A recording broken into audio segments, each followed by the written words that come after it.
a bad man? Yes, you do. Do you want to taste sweet salvation underneath the summer moon? Do you need another hand now? Yes, you do. Go see Miss Joseph down on Columbus Avenue. Down in the city, there's a place that never sleeps. You can see it all up past 57th Street. Music is hot and the drinking there is free. It'll turn you upside down before you count to three. One, you're looking for a helping hand. Two, you need a friendly face. Three, feeling good, you can barely stand. You're falling all over the place.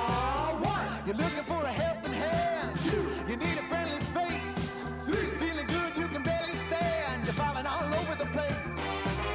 You own it, they got it, they flown it, you bought it. Ow! Do you want to be a bad man? Yes, you do. Do you want to taste sweet salvation underneath the summer moon? Do you need another head now? Yes, you do. Go see Miss Joseph down on Columbus Avenue. Columbus Avenue. Ha! Go see Miss Joseph down on Columbus Avenue. Columbus Avenue. Ha! Go see Miss Joseph down on Columbus Avenue. One, you're looking for a helping hand. Two, you need a friendly face. Three, feeling good, you can barely stand. You're falling all over the place. One, you're looking for a helping hand. Two, you need a friendly face. Three, feeling good, you can barely stand. You're falling all over the place. You own it, they got it, they flown it, you bought it. Ow! Go see Miss Joseph down on Columbus Avenue. All right. Oh, e-sport. You and I have come a long way. It was such humble beginnings. As we gathered in small groups, we were professionals right from the start. Passionate, organized, and ready to rumble.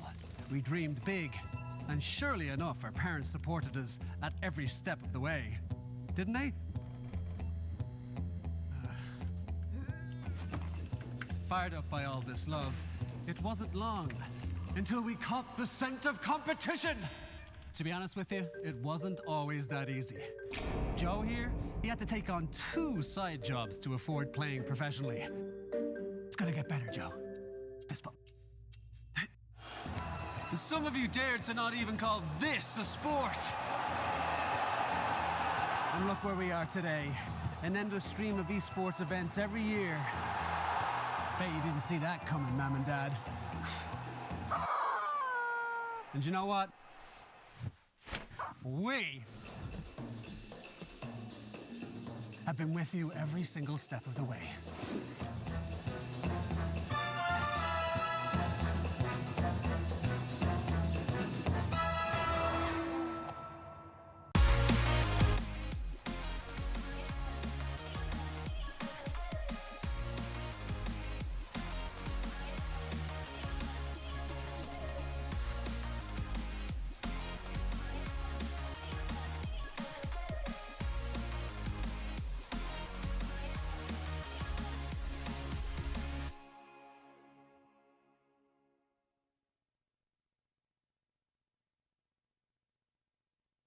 Dream of working with people you watch on screen.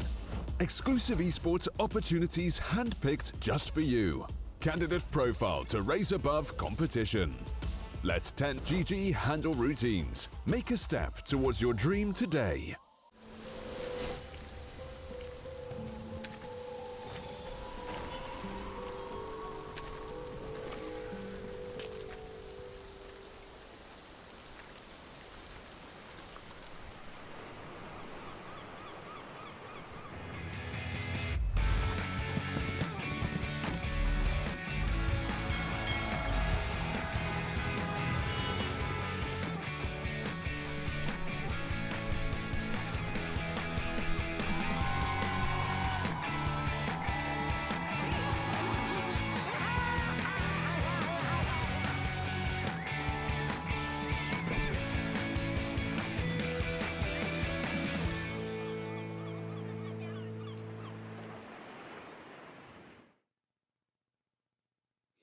Good morning, ladies and gentlemen, boys and girls. Welcome to the stream for the Pinnacle Cup Malta Vibes Tournament.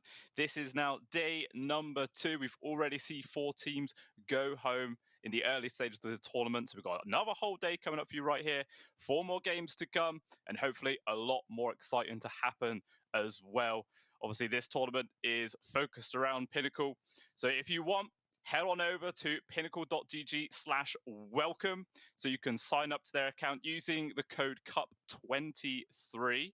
If you do, you will receive 100% deposit bonus, wherever you want to put it, up to $100. It's quite a lot you can chuck in there, so you can do a whole lot of work with that, don't get me wrong.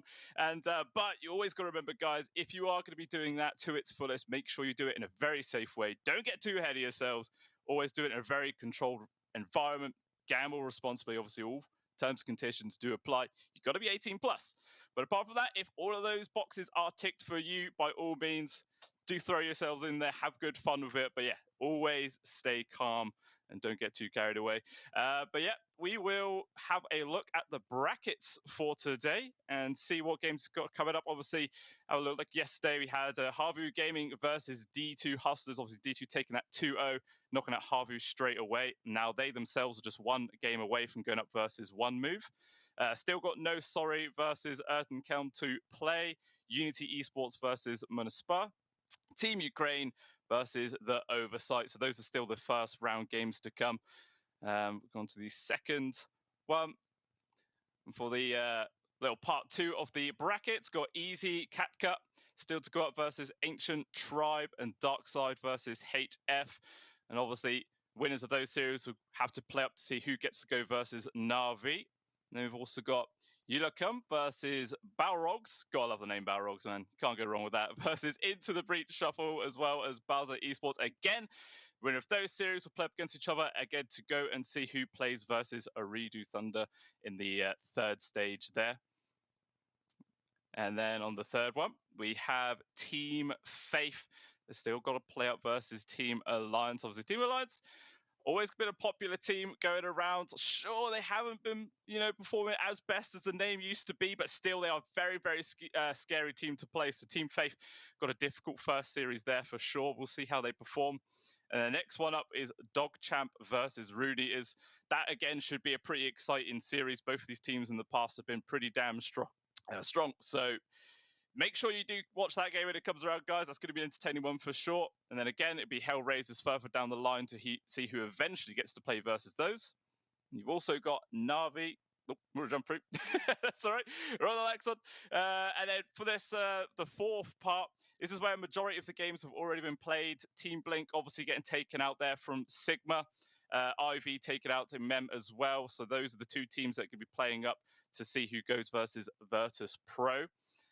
Plasma versus Betrayed is still to go, which is actually the first series of the day. And versus Mega Creeps obviously already being played. Again, Mega Creeps being taken out. So a lot of the games from the fourth part already gone, already dusted, but they were exciting ones for sure. And we'll see what the continuation is going to be. And then other matches for today, guys. We've got Team Plasma, like I say, versus Betrayed. That is the first one up here at 10 CEST. Then followed up shortly by No Sorry versus Erton Kelm. That's an awkward-ass name, but hey, people like their awkward names.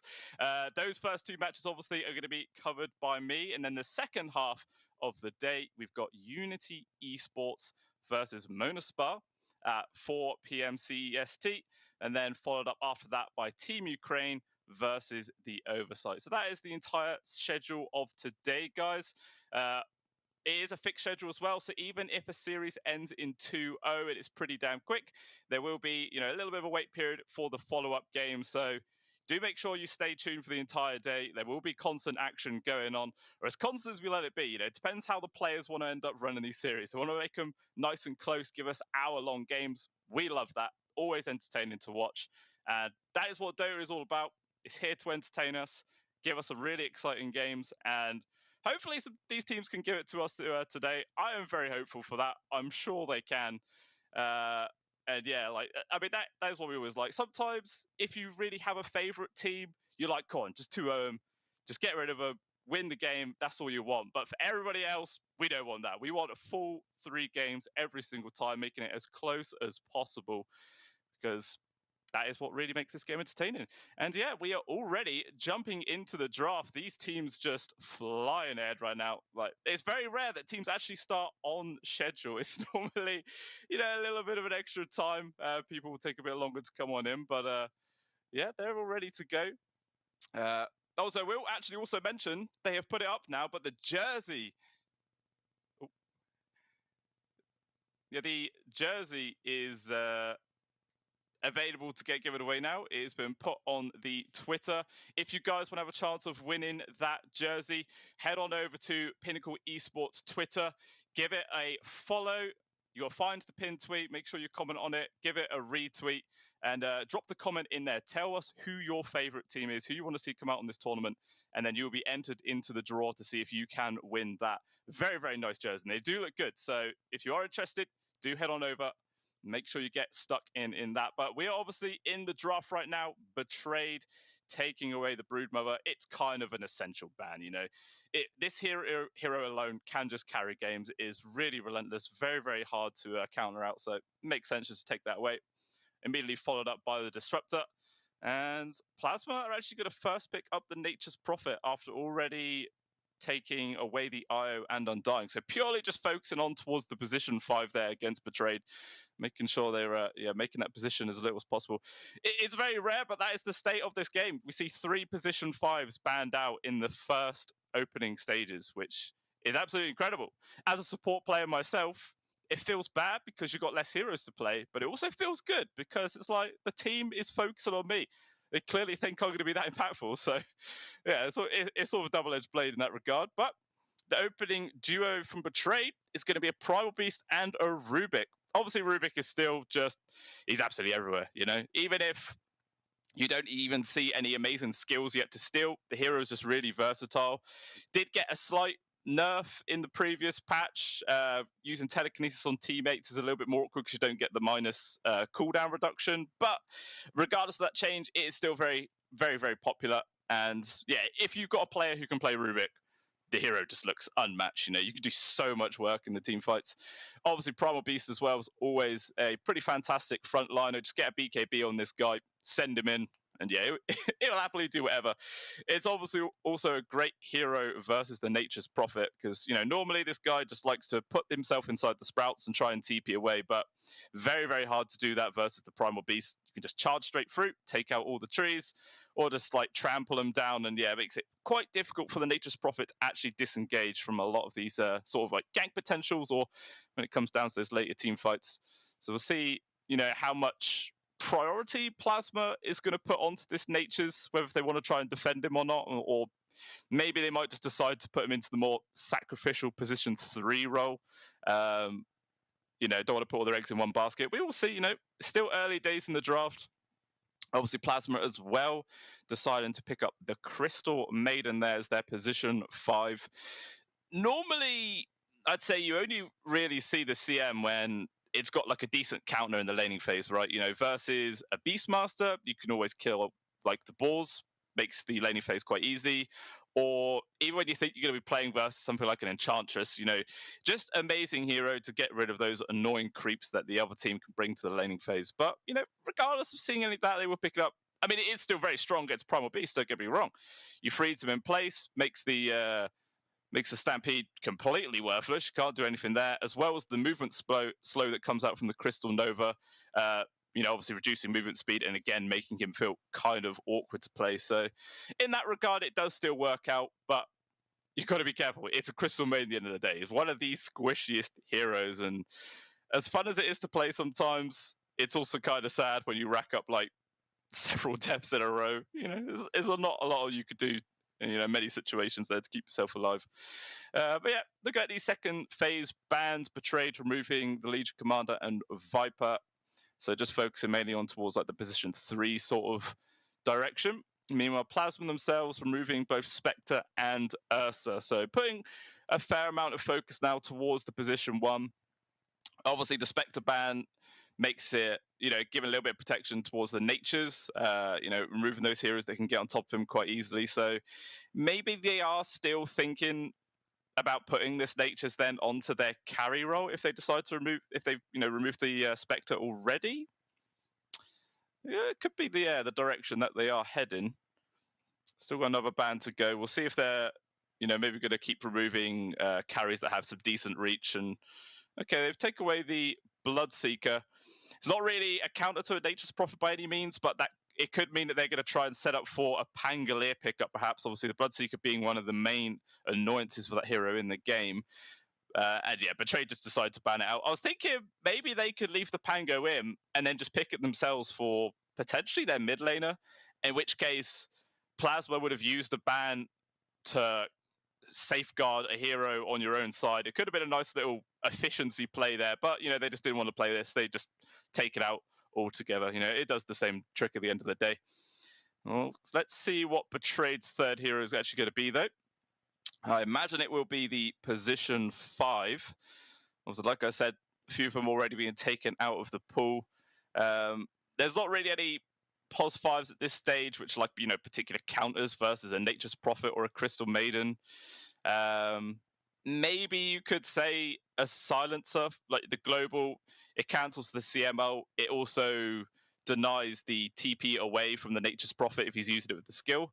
It's like a little means of a catch, but I don't know. Normally you see a Silencer pick up. It's versus, something like a Magnus or Enigma or something like that. Someone who could just completely disjoint any initiation and just make it very, very awkward. So maybe if they're thinking about a Silencer, they could try and leave it for their 4th pick and maybe grab their carry or something now. And it's actually just going to be the safe Snapfire, which, you can't really go wrong with a Snap. As a position 5, I would assume, still going to keep the Rubik as the 4. There is a slight bit of flexibility. Both of these two heroes could either be that 4/5, and it all comes down to personal preference with the actual players themselves about what it is they want to go for. Let's see what Plasma are going to respond with, though, as their own 3rd and 4th pick. And first up is actually going to be a Darkseer. Okay, I suppose, again, that's a hero that could have been slightly counted out from the Bloodseeker, just rupturing him up and, making the Surge very annoying to actually try and use. And then he decided to pick up the Clockwork as well. Okay, so this is going to be their off-lane duo. At like level 1, 2, obviously Darkseer isn't that great. You really need that level 3 to get the 2 points into the Iron Shell before this hero actually feels like a hero. Apart from that, it's going to be the Clockwork trying to make as much space as possible. And yeah, the responsible Betrayed is to go for the Faceless Void, because even if you get caught in the cogs, you can just time walk away, keep yourself pretty safe. Maybe they might actually, I think they are going to keep the Snapfire then as their own 5, because then you also have the means to just use the cookie, jump out the cogs again, and they should feel pretty damn safe. Yeah, I think that's fine. I'm quite liking the lane setup so far from Betrayed. Like, the only annoyance is going to be, the CM for the Primal Beast and laning phase. Apart from that, the safe lane should be okay versus Plasma. Safe-wise, maybe it might be quite awkward for the Faceless Void to actually get the farm in to hit those creeps.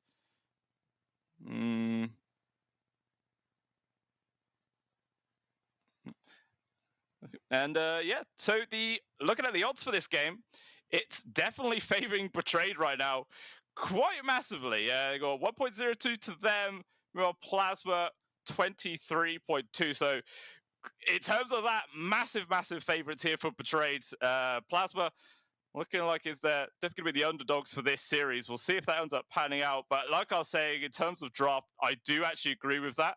It's not going to be the easiest at all here for Plasma, but like I was saying then, the Faceless Void, sure, he shouldn't die in this lane, but once there is the 2 points into the Iron Shell, it's going to make it quite awkward for the Faceless Void to get those last hits. It's going to be a lot of damage coming through, and yeah, it's going to be very, very annoying for him to actually stand his ground and try and get those last hits online. Might rely on a gank coming in from their mid laner eventually.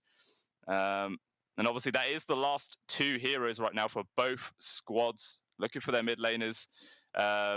Betrayed, yeah, their top picked mid laner is actually a Storm Spirit, which is why that was banned out from Plasma. And the most picked from Plasma themselves is actually the Ember Spirit. So, you know, see those spirits highly prioritized. It hasn't actually been banned here from Plasma, but they don't want to go for it. Instead, they decide to pick up the Zeus. So they've got some decent global presence right now. You know, Zeus could just chuck his spells from afar. The Nature's Prophet can obviously teleport and get involved at a moment's notice. So maybe like the Clockwork Ducks here are going to roam around, see if they could find a sort of pick-off potential, and then, you know, the Natures and Zeus will get involved from afar. Maybe the CM will just be there as well. Yeah, so the only downside to the Zeus, obviously, is if he gets caught in the Chrono, he is just dead. Like, he will get pummeled in seconds, with the Snapfire Mortem's Kiss is going to rain in on top as well. Whatever the Rubik steals, because there are some pretty tasty spells now for him to get, for him to actually pick up. So yeah, whoever gets caught in this Chrono, I think is going to take a hell of a punishment. And Betrayed actually decided to go for the Puck as their own mid laner to go up versus this Zeus. Should have an okay time. Normally when people pick up Pucks, you know, there's a key skill they can dodge. You know, they could dodge something like an actual skill-based ability, like Slide Fist or something like that, and you can phase shift out the way, avoid all the damage entirely. Very, very difficult to do with a Zeus, because they're pretty much instant casts. If he just targets the Puck straight away, there's no way to dodge it. So we could potentially see Cancel win the harassment war and bully out Mirage a lot and make the lane quite difficult for him. But there is always going to be that potential pick-off coming out from Mirage if a rotation comes out from one of the supports, perhaps. You know, either the Snapfire Rubik roaming in. There is, I suppose, some rotation abilities as well from Plasma, but obviously Puck is one of the most awkward heroes to gank, because there's just so many ways of disengaging and avoiding. It would have to be the Crystal Maiden coming in with a freeze and then followed up by just tons of damage, because if they can't kill him, then Mirage is going to be able to disengage. So, yeah, I don't think Mirage should be punished at all. He should be fine in this lane. The Zeus should be able to get some decent farm on, though, which is something. But in terms of that, I definitely feel like Betrayed, they just got the slight advantage going here into this game number one. We'll see if that's true or not, because there is no guarantees in a game like Dota 2. It is different every single time. You can never really predict what's going to happen, because no game is the same. You know, you can get the same draft in two different games and the outcome could be completely different. All depends on certain situations. So, yeah, we'll see if this does end up coming out towards Betrayed, as we are now in, and everyone just running down to their normal positions. Yeah, it looks like just trying to get some deep wards here for Mirage. Everyone just moving in towards the mid. Meanwhile, it looks like Plasma, they've decided to head as like a 4-man unit all the way down in the bottom here with the smoke. So maybe they're going to try and do some long wrap, potentially going to see if they can catch somebody out. I mean, this will definitely catch Betrayed by surprise. They're pretty much all still hanging around in the mid lane area. Oh, Shads, he bumped into everybody. He broke the smoke, but it is a faceless void at the end of the day, so you can just zip away. So this gank not going to pan out here from Plasma, but at the very least should be able to secure the bottom 2 bounty runes. And yeah, we're just going to see the standard 2-for-2 split. Going to be a very, very even start to the laning phase, and no real advantage being gained there. Yeah, making sure they also place in their observer wards outside of any sort of detection radius. And Shad, he's thinking about trying to go for this bounty room. There's quite a few people here. He sees it and he's like, yeah, I'm just gone. That is way too risky.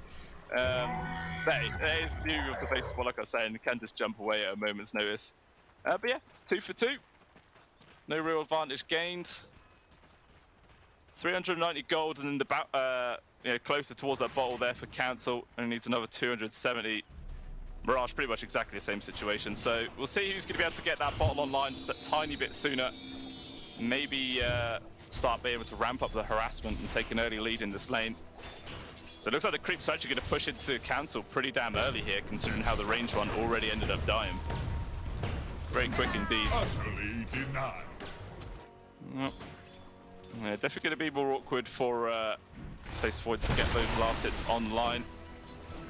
Meanwhile, just the Concentrators just running at the Rubik, making it quite awkward for him to try and stand his ground. But it should be okay for now. And the pull coming in. Plasma are like, well, it's kind of awkward to start until the Darkseer gets his level 3. They can't really fight that lane too easily. Meanwhile, the mid Mirage taking a heck of a beating right now. This is obviously pre-bowl from both of them. And Cancel obviously committing some of his mana pool to get this harassment. With a lot of Zeus's, they tend to wait until level 3 before they even bother using that spell. You know, they just try and keep their mana pool as fresh as possible. And then once they get that level 2 efficiency in Arc Lightning, then they spam it. But hey, it seems to be working out nicely for him so far. Whatever works, no need to complain about it at all.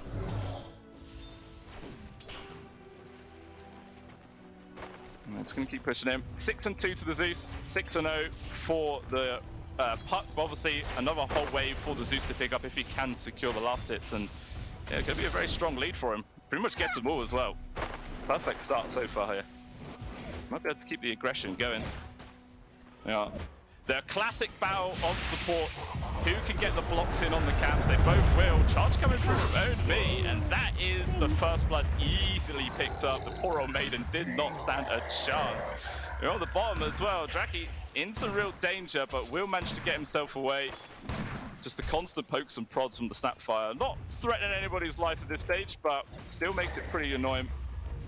Yeah, Darkseer just desperately wants to get that level 3 before he feels comfortable in this lane. Yeah, so far up top as well, Legacy doing pretty damn good in terms of CS. Not too bad at all. Don't mind me. Yeah, definitely is this Zeus in the charge. 50-2 right now. Just outpacing the Puck by a good margin. If he can keep this sort of momentum going, Cancel could be a real powerhouse for the rest of the team. And maybe could make a lot of space, which is exactly what Plasma are going to need. Like I was saying, it should really be the only lane that goes super well for them. And still Darkseer not on his level 3 yet. He's super close. As soon as he gets that, maybe then we could see Plasma try and go for an aggressive play onto maybe Angel, but like I was saying, they both have ways of disengaging out of the cog, so very, very difficult kills to get. Perseverance is key though. That's the main point. You want Legacy in some danger, charts forward, obviously level 3 on towards the Primal Beast. Freeze coming in from Mesvator, trying to make the space, and it's good damage, but still, Legacy's perfectly fine. They're actually going to try and do some harassment of their own. And once there's some more mana in the hands of the Primal Beast, they're just going to make this move yet again. Why not? Just keep the pressure going. No reason not to.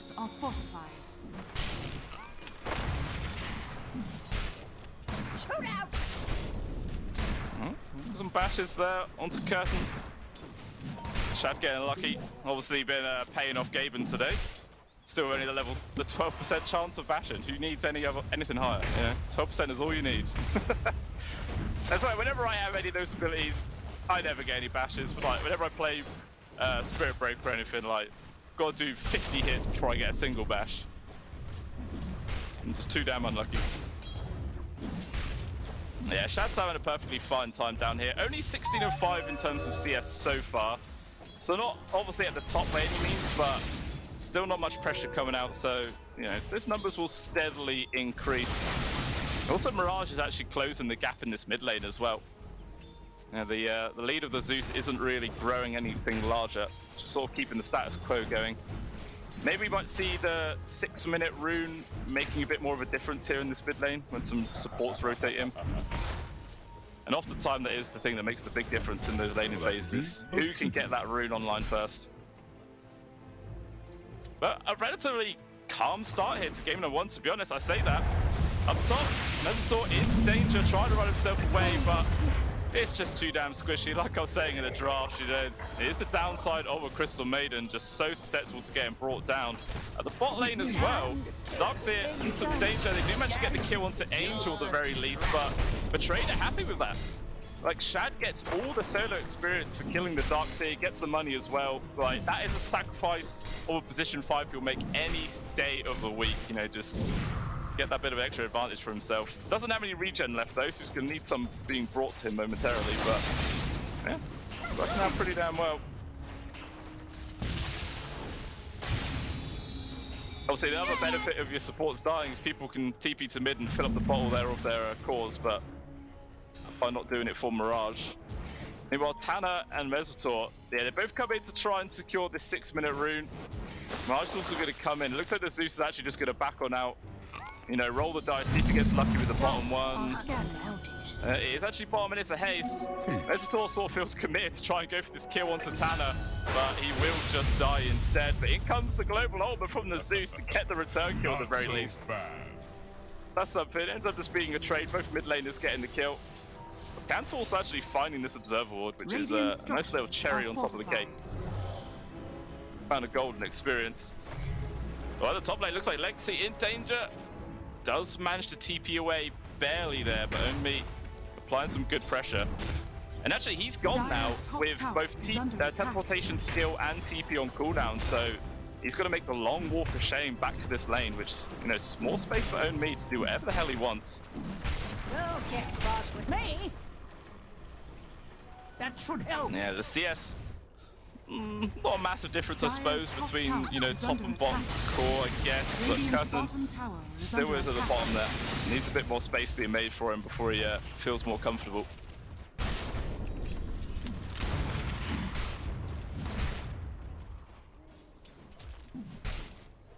Yeah, still just going to keep the farm going. No real aggressive moves being made so far. I say that, and Cancel was heading towards the bottom, but actually just finds a stray Observer Ward. He's like, okay, that's as good of a gang for him, you know. He gets that free bit of money, and then he just backs on out. Doesn't need to risk it for anything else. There's the benefit of Zeus. That's why, like, when position 4 Zeus was a thing, and I absolutely loved this. Like, you just go around, D-Ward, it was the easiest thing in the world. You just got so much free money and experience just from pressing W. Shame that it sort of fell out of the meta. It was good fun while it lasted, but that's the meta for you. It does change continuously. Move up top once again. Legacy in danger. The charge route. Obi finds him. Also picking up the Crystal Maiden, man. But Trade's off lane right now is just popping off. They're having such a great time. In this position, one Nature's Prophet definitely needs some help here. Try and recover his farm a little bit. Pinnacle trying to go onto a shadow. He's already used his time block. Actually, just going to drop his ultimate. But because of the battery soul, as well as the iron shells, a lot of damage, makes it very difficult for him to stand his ground. And the ult just comes in from Cancel. They get the kill to Spaceless Void. Angel also going to die. 2 people dying. All they lose their position for. It's a fantastic win there for Plasma. And Mirage obviously rotated in here for this and doesn't find a single thing. And it looks like, yeah, with the involvement of Legacy, they're going to try and pressure down this tier 1 tower as best as they can. It's only level 5, they're going to do as much as possible. Mirage just jumps in very aggressively, trying to do what he can. The TP coming in from the face of Void. Tanner's also here. It looks like they might be able to get the kill onto the Crystal Maiden at the very least. It's the first target to go down. And the Darkseer, that's an awkward time to disconnect there, Angel, but fortunately for him, it's their team surrounding an enemy, not the other way around. But yeah, this Darkseer is dead. He's got Surge on cooldown for another 6 seconds. Not a chance in hell surviving this one. And yeah, just a slight pause. Obviously, this is the downside of having the online tournaments, that everyone's going to have different connection problems and all sorts. So just going to have a couple of reconnections and whatnot, see if we can get the situation sorted out. And hopefully it's not a problem that persists, because it is one of the worst things to have, you know, one team just getting lag all the time, and it can make a big, big difference, obviously. We've all played with lag before, and it's never fun. It's never great. But we've also all had not lag before, but blamed it on lag, being like, oh, that went wrong because my ping was high, guys. But it wasn't. It's a story pick every time. But we are back in, and yeah, there is the death of the Darkseer. Just a quick little brief intermission there. Not long at all. Hopefully, yeah, the problem is sorted. It wasn't a planned disconnect. It was like a straight up Angel just getting dropped out of the game there. Which is not ideal, but still, 9 minutes in, 2k gold advantage here for Trade, 9-4. Like I was saying, in the draft, Cancel on the Zeus here is really the only one that's keeping pace with the majority of the other cores. Both the Nature's Prophet and Darkseer are falling behind by a large margin. It's going to be quite difficult for them to try and recover it. Did you see up top Legacy? every single time that Omi gets a whiff of him, he just charges after him. But it looks like maybe the Primal Beast in some danger. 3 heroes on the case, make that 4. The Pinnacle also coming in, but they can't catch him. It's literally 4 heroes coming in to try and make space, and Omi just walks away, doesn't even take a single point of damage. And that just feels real bad, man. Like, Plasma are just losing so much efficiency off of this map. Bit by bit, they just get choked out of this game. And sometimes when you're really far behind, you could say, hey, you know, we've got good team fights, so we can come back into it if we take a good 5-on-5 engagement. But Betrayed definitely has better team fight in this game. They've got Mortimer's Kisses, they've got Pulverize, they've got Chronosphere, Dream Coil as well. There's so much AoE control and damage. It makes it very, very difficult here. But it looks like Ownby has been caught, hook shot forwards. Probably is locked in place, cannot get himself away. Too much burst. And finally, signs of life there for Plasma, getting the kill over towards the Zeus as well. A decent chunk of gold he was worth, actually, close to 500. Some tasty money right there. And we just see this Nature's Prophet trying his absolute best to recover as much as possible. Definitely a long hill to climb. Oh, meanwhile, down at the bottom, we have Chronosphere getting dropped with the Morpheus Kisses railing. Could take a lot of damage, but he's actually able to survive one surge away, taking still some dot damage from the time dilation, but it's not enough to finish him off, and he will survive. That's actually pretty good for Plasma, you know? That's 2 very large ultimates on cooldown. So they've got a bit of extra safety for like 2.5, 3 minutes. They can maybe get some work done themselves. Oh, that Sentry Ward barely out of range of the obs. Very, very unfortunate there for Angel. Could have got a free little takeaway there, but not going to happen. Then maybe Plasma want to make a move happy though. Meme Store is just here chilling in the trees, maybe seeing if anyone steps out of position, even cancelled out getting involved. Betrayed, they have a whiff, they know it's coming, and they just back on out. Everyone completely vacates the area. So no sort of extra value going to get picked up here from Plasma. And the response to Betrayed is, let's pressure the mid-tier 1. Let's take away this much more important objective. We'll see if Plasma are going to be bothered to try and defend it or not. So far, doesn't look likely. TP coming in from the Crystal Maiden. Booster coming in as well. Gonna get through on towards the puck. It gets stolen away. The Science cancels the ultimate immediately as well. Tanner in some danger, gets hit by the burst damage. Gonna now drop down the Crystal Maiden ult, but completely cancelled out from the Zeus ulti. But at the end of the day, it's just a trade of supports. Tier 1 towers are still alive and everything is fine there. Meanwhile, down at the bottom, Shad does get a kill into Legacy, so the Nature's Prophet game just gets even worse. 2 deaths on the board, and all this Nature's has is a Hand of Midas, which obviously is a decent tool to try and recover his money situation, but it's going to take a long time for the item to pay off. And it depends if Betrayed are going to give him that time. They could definitely just run away with the game and continue on the high amount of pressure that they are able to apply. Yeah, it is really all about making as much space as possible, and unfortunately for them, that means all the weight is on the Darkseer and Clockwork shoulders. They are the main ones to, you know, try and find some pickoffs or at least distract the entirety of the trade. All that extra bit of space, but it's a very hard ask. Not easy by any means. Yeah, we still just see the net worth advantage climbing here for the trade, now up to 4,000. Still 2-man smoke as well. Mirage and Angel just going to head off with the 2 of them. Looks like the line drawn to wrap around into the dire jungle, but not a single soul is here. I don't think this little move's going to find anybody. It's Plasma pretty much all chilling in their triangle area, like playing very, very safe. Which is good, because they realize that they are in a bad situation. Oh, you know, their sentry does get spotted out by the Observer Ward. Obviously, it's going to get taken away, so Plasma knew the move was there, but it doesn't really matter. Under attack. D-Ward is in, they even got some deeper vision down themselves. Plasma just too scared to move out. Huddling by the tier 1, always on the defensive. And Chronosphere is back up as well, so if Betrayed wanted to, they could bring him into the a fight and maybe try to look for an engagement themselves. Meanwhile, Smoke immediately broken there from Plasma. They see Angel And they're actually going to get initiation on towards the Rubik. The cookie out immediately, brings him to safety. It looks like maybe the Snapfire, though, will get sacrificed away as a result. You can see the jump force and rush. Good silence actually cancels out the ult, but it's going to allow some more kisses hits to come in. Allows some extra damage on top. Trying to do as much damage as they can with only involved. They're going to kill the Darks here. Cancel. Maybe get the trade on towards the Punting. One more spell and will successfully get it. But the end of the day is still a 4-for-2 exchange favoring Betrayed. They made it as close as they possibly could there from Plasma, but it was still Betrayed coming out ahead. Bit of gold advantage and XP for them. And yeah, I think the reason that was as one-sided as it was the silence from Mirage. Literally caught the Zeus just before his ult. As we see in this replay, you even hear the sound for it, but the silence there allows Angel to get these Swarmer's kisses off, adds a lot of damage on towards both the Zeus and Darkseer. And yeah, definitely allowed the rest of the squad just to clear him up. So fantastically played.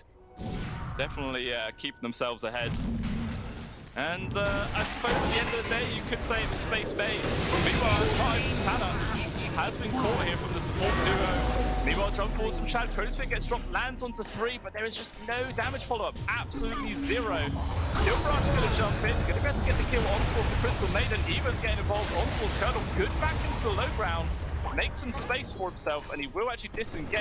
Meanwhile, the mid, it looks like they changed the focus over towards Cancel, a much higher priority target.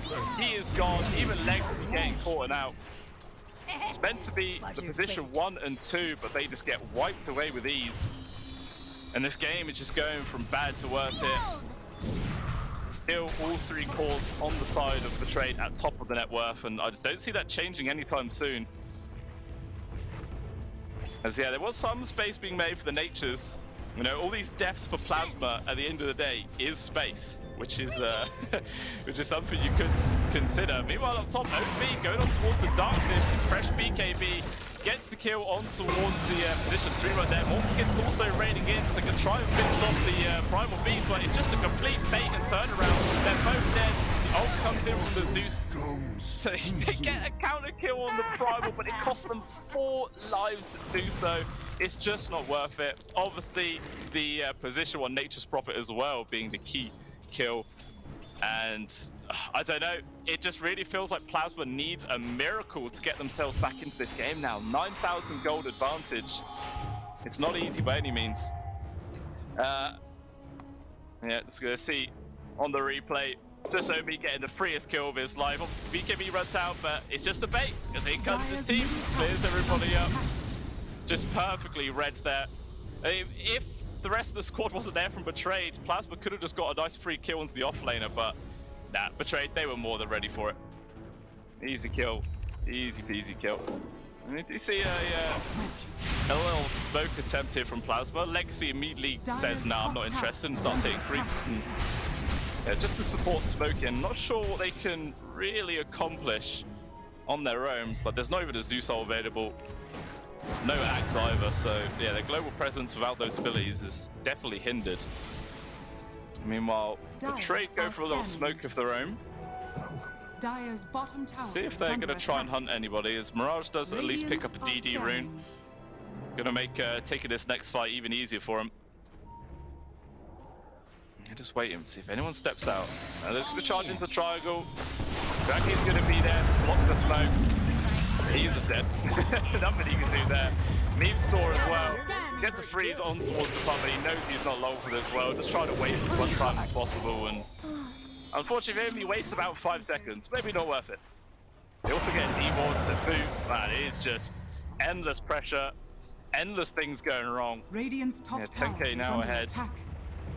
Mirage poking on towards Cancel was a lot of damage with the DD rune. The Zeus not having a chance to escape there. You've got to pay attention to those runes, man. They do a lot of work in this game. Can we have a look at the win probability? I want to see what Gaben says. Like, how far ahead does he think Team Plasma are right now? Because I'm feeling like this is a 98% or something like that. I'd be very surprised if it's anything different. Oh, only 82. Okay, according to Gaben, there is a decent chance of coming back in. A decent. I mean, 17% doesn't sound big, but in the grand scheme of Dota 2, and especially this game, that's not bad in all honesty. We'll see if that's true or not. Dire's top tower is under attack. I'll say, guys, there is the jersey giveaway as well. If you guys are interested to go for that, go over to the Twitter, find the pinned tweet, give it a retweet as well. Make sure you comment who your favorite team is. Get your chance of winning that pretty nice looking jersey. And oh, but jersey, they look good. I want one myself. Definitely going to be a nice little prize. If you can get it, obviously, it's completely random. You've got to put your name in there just for the chance. So make sure you do that, guys. Now, 20 minutes in. The lead still pretty sized with Betrayed. Still yet to see a Roche kill. I feel like it's not going to be far off here. Maybe Betrayed, they're going to kill this tier 2 at the top lane, take away the outpost, and then maybe they might try and go for that objective afterwards. So it looks like they actually got a whiff that the Darkseer was nearby, but we're smart enough to back on out. Not going to get caught this time. Radiant's middle tower. But they're actually pinging to maybe defend this tier 2. It's going to be a hard defense for sure, but we'll see if that's actually going to be their play. They do have a glyph available.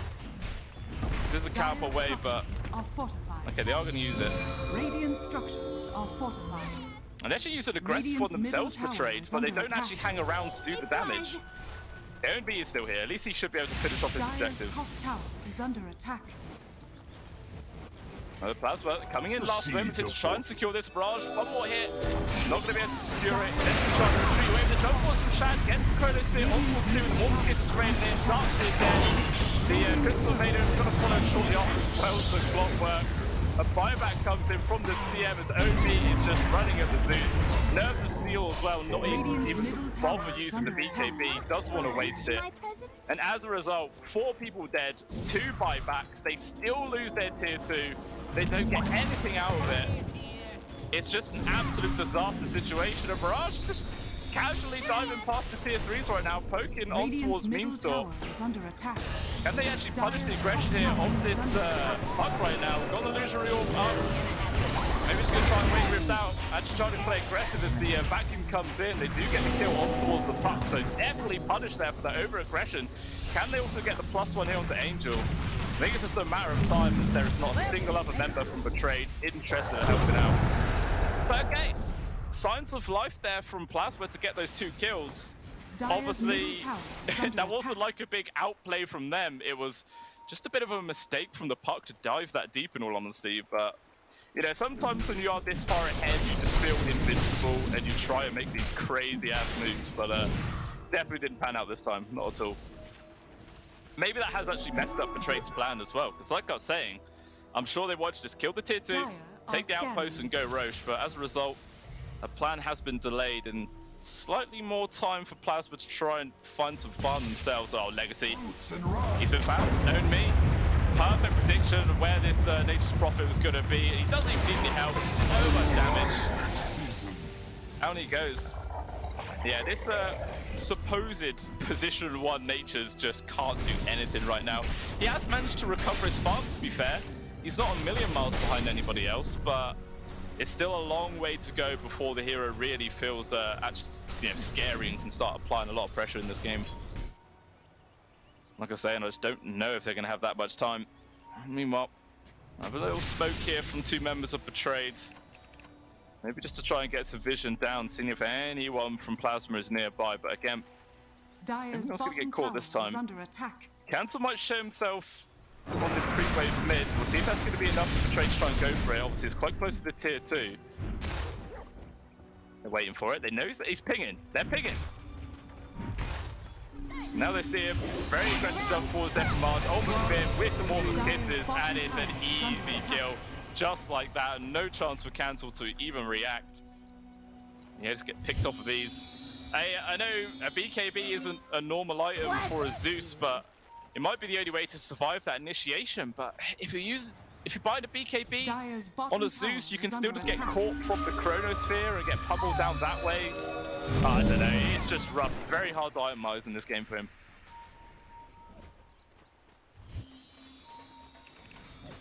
Ooh. Oh, the Darkseer gets caught. How did he know he was there? what incredible game sense coming out from Betraying to find the Darkseer in the trees. He's pretty tanky, but will eventually die. Yeah, that was pretty crazy. I'm not sure how that worked. Meanwhile, in the mid, more aggression coming forwards. Mirage gets an extra pick off on towards the Crystal Maiden. Again, diving into the base, trying to go for this clockwork right now. Cancel's also now going to get involved. Aggressive silence forward, but will just disengage with the orb. It doesn't look like anyone else wants to jump forward. Actually, Cancel does, trying to focus down on towards this puck. I think he needs a couple more spells here, but only he gets involved. Will make the space for his own mid laner. Clockwork barely able to escape. Me. Okay, just so much pressure coming out here from Betray. They're eager for kills, looking for anyone they can. And it's working for the most part. It's another 3 kills. No punishment in return whatsoever. And Legacy finds its farm in the only safe place you can possibly think of, which is the enemy half of the map. There is going to be a courier going past him here from the puck. He sees it, but if he kills it, they're going to know where he is. Oh, he hits it, doesn't even kill it, and now they know. The TP's coming in, and okay, he's TP now. He's fine. That fresh BKB, it does give him the ability to just TP away, but that's his 9-second BKB charge used just to run away. Didn't get anything really out of it. Not the ideal usage for this ability, or this item, I should say, and yeah, they need something better than that.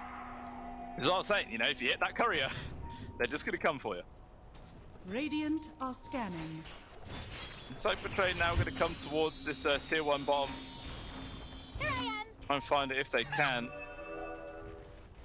Dire's bottom Not a tower single member is from under attack. Plasma here though. Dire's bottom tower has fallen. The tier 1 falls. Got a creep wave still here, so they might try and pressure the tier 2 also. No, looks like the Q is actually just to disengage. Tanner was actually like trying to hunt for the Nature's Prophet then, but didn't find it. Placed this Observer Ward, but it's underneath a sentry, so that will get dewarded eventually.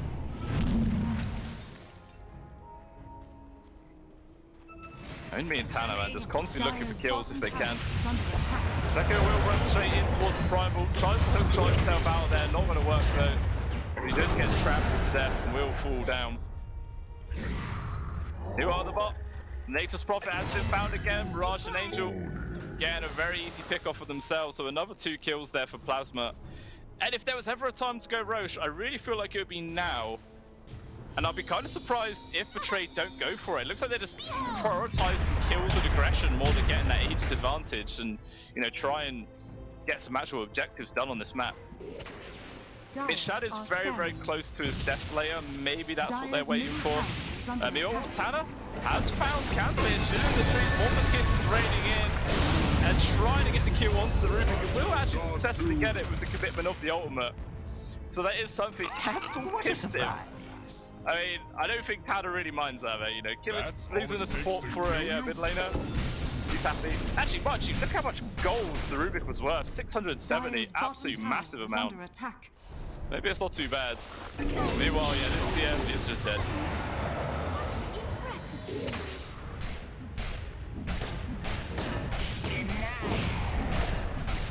And Shad's just trying to finish off this tier 2. Poker put on towards the Globbuck as well, so a lot of damage here comes through. Shad is the same, just to pop the BKB. Even going to commit the Chronosphere to try and plant the Darkseid. Yeah, with that Desolator damage, just tears him to pieces. Ends up being a free double. Tier 2 mid also going to end up dropping here as the creep wave comes in. It's going to be Angel, I think, that's going to stick around to finish it off. And yeah, it's just getting worse. There is literally no moves that Plasma can make. It really feels like they're going to be able to turn this game around. They're just, any kills they find, any space they get is at a very heavy cost. They lose several heroes themselves and just going worse. 24k gold advantage now. And Mirage aggressively dumping for Cancel past the tier 3 tower. They get the kill. Only has to commit the BKB is him and Mirage still diving into the tier 4s right now. It's a dangerous position to be in, but it might pay off. They got the CM. Clockwork should be fine, but with Legacy also getting involved, they wants to try and find Odme if they can. Got another Stampede coming on now. Meanwhile, Mirage does still find the kill on towards the Clockwork. Tanner's just going to get smacked down from the towers, unlucky for him. But still, man, this puck, he's hanging about, doing what he can to be a real damn annoyance. Looks like now the core is disengaged. Nice vacuum back. Jump forward there from Omi, trying to get the kill on towards the Nature's Prophet. Lexi, though, does just get the grab onto Angel instead.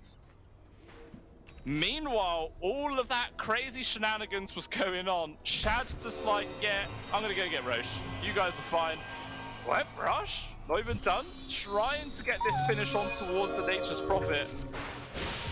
Dump it off to the side, good blinks forward, the tower hit's coming through with the rocket flare, but one more jump away, cancel, should be able to find it, it's a little bit early with the jump, but he doesn't even go to the orb. Mirage being an absolute nuisance right now, another blink off to the side, gonna jump to the orb quickly, meanwhile the rest of the squad has actually found Shad, pops the BKB off to the side, focusing down Lexi, but Surge making the space, freeze as well onto the Primal Beast, he can't get the easy grab, eventually Lexi will die. Shed's gonna fall. First life gets dropped, and means has to run himself away right now. But I think Betrayed are happy just to keep on committing for this fight. I mean, one more hit is all they need, and yeah, Memestor will die. With Shad. First all up in 2 seconds, thinking about trying to go for more as Omi gets a free run down onto the clockwork. So it was just, that was the whole plan, right? Mirage on the puck was just baiting away cancel, wasting the Zeus's time. And then, whilst that was going on, the rest of the team just moves in for a free win. More kills taken out. Looks like this will be the first tier 3 and set of barracks also dropping. Not really any way Plasma could stop this from happening. And even if they were to try, I think they would all just die, and then it would probably be the end of the game, because the traders go straight to the tier 4s. I feel like quite a lot of teams in this situation probably would have just called GG already, just by the momentum of the game and how bad it feels. But, you know, hats off to Plasma. They want to play this all the way through, seeing if they can get any chance to actually turn this game around and get the W. Because obviously, in this tournament, there are no second chances. In a lot of other tournaments, there are group stages and stuff. So the first early wins of the tournament don't, you know, early losses, sorry, you know, don't really matter. You can still come back and be fine. But this one is do or die. Get knocked out on your first loss, really, and Tanner gets chucked in from the stat fire, gets jumped off from the clockwork. It looks like Tanner will die, actually gets disengaged quite nicely. Meanwhile, Mirage is for high ground, going to be able to find the kill on towards the Zeus. Looks like the Dark Tip also going to fall down. Omi off to the side, just killing both of the supports. And there's going to be those 2 little letters.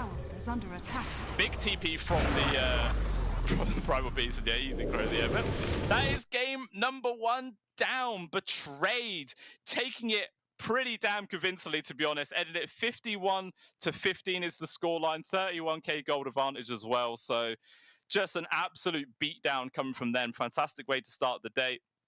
And, you know, we did kind of see it coming. We were saying in the draft that it did feel like Betrayed, you know, they've got the better lanes and everything. They definitely ended up performing quite nicely in that, put so much pressure on towards this Nature's Prophet. And the Natures didn't do a single thing, ended the game 1-7-4. He had BKB Glepnir at the very least, but it just wasn't enough to actually turn these games around. Like, a lot of pressure was on the Zeus to actually do the damage in the early parts. But again, Mirage was able to shut him down every single time as well. Just fantastic plays coming out from Betrayed. And yeah, that is obviously the end of game number 1, guys. We will be back momentarily, so do stick around for the continuation of the Pinnacle Cup. I will see you then, guys.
I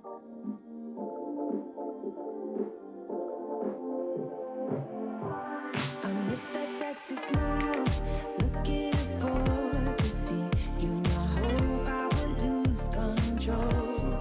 Love you every night, no checking the time, just us loving you all night long.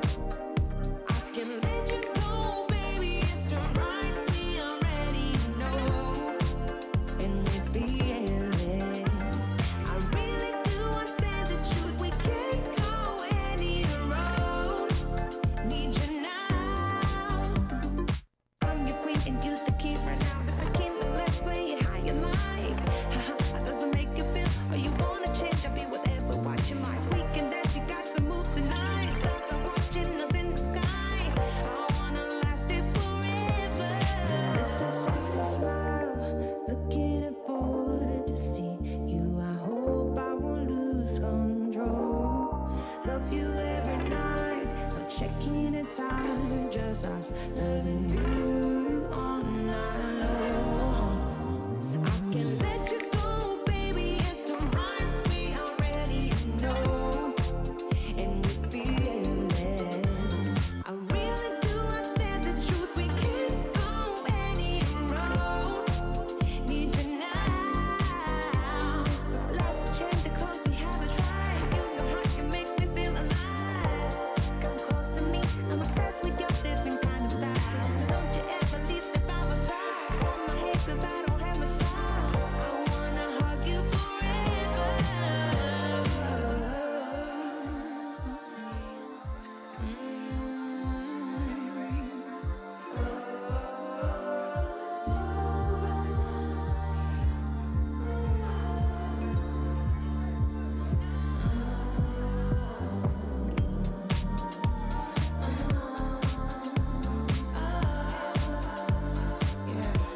I miss that sexy smile, looking forward to see you. I hope I will lose control. Love you every night, not checking the time, just us loving you all night long. I miss that sexy smile, looking forward to see you. I hope I will lose control.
Oh, esport. You and I have come a long way. It was such humble beginnings. As we gathered in small groups, we were professionals right from the start. Passionate, organized, and ready to rumble. We dreamed big, and surely enough, our parents supported us at every step of the way. Didn't they? Fired up by all this love, it wasn't long until we caught the scent of competition. To be honest with you, it wasn't always that easy. Joe here, he had to take on 2 side jobs to afford playing professionally. It's gonna get better, Joe. Fist bump. Some of you dared to not even call this a sport. And look where we are today. An endless stream of esports events every year. Bet you didn't see that coming, Mom and Dad. And you know what? We have been with you every single step of the way.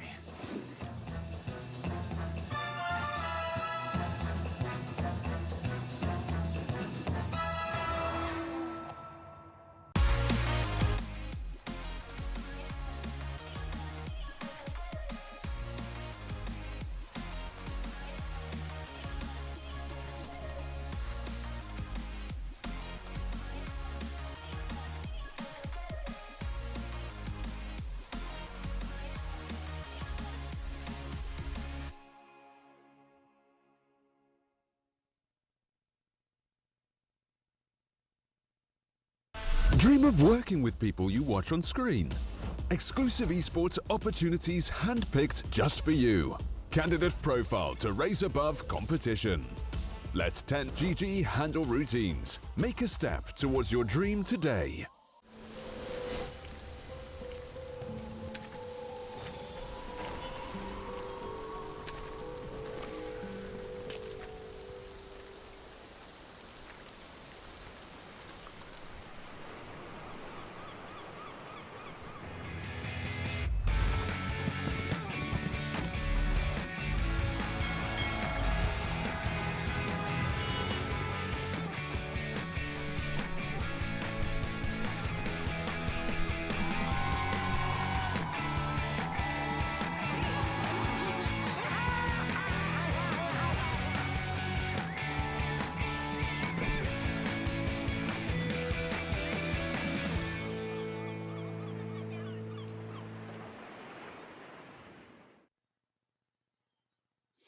Welcome back on in, ladies and gentlemen, to the continuation here of the Malta Vibes Pinnacle Top Cup tournament between Betrayed and Plasma. Obviously, that is the first series going on right now, and Betrayed, as you guys just saw, did win that game pretty damn convincingly. Was 32 minutes long, but in all honesty, it felt like that could have been a 15-minute game, just how one-sided it really was. Ended up 51 kills for Betrayed, 15 for Plasma. It was like a 31,000 goal lead at the end as well. It was just an absolute class beatdown. And yeah, it just did feel like a single thing Plasma could do to actually turn it around. Yeah, they put all their hopes and dreams on a carry Nature's Prophet, which in the past has worked for quite a lot of teams in a lot of situations, but it just feels like when it come down to it in the drafting phase, Betrayed paid it good attention. You know, they had the Primal Beast to get on top of him easily. Another catch from the Puck as well. If the Faceless Void finds him, just drops the Chrono. And yeah, there just wasn't any real way that he could get any work done. And, you know, he ended the game. He wasn't a million miles behind the other cores in terms of net worth, either. But a Nature's Prophet, he's sort of like a Doom and an Alchemist in a way, you know. Having equal net worth means you're actually behind. You know, you've got to have at least a couple of thousand ahead of the other cores to actually feel like, you know, you could apply pressure. You could actually become a real hero and be that carry for the rest of your team. Unfortunately, didn't get there. We will see what changes Plasma are going to bring coming into this second game. I don't know. It feels like, even though they sort of did have okay team fight on pen and paper, you know, with the CM ultimate, the vacuum into the illusory wall, they did tick a few boxes there. But when you compare to Betrayed's Mortimer's Kisses, Pulverize, Dream Coil plus Chronosphere, there was just so many just means of controlling everyone from the side of Betrayed that, yeah, it's just incredibly difficult for Plasma to actually deal with. And yeah, speaking of that, game number 2 of the draft is now starting up. So we will be jumping into that. And let's see if if Plasma have maybe learned from some of their mistakes. I don't know if they're going to potentially ban any heroes from that previous series that we just saw. I mean, Owned Me on the Primal Beast was a massive pain, just such a thorn in their side. But I feel like the only reason they picked that hero is because Plasma went for the first pick of the Nature's Prophet. But this time, Betrayed are the team that has the first pick. So we'll see what it is they're going to go for. Obviously, the standard Broodmother Bam, that's always going to be there. If that's not there, then big old question mark, in my opinion, to not ban that hero out. It's just so strong. But yeah, it gets taken out. Rubik as well as Disruptor being removed. So just focus from Betrayed there onto the supports. And we'll see what Plasma is going to be most afraid of here from a first pick potential coming out from Betrayed. I don't know if they're going to be too worried about a potential Nature's Prophet pickup. It could do. Definitely could do. I'm not sure how many times Betrayed have decided to run that before in the past with their squad. Just sort of skimming through the notes I've got. And according to my notes, okay, no, they have played it. It was hiding. I thought they had played Nature's Prophet a single time, but no, they have actually played it 4 times, supposedly, in recent history. And they won 3 out of 4 of those games. And yeah, they're just going to go for it now. Why not? Picking it up first. So most likely is going to be their carry. You know, that's just where you see this hero a vast majority of the time. But Plasma decide to respond, though, with Jakiro and Marcy pickup. Not really, you know, traditional Nature's Prophet counters.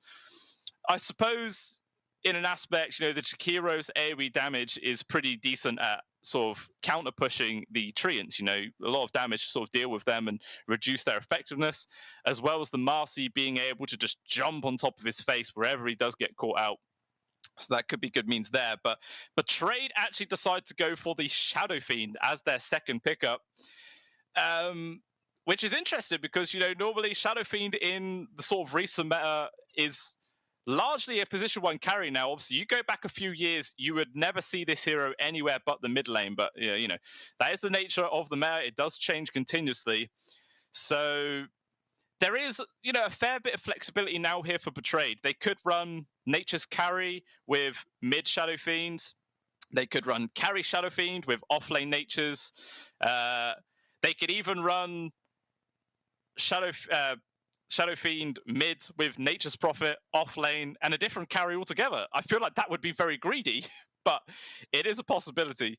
So yeah, it's maybe going to make the draft continuation here from Plasma a little bit more awkward. Not too sure about which hero is going to go in which role, but I feel like it's 100% either one of these guys is going to be the carry. I wouldn't say they'd pick up a different one because it could just be extremely greedy to do so and make their draft quite vulnerable and, you know, just slow and clunky altogether, to be honest.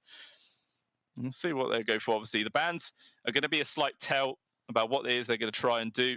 Tiny and Io being removed there from Plasma. So again, sort of focusing on towards those support positions, which, you know, considering how there's a Nature's Prophet and Shadow Fiend, you may as well ban the supports. It's too awkward to ban cores and potentially just waste them as you know, these heroes will fill those positions. Meanwhile, Betrayed themselves are just going to focus towards the mid lane of Plasma, trying to you know, find Cancel's hero, Tinker, Batrider, and the Zeus all being removed, trying to limit his hero pool as much as possible. Like I was saying earlier, the Ember Spirit is still their most picked mid laner, and it's not too bad versus Nature's Prophet or Shadow Fiend, in all honesty. Like, the Sleight of Fist can help, again, deal with the Treants. It's good poke and prod versus the Shadow Fiend. You know, you shouldn't be able to get caught out from the razors too badly. Even if you do, you'll have the Flame Guard protection. So I do actually quite like the look of that so far. I think they'll try and wait for their 4th pick before they grab it, though. Maybe drop something else on this 3rd one beforehand. I mean, we're going to have to see where this Marcy is actually going to end up, though. Like, whether this is going to be a support, like position 4, maybe they might try and run it as a position 3 or carry. There's a lot of variance in this hero. So many teams have completely different methods and ways of actually playing this lass. You can chuck it in tons of different situations, and it can always do the work and come out on top and just feel pretty damn strong. According to, again, my old trusty stats, as amazing as they are, they have not actually run a Marcy before. So, again, it's going to be a bit of a question mark about where this hero can actually end up. They ban the Earthshaker, and they go for the Primal Beast. So that is going to be their counter towards the Nature's Prophet, which I think will now cement it for Betrayed to put the Nature's Prophet as position 3 now and have someone else going to the safe lane. Maybe it might actually be enough now with that Primal Beast, because in the laning phase, that is also a big annoyance for the Shadow Fiend. So maybe they could actually put SF mid, Nature's Prophet off lane, and go for a new carry entirely. Obviously, leave it for the final pick of the game to, keep Plasma guessing for as much as possible. We'll have to see what their next 2 picks are going to be. It will be their support duo, starting off with the Clockwork. So that's, I assume, going to be the position 5. Again, talking about old metas, once upon a time, he was an exclusive 4, but definitely picked up as a POS 5 quite a lot more in the recent years. I'm just trying to think about what it is they want to grab next. I feel like it has to be the support. If they try and grab their other core, it'll put them into an awkward position. Okay, they go for a Mirana, which actually I quite like. They've got multiple setups so far for this arrow. Whoever the Clockwork catches in the cogs can easily set up, as well as the sprouts that come in from the Nature's Prophet. So yeah, I'm quite happy with this pickup.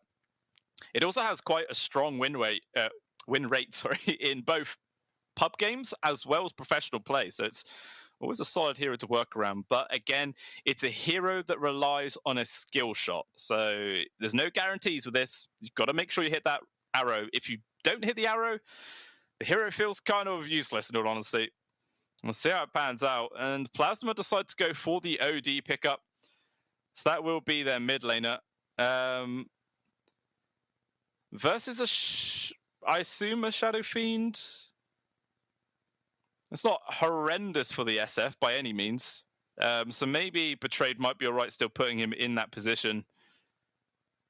Because I do feel like running the SF as the 4 is going to be a really, really bad lane for him. Because not only, like I was saying, you have the Primal Beast running at him, but you also have the Marcy who can also jump on the SF and pull him out of position. So it really feels like whichever carry they go for, it's got to be someone quite durable and, potentially avoid a lot of magic damage. So maybe something like, I was going to say, a Life Stealer or a Juggernaut could be good pickup here from Betrayed. Juggernaut, obviously, quite out of the meta. You very rarely see this hero now, and whenever you do, it really does feel like a coin toss if he's actually going to be useful or not. So we'll see what the choice is actually going to be come out from them. They themselves remove Sniper as well as the Bloodseeker, so still just focusing towards the carry position, because it's pretty obvious that is all that is left to pick up for the side of Plasma.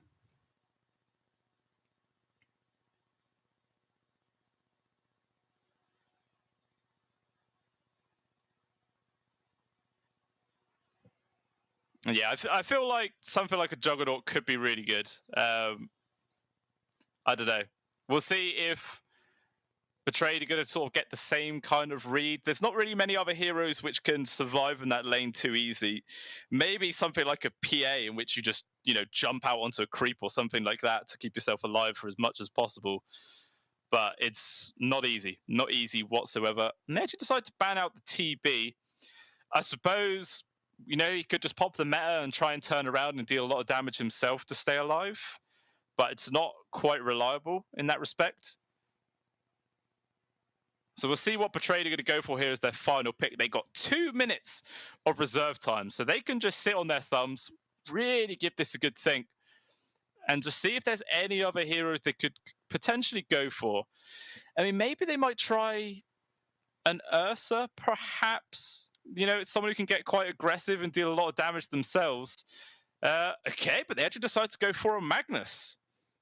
So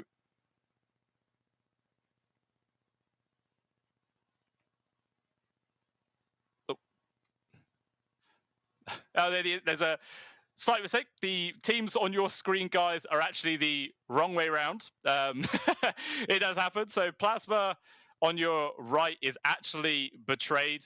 And then, vice versa. So keep that in mind. So Betrayed's lineup is actually Plasma's. Plasma's lineup is actually Betrayed's. And Plasma going for the Dawnbreaker there as their final pick of the game. And yeah, that is going to be their position 3. Mirage taking the Shadow Fiend as well. So the last pick, Magnus, it seems like a bit of a question mark for me, but we will see how it pans out. And obviously with the Dawnbreaker last, putting into their off lane, so Drakidical going to play the Primal Beast as a 4, which means they got the mid OD and a carry Marcy at the end of the day. And yeah, Mirage running the Shadow Fiend to be their mid laner, Magnus on Owned Me for the off lane, and then Shad going to be running the Nature's Prophet as their carry. So, I mean, I think if it was still going to be, 3 Primal Beast, 4 Marcy, the Nature's Prophet would get punished pretty hard in that lane. I think, with the Dawnbreaker, that's still going to be quite nasty lane for him by all means. So if, these guys can get on top of the Natures quite easily, we could see him get brought down multiple times in the laning phase. Most of the time, you're going to wait till your level 3 power spike to try and go for that kill. But in all honesty, with these 2 heroes, the Primal and Dawn, I could easily see them going for a kill at level 2. And that could be their opening here for Plasma to take game number 2, push this onto a 3rd map, and keep themselves alive here in the Malta Vibes Pinnacle Cup tournament. And they're going to try their best. But I think, considering how well Betrayed played in the previous one, I think I slightly lean towards them, but I don't know. Their 2 main cores are actually pretty susceptible to getting taken down, the Natures and the Shadow Fiend. I don't know. It feels kind of awkward. If the lanes go quite even, I feel like Betrayed might be able to pull ahead eventually, but it looks like Plasma should be able to get a decent start here into this game number 2 and potentially run away with it, just build up a lot of momentum and potentially take the W. But we are now in, and we will jump on in right now, guys, and see what the outcome here is going to be for the second game in this best of 3 series. And both teams starting off with a smoke straight away, which is always going to happen. People get down those wards as fast as possible. And it looks like Drakinical going to be able to get us quite deep. Actually, he's just got the sentry. The Scan's going to drop his obs there. And the one gets placed at the complete opposite side from Betrayed. So no obs are going to get dewarded today. Even actually going to keep their aggression going. Moving into the triangle area, but unfortunately for them, not a single member of Plasma is nearby. They're all chilling by the towers, feeling quite safe. We'll even just get a free kill on towards a Triumph. Easy money. Dropping the tip for the 8 gold kill bounty and 6 experience shared. Wow, big value. Big value. Yeah, looking like this is going to be another 2-for-2 split here on the bounty runes. Not really anything being gained there whatsoever. Everyone just chilling. It looks like maybe Betrayed might try and contest it for this bottom bounty, but I think as soon as Omi sees 3 people, he's like, maybe not. And he will decide to back it out. Not worth risking his life for that at all. And yeah, everyone's going to fall back to their lanes. And the laning will commence. One thing to point out in this game as well is that Curtin Keel, he is level 30 on this Dawnbreaker. This guy has spammed this hero like hell. So we'll see if that's going to translate into this game. Could see him become the real scary boss. Who knows? Obviously, this mid lane is going to be an interesting one as well to watch. Cancel on the OD versus Mirage's SF. We'll see who ends up pulling out ahead. Obviously, with the constant Astral stealing away the mana of Mirage, it's going to make him, quite awkward to actually get those raises online. Which is why we probably see him spamming the skill quite early on to, just make use of the mana pool before it all gets taken away. You may as well. Otherwise, it just gets completely wasted. You don't find a single thing out of it. Yeah, obviously level 3 again, going to be the main power spike. Could potentially see some rotations coming in from either squad, to be honest. Maybe try and go for the kill. Meanwhile, Angel and Memesaw just sort of doing that standard support things in the jungle, trying to get this pull off. He's just trying to make a bit of distraction away from the hero himself there, but he will just go straight on towards Shad. All the spells land. And he just gets taken out. Angel was distracted from the Jakiro. And Curtin Kale just finds the perfect opportunity to kill the enemy position 1. And yeah, guy just showing why he is level 30 on this hero. Knows exactly what to do in those situations. An absolutely fantastic start from him. And it looks like so far in this bot lane, Legacy doing quite nicely himself, 8-1 on the CS. Not being pressured so far, but obviously still only level 1 for both Owned Me and Tanner. We'll see that, you know, eventually change once they hit their level 3-2 mark. Also, one thing to note is that now the creeps are close to the tier 1 bottom for Owned Me, we could maybe see a skewer attempt eventually, which is going to be pretty nice. It all depends if anyone steps out of position though, that is the main thing. Doesn't look anyone will though. Even if they do get a skewer attempt, both of these heroes, Legacy and Pinnacle, have ways of disengaging quite nicely. They should be fine. So up top. Just can't control the lane quite nicely. Obviously, some of these CS that he's got, 11-1, are going to be the Treant, so, you know, it doesn't properly reflect how well his CS is doing, but it's still pretty good. Angel as well trying to harass out the Jakiro, but he's got to be very careful. Yeah, mid. Still just a slight advantage here for Cancel, 11-8. Meanwhile, down at the bot lane, they do get a kill on towards the Primal Beast there. Tanner getting the credit for that one. Even applying a bit of pressure on towards Legacy. That's a fantastic position to be in, you know. I wouldn't really have expected them to get the kill in this lane first. Actually, they're going to carry on going forwards. Legacy in danger. The Starstorm hits. Sparty trying to run away in the trees, but another right click follows him to the grave. And down he goes. All right, this off lane is working pretty damn nicely. Meanwhile, in the mid, Mirage also in danger because the rotation comes in from the Primal Beast. So there is at least that little counterplay from Plasma, taking out the enemy mid laner, which is going to further this rift even more. One thing to note is that Cancel has 10 denies on top of his 13 last hits, so much of the XP in this lane has been taken away. Angel trying to get this kill onto the Meme Sword, thinking about maybe getting a deny on towards the Roche bit. There is going to be the Astral, the Cogs actually blocking away the Roche hit, so Angel's still going to get the kill credit, and now Mirage is also here, but yeah, they don't really have the means of chasing him down. Regardless, you know, Cancel pretty much out of mana, so there's not too much he could do in this lane. Probably see the Jakiro TP mid to fill up his bottle. No, he's actually going to TP back to the top. Not interested. Who cares about that? Meanwhile, Tanner does get picked off there at the bot lane. Legacy managing to get the kill credit for that one. So a bit of retaliation against that very, very annoying Murano. He's been doing quite a lot of work in that bottom lane. And still, Shad is actually doing nicely in terms of CS. 25-3, which I find kind of surprising. I feel like they've been able to apply a lot of pressure here, Plasma, in this offlane against him, but he's been able to succeed regardless of that. Obviously, it's a Nature's Prophet, so you can always just TP back to base, come into the lane, full HP, full mana, got your items, so it's going to be playing a big effect. Meanwhile, in the mid, Cancel just gets ran down behind the tier 1 tower. Mirage easily able to find that kill. Definitely a bit of retaliation from his death previously, the solo one as well. Just gives him a good amount of experience to boot.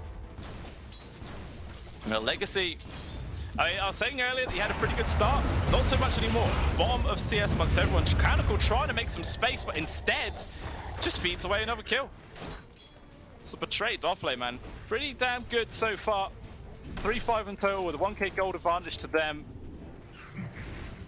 And yeah, Legacy definitely needs some more space to try and recover himself. And meanwhile, at the top lane, the Nature's Prophet does end up getting brought down as well. So another death for him.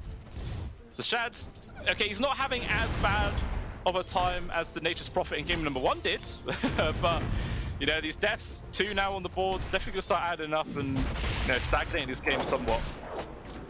We need a bit of assistance again to try and help out. So I mean, this is the thing about having a mid lane Shadow Fiend. They're not really known for their ability to rotate around the map, you know. They want to sit there, they want to get their own farm and just focus on their own game, to be honest. Actually, not quite the rotate hero that Cancel has. Meanwhile, does get caught in bot lane, grabs the double damage through. Mirage trying to use the ultimate, but good cancel there from Pinnacle. Puts a stop to that immediately. Radiant's middle tower is under dropping attack. some wax onto the Prime. We got Angel is going to try and run at Cancel there, but can't quite keep pace with the OD. He is fine. A good kill on towards the SF. Makes me appreciate it all the more. Balancing this game out, 5 for 5 for now is the score. Less than 1k gold advantage. So feeling pretty damn even.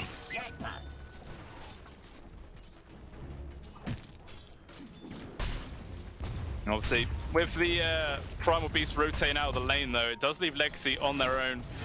Makes it kind of awkward to try and stand the ground in the lane and get the farm on the line. Oh, point blank arrow does land at the bottom lane. Meanwhile, the top action happening in all three lanes right now. 2 people dead there for Plasma. Meme Store as well as Legacy both dropping down. Lots of losses. Meanwhile, Blacktippus doesn't stop. In the mid lane, Mirage able to get the Olm off, but it does not matter. The damage was still there to find the kill. And the SF does die for the 3rd time in this game. So lots of trades happening. I think overall, you know, the grand scheme of things, it still slightly favors Betrayed, I believe. You know, getting rid of the carry Marcy, stagnating the game a little bit more. But at the same time, a Shadow Fiend is really a hero of momentum. If you can, you know, chain a few kills onto him continuously, it slows down his game quite a lot.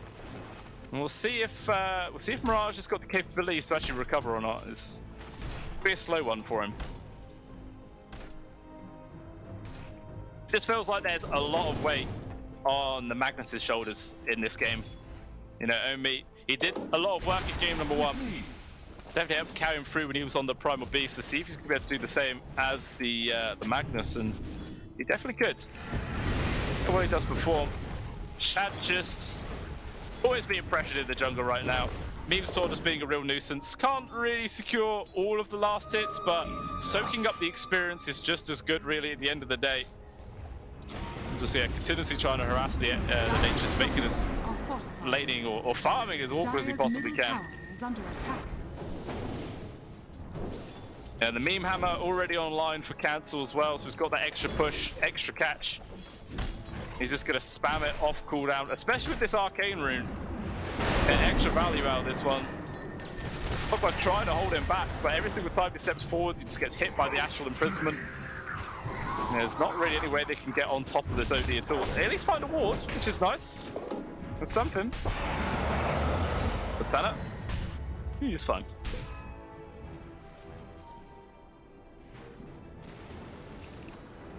Now, in terms of actual CS, it is still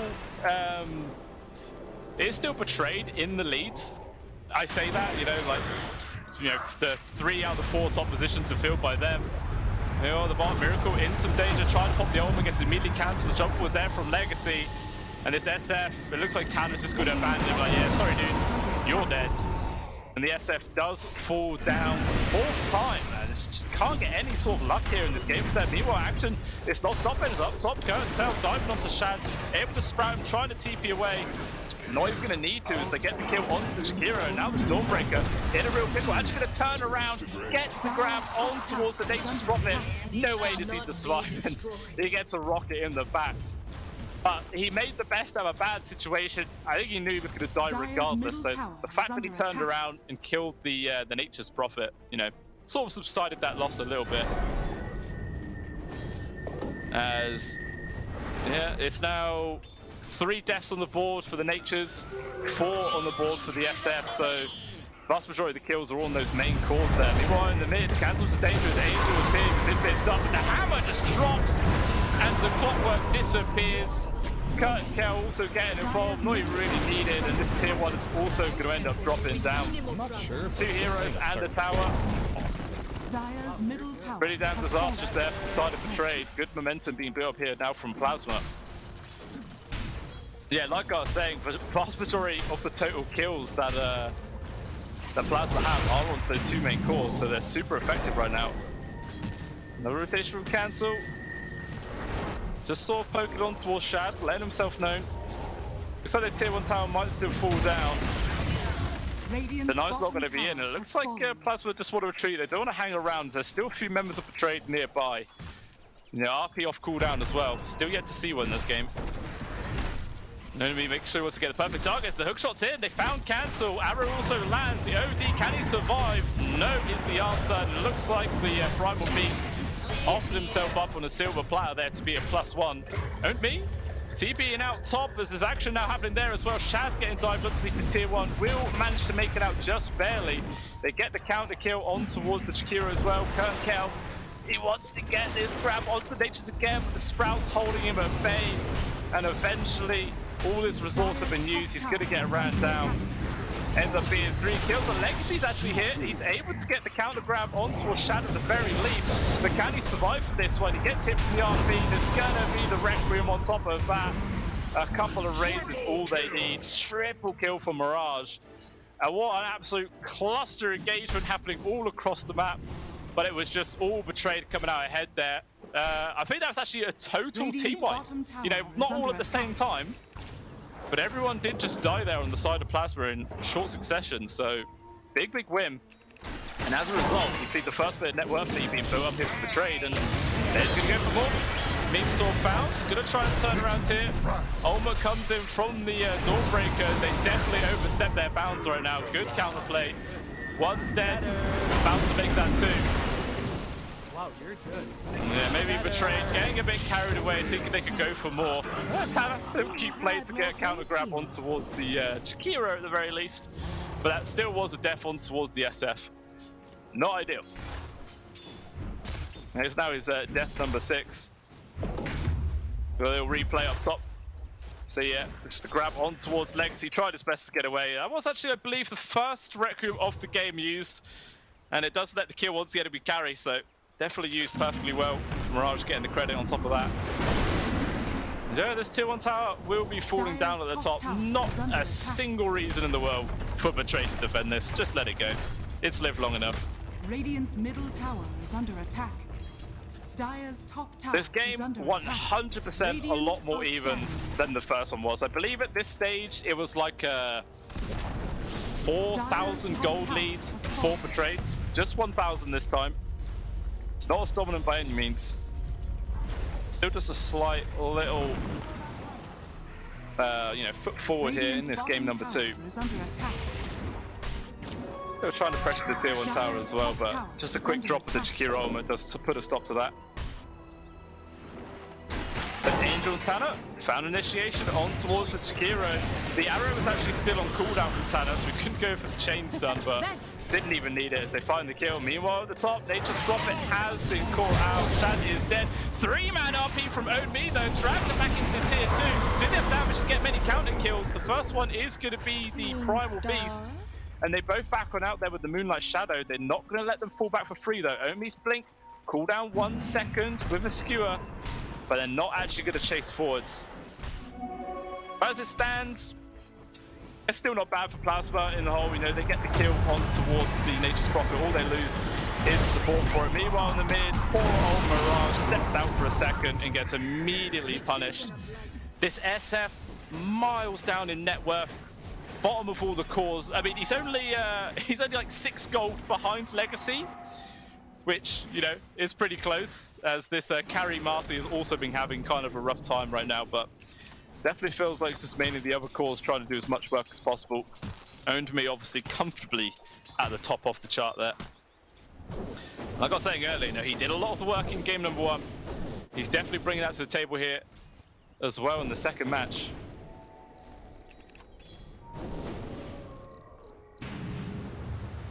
Yeah, both teams as well just going to be waiting for their ultimates to come back off cooldown before they even think about making any other moves happen. For 40 without the RP, 80 without the Eclipse, 60 without the Dawnbreaker ultimate. Turnaround Angel going to go for this hook shot with the pushback there onto Cancel, trying to get him out of position right now. Everyone jumping forwards there from the side of Betrayed. Just going to ash himself to make the space, charge through.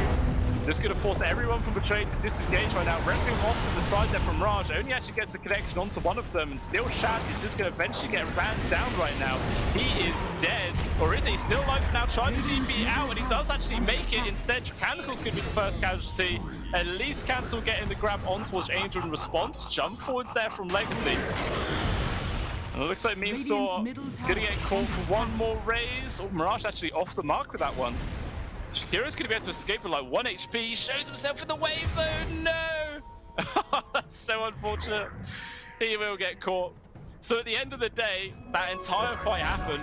A lot of madness. And only 3 people die. Meanwhile, RP getting committed. Trying to go for this kill onto the OD. He will die. Good pick up there from Ownme. Grabbing that one. Yeah, always a nice one to grab, getting that OD. forcing down his net worth as much as possible. As you know, this hero definitely relies on momentum, not really a big farmer. Meanwhile, Lexi also in danger, just gets dragged back into the entire team. The Dawnbreaker roll comes in, will get the land on towards the Mirage at the very least. With the quick burst damage, they do get that kill. Even just going to keep going right now, Curtin, trying to get the grab on towards the Clockwork. Charge of Pinnacle gets himself up on the high ground, but they're not going to allow the Dawnbreaker to escape. Hookshot plus a skewer puts her in the grave. Another 2 kills, 2 cores as well. There's always going to be a big bonus there for the side of Betrayed. And yeah, this net worth advantage just slowly increasing right now. 4K ahead for them. And it looks like Memes Tour. He's okay, he's fine. Obviously, Angel's hookshot's still on cooldown for 30. He is okay. Oh, only skewer. A little bit off the mark. But regardless, you know, finding that kill wasn't important. They got the tower, that's all that matters. And finally, the Marcy 17-minute Battle Fury has now been completed. Not really an ideal situation at all. But at least now this is online. We could maybe see Legacy's farm increase a fair chunk. And obviously did just see as well, we're probably not too great, and it's going to get worse as Cancel has been caught. Keep him alive so far with the Astral right now. Only still no RP for 20 seconds. Good opportunity for a turnaround here from Plasma. The backless getting very low and will actually die. Angel gonna go for the safety hook shot out there. And he does make it away. The prize is mine. Oh, okay, Plasma do finally get a kill without getting punished for it, and it is onto OB, the top farm core of the game. So he was worth like 700 gold in total, but that did cost a lot of rotations to come in. And it looks like Plasma, they're going Roche. They're going to try and use this opportunity of no Magnus to their advantage, and it's dying pretty quickly, already on half HP, and not a single bit of information for Betrayed to work with right now. And this is going to be a free Aegis going into the hands of Cancel. Okay. Yeah, just from that little chain of events, you actually see that we've probably got a fair margin, to be fair, for the side of Plasma. You know, keep themselves in this game. So we'll see how they want to use this first Aegis, though. I imagine it's just going to be a defensive one, you know, give Cancel a bit of assurability, a bit of space to work with to keep his farm going. It's kind of difficult to try and make any aggressive plays themselves. Obviously, they definitely do have the means to. A catch from the Primal Beast followed up by, you know, the ult from the Dawnbreaker to come on in. They do have that global presence there. But even still, definitely feels like Betrayed are just always on the hunt. Even against this Aegis right now, they're still very aggressively positioned. Flare does spot the Jakiro, but clearly not the target that Angel wants to go for. They got RP ready, trying to look for an open hook. Try actually down towards the Primal Beast. Doesn't quite get the connection, but still is rooted in place there. Trying to do what they can. Angel is going to get punched for this one. The RP comes through onto 2, dragging them away from the Dawnbreaker roller as well. Perfect play there from OB, but still, it looks like Plasma, they want to take this fight. Mirage in danger, going to push himself away with the Requiem. Perfectly played to make the space. And it looks like Plasma don't have any means of chasing forwards. Too much damage coming through, and they will all disengage. But, I mean, that was Requiem and RP, and the only kills Betrayed got for that was 2 supports, and they lost a support themselves. So in all honesty, despite the fact that sure they got a bit of golden experience, I think Plasma aren't too sad about that turn of events. It felt alright for him. Yeah, they've got the 75-second window without the RP while still having 3 minutes on their Aegis. So if they actually wanted, they could maybe make a play themselves, you know, with the that window of those skills being down. It looks like though down in the bot lane, Kirkout has been found, tried to turn around, go for the TP out, and all of the disables actually being used already. He just TPs out in front of all of them. It's fine. A few other members of Plasma nearby. Maybe they want to go for the OD right now. They're also going around, more people rotating in. Hook shot forwards, going to set up for the arrow, push them straight back into it. Charge coming through from the OD, but Gurkyu's actually there with the Hurricane Pipe to make the space. It's like it's raining through. Will be fine. Meanwhile, Cancel does get forced off out of the way. Macropie as well as the Ice Path, trying to make as much space as possible. Memesaw just offering himself up like, kill me, let my cause run away. Yeah, Cancel does escape with his life, but only he's Radiant's charging bottom him. tower is under attack. They will just clear up the tier 2. Radiant's bottom tower has fallen. That was the Aegis and the support kill getting taken away, and they didn't even need RP or Requiem for it, so just very nice movements there from Betrayed. Taking away any advantage that Plasma were able to get, and yeah, balancing it out even more. Still a 6k gold advantage so far. And the momentum 100% into the side of Betrayed right now. Even just casually finding all the observer wards that Plasma did have, removing all of their vision from this map. And it looks like Plasma might try and go for a smoke move themselves right now, all 5 grouped up. Maybe they want to try and go for a grab onto Owned Me. He's not an easy target. Looks like the read is actually there though from Betrayed. They back on out before anyone can get caught. Legacy gonna get spied, but with this observer ward here onto the ground, I think it just got the spot there on towards Owned Me. Okay, gets immediately cancelled out there. Angel just knew. Yeah, it feels like Plasma are really scared. You know, they huddled up as 5, but it seemed like it was mainly defensive play, just trying to provide a bit of protection for the OD to get his farm on the go. But meanwhile, this is happening. The Nature's Prophet is getting farmed for himself. Yeah, we do see all 3 cores on Betrayed, top of the net worth, feeling pretty damn good. Shad is extremely close as well towards his Glepnir. How much is he away? 5.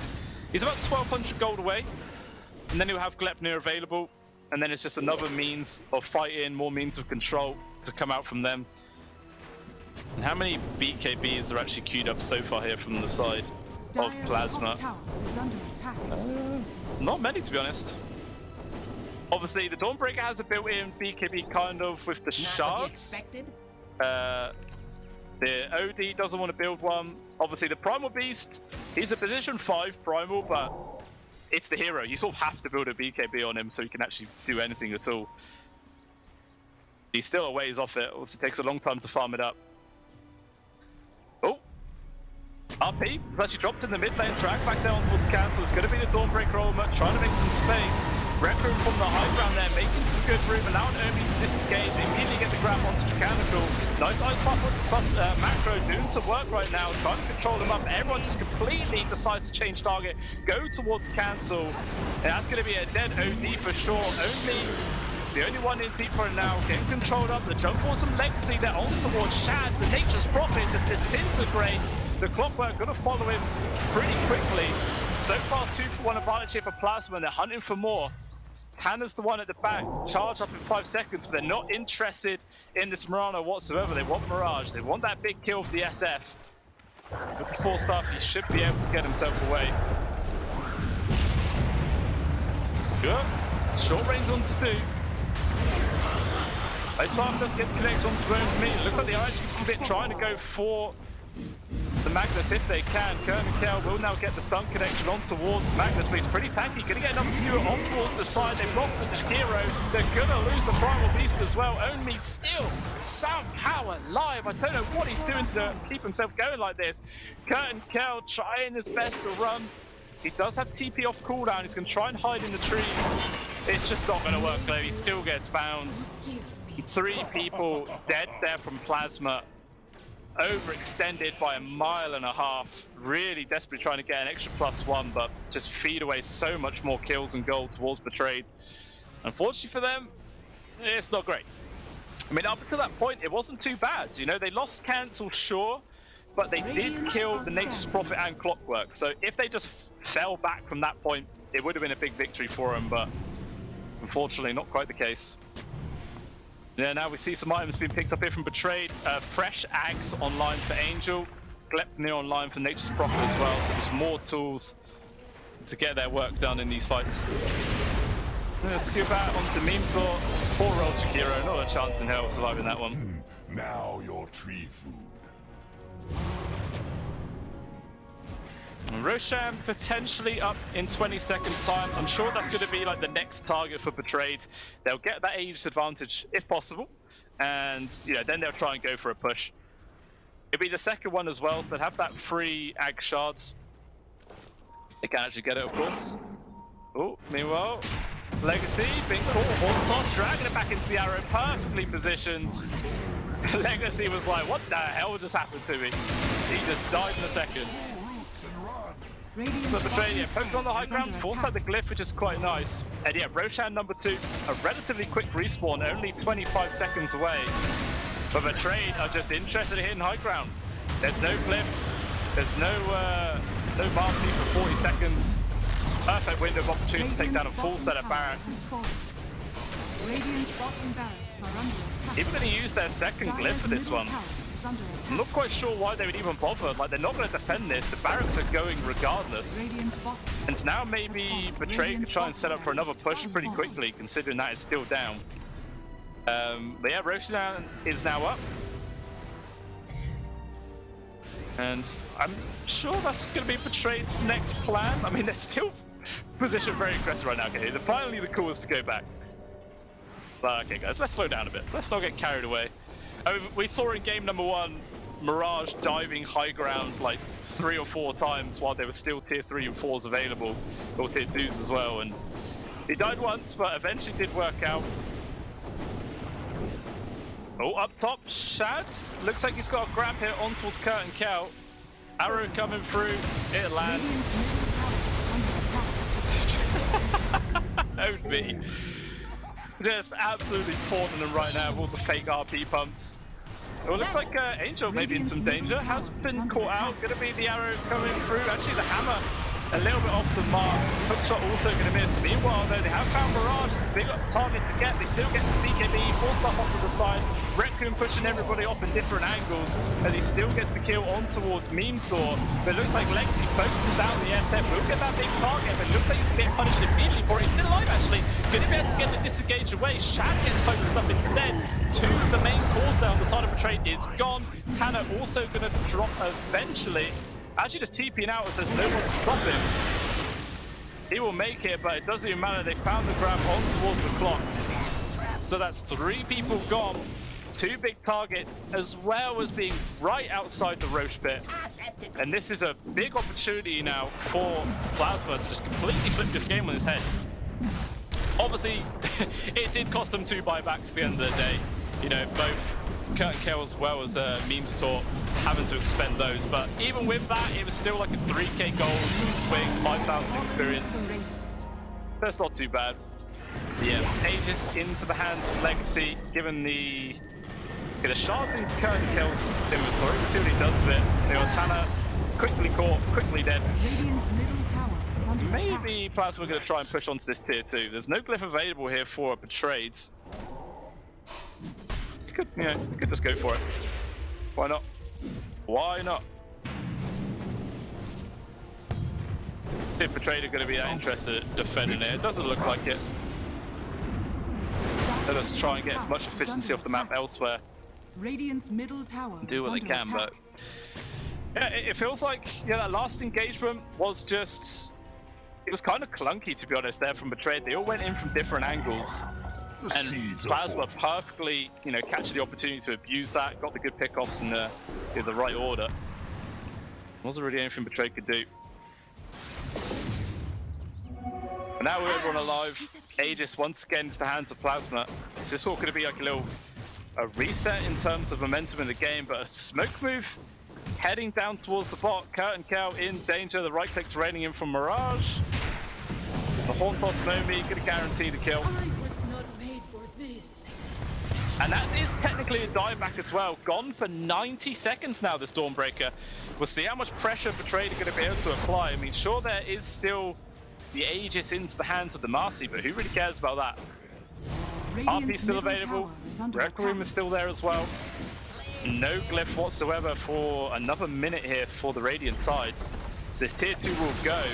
Potentially high ground as well. They've got a decent sized creep wave plus a catapult. But it looks like they're not going to risk it, They will decide to fall back. Boom, there it goes. Just getting some D-ward, finding some extra space. And there is actually still a tier 1 top, 30-minute tier 1.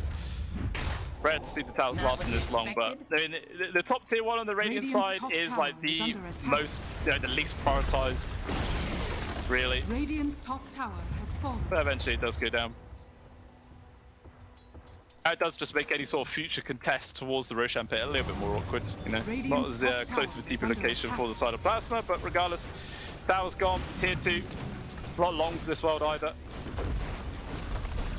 With the Dawnbreaker up in 15, not going to see Betrayed try and go for any high ground play. Just going to use this extra bit of map advantage to their favor and get more efficiency off the map. And I mean, after that last fight, the net worth lead got brought down to like 8,000 there. But within like 2 minutes, it's quickly back up to 12,000 for the side of Betrayed. Did not take long at all to recover.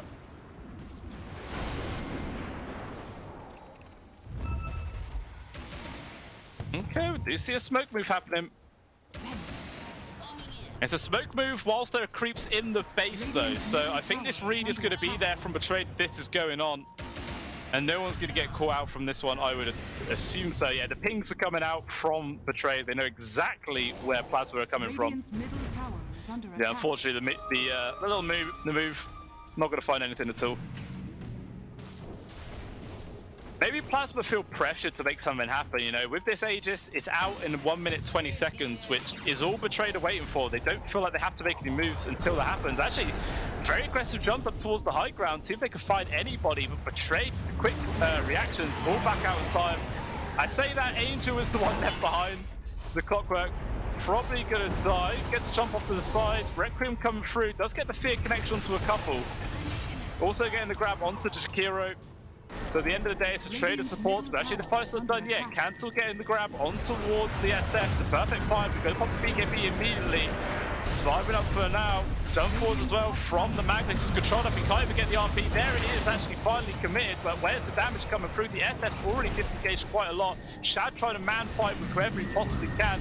Off to the side as well. They've got the grab on towards the Magnus. End up being a trade of position 3s. Tanner trying to juke and jive. Not enough, so he will still die. So at the end of the day, it's a 3-for-2 advantage there coming out from Plasma, not even requiring the Aegis. But I mean, the golden XP shift, not that much. So it feels like, in terms of that, it was quite even, but there's a bit of extra space to work with. Cancel, though, keeping the aggression going. They've found the grab onto Marsh, or is it a complete bait out? Cancel overstepping his mark way too far. And he gets taken out easily, down for 100 seconds.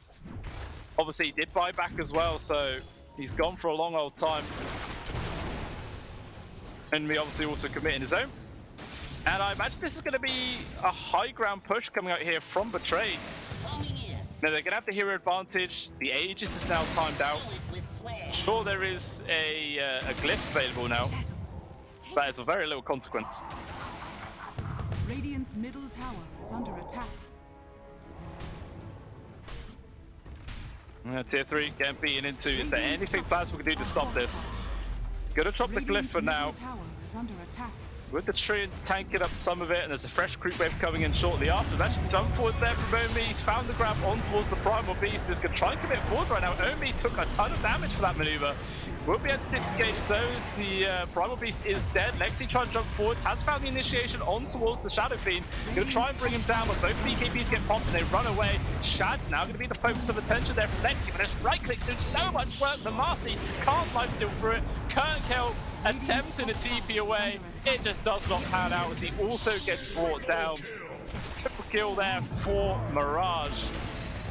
Looks like a few buybacks are going to have to get expended here for Plasma to hold on, because they are inches away now from being knocked out of the Multiple Vibes tournament here. No second chances in this one. One best of 3 losses, all it takes to get removed. They're going to try their absolute damnedest to keep themselves alive. 2 sets of barracks gone. And it looks like Betrayed, they're still here en masse. 40 seconds without the Dawnbreaker. I feel like they could just keep going. And yeah, it looks like they're not even going to bother with Megas, hitting straight onto those tier 4s. Mirage doing all the damage. What can Plasma do? Little Astral now. Gonna set up into the ice path, but instead, Chikiro is just dead. They got the stun connection on towards the OZ. There's gonna be an RP just locking down the Marcy. Hammer doing literally no damage at all. They're all dying, and GG, well played is cool. Plasma are done. And unfortunately, yeah, like I was saying, they're now completely out of the tournament. But that is obviously a very nice win there for Betrayed, taking this series in an extremely clean 2-0. The second game, quite a bit more even than the first one was for sure. But eventually, you know, there was just a few fights that went a little bit too skew with for the side of Plasma. Betrayed capitalized on it perfectly, cleaning up that first series. And yeah, that is a perfect situation for them, obviously moving themselves forwards now in the brackets of this tournament. Plasma are gone, you know, theoretically going home, even though they're still at home. But you know what I mean. It all means the same thing. And yeah, I'm not too sure what difference they could have made. Yep. So we'll have a look at the brackets, see what it's looking like right now. And yeah, there we do see Betrayed now guaranteeing their spot forwards in the second round here. Going to be playing up versus MM. And then obviously the winner of that series will see who gets the honor of playing up versus OG. Obviously, that's going to be an exciting game to watch eventually. But, you know, still a few more games to go before then. Yeah, plenty more matches to come. And so one more series is left up for me, at least. Obviously, 3 more for the entire day, guys. So not long at all. And yeah, that will be at 1 p.m. CEST time. So quite a long time to wait. Again, it's a fixed schedule. So we will be a brief wait while that's coming on. So, you know, do stick around to watch that. But if you guys haven't already, do head on over to the Pinnacle Esports Twitter to try and enter the prize in to win yourself a nice jersey. Just find the pin tweet, comment on it, which your favorite team is, and make sure you follow and like the tweet as well. And then you will be entered into the chance to win that one for yourself. And they do look pretty damn good. So make sure you do that one, guys. And yeah, like I was saying, that is it for the first series. Thanks for tuning in and stick around. We'll be back very, very soon. I'll see you then, guys. Oh, esport. You and I have come a long way. It was such humble beginnings. As we gathered in small groups, we were professionals right from the start. Passionate, organized, and ready to rumble. We dreamed big, and surely enough, our parents supported us at every step of the way. Didn't they? Fired up by all this love, it wasn't long until we caught the scent of competition. To be honest with you, it wasn't always that easy. Joe here, he had to take on 2 side jobs to afford playing professionally. It's gonna get better, Joe. Fist bump. Some of you dared to not even call this a sport. And look where we are today. An endless stream of esports events every year. Bet you didn't see that coming, Mom and Dad. And you know what?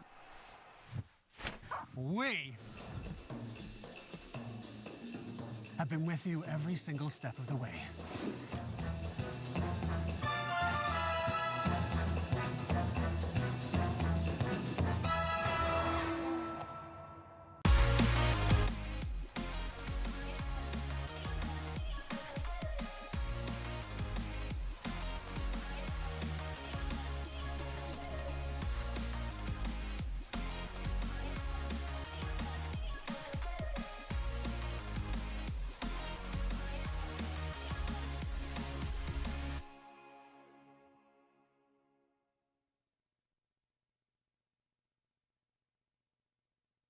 Dream of working with people you watch on screen. Exclusive esports opportunities handpicked just for you. Candidate profile to raise above competition. Let 10GG handle routines. Make a step towards your dream today.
Seagulls flying overhead,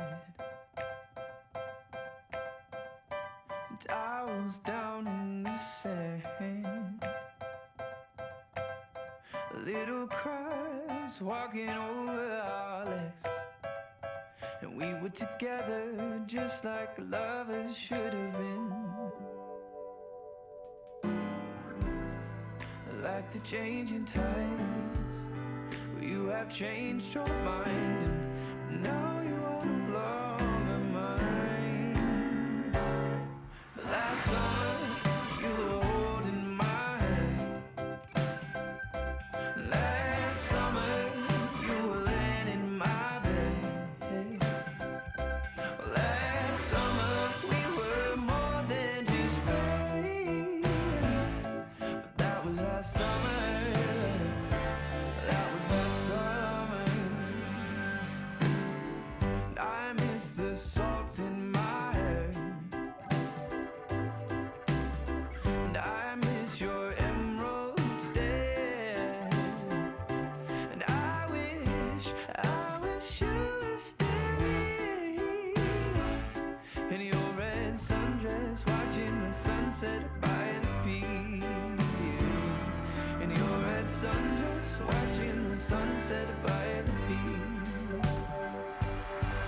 Last summer, you were holding my hand. Last summer, you were laying in my bed. Last summer, we were more than just friends. But that was last summer. That was last summer. That was last summer. That was last summer. Like the changing tides, you have changed your mind. Now you are no longer mine. With tears in my eyes, I recall the times when I had you by my side.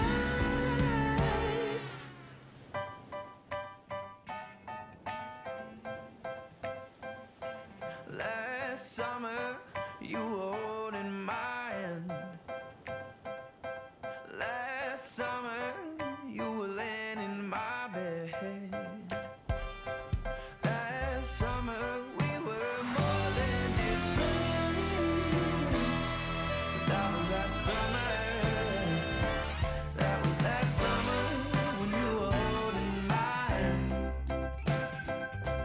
Last summer, you were laying in my bed.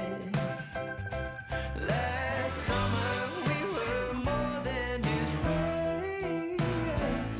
But that was last summer. That was last summer. That was last summer.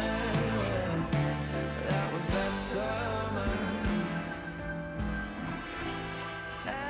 That was last summer.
Salut.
starts loving you all night long.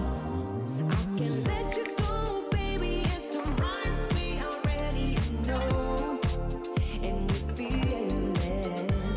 I really do understand the truth. We can't go any road. Need you now. Last chance to close, we haven't tried. You know how you make me feel alive. Come close to me. I'm obsessed with your different kind of style. Don't you ever leave, step by my side. Hold my hand, 'cause I don't have much time. I wanna hug you forever.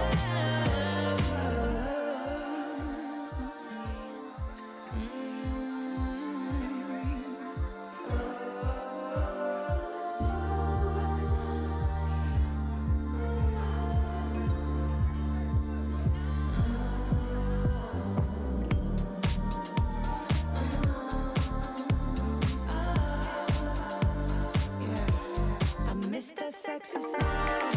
Looking forward to see you. I hope I will lose control. Love you every night, not checking the time, 'cause I'm loving you all night long. I miss that sexy smile.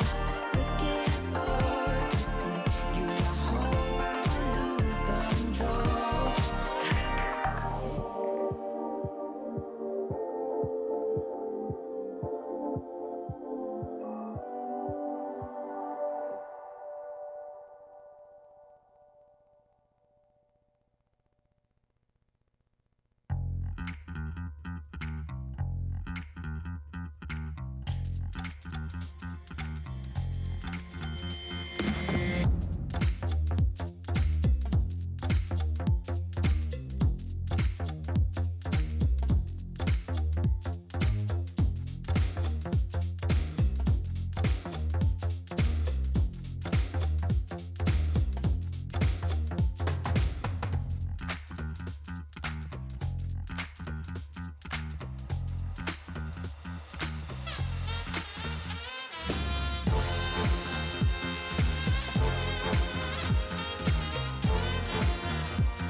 Oh, esport. You and I have come a long way. It was such humble beginnings. As we gathered in small groups, we were professionals right from the start. Passionate, organized, and ready to rumble. We dreamed big, and surely enough, our parents supported us at every step of the way. Didn't they? Fired up by all this love, it wasn't long until we caught the scent of competition. To be honest with you, it wasn't always that easy. Joe here, he had to take on 2 side jobs to afford playing professionally. It's gonna get better, Joe. Fist bump. Some of you dared to not even call this a sport. And look where we are today. An endless stream of esports events every year. Bet you didn't see that coming, Mom and Dad. And you know what? We have been with you every single step of the way.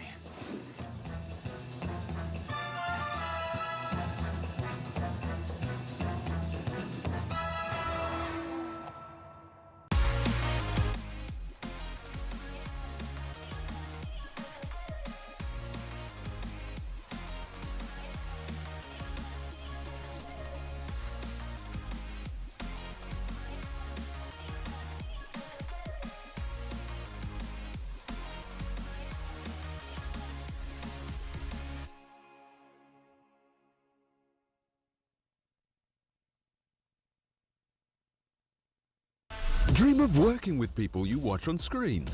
Exclusive esports opportunities handpicked just for you. Candidate profile to raise above competition. Let 10GG handle routines. Make a step towards your dream today.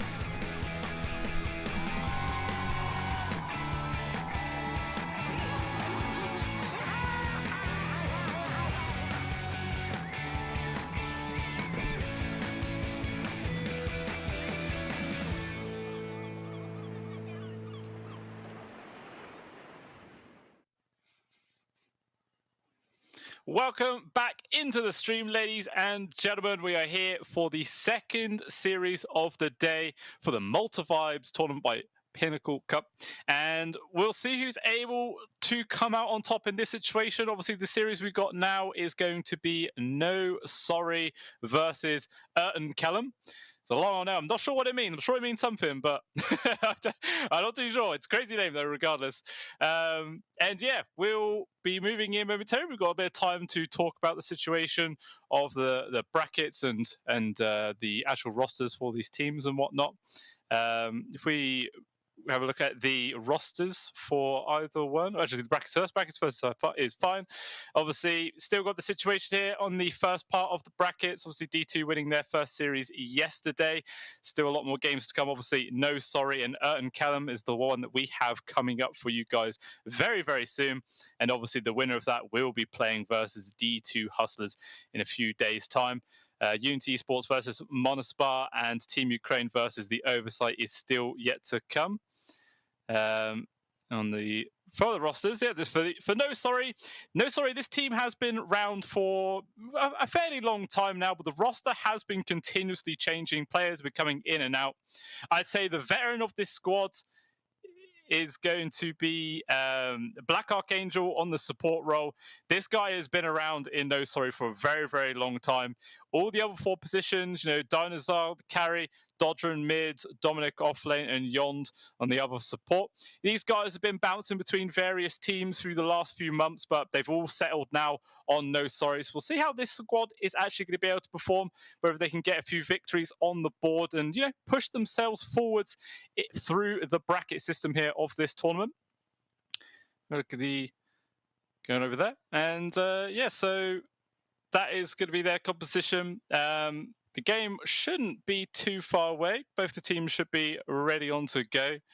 And yeah, it's going to be quite an interesting one. Obviously, like I was saying, there's a bit more history behind No Sorry to go through. But where the rosters were going, it could potentially change the heroes that they do favor. As an overall sort of look at the team for the side of No Sorry, they absolutely love Tiny. He is their most picked by quite a large margin. They just throw it out in nearly every single game. They got I think it's like a 51 or 52% win rate on that hero, which doesn't sound like much, but if you play the hero a lot of times, then the extra 1% can make all the difference. So we could see potentially that hero get picked up / banned. We'll see if Art and Kellum are actually going to be bothered throwing that sort of ban out there in the early stages or not.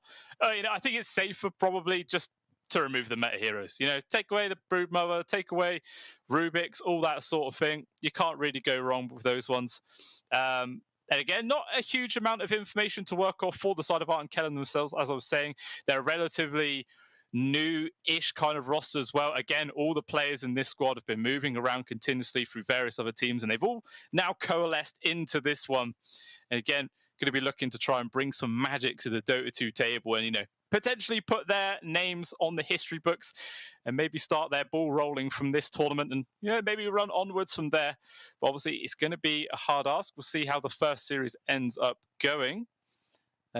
Should all be on time to start, which, not going to be too far away whatsoever. But like I said, the winner of this one will be going forwards, as I was saying, to play up versus D2 Hustlers. Got Unity Esports versus Monospark, Team Ukraine versus the Oversight. Still one move and bet boom there in the later parts. In the next part of the bracket system. And we got still Easy Katka to go versus Ancient Tribe, followed up by Darkside versus HF. The winner of those 2 series will play on to see who gets to go versus Na'Vi. And you got Lulikim, Team Ukraine versus Balrogs, and Into the Breach Shuffle versus Baza Esports again. Victors of those will see who gets to play up versus Aridu Thunders in the 3rd stage of the tournament. And then we still got Team Faith and Alliance to play up. As I was saying, Alliance, one of those big names everybody knows, but the roster's always changing. We'll see how they're going to be able to do. And then you got Dogchamp versus Rooney is again sort of 2 well-known teams. We'll see how they're going to perform. And again, the victor of the overall of those 2 series will be playing up versus Hellraisers. Then you got Navi Juniors and versus KZ Team versus Cybercats and Zealand, all looking to go up playing versus Old G. And then on the final one, Team Blake Festival, obviously the victors already come through there versus Ivy next, so you could play versus Virtus Pro. And from the result of the last series we cast, Betrayed versus MM is going to be the next series to go up versus OG. So that is the situation of the bracket so far. And the draft, though, is now underway. So let's see what these 2 teams are going to be bringing to the table here. Art and Kellum take it away, both the IO and the Broodmother. Meanwhile, No Sorry removing the Death Prophet and the Rubik's. Yeah, very meta bans coming out right there. Not really focusing on towards the most picked from either squad by any means. But Disruptor is going to be the first pickup from Art and Kellum. You can't really go wrong with this guy. He brings a lot to the table. He's got good catch for those extra +1s, gives good vision, just good gank and control potential, whoever they do manage to find. And No Sorry, they actually decided to go for Beastmaster and Techies combination. That is a very interesting way to start the draft. yeah, Techies is always going to be a big question mark. It only ever gets picked up if obviously the team has a player who actually just spams the hell out of this thing and knows how to play around it quite well.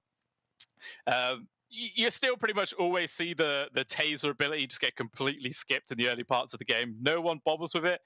I mean, you get to see one day some player might bring some crazy strat to the field, and maybe we could see that skill being used absolutely like amazing, but only time will tell. I do like the Beastmaster pick up early, though. Normally, picking an early Beast, you're going to get counter-picked by a Crystal Maiden or an Enchantress, something like that. But those are always traditional position 5s, and so is the Disruptor. So with that Disruptor there, they probably feel comfortable going for the Beastmaster, and it should go pretty much uncounted for the majority of this draft. They do also decide to snap up the Nature's Prophet, obviously. Again, still one of the most contested carries in this entire meta in this patch. You know, this hero is just always there. It can either be carry, can either be off lane. Very rare occasions now it could be a support. There was once upon a time in Dota history where it could literally be played in all 5 roles and effectively in all 5 roles, so you could never really know what was going on. But yeah, its versatility has definitely diminished slightly, but not by a massive margin by any means. We will see if it's going to be, that standard carry could go into the off lane, but I think it's fine so far to have the Nature's Disruptor versus the Beastmaster Techies. So I think they're happy to keep it as is. And with the second set of bans, removing the Mars, which I believe is actually the most picked off laner on the side of Arcanum, or it is in terms of pubs. Mars is one of the favorites there for the position 3 off lane on the side of Kellum, and yeah, they're just going to take that off the field straight away. It's always a nuisance if you've got someone who spams the hell out of it. Also taking away the Dragon Knight. Meanwhile, Art and Kellum have removed both Batrider and the Ember Spirit. So just going to focus as much as possible towards the mid lane right now. Also just going to drop that safe band of the Spectre. You still want to give the protection for your Nature's Prophet to be able to do what he wants to in the fights, rather than just getting constantly ran at. Because really, all 3 of those heroes they ban are a fantastic means of cancelling out the Natures. So definitely trying to protect his game as much as possible, which then leads you to believe that this is going to be a carry Nature's Prophet. Very, very likely to be that. We'll see if are going to maybe drop a ban towards a mid laner or so themselves, or could just continuously focus on towards the off lane, try and reduce that hero pool as much as they can.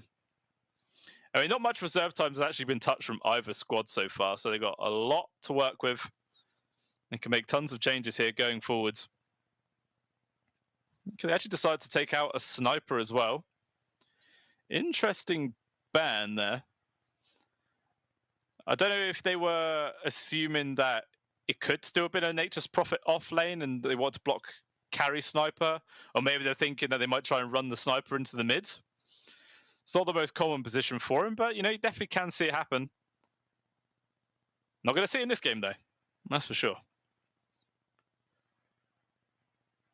Let's see what the opening third pick for is going to be here.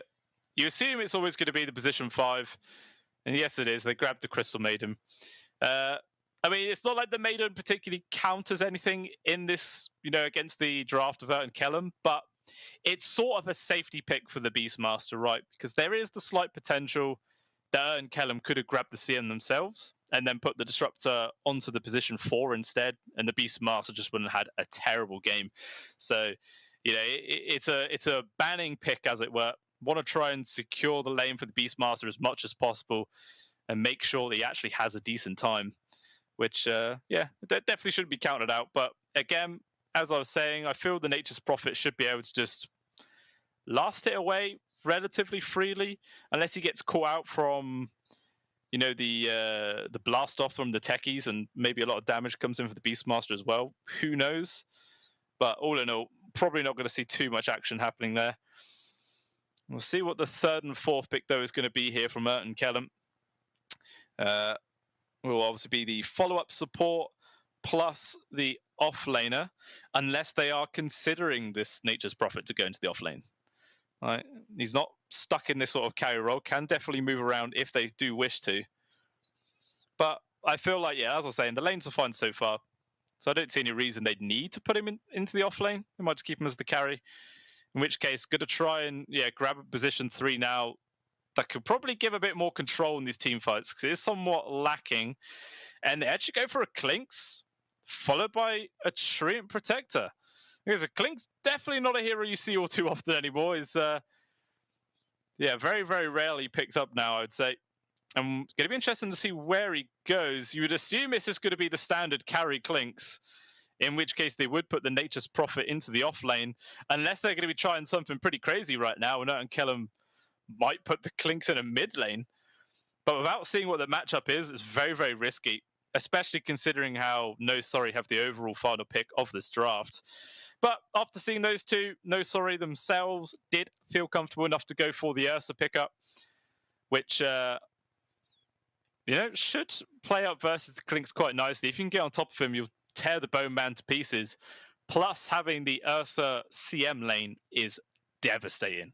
You have the slow plus root that comes through, just gives tons of time for the Ursa to build up those Fury swipes, and people will just die.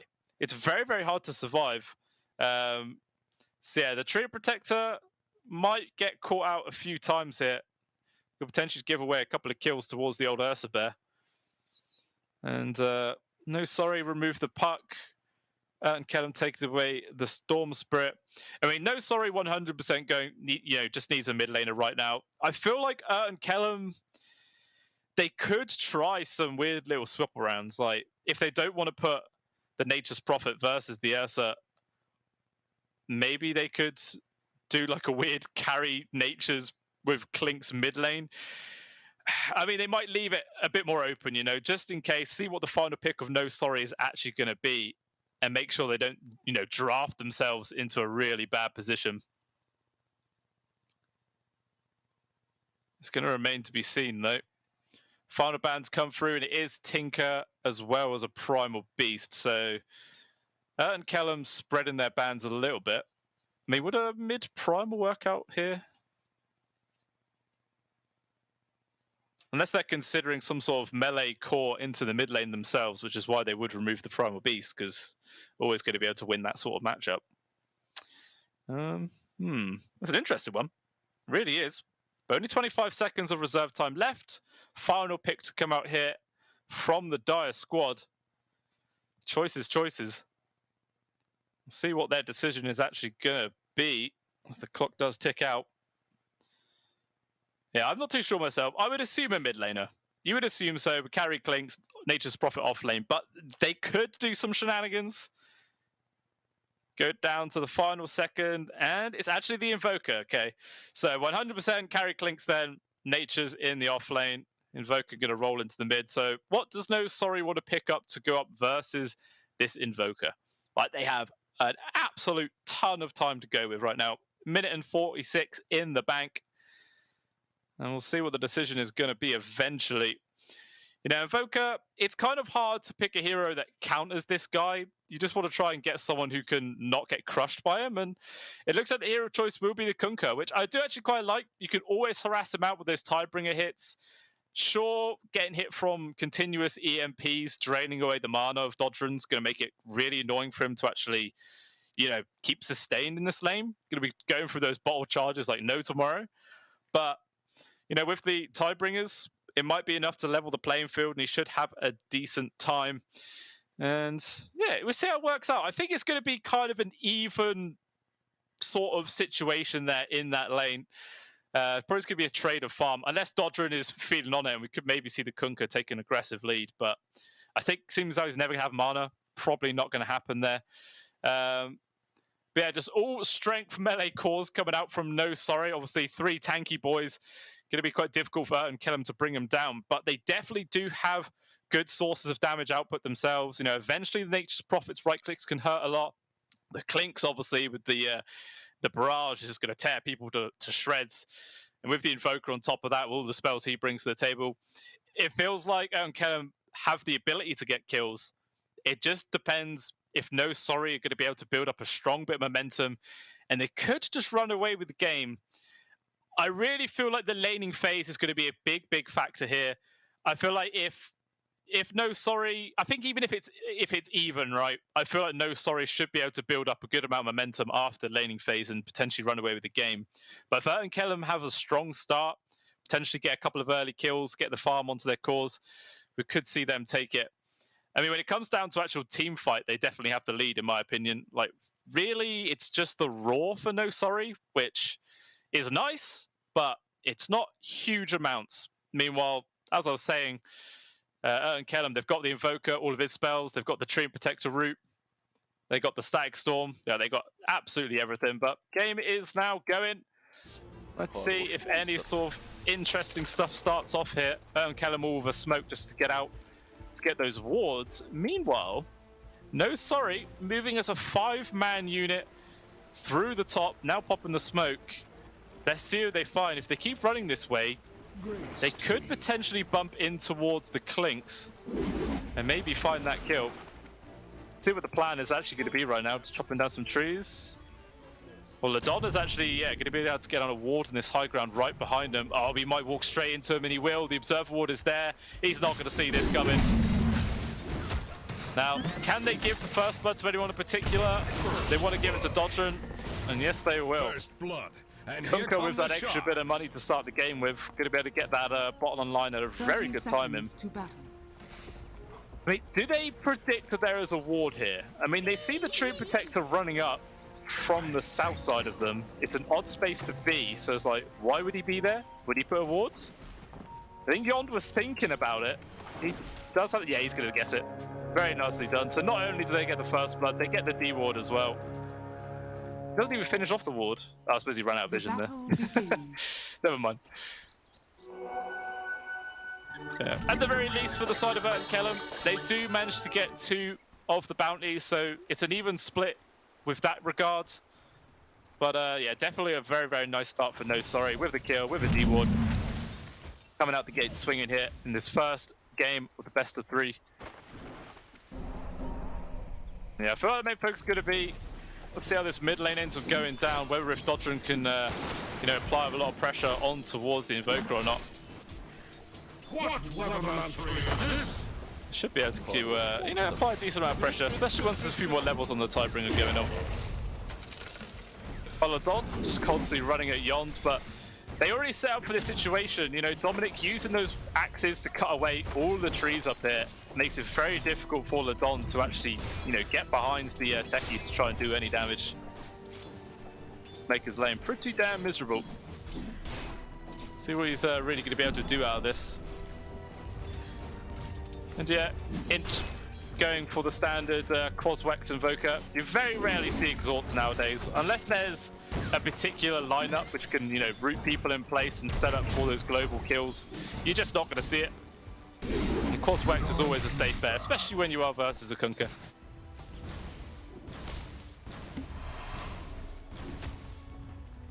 Yeah, so far as well, the Ursa should be perfectly fine. Nice in CS so far, but if I see that change once a few more levels start to get piled up here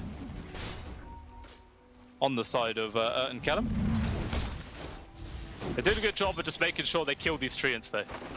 Take away that advantage of the Nature's Prophet. Should be able to secure a lot more last hits for the Ursa.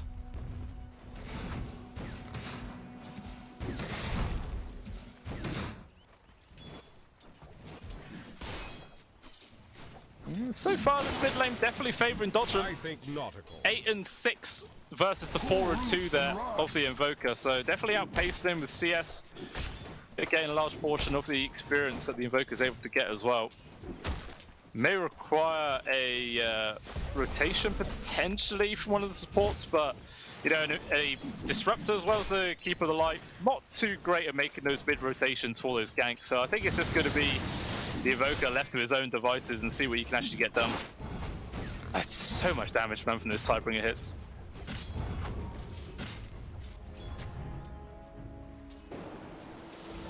Dodron trying to guess the direction that the Invoker was going to run. Not quite going to find it though. Regardless, just continuous pressure. Making this lane as scary as he possibly can for Inch. So easy to land those hits. Well, True Protector may be in some danger right now. Stepped out to try and block the camp. Has to go for the TP back to base. He will make it away. But he's going to go all the way back to base. Meanwhile, at the bot lane, Sunset actually ends up dropping down there. Lim trying to get a counter kill onto Black Archangel. Not going to work. Meanwhile, the Klink's actually getting dived under the tier 1 tower right now. Stretcher, at least he's able to get the return kill onto Yons. But the Klink's actually died just before it, so unfortunately Sketcher doesn't get any experience for that. Does get the gold at the very least, but really in these early parts of the game, the experience is the biggest factor. And it's definitely going to help slow down his game. Also a TP into the mid lane from Yons. Looks like they're trying to get a gank here on towards the Invoker. Is there any way he can survive? I don't think so. The Limit Armor trying to make a difference, but persistence is key. The Invoker does end up dropping down, so already 4 kills on the board here for the side of No Sorry. Looks like Black Archangel gonna drop here at the bot lane there for a limb. It looks like Dino though should be able to get a counter kill on towards the Disruptor, but very nice body blocks come on out. Keeps him alive for now.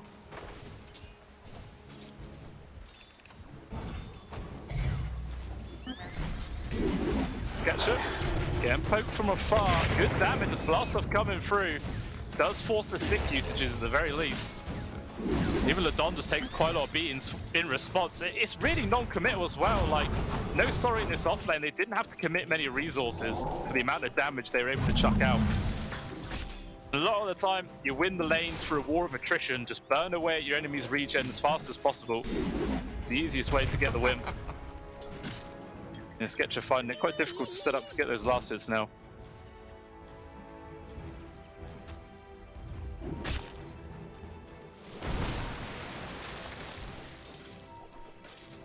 You'll see a very strong lead though for Dodrin here in the mid. 26-13 versus the 16-2. It's an absolute massive outpacing. In terms of actual experience as well, Dodrin is a full level ahead of the Invoker. Has now just hit his 5. Actually, TP coming in from the Disruptor. Going to try and set up this counter. EMP will land, burn away quite the resources, but Dodrin's relatively tanky. It's going to be the Glimpse going in the other direction. And Lim got involved. Do they have the damage to actually get the kill? It doesn't look like it, because he actually TP'd to the right side rather than the left. And Dodrin safely TP's back to base. Fortunately, big waste of rotation for the Natures. Well, the top lane, the Don just happily trading away there with Dominic.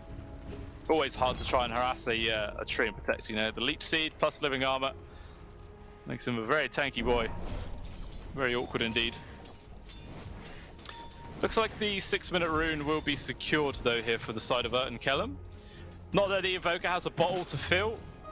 Just denying it away from the Kunkka is good enough. It looks like Sunset though in some danger. Does manage to get the glimpse, but not before the X mark was there. They're going to drag him back. Will still land. And Sunset's tried his best to run away, but the chase is going to be coming through. Nice tornado connects onto 2. Actually takes away the Arcane Rune, and Sunset going to be able to avoid that boat that comes on in. And maybe they're going to try and potentially turn this fight around. Ladon in danger though. He will manage to walk himself away. But while all that was going on down at the bot lane, they found the opportunity there, No Sorry, to get the kill onto a limb. Dino getting that credit as well. So this Ursa, not only top of net worth, but got a kill, 2 assists to his name. He's having a very nice start. Going to be able to get that Battlefield Online at very, very nice timing. Bounty. Still really just the Invoker who's struggling the most in this game. Bottom of the CS chart by a long old way. Bottom of net worth by a fair margin as well. He needs a lot more help. But as I was saying, there's not really many people who can make great rotations to this mid to actually achieve too much. And Dominic's in a very dominant position now here at the top lane. Sketcher, once he hits his 6, might be able to you know, apply a bit more pressure once he has that bonus HP and damage that comes on through. But until then, these Whirling Axes, man, what a pain. Seems to be working out quite nicely, you know, deciding to max out this skill rather than the boards. And Ladon may be in danger. Blast off coming through. They're trying to slow him down as much as possible. These right clicks easily going to chop the tree down. Another kill there for Dominic. And yeah, this Helmet Dominator going to be pretty good. Actually, not even done. Might be diving Sketcher underneath the tier 1 tower. A lot of damage. There is going to be the Raw. No chance of escaping that one. He will fall. A nice rotation from Dodgerin just to secure that kill. Gonna help further the rift between the Clinks and the Ursa. Just that little bit more. And we do see a solid 1k gold advantage now here for the side of No Sorry.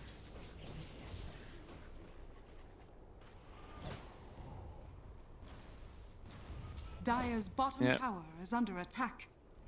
Int trying to go for the first time with the Meteor Hammer. You know, go for the Cold Snap Tornado into the Meteor Hammer combination. There's literally no way to dodge it. And it's very hard to actually try and survive and get hit by those abilities, unless you have a BKB. But I don't think the Invoker's going to be able to complete it super fast. He's not too far away, to be fair. Only got the recipe. You will have the item online. And up top, just continuous pokes and prods. Any time and Kellum showed themselves in the safe lane, people just come diving onto their face. Dodgerin is also here with the boat connections. A lot of damage to try and survive. There is a bomb on him with one more hit with a Tidebringer. Hits onto all the heroes as well. The blast off, silencing the Invoker. Just going to get ran down. Sketcher, at the very least, with the help of a limb, will get the trade on towards the techies. And Dodgerin going to get brought down. Sketcher barely able to retreat right now, but Dominic is still super healthy. He's just going to keep fighting away. Got some more axes up in a second. Going to secure the kill onto the Natures. Sketcher is still nearby. Maybe they want to keep trying to fight him as the trainers now respawn. There's going to be a glimpse off the side. The Axis actually gets the kill regardless. Double kill for him. Raw just to secure the retreat. With a TP away, is there any cancel? No. And he will escape. So a very clunky fight.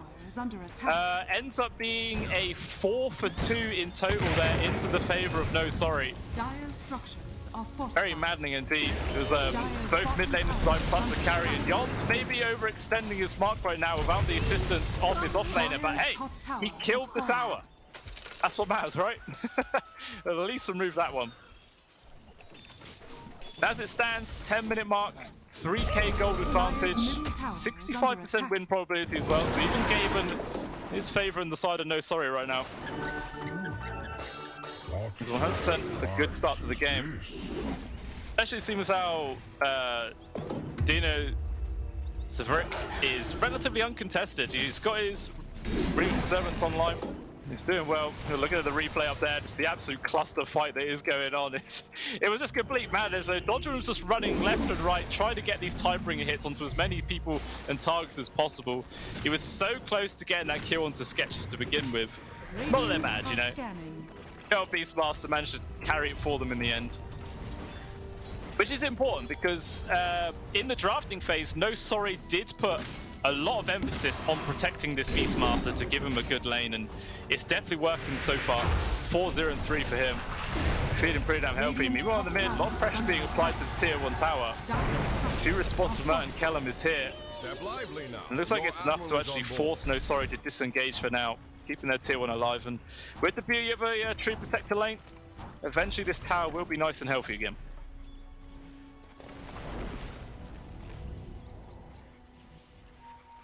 I really feel like Kellum have to apply some focus onto the Ursa eventually. Meanwhile, talking about focus, Sketcher in danger, caught with the blast off, with the silence on top of him.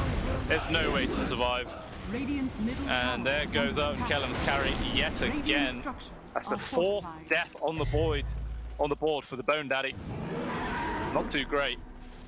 Yeah, the rift between him and the Ursa, in all honesty, I thought it would be bigger. Only 1k gold advantage. Despite the fact that, you know, Dino has had a pretty free time. But obviously this is pre-Battle Fury, which we will have very, very soon. Dire's middle tower has fallen. Meanwhile, the mid tier 1 does eventually fall down. The Treant couldn't heal it up fast enough. Definitely a good amount of map advantage being gained here for the side. No, sorry, old Sketcher. There's no detection actually, so they don't see he's there. It was actually just to farm up the camp. He does at least manage to take away the troll. Is something. You know what, little 3-man smoke here for Merton Kellum. Maybe they were trying to hunt for that Ursa, but just fantastic game sense coming out from Dino to just back on off in time, avoid that gank. At the very least, Kellum, they're gonna be able to transition this into a tower kill, with obviously the Meteor Hammer coming through. Radiant's bottom tower they will clear up their first tier 1 of the game. Something, it's a step in the right direction, but need a lot more than that. Gold stacks actually being made here, and those ancient creeps from the side of on the Dire squad. I think it's a quad stack at this point. Dire's top tower. It'll be is really under nice attack. for Sketcher to farm up, which he will now do. Should be pretty much uncontested. It looks like a bit of pressure to the tier 2 here. I don't think there's much point though, you know, versus the tree protector. They're not going to bring it down, he'll just heal it back up. So Dominant just going to focus on trying to continue his farm. Very close to his helm with the Overlord, just 750 gold away.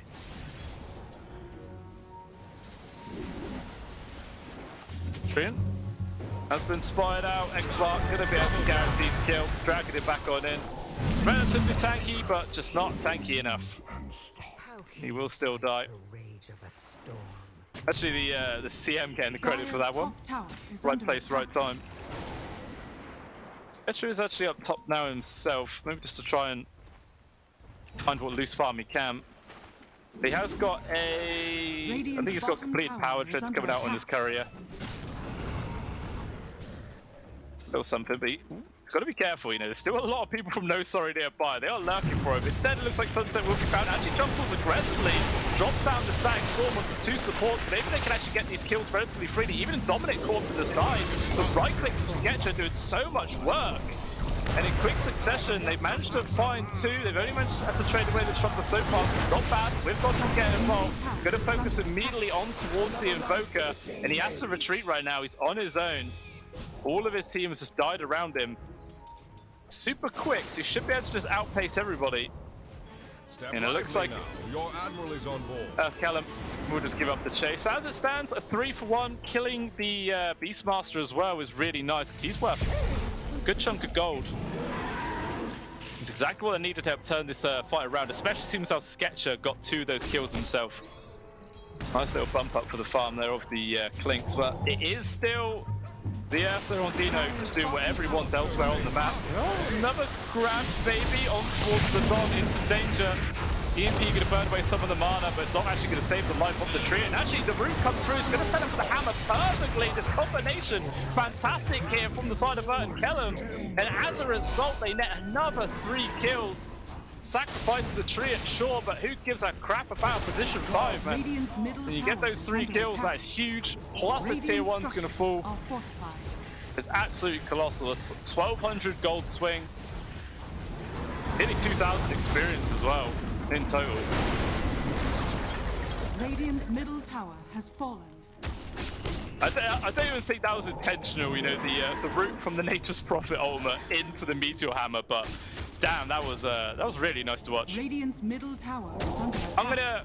I'm gonna assume it was intentional, guys. You know, they meant to do that. It was all a part of the plan, all a part of the draft. It's exactly what they were meant to do. Professionals. Do you see Dominic now? He's got his helm of the Overlord online. Well, Sketcher still farming up here with the help of the double damage rune as well. Making it pretty damn quick, but with this smoke move here from No Sorry, let's see who they find. It will be the Invoker as well as the Don. Damn, that tree just disappears. And with him dead, everyone in the area, it looks like they might just go for the Roshan now. Old Dino Zavarek going to be able to bring this target down relatively quickly. There's not any vision either in the area for the Dire squad, so even if they knew this was going on, nothing they could really do to stop it. From both supports, is TP and bot forcing away a limb. That is now Aegis into the hands here of the Ursa. He'll probably chill for a few more minutes, complete this BKB, which is not far away. And then once the Ivan's online, we'll probably see No Sorry start making some aggressive plays. And maybe try and build a bit more of a lead in this game, because it is still a 4k gold advantage, but that hasn't really changed for a long time. And kept this quite even sort of board for now.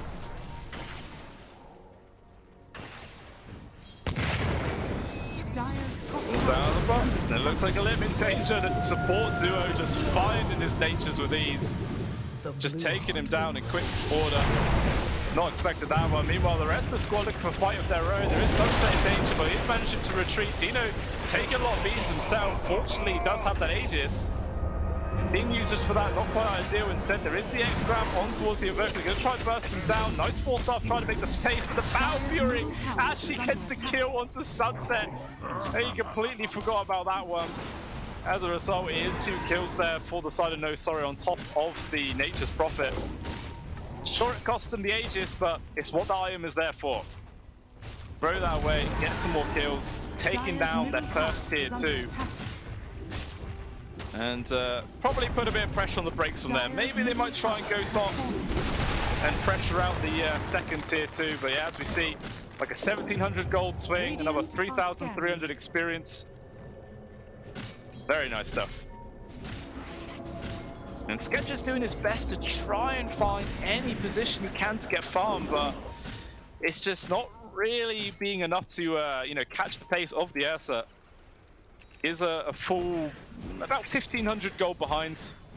Not a massive margin, to be honest, at 19 minutes in, but it's still, I think, just going to keep on growing if No Sorry can keep this momentum up. Things in the mid.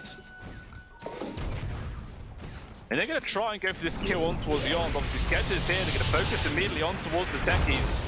Dies very quickly. They do get that freebie. Not any response No Sorry can actually make. Oh, instead, they got the grab on towards the Clinks, though. That is a massive target. Tornado comes through, but with the X-Spark, it's going to secure the death there on towards Clinks. He is down. Dire's courier has been killed. I think he was just under. Actually, I think he was caught by a dust, and there was obviously the Hawk just sat in the trees, found him perfectly, and yeah, very nicely done. Step lively now. Your Now that really will cause a little rift between the Ursa and the Clinks. Meanwhile, just the Beastmaster creeps alone doing tons of damage to this tier 2. Should be able to find this one. Yeah, nothing that Kellum could do to stop it. At the very least, on the other side of the map, Lim was able to pick up his own tier 2. They've still got that even trade in that regard. Just random little glimpse. Just saying, you know, I'm here, Yon. Don't get too comfortable. I do just have to completely fall back. And we'll see what the game plan is going to be going forward here from No Sorry. Do they just wait for Roshan number 2, get that Axe Shard online for the Ursa boy, and then maybe try and pressure at high ground, or just go bottom, take out the tier 1 and 2? Remains to be seen. I feel like that's the safer play. I mean, sure, they are ahead by 7k at this point, but it's not a huge advantage by any means. So 4-star now picked up as well for Black Archangel.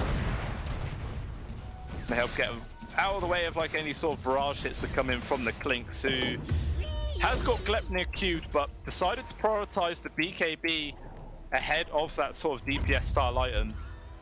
I mean, the BKB is going to be helpful versus the control from, you know, the Kunkka and whatnot, but in terms of the right clicks from the Ursa as well as the Raw, so not going to make much difference there. You know, looks like a try and focus on the dodge, and it's a very hard kill to get.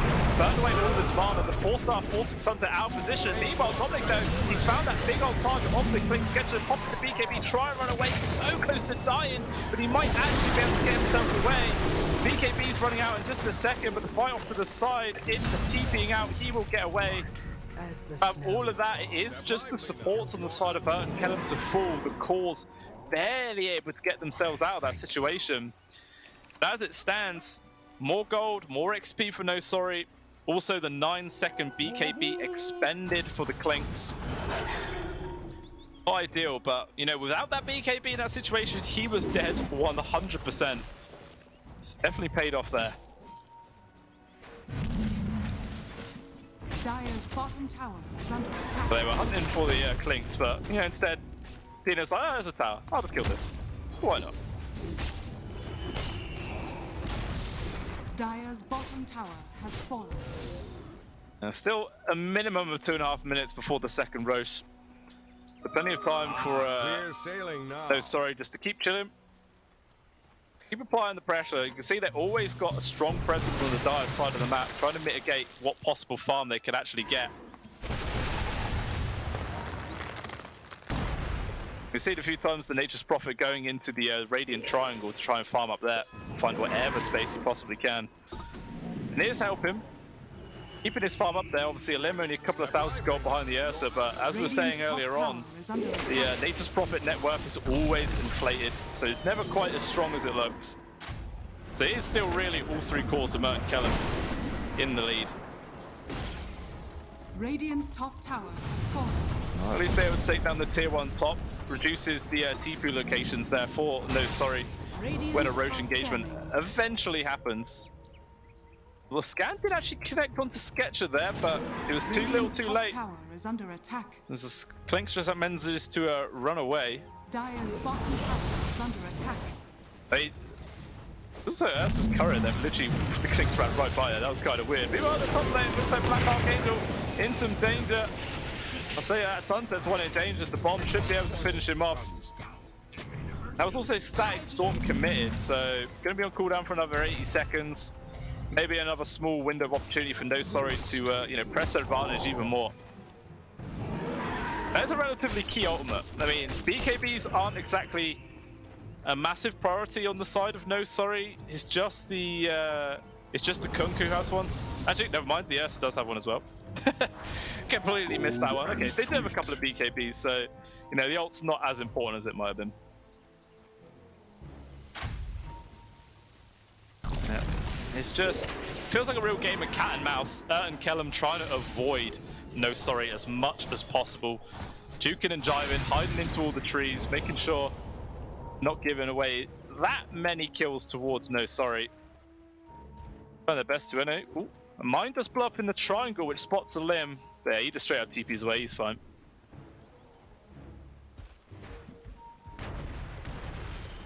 And we'll see what this next Roshan spawn's going to be. Potentially up in 4 seconds. And okay, 30 seconds. It's pretty damn quick, to be honest. Radiant's middle yeah, Yon's put the mine in there, so he's going to be able to see it as soon as it is up. Meanwhile, the rest of the squad though just constantly looking for. Oh, I think they actually just found it right there. Poor Evoker did not see that one coming. Does manage to get the tornado off, but the rage from Dino reduces duration and still manages to find the kill. That is the Invoker gone for 40 seconds. See what else No Sorry going to do with it. But yeah, Roshan now spawning. If they really care. It looks like Black Archangel managed to find the Don. There is a Treant who's going to be able to run himself into the trees and he should be fine. I mean, it's not like the freeze and field matters at all, That ultimate from the CM, it's just a little bonus more than anything else. Meanwhile, it looks like Dominic has managed to find a Limb. With the help of Dodger coming in as well. Not really much chance of Nature's getting himself out of that sticky situation. Down for 50 with no buyback. Relatively near the Roche pit as well, so I wouldn't be too surprised if No Sorry decide to move on him.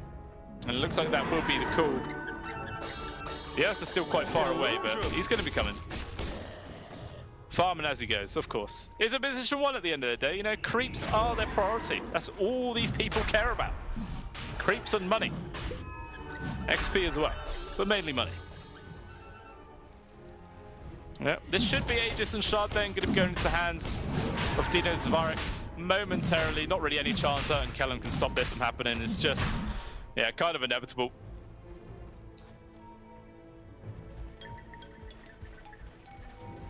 And then we'll start to see No Sorry playing more aggressively.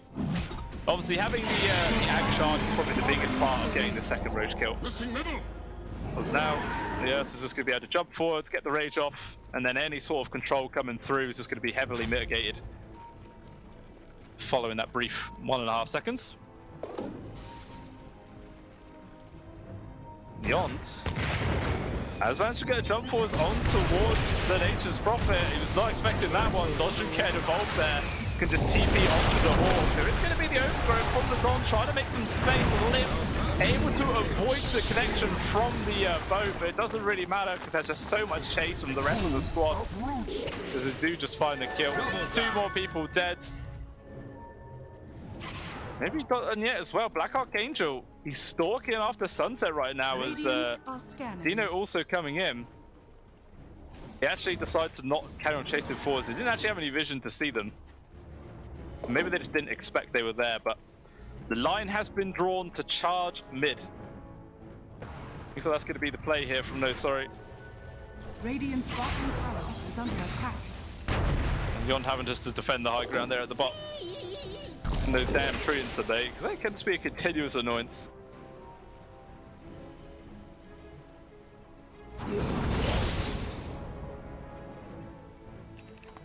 It doesn't look like they're actually working it. Push mid. They draw the line, but no one wants to do it. Maybe they just want to wait for the BKB on the Beastmaster, which is now coming out on the courier. It's another nice big power spike.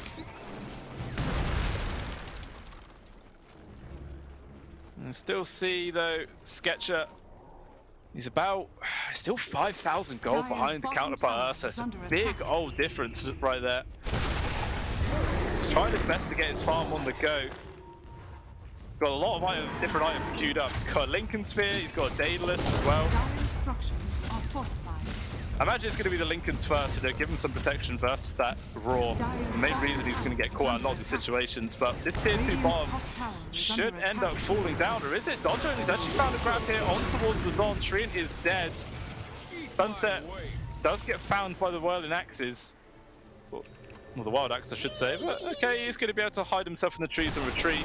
A Limbo might not be so fortunate. Tidal Wave catch him, pushed him off the map there for a moment. Maybe he can get a cute return kill on towards Black Archangel, but easily just going to be able to wait for that to end. Still has the teleport off cooldown if he wants to drop it. Just poking upon him from far, Sunstrike coming through, still the CM is alive. And Limman, he takes a long time to die. Obviously the CM and Kunk have a lot of control, but really a lot of the damage comes out from the Ursa. Without him getting involved, it does take a long time to get those kills. And fresh item coming out here from the Ursa as well. It's going to be a complete Abyssal Blade. Bit of extra guaranteed lockdown if ever he does find. Bruin's got the opportunity to... I was about to say, he's got the opportunity now to start solo killing people with the Abyssal, but he didn't even bother waiting for it. He just killed the tree anyway. Maybe he's going to get caught out with this though. Glimpse backwards. Just with the jump range though. Easily enough to disengage, he is fine. And immediately re-queues up the nullifier they had earlier on.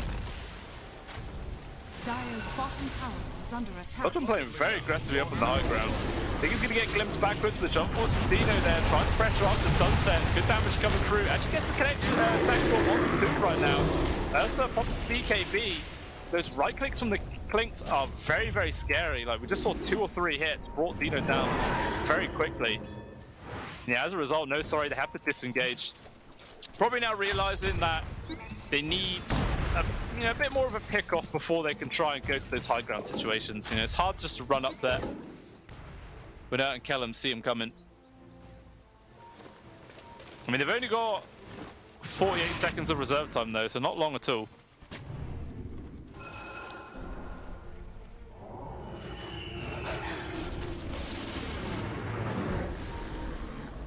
Just constant glimpses. Why not? Just be an annoyance for Dino. Cause him to miss out on a couple of CS. that's a win in Sunset's book. He's in danger right now. He's hiding behind these trees. No one sees him there, so he is okay. Could have been a free little snack for anyone on No Sorry who did come across him. Radiant are scanning. Just continuously prowling the edge of the Dire base here from the Radiant side, just seeing if anyone maybe puts themselves out of position they could find that free kill. But we do see the Aegis now timed out. Easy peasy lemon squeezy kill there from Dino. The man just tears him to pieces. Godlike spree now secured here for the Ursa. Meanwhile up top, looks like Dodgerin has found Sunset. And that's probably going to be a dead Disruptor right now, trying to dodge it with the Force Arm. Not quite going to work, but actually the involvement of Sketcher trying to do some damage there on towards the Kunkka. But with the Blade Mail, it's hard to do that. There is going to be the Raw comes through, catches the cat. Sketcher trying to be kept alive there from the spells of the Invoker, but it's just not enough, as he will still fall 70 seconds in the dirt. does at least have a buyback, but if he's forced to use it to defend this high ground, it's just going to be another victory there for Kellen. Popping the question mark for those aggressive tips. Meanwhile, Dino just getting more solo kills, do what he wants, and now starting to feel like the momentum is really building up to crescendo here from the side of No Sorry. 23,000 gold advantage. The buyback is there from the Clinks. They'll try and defend this middle set of barracks if they can. Meanwhile, they've got the stun connection on towards Sunset. Is there any other sort of follow-up? No, there is not for now. Toledo coming through. There is going to be the blade mail coming out from Dodge. Sketcher nearly kills himself while Dino just tears the Nature's Prophet to pieces. He is dead. On for 60 seconds. Ooh, Sunstrike. Literally lands between the two of them. Very close. But with the hero advantage, there's no reason for No Sorry to go back right now. They could just keep on pressing forwards and do some extra damage. But actually, the backdoor protection is there, and that's going to be key for No Sorry to disengage. It's a victory in itself. They get a tier 3, they get a few kills, a buyback as well into Sketcher, which is huge. So if he dies one more time, could very well see the GG push coming out shortly afterwards.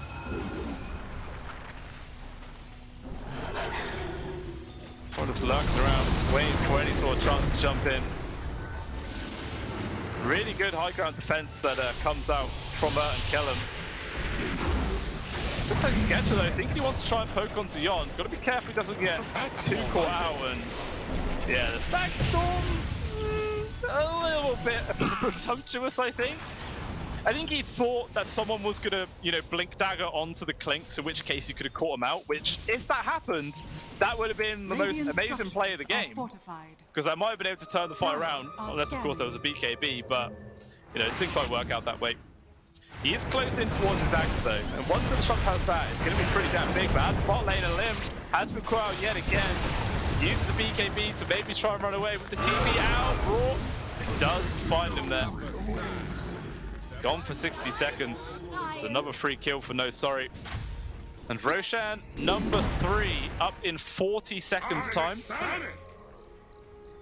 We'll see how quickly No Sorry can be able to scout that one out. I say No Sorry because I don't really see many opportunities where and Kellum are going to be the ones to actually find that objective.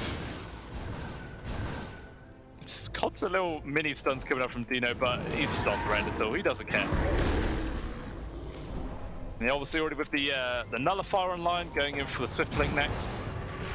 It'll be a nice little damage increase. Remember, Black Archangel does get caught out there. Sketcher's trying to kill the creeps to deny the TPs. He gets rid of one, but can't stop the second. So Dodger's control, hold them in place. There is going to be BKB finally.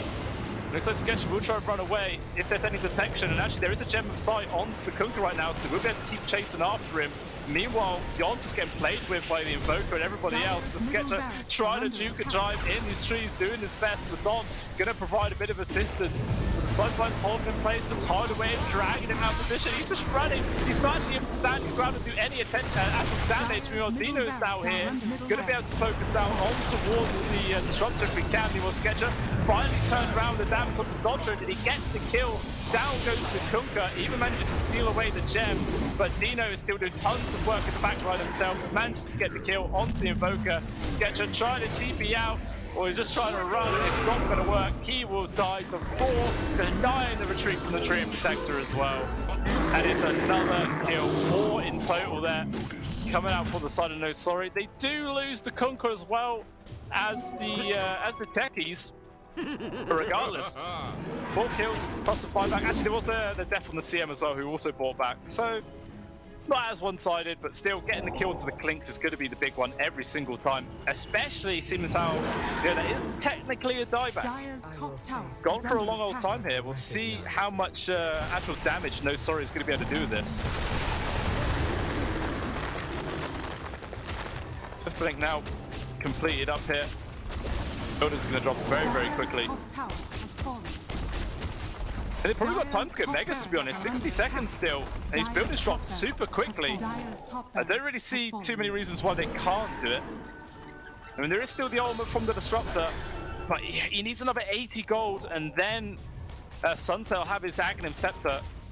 He needs to get it. He might just have to sell his Tranquils or something. I don't know. Okay, he's actually got the money for it now.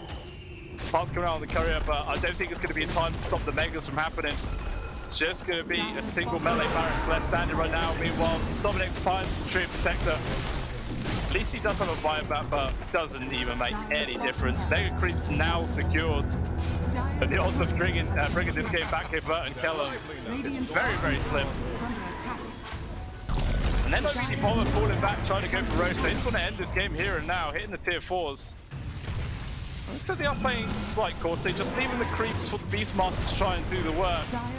X mark onto Dino so he could jump in very aggressively. Middle tower is under attack. No catch. Final tier 4 gone. Ancient, the only building remaining here. For the side of Urt and Kellum. Clinks that respawn, but it doesn't even matter, man. Dino just manages to partly poke it in the trees. He's able to disengage for now, trying to do what he can. Blackout Eagle dropping the ultimate down, but he's just going to get burned through. And GG is already called before the fight's over. Kellum realizing there is no way to bring themselves back in here. And that was quite the beatdown coming out from No Sorry here in this first game of the best of 3.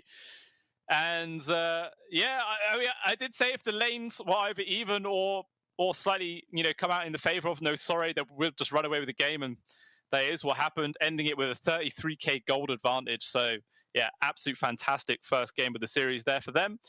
Now, Urt and Kellum, their backs are up against the wall. Only basically one loss is all it's going to take to knock them out of the tournament already in these early stages. And yeah, we'll see if they're going to be able to hold their own, or whether if No Sorry can hold it out and maybe just close out on a 2-0. Who knows? But we will be back momentarily, guys. Just a break coming through, and we will see the continuation of the series. So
Seagulls flying overhead, towels down in the sand, little crabs walking over our legs, and we were together just like lovers should have been.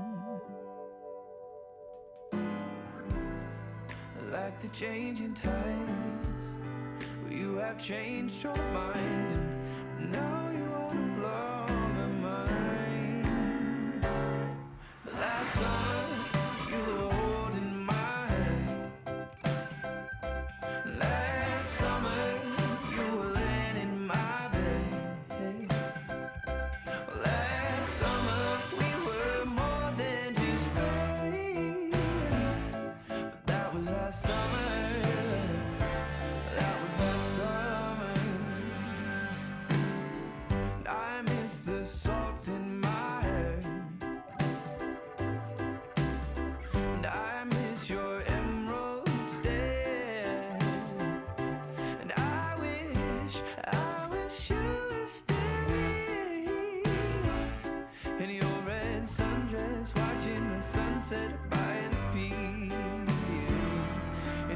Sundress, watching the sunset by the pier.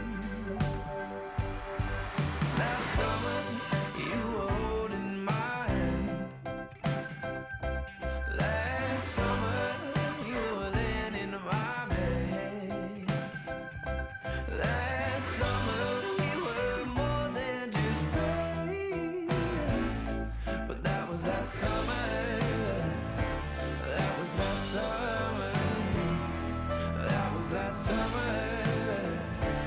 That was last summer. Like the changing tides, you have changed your mind. Now you are no longer mine. With tears in my eyes, I recall the times when I had you by my side.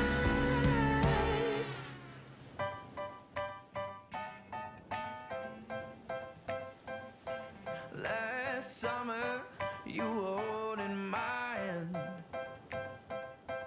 Last summer, you were laying in my bed. Last summer, we were more than just friends. That was last summer. That was last summer when you were holding my hand. Last summer, you were laying in my bed.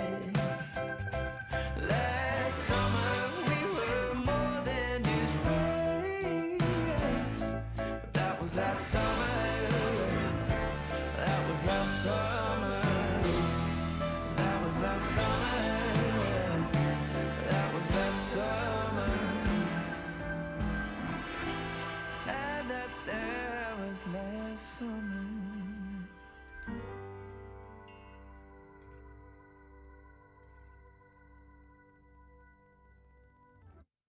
Oh, esport. You and I have come a long way. It was such humble beginnings. As we gathered in small groups, we were professionals right from the start. Passionate, organized, and ready to rumble. We dreamed big, and surely enough, our parents supported us at every step of the way. Didn't they? Fired up by all this love, it wasn't long until we caught the scent of competition. To be honest with you, it wasn't always that easy. Joe here, he had to take on 2 side jobs to afford playing professionally. It's gonna get better, Joe. Fist bump. And some of you dared to not even call this a sport. And look where we are today. An endless stream of esports events every year. Bet you didn't see that coming, Mom and Dad. And you know what? We have been with you every single step of the way.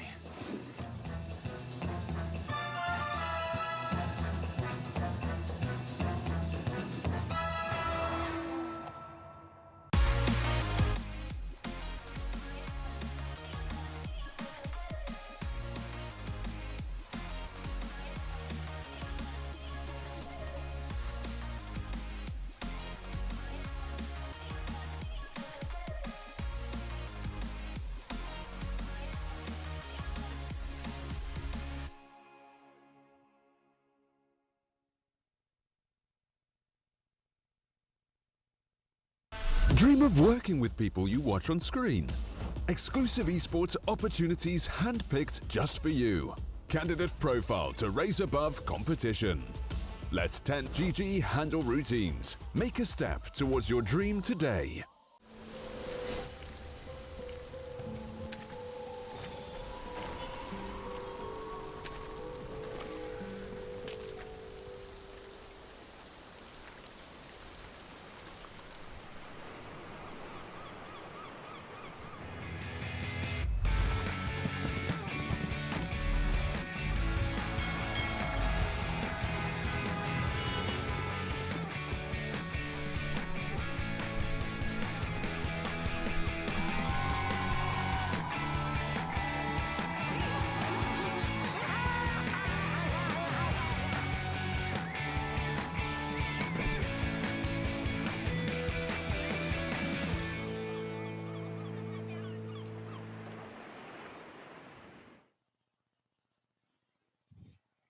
Welcome back on in, ladies and gentlemen.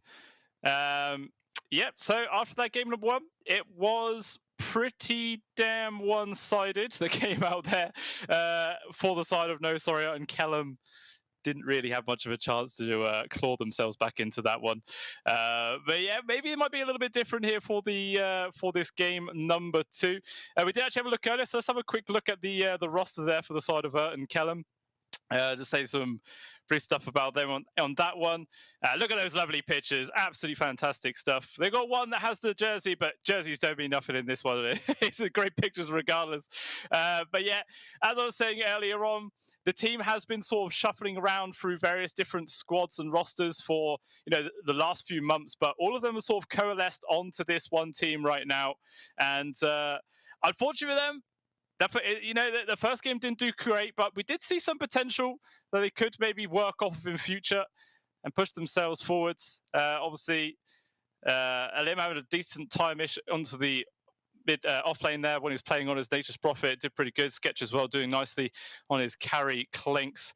But obviously, we'll see how game number 2 does end up panning out.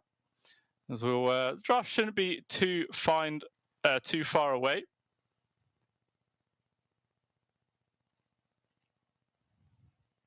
And yeah, so yeah, I'm not too sure what else could be said after the they ended that last one. Like, what changes really could and Kellum make? I mean, it doesn't feel so much of a drafting issue. Like, I don't know. It feels like maybe everyone on side of No Sorrow was just a bit more comfortable in the heroes that they got. Like, Dino was level 30 on his Ursa. They had a level 30 Techies, level 24 Beastmaster, 20 Kunkka, 19 CM. Like, all of these guys just spamming the hell out of the heroes that they did actually end up getting. Miwada and Kellum, they're all like 4s, 5s, and 7s. So maybe that was the main reason about why the lanes went the way they did and how they were able to run away with it. But I don't know. We'll see what sort of adjustments and Kellum are going to have to make, because you got to do some. I mean, maybe you have to drop a ban towards Dodgeron's Kunkka, because he was absolutely fantastic in that lane. Even though, Kunkka, it's kind of hard to completely counter him out. He generally has a good time regardless of what matchup he has. Just in that situation versus an Invoker, it allowed him to always get that harassment off, allowed to shut down the farm of the Invoker. I mean, in the CS as well, the early parts, we saw him have a very dominant lead. Had over like double his CS plus a ton of denies, which gave him like a full level advantage at one point. And sometimes that's all it takes, just slowly build up your lead until you do become that big scary hero in the later parts of the game. But the draft for game number 2 is now underway, and we will see what adjustments are going to get made here right now. I imagine the bans are going to be relatively similar. Okay, it's actually a Beastmaster ban straight off the bat there for Bert and Kellum. So definitely going to be a new hero for Dominic, regardless here in this game number 2. As well as the Broodmother get taken out, the Dragon Knight, as well as the Death Prophet also removed. Pretty standard bans coming through. Not really much focus towards previously picked heroes, but we'll see if the openers are going to be, somewhat the same. Depends what notes are going to decide to pick up first. Maybe they might decide to prioritize the Nature's Prophet. Not too sure.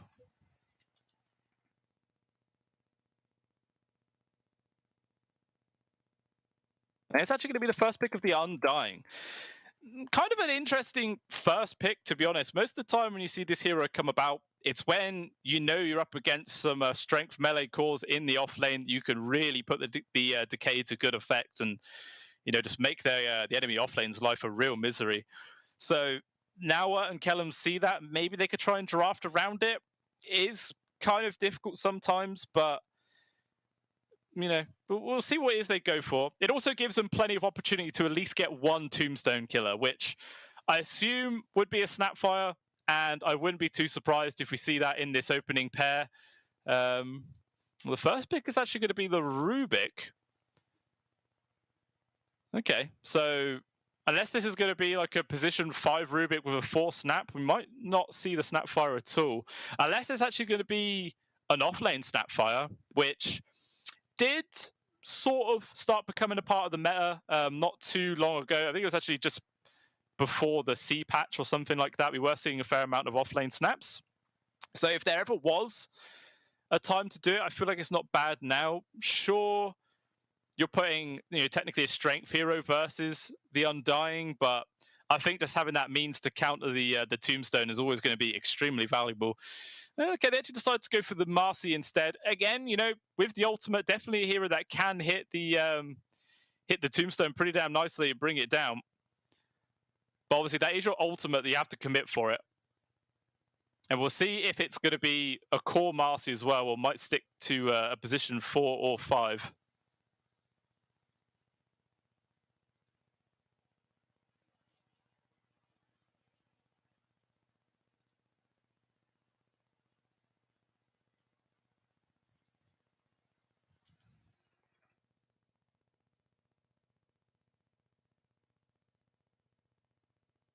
So the second pick to come out over here from No Sorry. See if I might just grab their off laner maybe now. They're actually going to decide to go for the Lycan. So, if Dominic loves to play heroes where you just get a big creep army and you want to run at people, the Lycan does exactly that. The build order is pretty much exactly the same. You go for a fast Helm of the Overlord into like a BKB, something like that, and just run at people. Just try and bring them down. And we'll see if that is going to be the case. There is the possibility that they could put it as their position 1 instead into the hands of Dino Zavaric, which could still work. But honestly, I think the Lycan in the offlane, it should be fine. I don't see anything wrong with that, especially if they believe they're going to be playing versus a carry Marcy, or even if they think it's like a position 5 Marcy. I don't think the Lycan minds too much about that.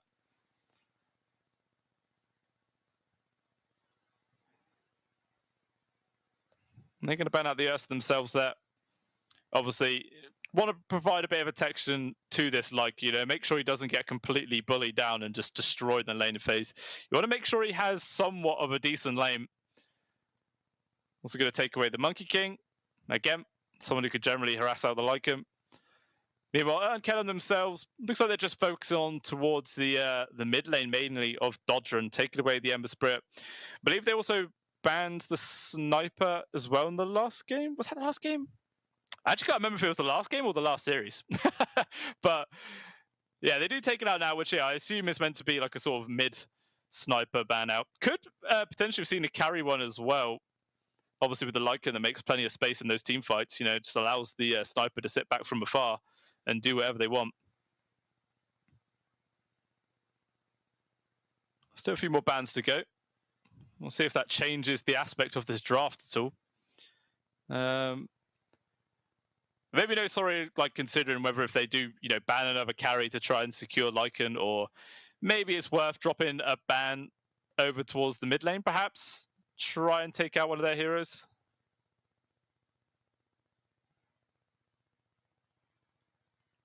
I'm choosing to use quite a lot of their reserve time for this third ban here.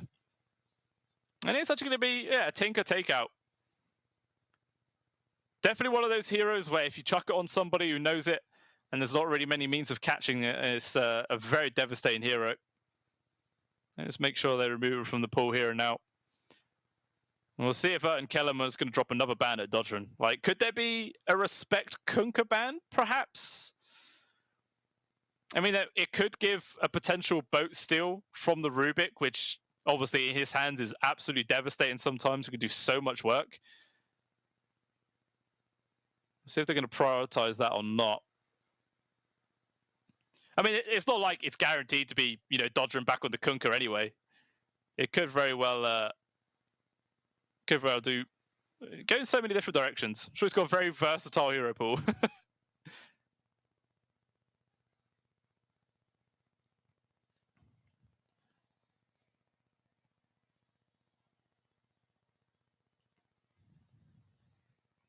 Okay.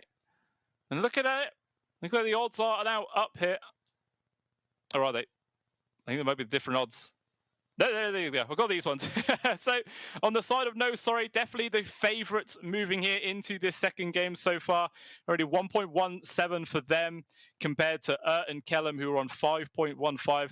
So you will get that slightly higher return, but obviously it's a lot riskier. And as we saw in that game number 1, man, No Sorry just really did outclass them. and it didn't really give many opportunities for and Kelham to claw themselves back on into it. But every game of Dota 2 is different. We could see that happen. And Disruptor pick up there from the Radiant squad themselves. So generally it is a good hero to go up versus the Lycan. You can just glimpse him away when he starts running at your supports. Maybe even get the disruption drop onto him before he can get his ult off. Just cancel him out and maybe have the opportunity to burst him down. It's not easy though by any means. And with that pickup, obviously, it does guarantee the Marcy to be the core. Whether it's going to be the carry, or maybe they might decide to put it into the off lane, it remains to be seen, but they're just going to go back in for Yon's techies here in this game number 2. It's very rarely that you see techies prioritize this much from a team, but I mean, hey, Yon did some good work in that last game. Set up for plenty of kills with the blast-offs, tons of damage that rains in, obviously, from that hero in general. And they feel confident just to run it back, send it again. Why the hell not? They do also follow up with a Tusk, which I assume is going to be the mid lane hero there for Dodron, just leaving their carry last for Dino Zavarik. But Kelham, though, they actually go for an anti-mage as their final hero. Okay.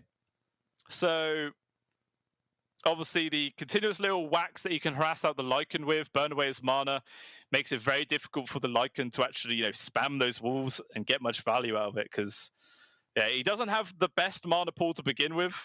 And if you just continuously drain it away, it's going to make it very annoying for Dominic to actually do what he wants to do in this lane. So, I can kind of see it, as well as obviously having the magic damage reduction that comes in from his passive to reduce the damage from the techies, and he's a natural Aghanims builder to purge away the silence that comes in from that. I think it's pretty good. It's not like there's any real massive mana pools that you can blow up here from the cores. It is really just, again, the techies that could be that walking mine for his entire squad. So definitely, whenever you see an anti-mage, you know that the game or the plan is not for it to be quick. Kelham, they want to try and delay, make as much space as possible to allow this AM to, become that big scary hero that he normally does become. Eventually. It does take time. And with this Marcy, which I assume is going to be the position 3, unless they're going to try a mid Marcy versus a Tusk. I'm not too sure how that would pan out, but I feel like it's very likely just to go in that offlane role. And yeah, just carry left for no sorry. So the Drow and Troll Warlord are the bands of choice for Merton Kelham. Meanwhile, no sorry, taking away the Tiny as well as the Cottle. Obviously, they wanted to ban heroes which don't take too long to come online and can make plenty of space for the anti-mage. And those two definitely do make sense. And their hero of choice was actually the PA as well. So good amount of burst damage. Can easily find kills onto the supports as long as if he gets lucky with those coup de grace hits. Got to roll those dice. Got to roll them. There's still quite a lot of reserve time for both squads to work with right now here. Well, I suppose it's just like Kelham's final pick, 55 seconds in the bank. What is going to be their mid laner of choice? Has to be someone who gets a good amount of tempo online and can make plenty of space here. I was thinking maybe something like a... I don't know if Storm Spirit's too good. I mean, there's not that much catch for him until the Tusk gets like a Blink Dagger can disable. I suppose there's also the silence from the Blast Off that could catch him out. Apart from that, the other heroes don't really have any means of stopping him from zipping around in these fights and, maybe get on top of the PA to control her up. And it's not a hero that wants to sit back and farm either. It's definitely someone who makes good use out of constant aggressive plays. But with only 10 seconds left, see what the choice is going to be. Maybe they could do something crazy like a bounty hunter. I don't even know. That could seem absolutely bonkers to me, but Elaine's not too bad versus the Tusk, and you can become quite active early on. But they do decide to go for the Pangolier, which, I feel is a lot safer, a lot more of a stable hero to go with. That's going to be the matchup versus the Tusk, which should be fine. You can't really shard block in the Pangolier. He's just going to either swashbuckle out or use the shield crash. Makes it quite difficult for Dodron to actually get that harassment going. So, I feel like he's going to have a good lane. It should be perfectly fine. Or it's going to be a standard even trade. But when it comes to, you know, the 1v1 matchup of the anti-mage and the PA, I feel like PA should probably come out ahead in that situation. Obviously, if they're lucky with crits, which is the main thing. You got to crit if you're picking this hero. It's like running an Ogre Magi, you know. You got to make sure you're wearing your lucky horseshoe. You've got a 4-leaf clover, maybe even a rabbit's foot around your neck. Any way to tip the odds into your favor as much as you possibly can. Yeah, but looking at these drafts on a whole, one thing I will note is that I feel like Kellum got some pretty decent team fight themselves. You know, they've got the Rolling Thunder from the Pango to go through. They've got the Static Storm coming out from the Disruptor as well, which is going to be another means of, you know, potentially getting grabs and connections of various heroes.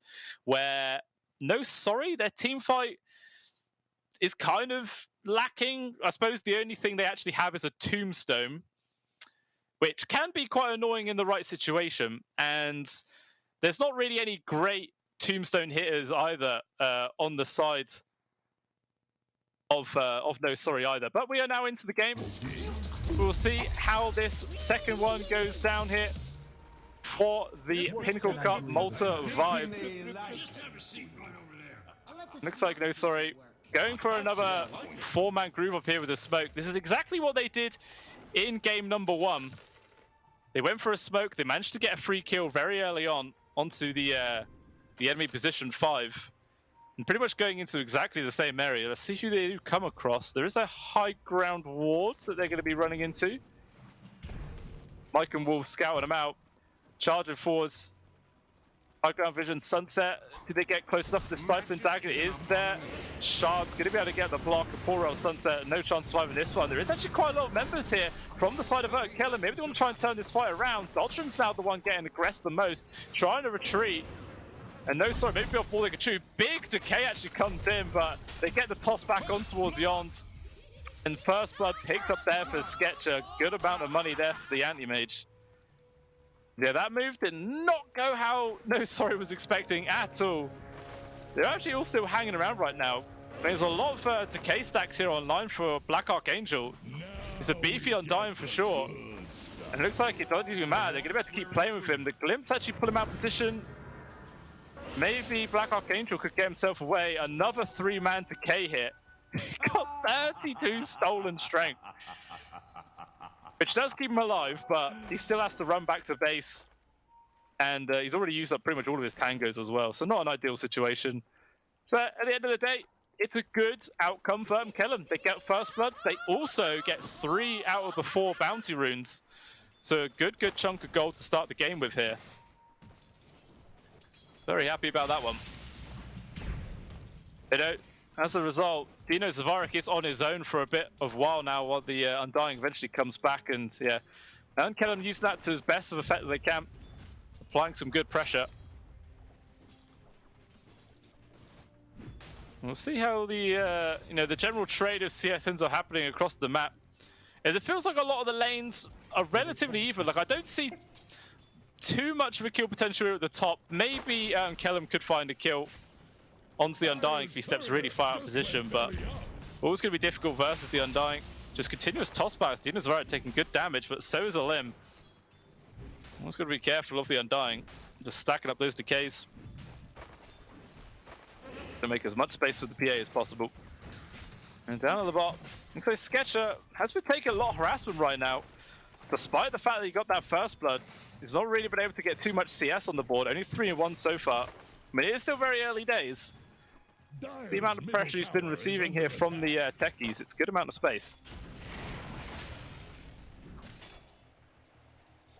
This mid lane pretty damn even themselves, even on CS, even in terms of harassment. The Pango, though, did get their bottle online just a little bit earlier. Maybe Ink can use that to his advantage to try and apply a bit of extra pressure onto Dodgeron, perhaps. Let's see how well it does do. But yeah, Dino Zavarik taking so much harassment here at the top. Every single time he steps forward, he gets tossed back and just pounded into. And even though Black Archangel still has another, like, 4 mangoes to work with, it's not really going to make too much difference at the end of the day. Because, yeah, oh, it looks like the PA in danger. Does get the jump away. Barely able to survive. This is very close to dying there. Lim just charged at him, does manage to get the toss back, but maybe it was a bait as the heal comes through. It's lots of damage with the tower hits, and they do get the grab onto the Marcy. Very nicely played there from No Sorry, punishing that over-aggression from a Lim. The Sunset Force just completely run away from Black Archangel as well. Good turn of events. That's good. Yeah, you can't really get much closer in all honesty. 80-0, 60-1. Everyone just happily trading farm here in this lane. Meanwhile, Sketcher gonna be able to get a free kill onto Yond. Very nicely done. Able to pick that one off. Meanwhile, at the top lane, another kill was found. Dino Zavarak getting dropped this time, and Limp able to find it. Maybe they're gonna get Black Archangel as well. He's used his salve, but gets cancelled pretty quickly. Just slightly faster than Dispose will secure the kill. Nice 2 picks off there. Sunset are in danger. Dino Zavarak will get a little counter kill, which is something.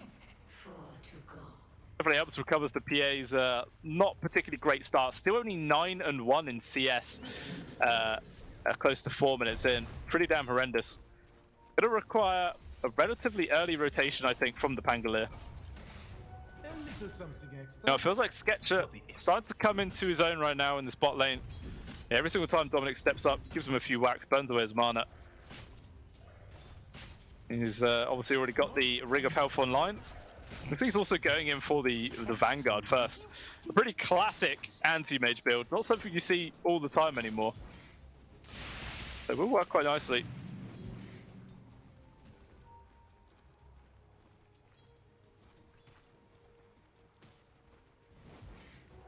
And Dino still can't really find the opportunity to get much work done. Black Archangel will get tossed into the waiting arms of a Limp. Gonna dispose him backwards. Gonna try and stand his ground here with the Tombstone. The immediate jump into the backlands there from Dino Zavarak. They get the grab on towards the Rubik. Lim at least able to kill the Tombstone. But I think he's just gonna eventually get brought down. The sidekick trying to make him heal up as much as possible. But I think eventually Dino, he will get that kill. Double kill picked up there. Very nicely done. Yeah, Undo just, deny himself to the tower. But what all that engagement was actually happening, Yond did drop down at the bot lane, as they're able to find that one. So Lisa and Kellum's safe lane's going really well.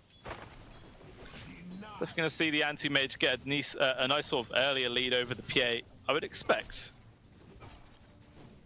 Considering how the PA CS hasn't been, too hot. Do you see level 6 now, though, on the Pangolier? Depends whether if Int is going to try and use that as early as possible to maybe look for a kill. He actually will commit it on towards Dodgen. It's going to be the snowball to delay this up. I'm not sure if Int can really chain much connections here. There's going to be the glimpse, dragging him back. One more hit, but he doesn't have any mana for a swashbuckle or a shield crash. So Dodren should be fine. It's a good amount of pressure. Not enough to really threaten his kill. Actually, maybe Dodger can get a counter grab himself. There's still a couple more mana left before he can get a spell off. It's not going to come in time. He will die. The blast off coming forwards, but one Fate Bolt to the face. Sunset will get the kill. The rune also spawns bottom, so no one can get that one. So just the mid lane is trading away, but Dodger obviously getting the kill before the Pangolier is going to be nice, but double picked up for Sunset. Rubik's having a good time at least.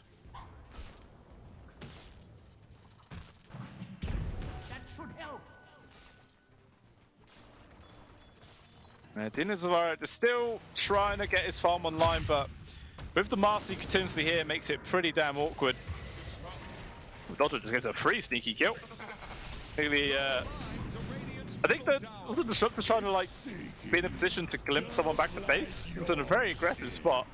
Did not end up panning out. Meanwhile, the top lane, the Tombstone does drop a Lim getting the money, but he's probably get traded away as a result. He will die. Dino Zavarak taking tons of damage, but he doesn't really care. He's going to keep going forwards. Couple more right clicks is all they need. Dominating spree now on the board. And yeah, despite the fact that his CS isn't great, his hero kills definitely is. There is the Disruptor trying to do some sort of counterplay right now, but I think he's just offered another kill on the plate here for Dino. He wants a crit. I don't know if he's going to get it. He drops the little tree down to try and juke through, but it was a cute idea. It didn't work though. It was very cute. He will still die. Meanwhile, another Rolling Thunder committed here in the mid lane.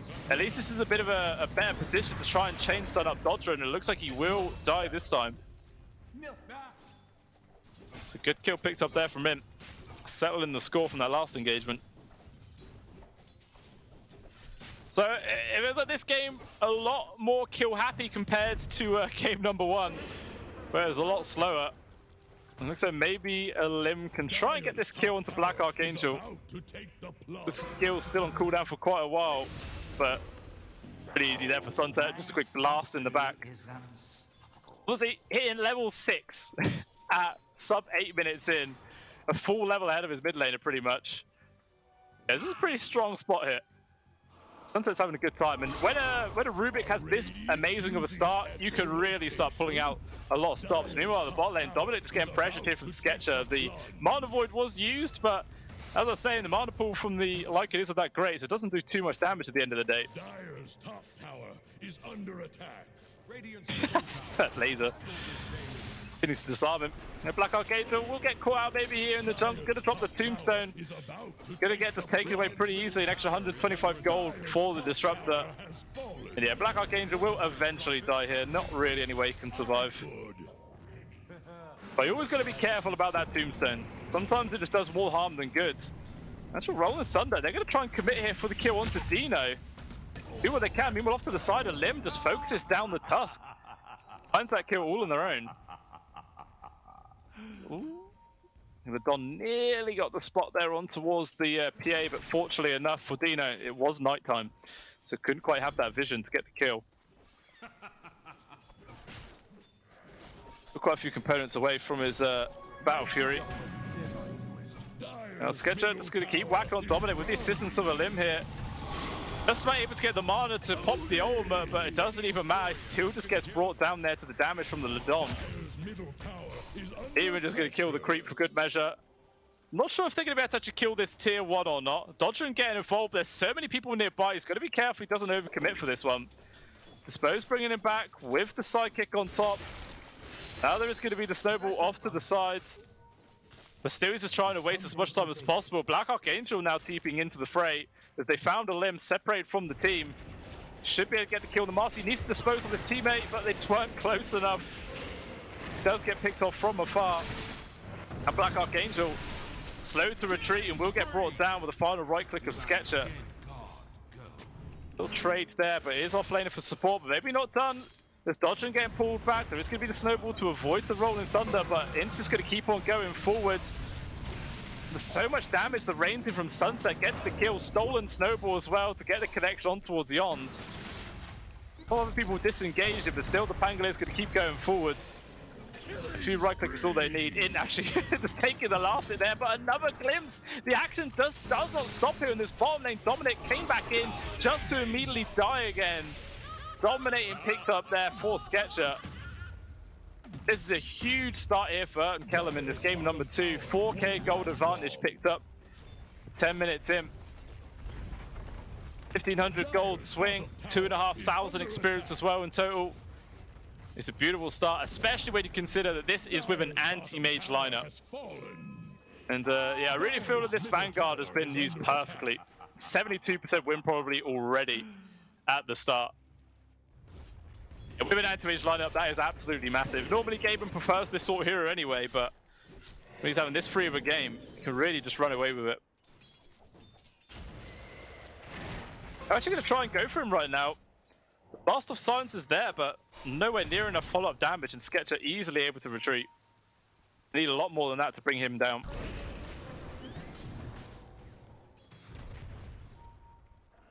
This is a lot of time. Wait, it's actually Dodger is here. Blink, still could have 1 more second. He does get away. Just wasting time. Sketcher's like, I don't know what you guys are doing. You're not going to find me. Just maxing out Blink makes it so damn hard to find this hero. Well, while all that shenanigans was going on, the rest of it and Kellum sort of spread around a bit more, trying to find what loose bits of farm they can off the map. Yeah, really is a sort of recovery game for PA. I mean, sure, Dino Zavarex had not great in terms of CS, but a lot of kills. And as a result, he's only a few hundred gold behind all the rest of the cores on the sides of and Kellum. And he's getting close to that Battle Fury. Only 530 gold away, and he will have that up. Meanwhile, Tier 1 tower does full mid. More space being made here. They immediately go for an aggressive smoke to see if they can find potentially the PA, but Dino Zavaric with the read will hide away.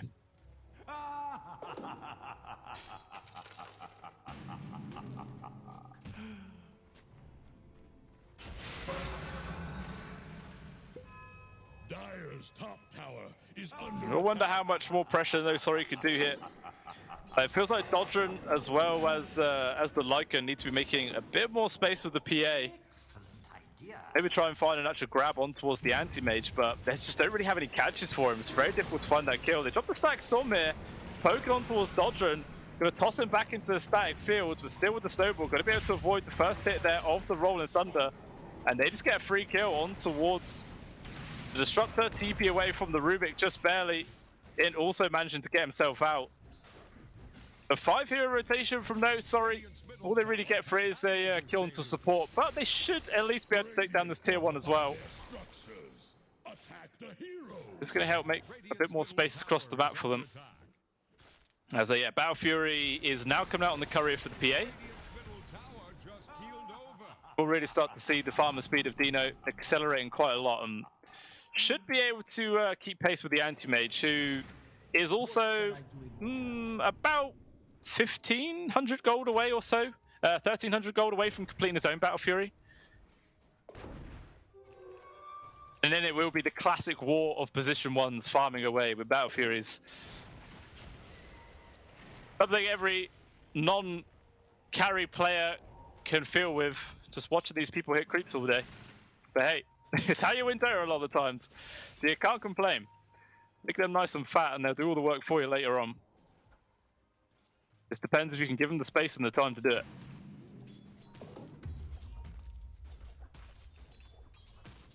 Elim now with a fresh Basher completed. Could definitely start getting more involved with these fights to continuously look for engagements again. I imagine it'll be the BKB to queue up next. Meanwhile, a little fight going on down here at the bottom. Looks like they will get the kill into the Disruptor, but will Yon get exploded away? But actually trapped in the shards. He can't do anything here with the ultimate. Gets completely controlled up. There is a stolen Walrus Punch picked up here from Sunset. Looks like everyone's just trying to run away. Instead, Dodron's going to deny the retreat. Ends up being a free double, and Yond actually able to survive just those perfectly placed shards, ruining the Pangalier's ultimate completely. Those are the sort of plays that they need to make to try and get themselves back into this game. Have clawed the net worth lead down ever so slightly. It was like 5,000 at one point, now it's down to 3. So bit by bit. I'll get in there.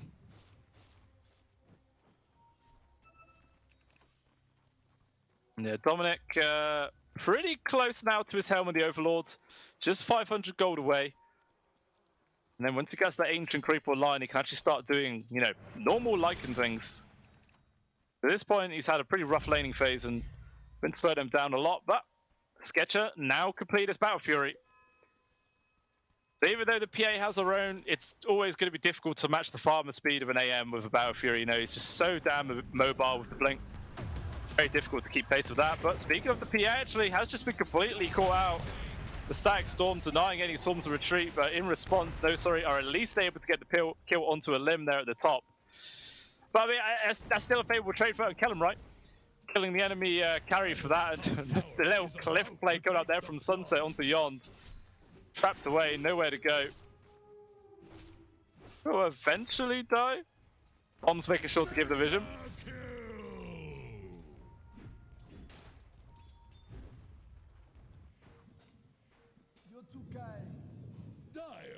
Scanning for enemies. Nice little scan there.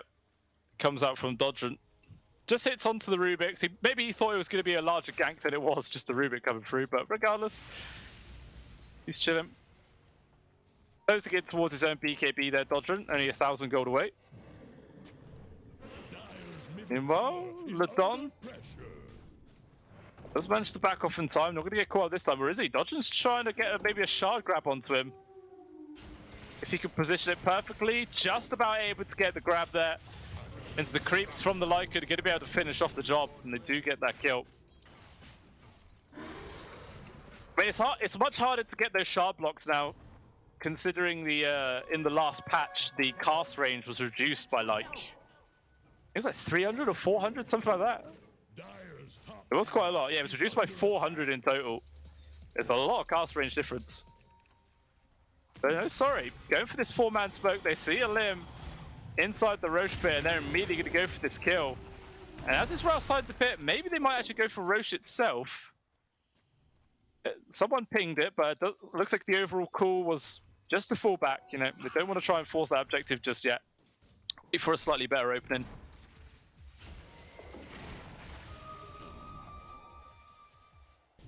There's an attempt there for Dodgen to get that shard block. Not quite going to work though.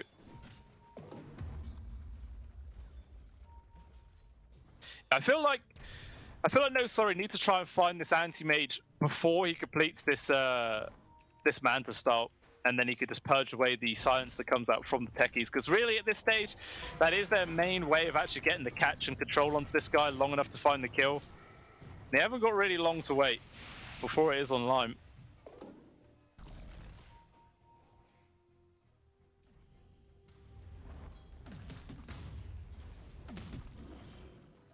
And free kill onto an ancient creep. 250 gold straight off the bat. It's like killing another core, pretty much. Sort of similar to the tombstone. You know, No Sorry, gotta make sure they don't feed too many of those away, because they do end up racking up. And poor Olazon, speaking of feeding, I cursed him. He does get caught and brought down. Blastoff was just stolen away from Sunset, which is actually quite a devastating skill in the hands of a Rubik. That silence will last forever. Plus the damage would be really, really scary. Oh, Blastoff up to the top, immediately blinks out. The rest of the squad was in the Roche pit, but they are forced to disengage. They knew a lot of members of No Sorry were in the general vicinity.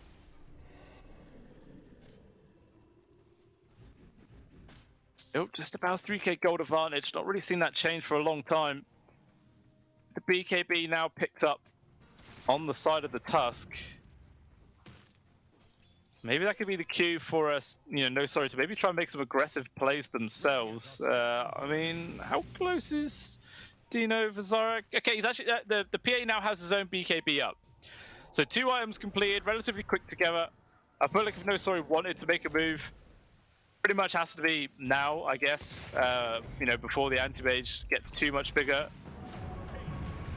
Well, no, they're actually going to just commit the ultimate to beat on the dodge. She actually gets tossed out of the ultimate! No, and Lim!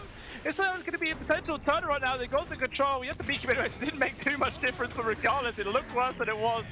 Still, a Lim is gone. The Don downs. The Leica was just running around in the back lines and in, caught out of position. He's trying to run away with the swashbuckle, but good sharp blocks, gets the grab. And more than enough control. The buyback from the Disruptor not able to make any difference at all. 3 people dead, and immediately No Sorry runs straight towards that Roche pit. We'll see if they're going to be able to kill it fast enough, though. 30 seconds without the Pango. It's 15 without the Marcy. And yeah, this thing drops so quickly there because of the tag team.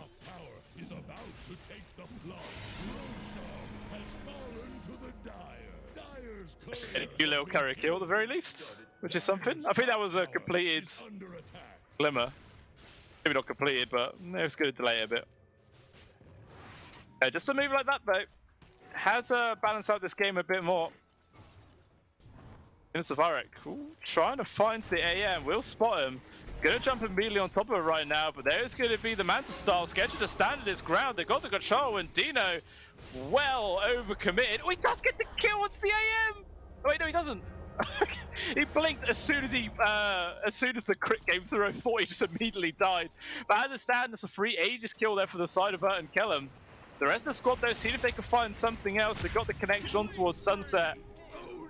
Fake Dagger not taking the Rubik far enough away. You know the bot, it looks like they maybe want to try and go for Dino yet again. Gonna pop their own BKB. Still scheduled, just walks away. 9-second BKB gets committed. Instead, they actually do find the Disruptor chilling into the trees to get that free pickoff. Meanwhile, back in the mid lane, a Lim as well as in, trying to get some work done. Good shards actually forces a Lim to disengage. Marcy, no chance to survive. I don't know. It just feels like the momentum in this game has completely shifted. We saw and Kellum taking really successful ganks, successful fights in tons of different areas, but No Sorry have just bounced back tremendously in this game. I mean, the net worth difference hasn't been massive. Like, I think at one point the highest that Kellum had was 5k, and that was less than 1 from No Sorry. So in a gold perspective, it's not shifted that much, but in terms of how the game actually feels and how it's playing out, 100%, swinging a bit more towards No Sorry, but it is obviously still an anti-mage game, and he's being a real nuisance. Just happily steals away the farm in the face of the PA, because he knows there's not a single thing Dino Zaveric could do to stop him. Literally nothing. Even just gets a free courier. Why not?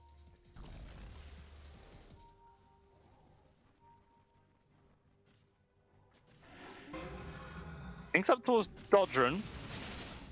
I'd kill to find. I think they're just poking and prodding from afar. There is going to be the stolen snowball. Blocked out from Dodron. We tried to get like an immediate stun afterwards to cancel the blink. But the quick fingers from the Rubik did allow him to avoid that one. As regardless, they do just have to fall back. I'm going to get caught out this time. He actually did still hang around. Yon's getting very aggressive onto him right now. Good damage coming through, and actually did force a 9-second BKB. I think it dropped by bad. Maybe that was a misclick. But, as it stands, No Sorry, very happy with that one. Even happier with Dino Zaveric just getting 3 kills. Why not?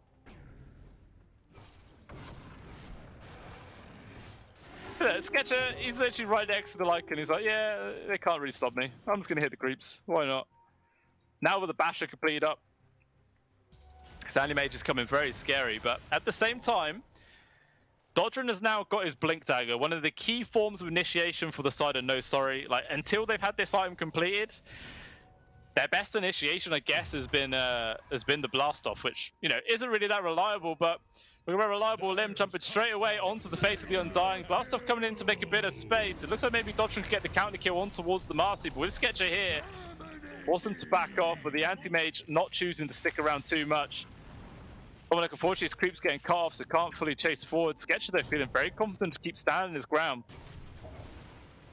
Keep going forward, jump in from Dodron. There's going to be the snowball, but immediately there's going to be the second one for Dodron. Gets the AoE grab, immediately blows up the Disruptor. Focus on towards Sunset. There is going to be the Mana Void, but nobody dies from that one. The Pangolin also just getting ran down there from Dino Zaveric.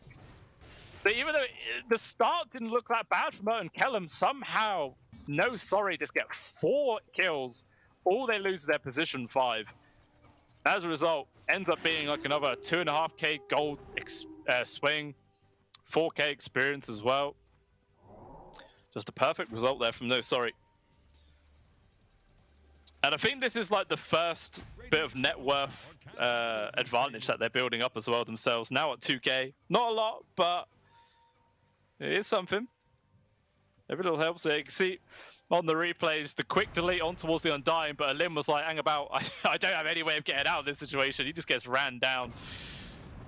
And yeah, normally you see Marcy's with a BKB already online. If he had one, Alim probably would have been able to escape from that situation. Just didn't quite work out that way. And again, the snowball from the Rubik tried to hold him at bay, but the perfect snowball from Dodron got the AoE grab onto the two of them, killed them both, and yeah, the PA just getting the free kill on towards the Pangolier and the backlines, and yeah, at that point, the Anti-Mage could not do a single thing. Just had to run away. Never ideal, but it does happen.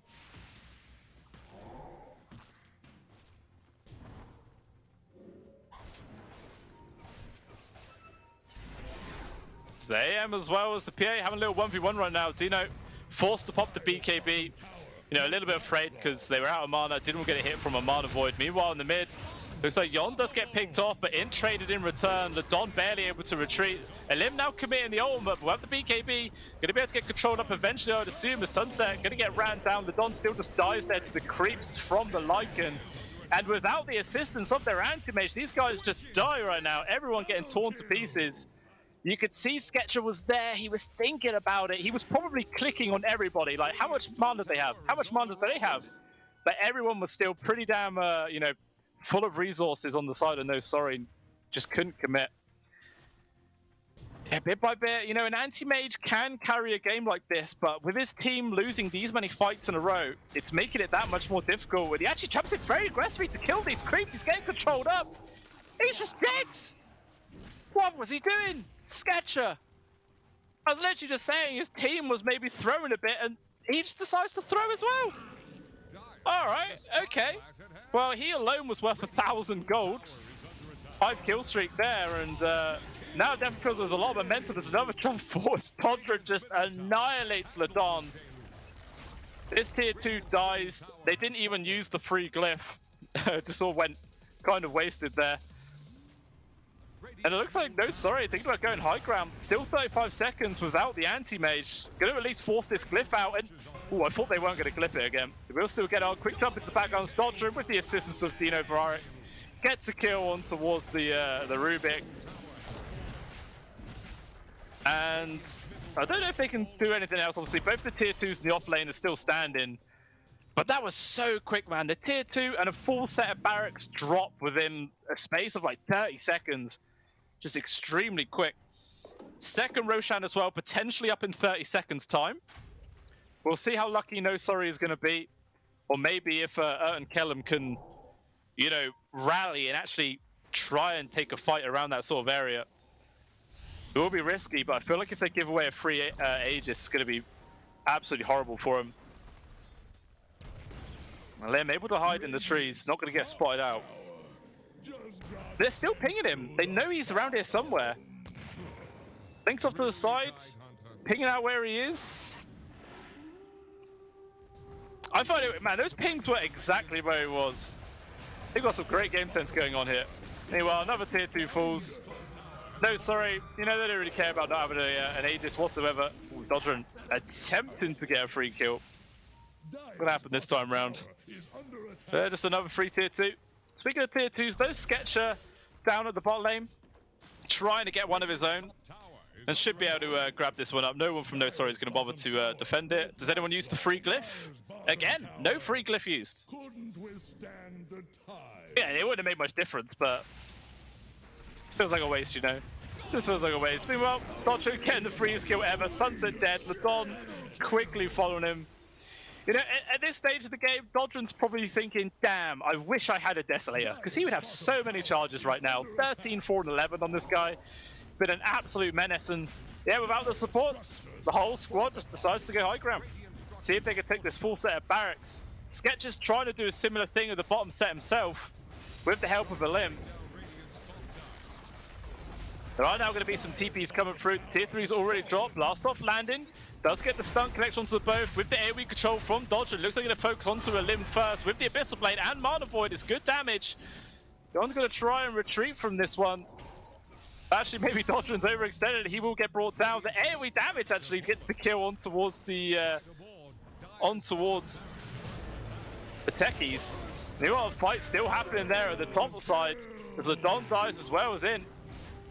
They're going to keep jumping into the tier 4. Sunset getting caught out. TP away from the anti-mage who wants to try and join with the rest of his team, but it might just be too little too late. They're doing some hits onto the tier 4s. They got a couple of buybacks. We'll have to expend one onto the Marcy. Going to see if they can hold on towards the Disruptors. Actually, a very aggressive jump in for the anti-mage. He's just dead! He's gone for 80 seconds, and GG is called Erton Kellum. They actually end up losing this game, which is absolutely crazy, man. These guys had a fantastic start. They were like 5k ahead. AM was a monster, but apparently did not matter. No Sorry just played the game to perfection. They were finding tons of kills, tons of pickoffs, and really, as soon as Dodrin got that Blink Dagger pickup, there wasn't really anything that Kellum could do to survive. He was just killing supports instantly every time. There was great follow-up from the rest of the squad. The one benefit of obviously having the PA instead of the AM is just he can always get involved in the fights. And yeah, let's look at the situation on those brackets now after the end of that series and see where the these two teams are going to be sitting and who's going to be obviously playing up against what. As we do see, obviously now D2 Hustlers playing up versus No Sorry. And that obviously will be the second round matchup there. And then the victor of that will be able to push themselves forward to the third round to play out versus one move. And yeah, that should be a pretty exciting series. And we'll have a look at the rest of the schedule. For there's still 2 more series to go. So the next series coming up will be a Unity Esports versus Mona Spa at 4 p.m. CEST. Obviously, this is not a rolling schedule, it is fixed. So there will be a slight wait for that one, guys. But you know, do stick around and watch it because it's going to be an exciting one regardless. And then after that, we've got Team Ukraine versus the Oversight at 7 p.m. CEST. So still some amazing Dota to come. Obviously, I'm just here to cast the first 2. There will be Casharoni coming in to cast the final 2 series of the day for you guys. So hopefully you do stick around and see all that. But yeah, that is the end of me for today. Thanks for tuning in, everybody. Do stick around. Hopefully you've been enjoying the tournament so far. Actually, I'll say it right now. There is still the giveaway for the jersey. If you guys don't know about it or haven't done it yet, do head over to the Pinnacle Esports Twitter. Find the pinned tweet. Retweet yourselves. Make sure you follow the whole entire channel. And then comment in that tweet who your favorite team is, and then you'll be entered into the raffle, see who can win that free jersey. So do make sure you do that one, guys. But yeah, that is obviously the end of me. I will see you all guys in the near future, but do stay tuned. 1 more hour, and there'll be another series for you guys. So we'll see you then. Oh, esport. You and I have come a long way. It was such humble beginnings. As we gathered in small groups, we were professionals right from the start. Passionate, organized, and ready to rumble. We dreamed big, and surely enough, our parents supported us at every step of the way. Didn't they? Fired up by all this love, it wasn't long until we caught the scent of competition. To be honest with you, it wasn't always that easy. Joe here, he had to take on 2 side jobs to afford playing professionally. It's gonna get better, Joe. Fist bump. And some of you dared to not even call this a sport. And look where we are today. An endless stream of esports events every year. Bet you didn't see that coming, Mom and Dad. And you know what? We have been with you every single step of the way.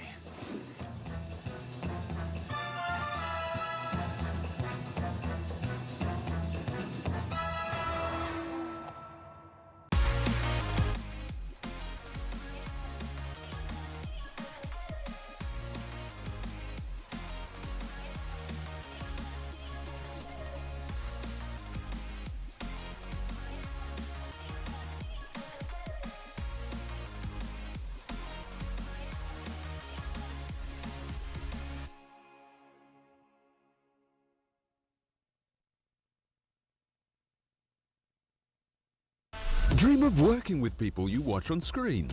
Exclusive esports opportunities handpicked just for you. Candidate profile to raise above competition. Let 10GG handle routines. Make a step towards your dream today.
sexy smile, looking forward to see you. I hope I will lose control.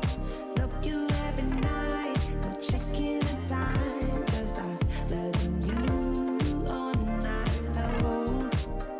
I can let you go, baby, it's the right we already know, and we feel it.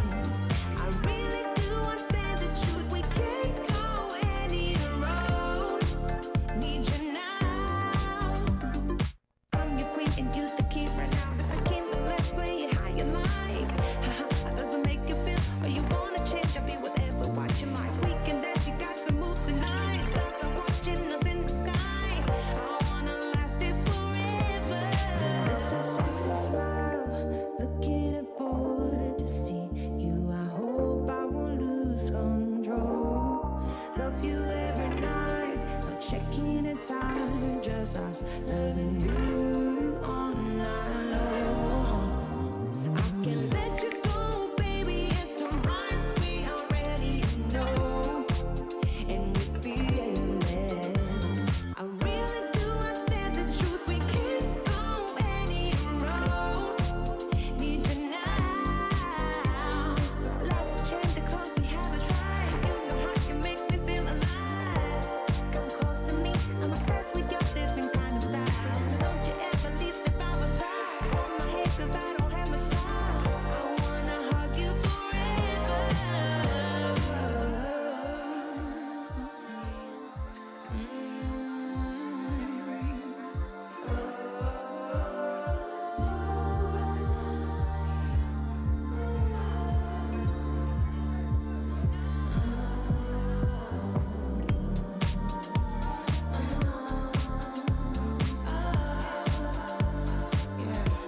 I miss that sexy smile, looking forward to see you. I hope I will lose control. Love you every night, not checking the time, just us loving you all night long. I miss that sexy smile, looking forward to see you. I hope I will lose control.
Seagulls flying overhead,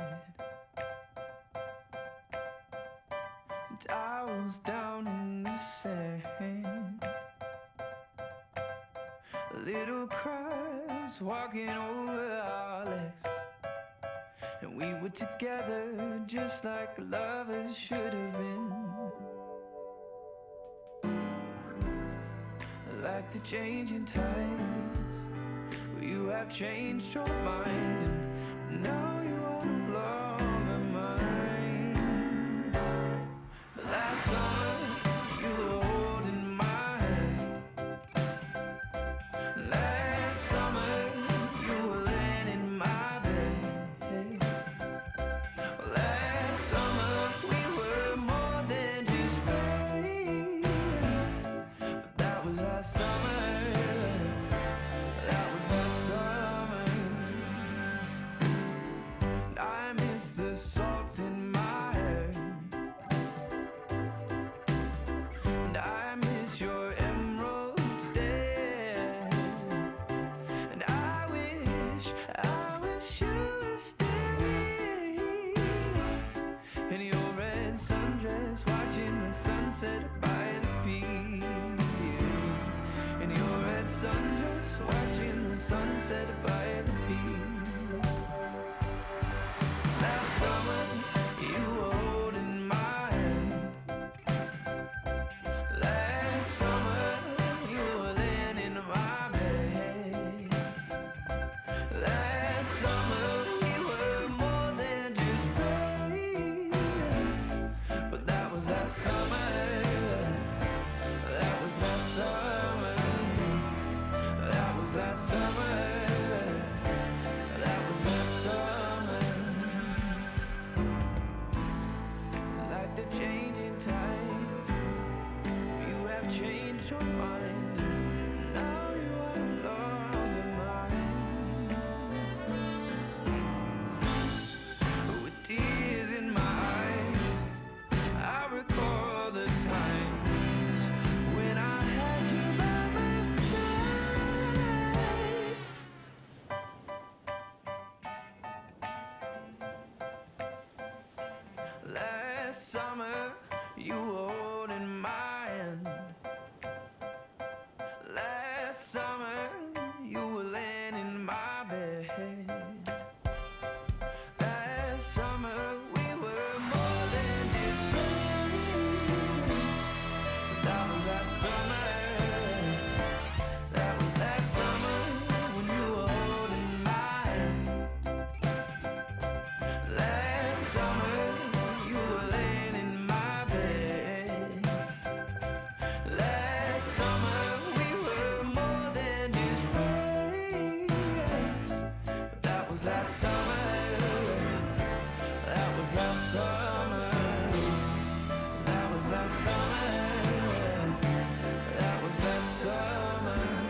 you wanna be a Birdman?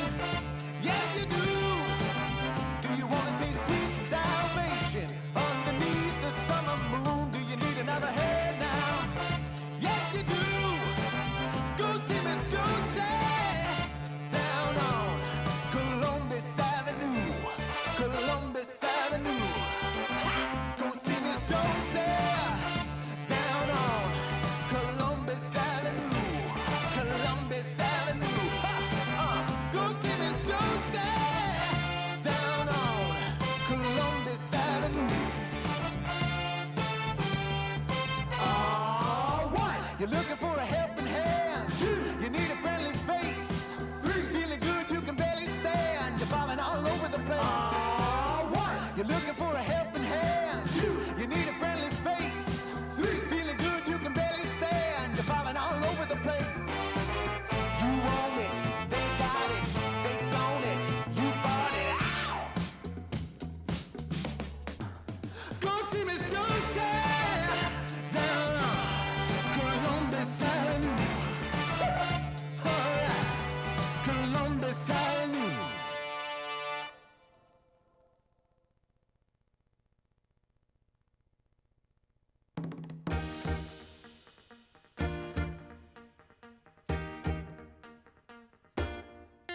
Oh, esport.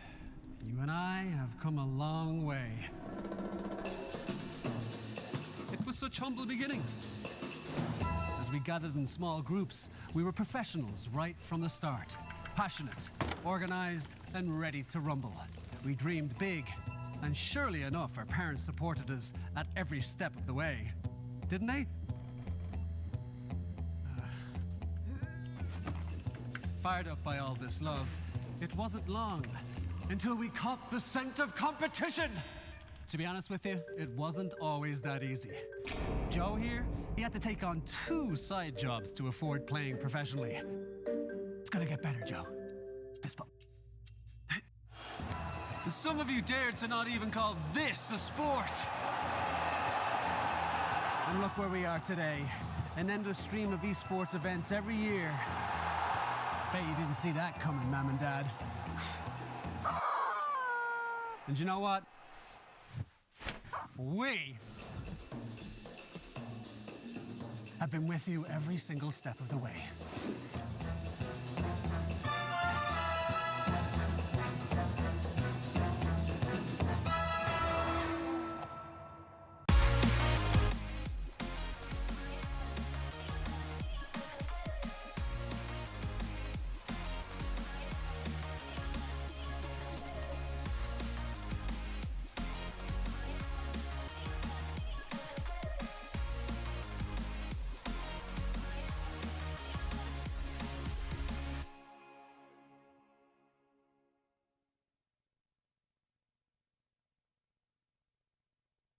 Dream of working with people you watch on screen. Exclusive esports opportunities handpicked just for you. Candidate profile to raise above competition.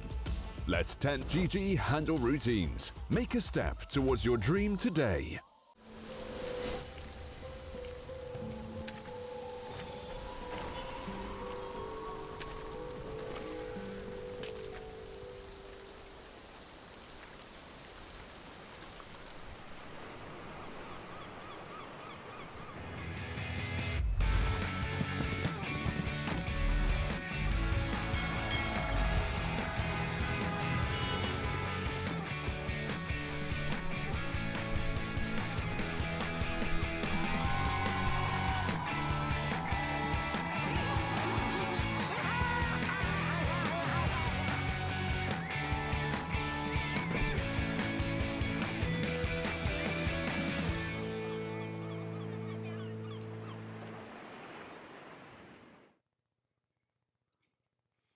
Hello everyone, my name is Crash and welcome back to the Pinnacle Cup Malta Vibes, brought to you by Gaming Malta, a home of gaming excellence. Once again, my name is Crash and we are looking at a great best of 3 ahead of us. We got Monaspa versus Unity Esports. Let's take a look right at the rosters here. On the side of Unity rather, we've got Slawi on the carry. Panda Q running on that mid lane, Tipic in the off lane.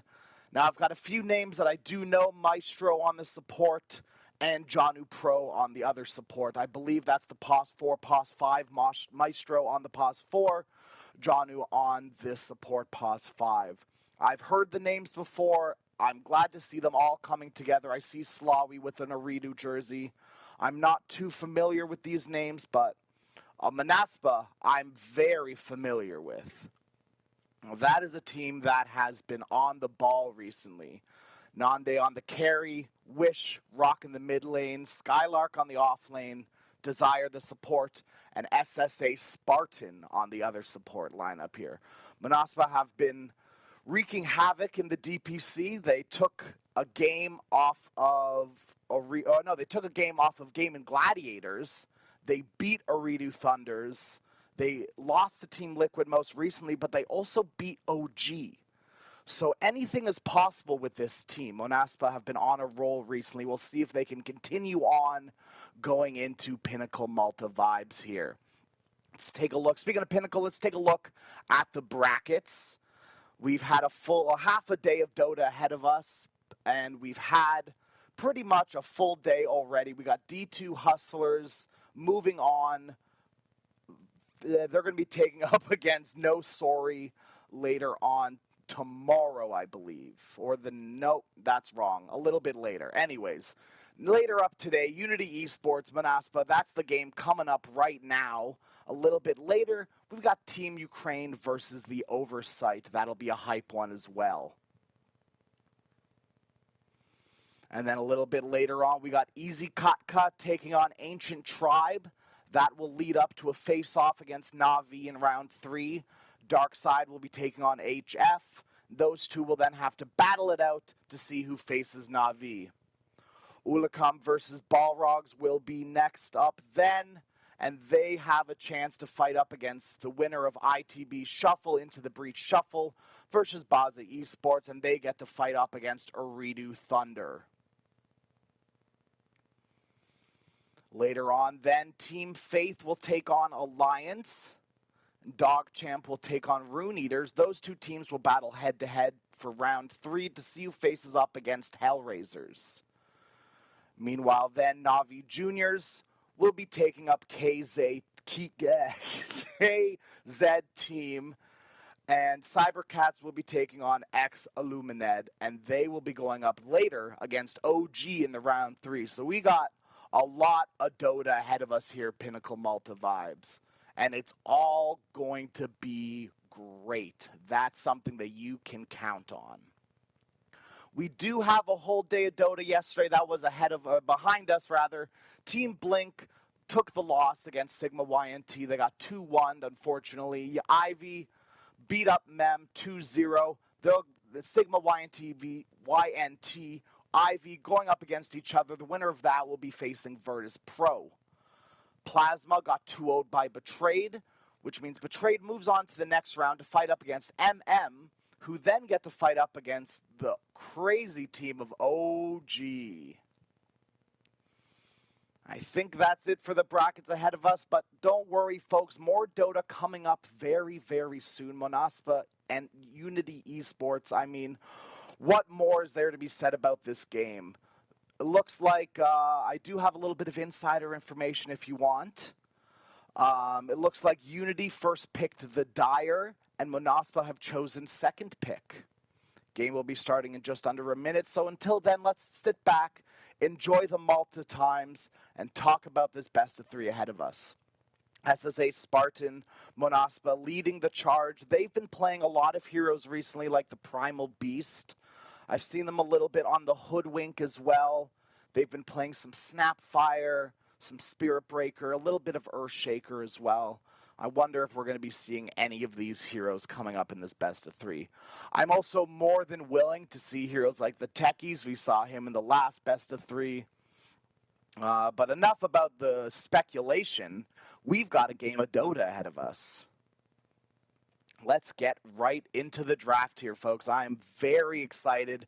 Unity on the Dire, Monaspa on the Radiant. And we're going to start things off with an Undying ban.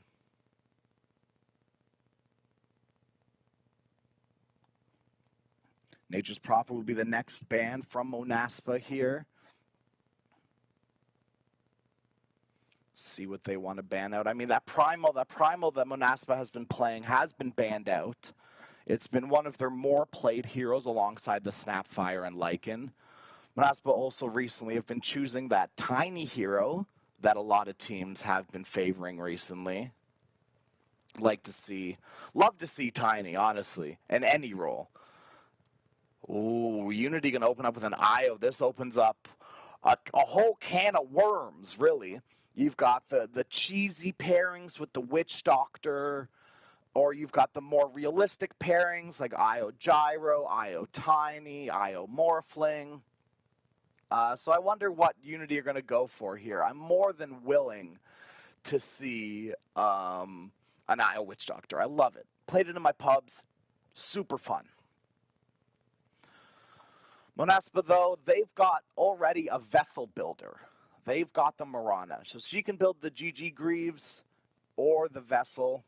2 items that the IO team really don't want to be playing up against. Beastmaster, a solid position 3 right now. No flexibility, really. I mean, actually, I say that. There is a little bit of flexibility in the Beastmaster.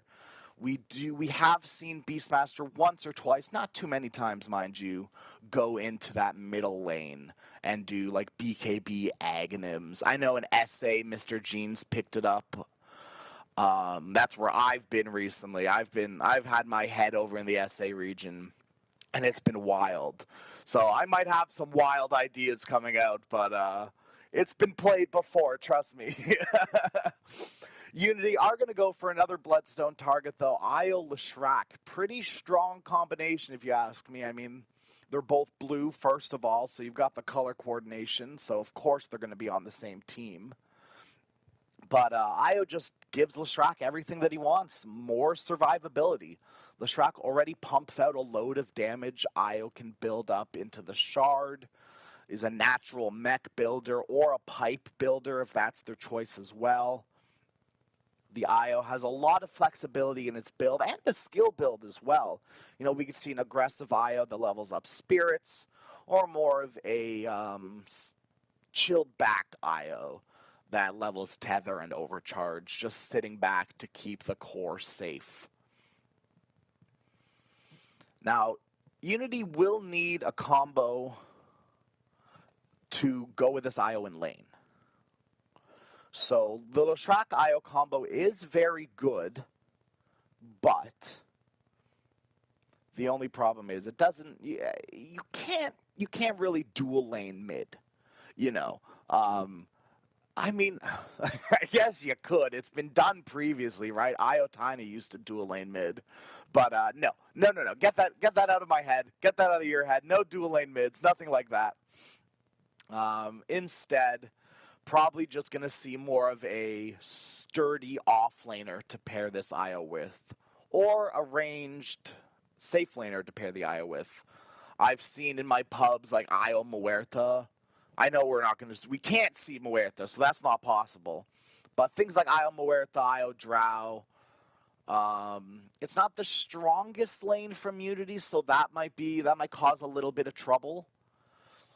But it's certainly a possibility. I think Io's probably stronger throwing into the off lane with the position 3. Monaspa, very strong hero right now. My personal favorite hero in all of Dota, Disruptor. I have a t-shirt that was handmade for me with Disruptor on it. No one else has this t-shirt. It's only mine. Very happy. I'm very happy that this hero's in the meta. SSA Spartan is a great Disruptor. I was going to say has been a great Disruptor in the past, which is true. And we'll see if SSA Spartan can pick up the Disruptor again today and own on it. Now, there is a slight flexibility in the side of Monaspa, right? The Mirana could go 5, and we could see a 4 Disruptor laning with the Beastmaster. I've also been seeing Miranas recently. It's so interesting. Dota's so interesting. This gets me going every time. So, Mirana and Disruptor are two heroes that, for the longest time, you build them one way. Disruptor, you level Thunderstrike. Mirana, you level Arrow. It's very simple. And so recently, we've seen that shift. Disruptor's leveling Glimpse level 1. Mirana's skipping Arrow until level 4, going 2 into Starstorm, 1 into Leap. Super interesting the way these heroes have shifted as the patch gets more and more stale. Unity Esports, they're going to grab up a Bloodseeker, scoop that one right up. Not too good this game, but it's a great Io pairing. Once again, Bloodseeker outputs lots of damage. The only thing he really needs is survivability.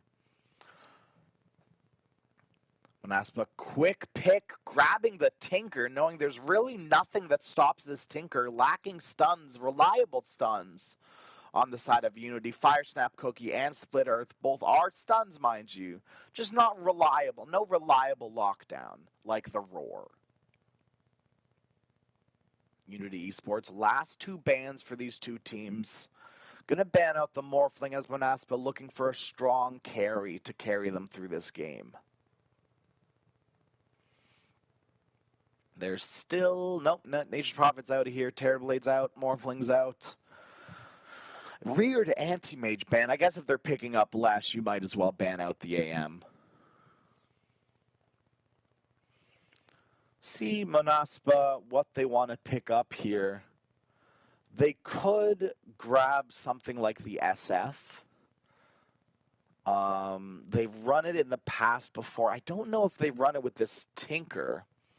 And I don't know if they've run Tinker in the past ever at all. This might be a first pickup for them. Okay, it's not.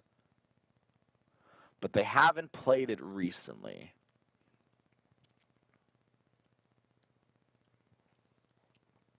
All right, the bans have come out. No more questioning. Batrider, Death Prophet, Morphling Faceless Void. I guess Monaspa do want a melee hero to lane with their Disruptor / Morana, as you don't really want double melee / double ranged. I mean, you can, right? Snap with question mark isn't. I mean, it could be Snap Centaur, which is quite a strong lane. You have to be careful even if you're double ranged. But melee heroes, depending on if this is the core or support Snap, I guess, really doesn't like dealing with Snapfire. 2 seconds left on the clock. Unity going to pick up the Earthshaker. So 4 Earthshaker, 3 Snap, Safe Flame Bloodseeker. I'll will be laning with the Blood, and that'll leave Lesh to the mid lane. Okay. I don't mind this at all, right? Unity recognized they need some more reliable lockdown, something to keep this Tinker in place where where the rest of Unity can jump on top of them. Monaspa are going to go for instead. If they go, they're going to think about that long range hero, and they're going to go even longer and grab the Sniper. Interesting. I mean, very susceptible to getting blown up, but I think it should be fine. Monaspa, they've got the odds in their favor as well. Map 1, the odds for Monaspa are 1.6 to Unity's 10.9. Thank you, Pinnacle, for those odds. Monaspa here are favored both in the odds and I think in the draft as well. This Tinker has the potential to have a completely free game. And if you're worried about the Tinker, you're not worried about the Sniper. These Keen folk, you got to be careful about them. They're tricksy. Clockwork, Tinker, Sniper, all of them. Timbersaw? Is he? I don't think so. But yeah, Monaspa, definitely the favored ones going into this game number 1. But, I mean, Dota, it's such a volatile game. There's only one way to find out how the game is going to go, and that's to get right into it. We do have a Altar Ball IO, very nice. Have that skin myself, was very proud of myself for winning my 50-50, didn't get the Pudge skin. Unity, they have a pretty strong win condition with their BKB Bloodseeker and their BKB Leshrac. The only problem I'm sensing is an SSA Spartan Ags or just simply the Beastmaster Roar. Now, the BKBs will still be a big timing because Monaspa have heroes like Tinker and Disruptor. So until that Disruptor Ags comes out, or until Tinker gets like a sheep stick, which probably won't be for a while, I don't think we're going to be seeing any crazy plays on the side of Unity. Prepare for battle. All right, ladies and gentlemen, game number 1. Unity Esports versus Monaspa. This is a level 30 Tinker. Wow. Wish. Jeez.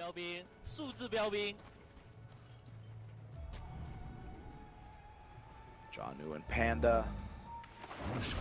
They're not gonna. They're just hanging out together, right? SSA Spartan might be in some trouble getting wrapped on by 4 heroes. The slow, the stun is there. SSA Spartan will fall. Slawi gets first blood. And a tip onto Panda. Very nice. Didn't get to play the They game. know the ward is there. Does anyone have a sentry to reward it? Doesn't look like it. Oh, here comes Maestro. Yeah, Maestro's got a sentry there. Goes dewarded. SSA Spartan, a little late on that voice line. They've already killed you, son. I predicted all of this, you know. Skylark with the traditional, I'd say at this point, offlaner build. He's gone for branches and wand. pretty standard offlaner stuff. Sniper, he's gone for the Quelling Blade. We're seeing more and more ranged heroes grab that Quelling Blade. And Earthshaker, gonna do Earthshaker things, block out the creep wave top. This will leave Sniper Nande to do a big block down here. I just realized how cookie heavy Unity is. They've got 2 heroes. There might be in some trouble here. Johnu's the one dropping low.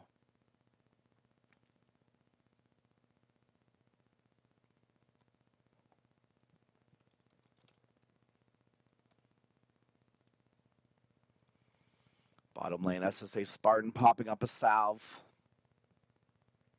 Gonna grab some more tangos out for himself. Not going for the traditional, I say now traditional, disruptor build.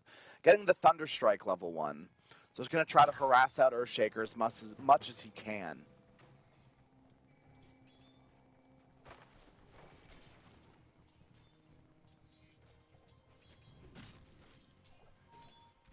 Nice little pull top lane from Desire. Bottom lane, block out onto Sniper. Cookie's there as well. Nande might be in some trouble. This would be a point where you want the glimpse. Will level kinetic field. It'll see if it's enough to save Nande. Sniper in some trouble. One more click will go down. Meanwhile, top lane, they lose the Wisp. The ball of light falls.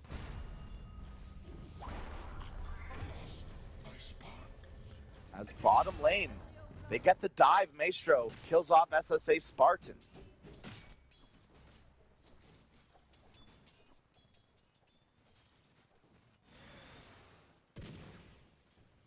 Missiles coming in on the mid lane. Panda is okay. Just gonna take a little bit of harass from Wish.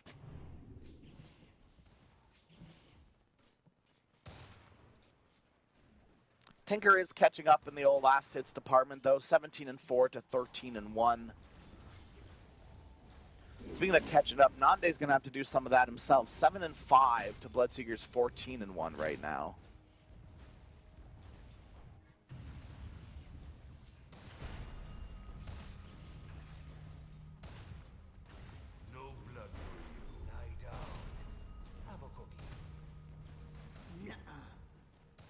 See, bottom lane, probably going to be where most of the action is. They've got the fissure, they've got the cookie. SSA Spartan, playing dangerously here, is going to eat double enchant totem. The fissure block, he's on the other side. SSA Spartan is safe. Cookie onto Nande, just saving Tipic up for now. There's all 3 shrapnels from Nande. Tipic is okay, does have the double bracers, so is safe and sound.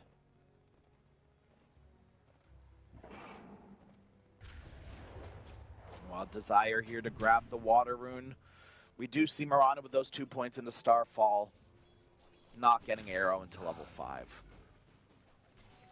Leshrac, despite doing pretty well in last hits and denies, is forced to go back to base with the Mirana taking the water rune.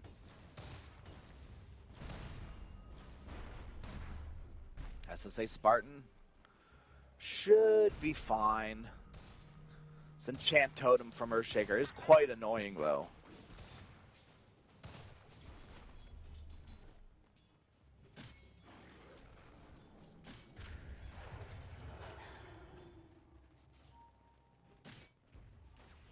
See, Io, interesting. So Johnu has a bracer.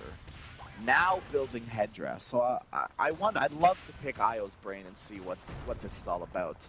Tipic bottom lane getting gone on SSA Spartan. He's blocked up by the fissure, and they're trying to fight Monaspa.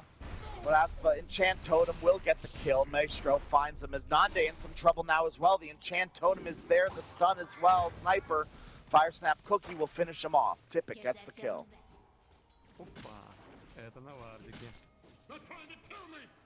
Unity doing very well so far in this bottom lane.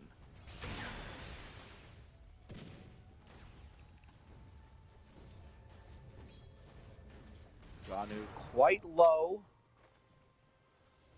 No arrow from Mirana, just has the Starfall. Johnu has to be careful here.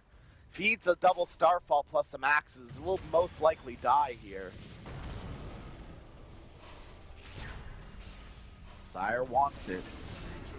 Mid lane, Wish, she gets the kill and will go down to the tower.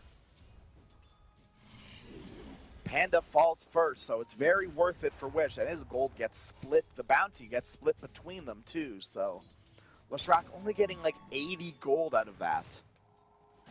Not very worth at all. Arrow top lane, field goal just goes between the two. Feel like that joke gets worse and worse when I'm not on like an NA cast. You know, you're like, what do you mean a field goal? Some people just like, football not on their radar. Like actual, like American football not on their radar. It's actual football, that's not true. Now I'm just angering the audience. Angering the whole region here, holy moly. Bottom lane, Wish rotates in, gets a kill onto Tipic. As Wish now just going to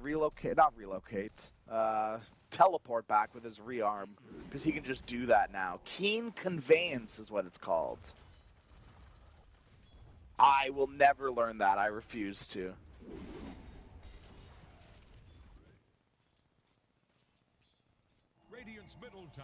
Wish making his way up top. Glimpse back, Io's in loads of trouble here. Tries to tether away to his friend, but SSA Spartan says no. Wish wasn't even needed here. He's just going to make his way back into the mid lane now. Meanwhile, Panda taking some fat stacks on this Leshrac. Here comes Desire and SSA Spartan, though. Split Earth. Not quite on the mark, and here comes the missiles. Laying into Panda. Arrow will connect. Panda does get a kill onto SSA Spartan on the meantime. Skylock in some trouble. Will just TP away, knowing that there's no way to cancel it, unless maybe the Ogre had something to say about it. But that charge up is way too long. Dire are scanning for enemies. Scan will connect onto Nande. Who's stacking some camps right now. Smoke out from the two of them on Unity. They're looking. They found Nande. Tinker's in the area, so they can potentially try to fight this up, Manaspa. With the Mortimer's Kisses there, Tipic, Nande in some trouble. Fire Snap Cookie stuns up the sniper. One more click brings him down. Tipic gets the kill. Maestro might pay for it with his life. He will. Desire on a killing spree, but a well-worth kill for Unity.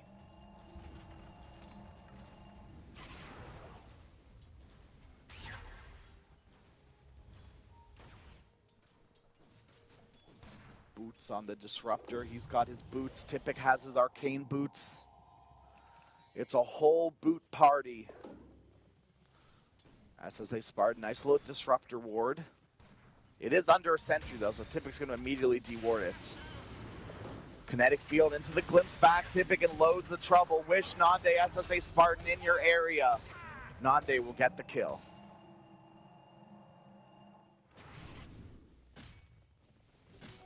Back to base for Tinker. Off he goes. Stupid Keen Conveyance. Smoke out from Panda and Janu. But the Moonlight Shadow breaks the smoke. Unity, they're now the ones being trapped. Arrow goes onto Janu. Janu immediately goes down. Skylark's there waiting with the roar. Roared up Panda. Panda will drop here. Gonna get as much farm as he can before he dies. Unity lose 2.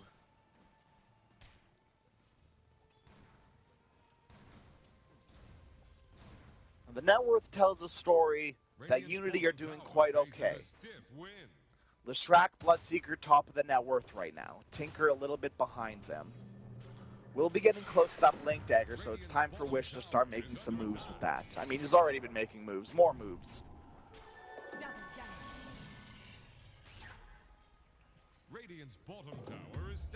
Bloodseeker farming up his Maelstrom as we see a smoke gank from Onaspa. You do have the urn already on Desire as well. Probably going for a Vessel next. Onaspa, their smoke gank teleports into the bottom lane.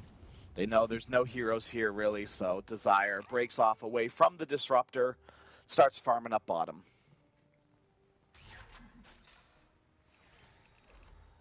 Radiant are scanning for enemies.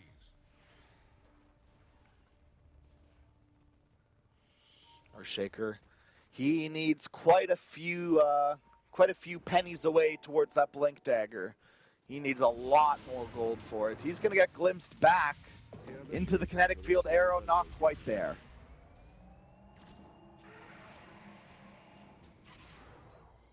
Tinker, he's going to come into this bottom lane. And Maestro and Tipic immediately back up. They don't really want to play against this Tinker. No one does. Tinker, not fun. I'll say it. Wish, they're going to make a go, stack their stuns a little bit. Wish should be safe. Arrow, there's the Echo Slam. Mortimer's Kisses as well. I say Wish will be safe, but probably not. The Mortimer's Kisses and a few right clicks from Tipic are enough to bring down Wish. The stack stuns matter not, as the Tinker will fall. Top lane, they lose the Bloodseeker though, and the glimpse. What? Oh, he glimpsed him back to base. The relocate wasn't enough.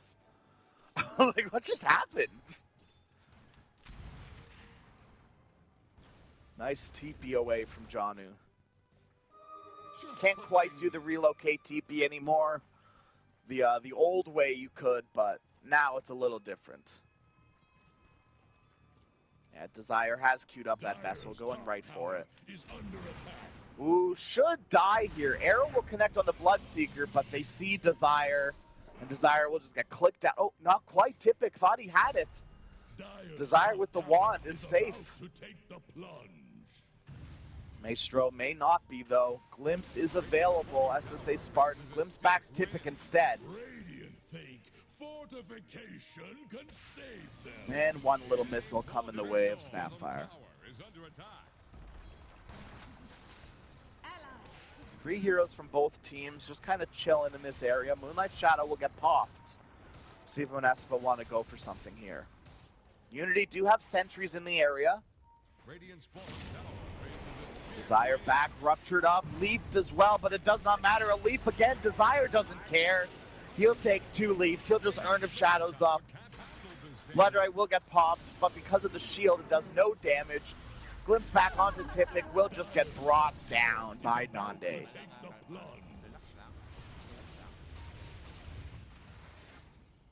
Pipe of Insight build up on this Snapfire.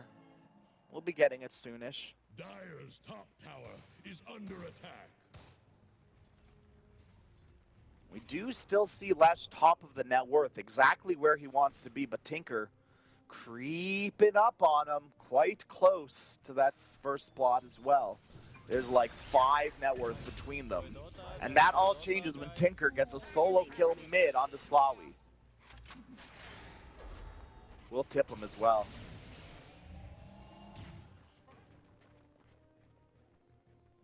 DD Rune in the river. Panda will grab that. Has the Bloodstone completed on the Leshrac.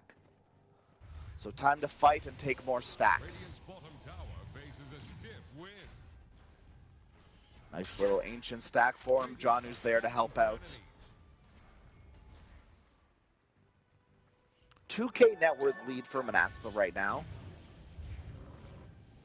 Things could be better for them. Could be worse, though, as well. Right? Leshrac is top of that net worth again. Not quite handedly, but he's quite there. Janu finds the Disruptor.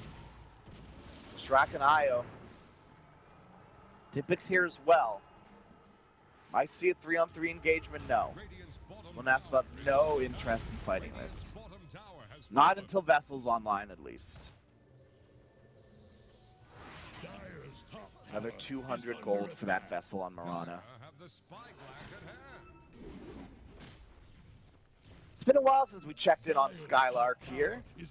This Beastmaster is not going Helm of the Overlord, crazily enough. Mid lane, they're making the go on to Maestro. Maestro, Starfall, the second one is not fair. And a nice 2-man split Earth from Panda brings down SSA Spartan and Nandi. They get the roar onto Janu, bringing them down. The cookie onto Panda, but there's the rupture onto Skylark. Skylark's in some trouble. We'll see if the missiles, the lasers, everything, the shields can save him. So far, so good. Skylark's alive. And Unity's lost 3. They're bringing back Panda as well for round 2. Panda, ding, ding, ding. The Disco Pony's in, and the Disco Pony is down. Double kill for Desire. Skylark's got a shield on him, so he's safe and sound as Unity. They've lost all 5 heroes in this mid lane.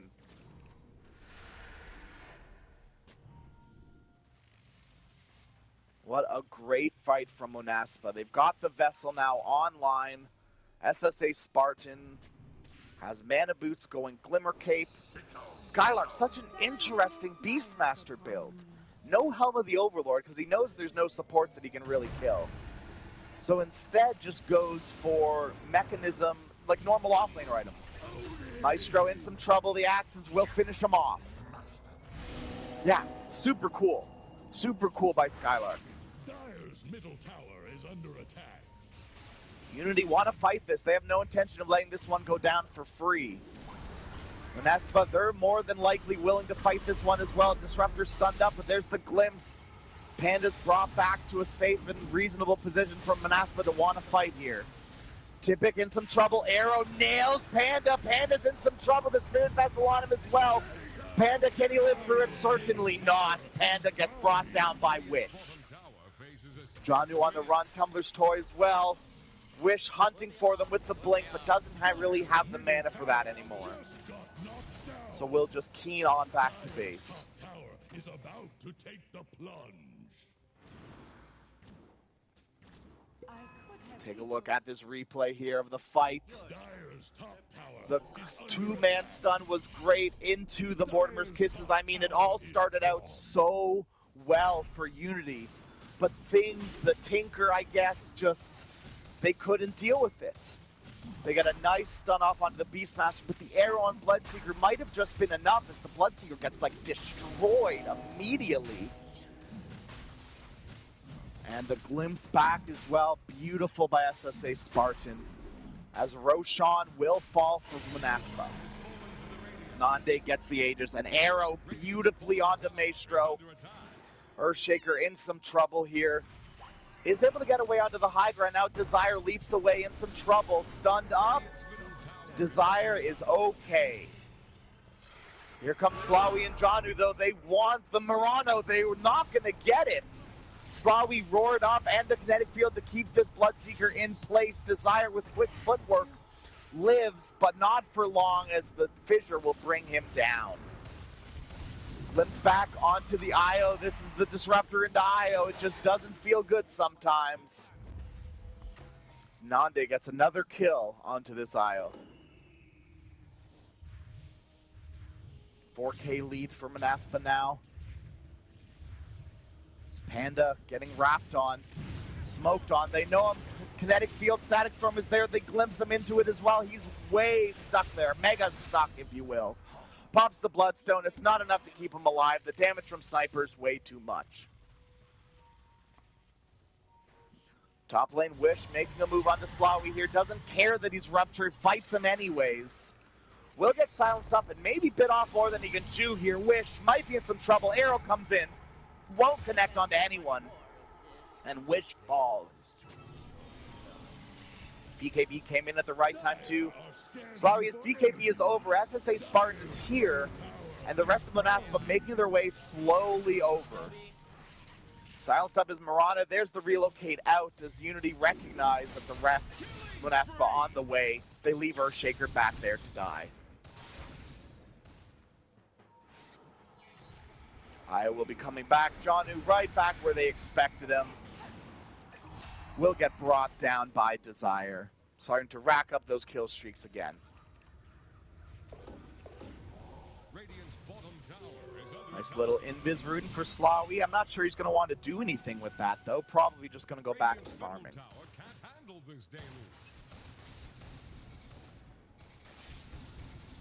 As the BKB's going, do a quick BKB check. We do know that Bloodseeker has his.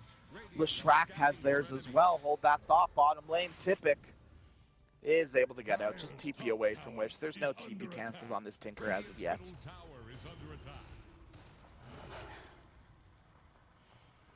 Top lane, the tower still getting plinked down by Nande. Little plink, plink, plink by this sniper. Moonlight Shadow will get popped. As Desire makes his way down into this bottom lane. Might find Slawi here. Slawi does have BKB, and I don't think they have the chain stuns to stun up this Bloodseeker for long enough. Missiles are going to come through. There's the arrow. Maybe they can. The kinetic field, they do have the damage. SSA Spartan with Skylark and Wish there as well. Monaspa converge in on Slawi and get the kill. Glimpse, Panda, kinetic field, not quite there. The pony just a little too fast.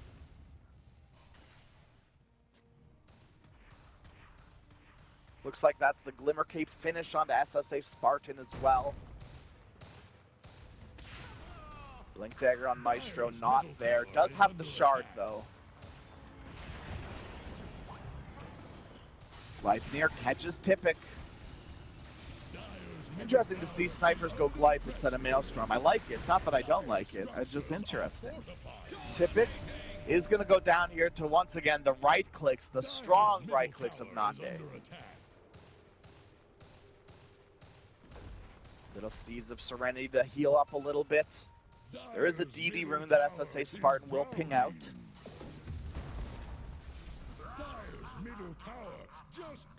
They see the relocate. So they know that someone's out on the map right now. They know Io brought someone out. Panda immediately teleports away. Showed himself for half a second and knew that was more than long enough.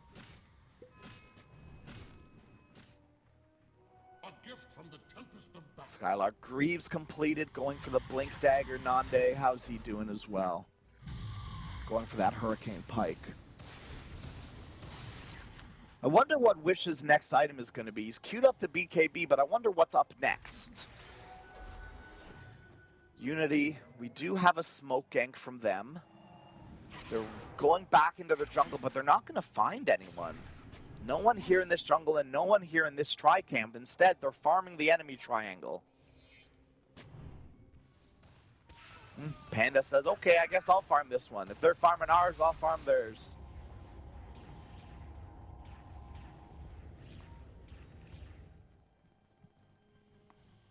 Moonlight Shadow over. As Monaspa look to clean up all of these outer towers here. The tier 1 bottom will be next.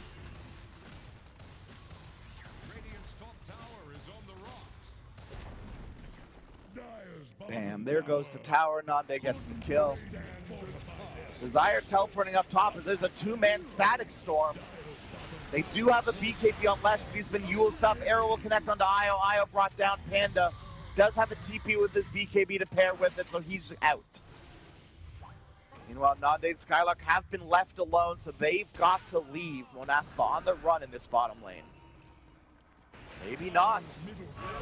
Gleipnir up, roared up as well. Bloodseeker in some trouble. The Hawk is right there. They will get the kill onto Hawk, but Maestro bit off more than he could chew on the side there. Will get brought down by Nande. Wish is going crazy. He's got his BKB, so he doesn't care that he's ruptured. He's just fighting into all of Unity. Will get stunned up, brought down. Wish definitely bit off more than he could chew here. Gleipnir, glimpse back, brought down Panda. Monaspa are just farming the creeps as they spawn. Beautiful. Dire's bottom tower won't last long.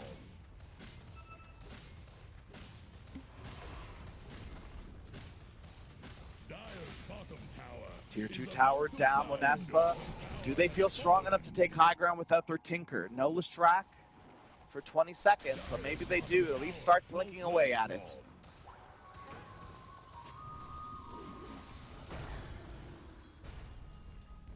Arrow, nope, won't connect.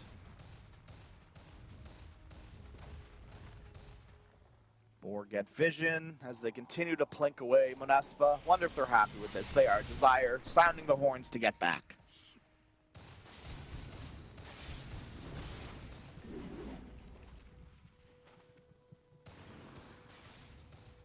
Aghanim's build up on Snapfire next. Maestro, maybe you don't need a Blink Dagger. Maybe Tipic will just throw you in. SSA Spartan caught, Moonlight Shadow used, but they have a sentry. SSA Spartan knows where the sentry is, tries to dodge the cookie, but won't be able to. Maestro found one more. Skylark dusted up. Echo Slam down. Skylark has got to run. Mortimer's Kisses is there, but he's dusted. Maestro brought down by Sniper. There's the roar on Bloodseeker as well. Here comes Monaspa, willing to fight this one. A one-man stun onto Nande, but they've lost Tipic as well. Next to lose Janu, Unity on the run, right outside of their base. They've got to escape. They found the Bloodseeker arrow. Not quite there. Slawi able to get away. But now Monaspa take their turn and start hitting the tier 3 mid.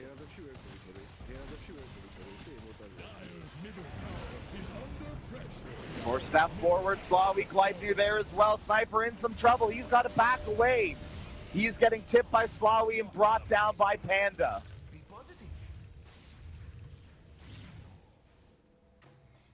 Little too aggressive on the side of Monaspa. Sniper forward staffing forward while he's ruptured. Little crazy if you ask me, but you know, Monaspa are feeling themselves right now. They shouldn't be feeling themselves too hard. They're only 11k up, so hopefully they're not feeling it too much now. As we do see, yeah, just a little bit of a dip. I mean, the Dota Plus win probability is like 94%, so you know, they can do what they want. Maestro gonna try to teleport away from this Tinker, but will get brought down anyways. Skylark Blink Dagger online, has something coming out to him on the Courier, Dust and Teleport Scrolls. This is a Spartan is positioning himself to break a smoke gank if they so choose to do. The true position 5 life. As Unity just kind of sitting around waiting for camps to spawn, it looks like, or waiting for something to happen. The Night Shadow gets popped. We'll see if there's anything that Monaspa can find. They see Snapfire. They know where she is. Blinked away. Snapfire's fine. Desire will get the ward. Goes up for the sentry. Desire's in some trouble. That's not what the ward is. Desire, what are you doing?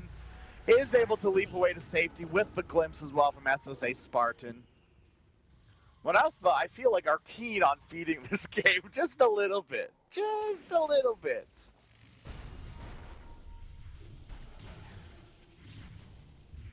Panda will be working on a Blink Dagger. Glimpse back. Arrow won't connect. Just off the mark. Kinetic Field also off the mark. Panda Gleipnir up is going to take some damage from the Tinker. Has to pop the BKB. Tinker has one of his own, but he's just blinking around everywhere. And Tinker is out. Arrow won't quite connect, but they've got the Static Storm not on the Bloodseeker. He walks out of it. Mortimer's Kiss is down as well, but there's the roar. They've got the roar on the BKB Bloodseeker, and they relocate him out. Bloodseeker, he's gone. He's out.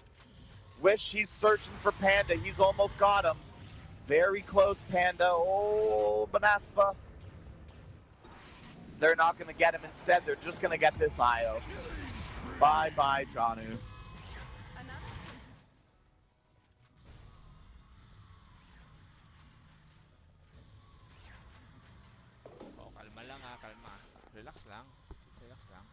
Here's another Roshan for Monaspa.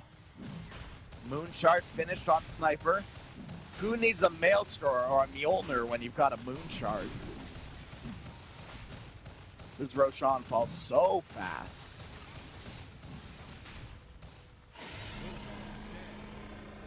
Aegis to Nande. Who got Shard? Oh, Sniper did as well. Unity, let's see if there's anything that they can do to combat this. They have the Blink Dagger finished on Earthshaker. So if they're going to hit a Fat Echo, now's the time to do it. Moonlight Shadow will get used. They have an Observer Sentry on this high ground. And they can see Beastmaster. They know Beastmaster and Disruptor are there. A big pick on SSA Spartan could be huge to start things off. SSA Spartan, will they get him? Yes, they will. Sniper all the while, though, plinking away. Ghost Scepter used, Blade used on Tipic. Tipic will still fall. There's the Echo Slam onto Tinker, trying to bring him down. Wish pops the shield, pops his BKB. Wish fighting up against Slawi, but you can't fight up against this Bloodseeker really as a Tinker when he's BKB'd. You will stop. Bloodseeker arrow, Earthshaker comes in. Get down, Mr. President. Takes it down for Bloodseeker. Takes the arrow for his friend.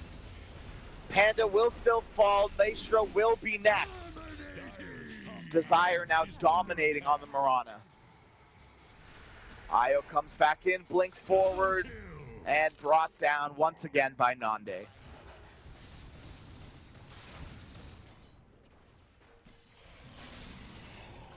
Dyer's middle barracks might fall. Dyer's middle barracks. Desire looking for someone. Oh, he's looking for a ward. Yeah, the scan connects. They know where Bloodseeker is. Slawi in the trees. Just playing footsies with Mirana. Oh, they found him. They found the Bloodseeker. No BKB. Bloodseeker in some trouble. Roared up. F-bladed and brought down. This is a buyback on your Snap. Oh no, the Earthshaker bought back. Never mind. Snapfire still brought down. And this looks to be game here. I mean, Unity have a little bit more of a fight left in them, but no one, I feel like, would blame them if they called it. Tier 4s are falling, Unity. One more go. I love it. I love it. Yes.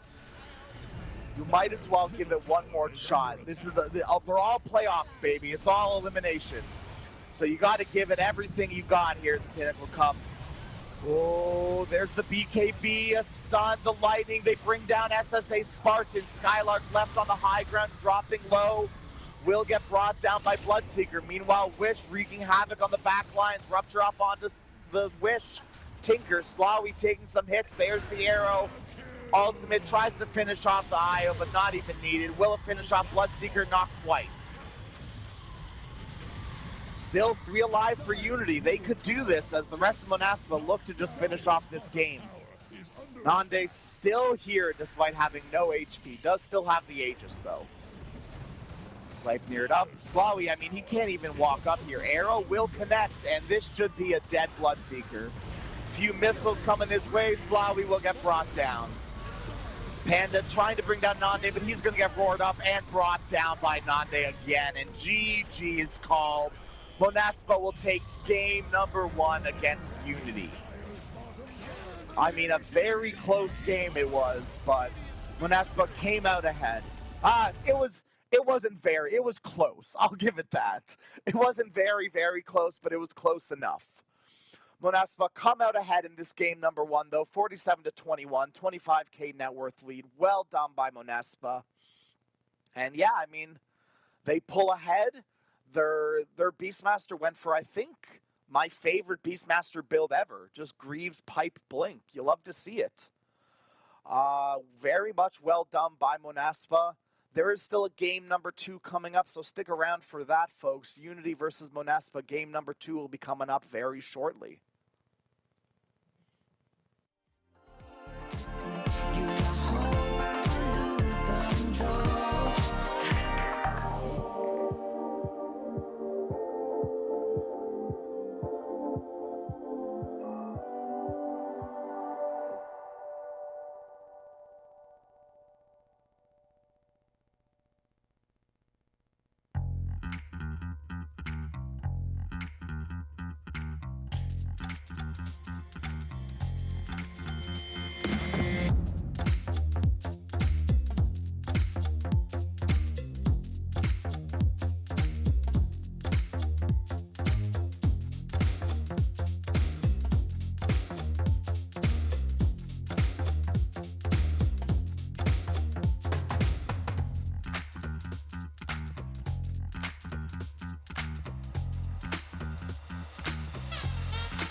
Oh, esport. You and I have come a long way. It was such humble beginnings. As we gathered in small groups, we were professionals right from the start. Passionate, organized, and ready to rumble. We dreamed big, and surely enough, our parents supported us at every step of the way. Didn't they? Fired up by all this love, it wasn't long until we caught the scent of competition.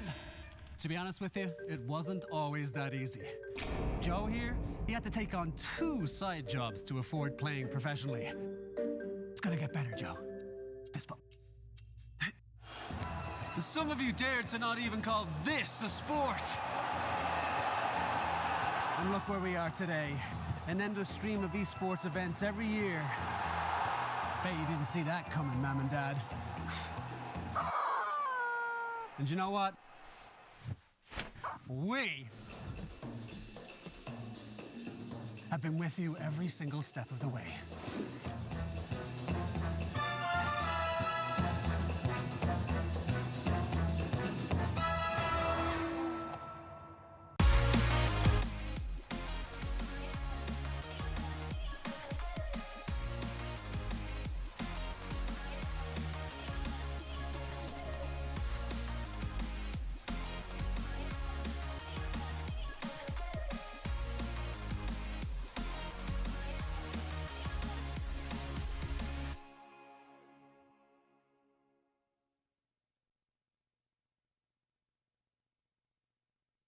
Dream of working with people you watch on screen. Exclusive esports opportunities handpicked just for you. Candidate profile to raise above competition. Let 10GG handle routines. Make a step towards your dream today.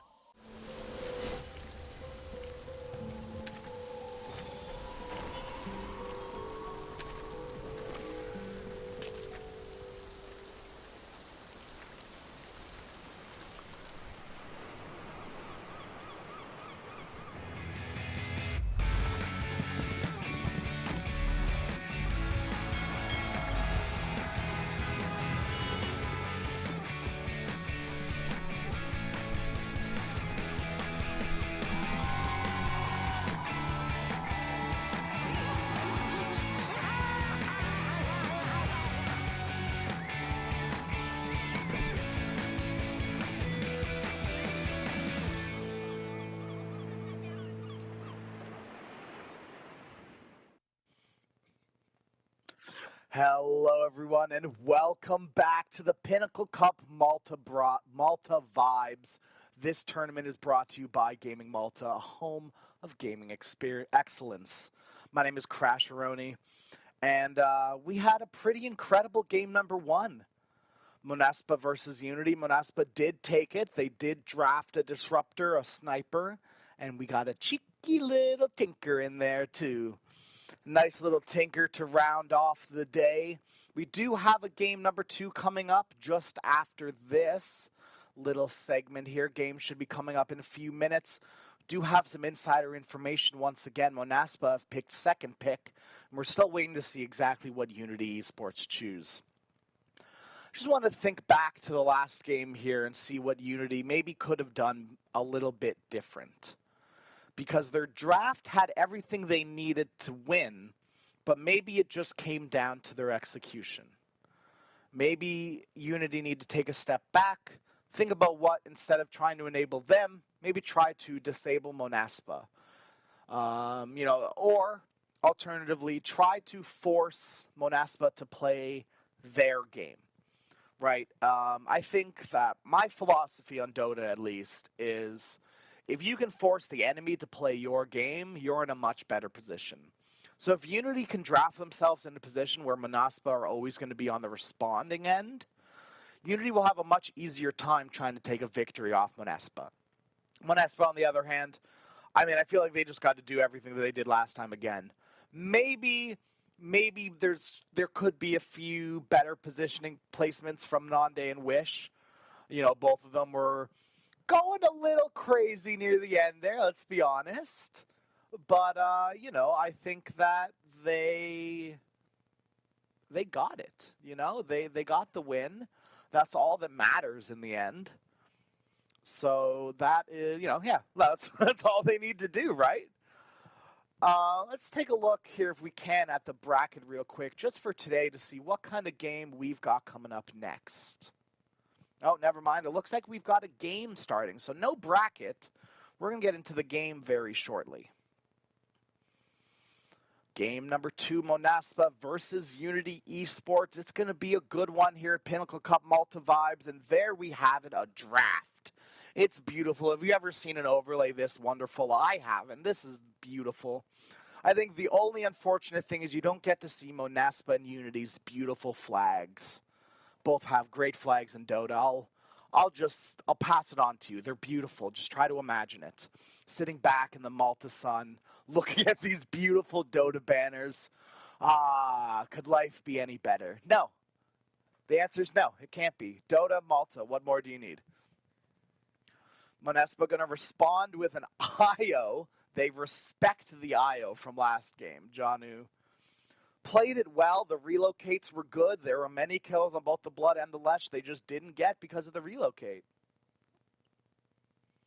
This time again, Unity banning out the Primal Beast.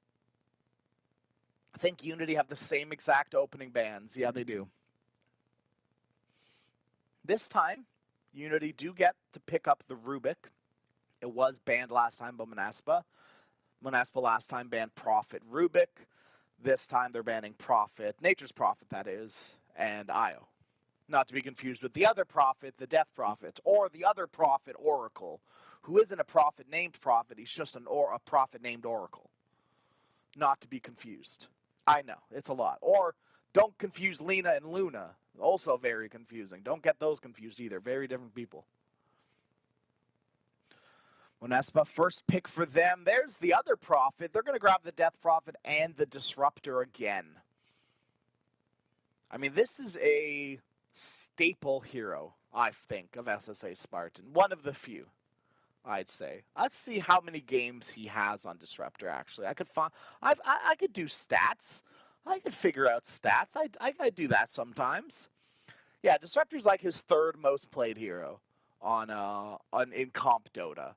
So, yeah, I'm glad I'm not too off the money there. I do know my players just a little bit. Beastmaster will be the next pickup from Unity. Skylark played it so well last game. Unity are going to try their hands at it this time. As we do see one of the few fish people banned out from Unity, the Naga Siren. It's been a pretty pain in the butt hero recently. Naga Siren, I feel like, has been popping up in my pubs, at least. Not out of nowhere, because it has been picked up a lot in the DPC, but man, is Naga annoying to deal with. And the fish and the water people all getting banned out. The Morphling, the Slark, the Naga Siren, no chance of Monaspa getting any fish people or anything to do with water. Makes me think Unity are drafting a fire draft. Ooh. Because that's how Dota works, right? Oh. That's one of those, like, if it did, no thanks. Like wasn't that a thing in Dota 1? I wasn't around for Dota 1. I started playing in like 2013, end of 2013. So I'm here for a lot of the old stuff. Like I remember Tranquil Boots having an active. Those were the days. But I don't quite remember the Dota 1 days, the crazy days as they were. Monaspa cutting into the reserve time here. They have more than enough time to think about their next pick. Probably going to be either their offlaner or their secondary 4. Their secondary support, not their secondary 4. See what they could grab here. I mean, let's see who's still in the pool for them. That's the question. Clockwork, okay. Pretty good hero with the Death Prophet, right? Cogs into Spirit Siphon is... I mean, I feel like I don't need to explain how good that is, right? If you trap them while they're getting sucked off by the Spirit Siphon, it is big, big pain.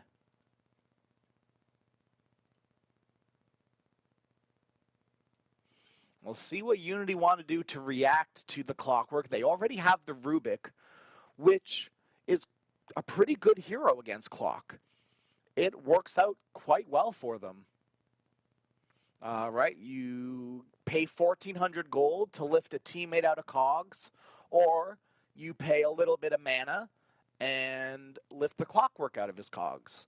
Either way, it works pretty good. Unity also have a strong Rubik Beastmaster lane. That lane cannot be, you cannot count out how much damage that lane does. Rubik come level 3, he's dealing something, or come level 4, he's dealing like 200 damage with a Fade Bolt, plus the axes. You just got to be careful, especially if you're a squishy hero like Disruptor. Unity, they're going to cut into a little bit more of their reserve time here for this pick. Johnu not quite sure what he wants to grab. The world is your oyster, Unity. The heroes that exist still in the pool. There's Tusk. Tiny, I believe, still in the pool as well. They could grab Tiny. Instead, they're just going to grab the Ursa. I don't know about that, honestly.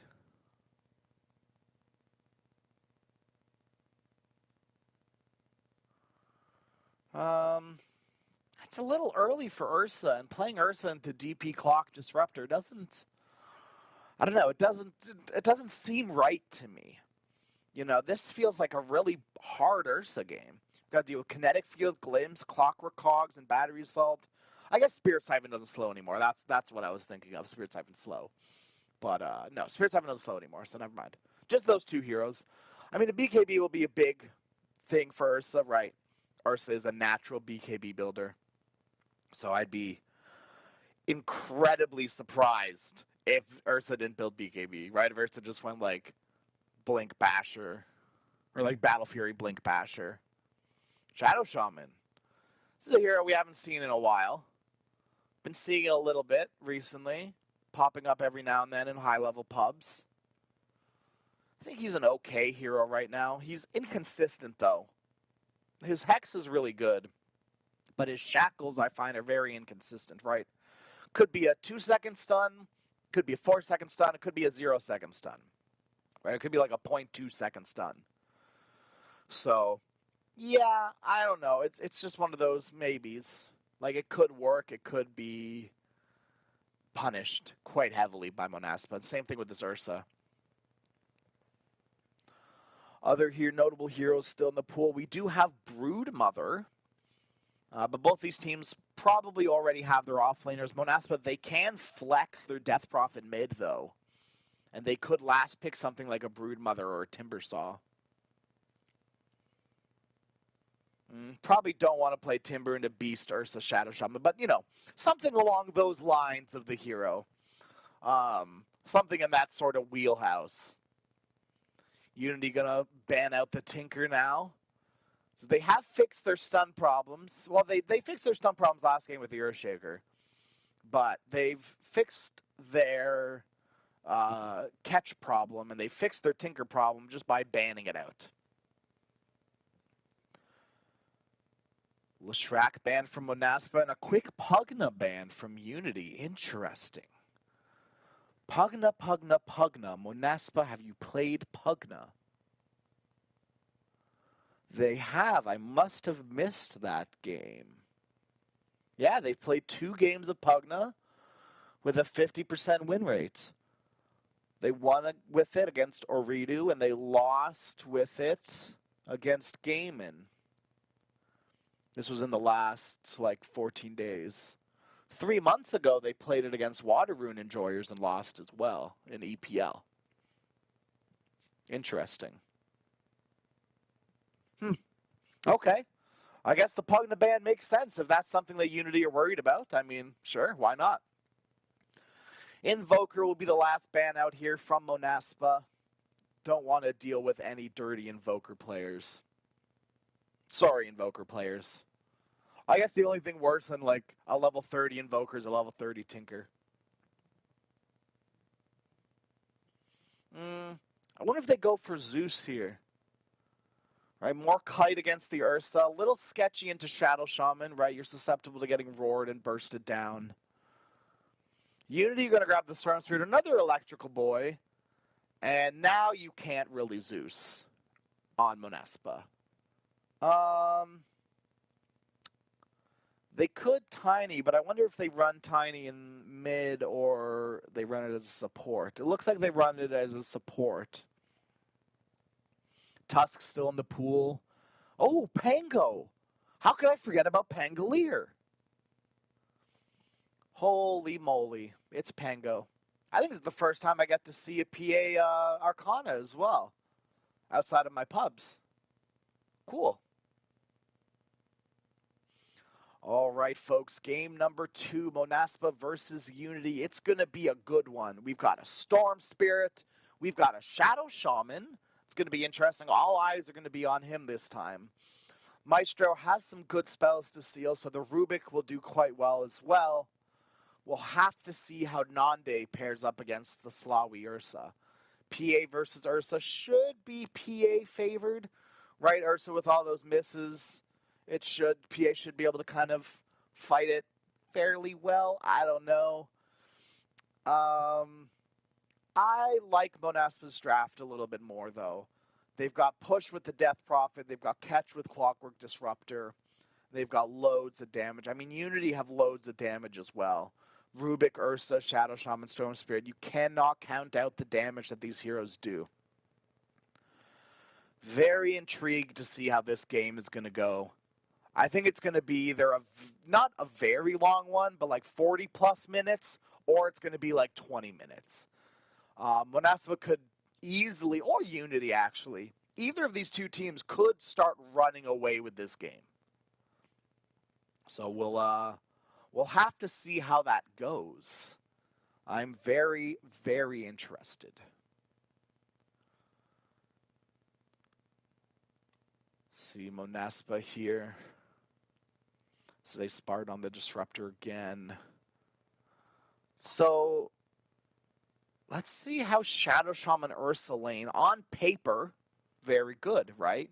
Shackles into Ursa hitting them. On paper, seems like a good combo. But I'm just, actually, we'll have to get into the game and find out, I guess. Because I am just a little worried about how they're going to do that when this SSA Spartan should level Glimpse level 1 and stop every single shackle. Or just glimpses away the Ursa, either way. Oh, wait. SSA Spartan, SSA are going bottom. Clockwork, Battery Assault, cancel shackle, even easier.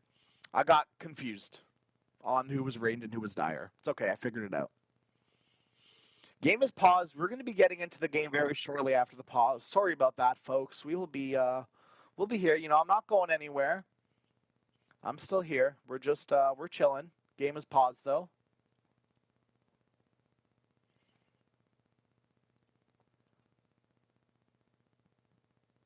Monaspa. Let's see. Clockwork, no starting items.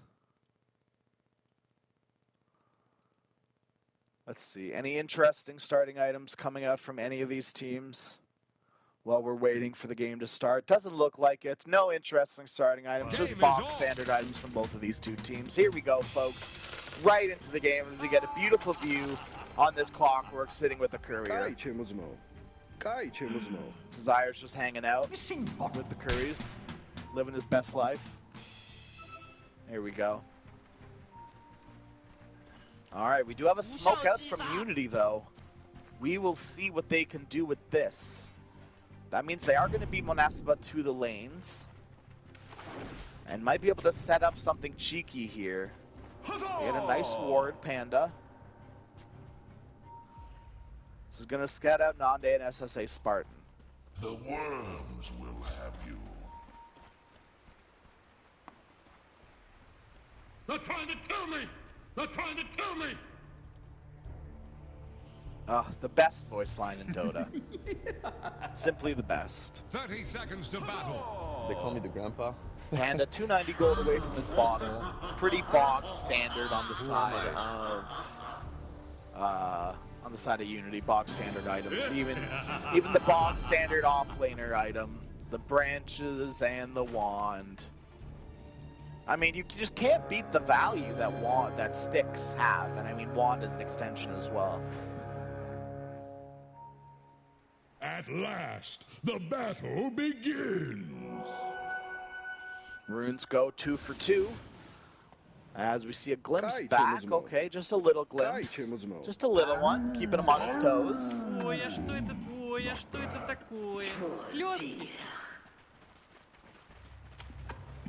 So we're running Rubik, Beastmaster. This lane, so yeah, this is a strong lane. If they can get on top of this Disruptor and keep him. Actually, I mean, PA's not that tanky either. I'm just worried about the armor, because I think they need a few right clicks as well. And I don't know if they can do it onto the PA. Maybe they can with enough stacks. As a Spartan does have Glimpse level 1 now. He's taking lots of damage for it. Top lane, Slawi. He's doing okay on the Ursa, just taking a little bit of damage from Desire. Just a little bit of damage.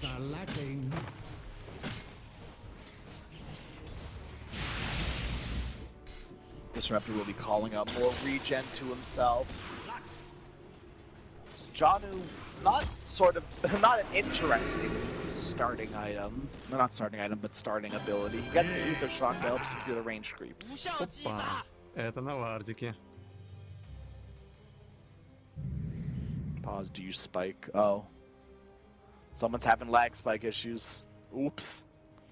Not ideal. Look at that beautiful PA persona. I think Valve's done a really good job with the personas. Even like the little ones, like the Kid Invoker and the Kid Pudge, or the Toy Pudge. I like them. I'd like to see more sets for them, but only time will tell, you know? Yep. Alright, game is paused, so we do have... Oh, Disruptor's back. I was going to say game is paused, so we do have a little bit of a break, but Disruptor's come back, so hopefully we will be good in a second. See how this lane will fill out. I can't wait. I want the lanes right now. I want to see First Blood. Bango is stuck upside down during this pause. Yeah, let's take a look at the drafts here while the game is paused, because we're not quite unpaused yet. So let's take a look at the draft again. And we can just start things off by looking quickly at the bans. So no more Io this time around, no more Lesh. Instead, Unity going for the Ursa and the Shadow Shaman. All right, folks, and it looks like we are back in the game. We're ready to go. Game is unpaused. Things start working their way out again. Does that get the whole thing? Not quite. Okay, nice little sentry ward from Janu. I'm very interested in like support's personal ward placements, because each support places them differently, right? Desire clearly goes for this bottom corner. Some supports go for the top corner. It's the little things, Dota. What a wonderful esport. No. Bottom lane, PA isn't doing the best. Is still doing okay. Has 4 denies, rather 8 denies. Could you imagine? That'd be a whole different story. Has 4 denies, so is doing like okay. It's gonna get harder and harder though for this PA as the lane moves on. Glimpse onto Maestro again. Just a little bit of damage.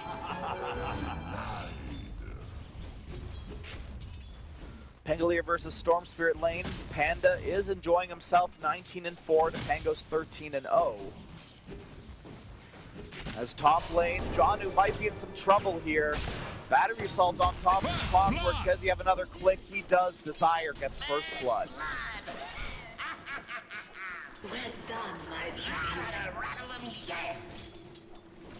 There we go. Desire going in on Slawi now again. Does have Battery Assault and Clog available. You don't really want to trap yourself. Bottom lane, Maestro in some trouble. They've got the glimpse, the Blink Strike there. Nande gets the kill. SSA Spartan hits a fat one. And so he's back up to pretty much full. I don't think I've heard the PA voice yet, or any of the voice lines. Mid lane, Panda. Wish is okay. He's got that shield crash. Reduction. So he's going to be okay in the end. Top lane, Slawi pushed back by the Cogs. Couldn't quite trap him in there, the Ursa Warrior.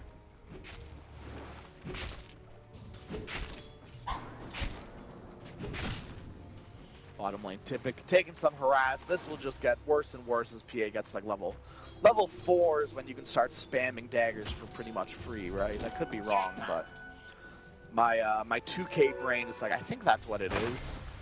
Not meant to be.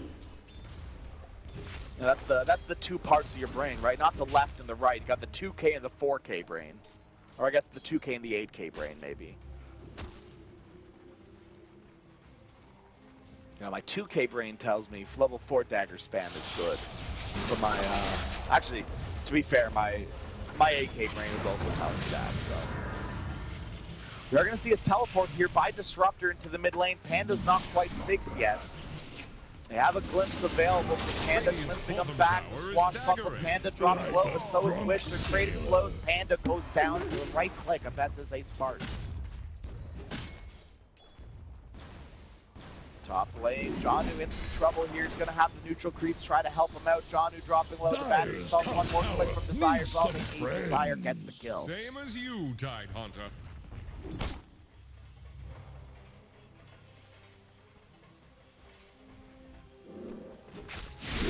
Desire now level 3. Has that Clockwork. Bottom lane, Nande. Does have that Ring of Health and a Tango. Ooh, glimpse back onto Typic. Typic.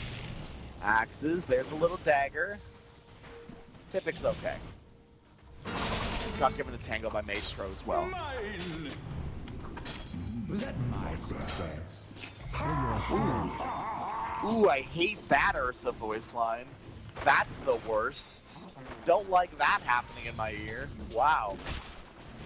If we could never do that one again, that'd be great. Thanks, Slawi. Radiant fortified their structures. Attack the heroes! Mid lane, Storm Spirit is still doing quite well for himself. 30, despite that death, right? 38-8. Is level 6 now. It should be safe. Does zip away, dodge the roll, and Witch is stuck. What's happening to Witch? What happened there, Witch? You were stuck. Jonu will go down again. Maybe not. No, Desire gets the kill and brings him down. Panda brought down Desire.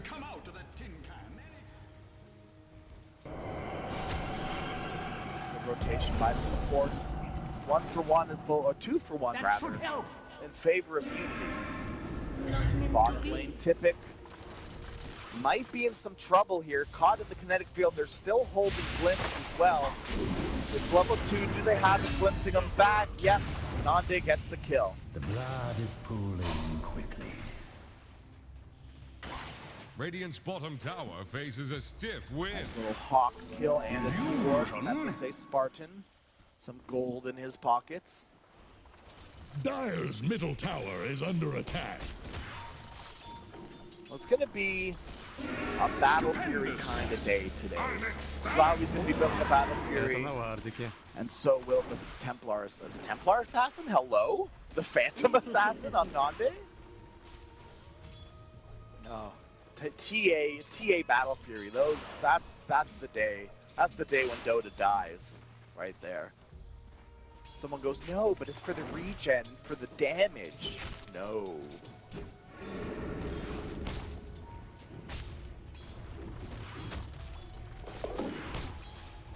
Tipic looks like he's doing some ancient stacks over there with his boar. Yep. Starting them off. 2 on the ancients, 1 on the hard already. Is that 2 on the ancients? Yeah, 2. Going for a 3rd now. Top lane. Desire in some trouble. There's 2 heroes sitting in around him. Jonu in some trouble as Witch is here as well. Got the rolling thunder beat and hexed up. It'll stop the roll. Goes to pop it, pumps it, won't use it. Exorcism used top slaw. We can't really fight up against it, so force it back up and just watch as his tower slowly falls to these ghost ooze. Will take the tower, harass, and spirit siphon up from the creeps. This is like the crazy part about Death Prophet. Is how well you just keep a siege creep alive by doing exactly that. Absolutely disgusting. Top tower is gone.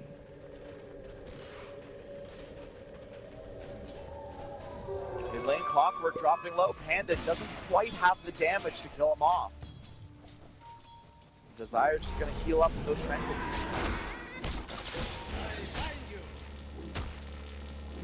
That's a nice, juicy ancient stack. Well, top lane Skylark will fall. Slawi gets the kill. A gift from the tempest of battle.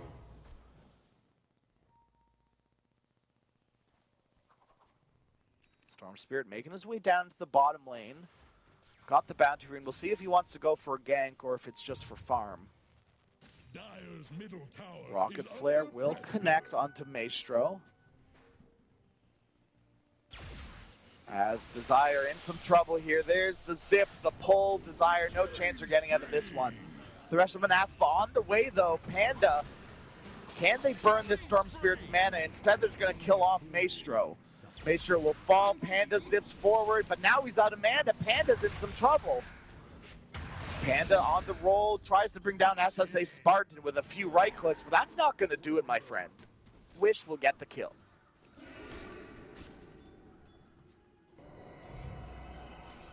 Meanwhile, top lane Skylark just being as annoying as possible to Slawi.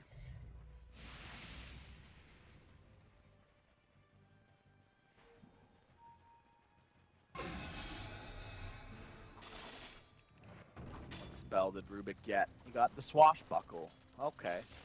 I mean, it's okay on Rubik. It helps him farm, right? SSA Spartan catching Tipic out here as he's trying to take his stacks. There's the Swashbuckle from Rubik. The glimpse back Tipic. That's not really what you want. It's not really what you want the Beastmaster to be, though, Disruptor. Tipic is level 6. He's going to roar the Pangolier. Can they kill him off before? Nope, he's already out of there. Wish pops the Haster, and he's okay. Jonu is going to go down to that fat Ancient Creep stack. A nice aggro brings him down. Desire going to clean up the Hawk. Looks for a ward, but there's nothing there. Manaspa with the exorcism pop, they're going to turn their attention towards this mid-tier 1 tower. Clockwork hookshot is available, but they're going to go on to Skylark. Skylark gets brought down immediately by Maestro, Slawi, and Panda. And here comes the Rolling Thunder, but it's a little bit too late from Wish. Wish has to use the roll to back out of there.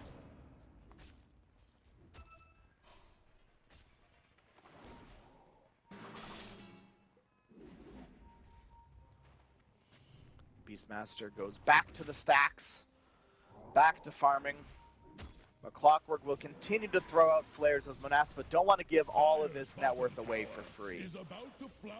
Speaking of net worth, let's just talk about it for a second. Oh, never mind, hookshot onto Rubik. Forget about the net worth. We've got a fight in our hands. Maestro, the Swashbuckle won't connect, but Maestro is still going to fall here. As Swashbuckle, but no mana for will get brought down. Jonu in some trouble as well, hexing up SSA Spartan, trying to get the kill on Disruptor. Disruptor wants Tipic, and he knows that he's still farming. Glimpse back into the Static Storm. SSA Spartan will not get the kill. Desire gets the kill, but here comes Storm Spirit out of mana and disarmed, so we can't do anything. The silence will hit onto Ursa. Panda low mana, but he's got enough to use a shovel, use the bottle, and get out of there if he so chooses. Bottle refill from Maestro. Panda's more than okay now. Desire, not so much. Dire's top tower is about There's the Rubik effect of the clockwork, pulling him back into the cogs, and here comes Panda. Rolling Thunder comes in around, stuns up 2 of them. And Wish wants Panda real bad. He's going to get him, push him up onto the low ground. Skylark, holy moly. Fighting into Slawi is not able to man up against the Ursa. Ursa tries to bring himself onto the high ground, not able to though. And Stormspear, the swashbuckle Wish, it's perfect, just on the money, will pay for it with his life. Now Nande in some trouble here with the Ursa right on top of him, will get brought down. The Crypt Swarms are there from Skylark, but it's not enough to save his friend. SSA Spartan will be next to fall as Manaspa lose 3.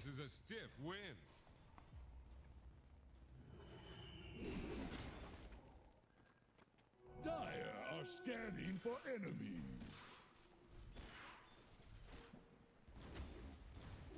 Bottom lane. Slawi just going to start taking that tower, whacking away the rest of Unity there as well.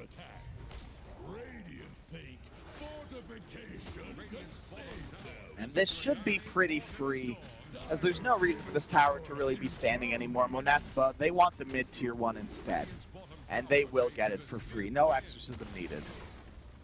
Dire's middle tower has fallen. Wish looks to be a diffusal blade coming out to him right now. Yep, that's exactly what it is. It's going to put a hamper on Stormspear's mana. Ward placed by SSA Spartan.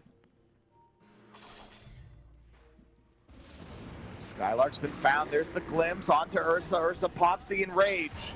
And he's out of there. Tops over the kinetic field, fighting into Desire. But once again, Desire, this isn't what you want in your cogs. You don't want the bear in the cogs with you. Slawi gets the kill. And Wish dropping low, in some trouble here. Do they have the gap closed? That's the question. Kinetic field keeps them safe. Wish doesn't quite dodge the axes. May have dodged the second round, though. Wish is okay. Oh, maybe not the axes. Oh, stolen glimpse back onto SSA Spartan. Brings down the Disruptor. Monaspa lose even more. They lose 3 again. It's all going to be up to this PA now, as Pangolier is a little bit behind. We see that replay here. Roar onto the Pango, brings them down immediately. And Nande just could not fight up against the Ursa and the stolen Spirit Siphon from the Rubik. And a full-length shackle onto SSA Spartan brings him down at just a beautiful play from Unity.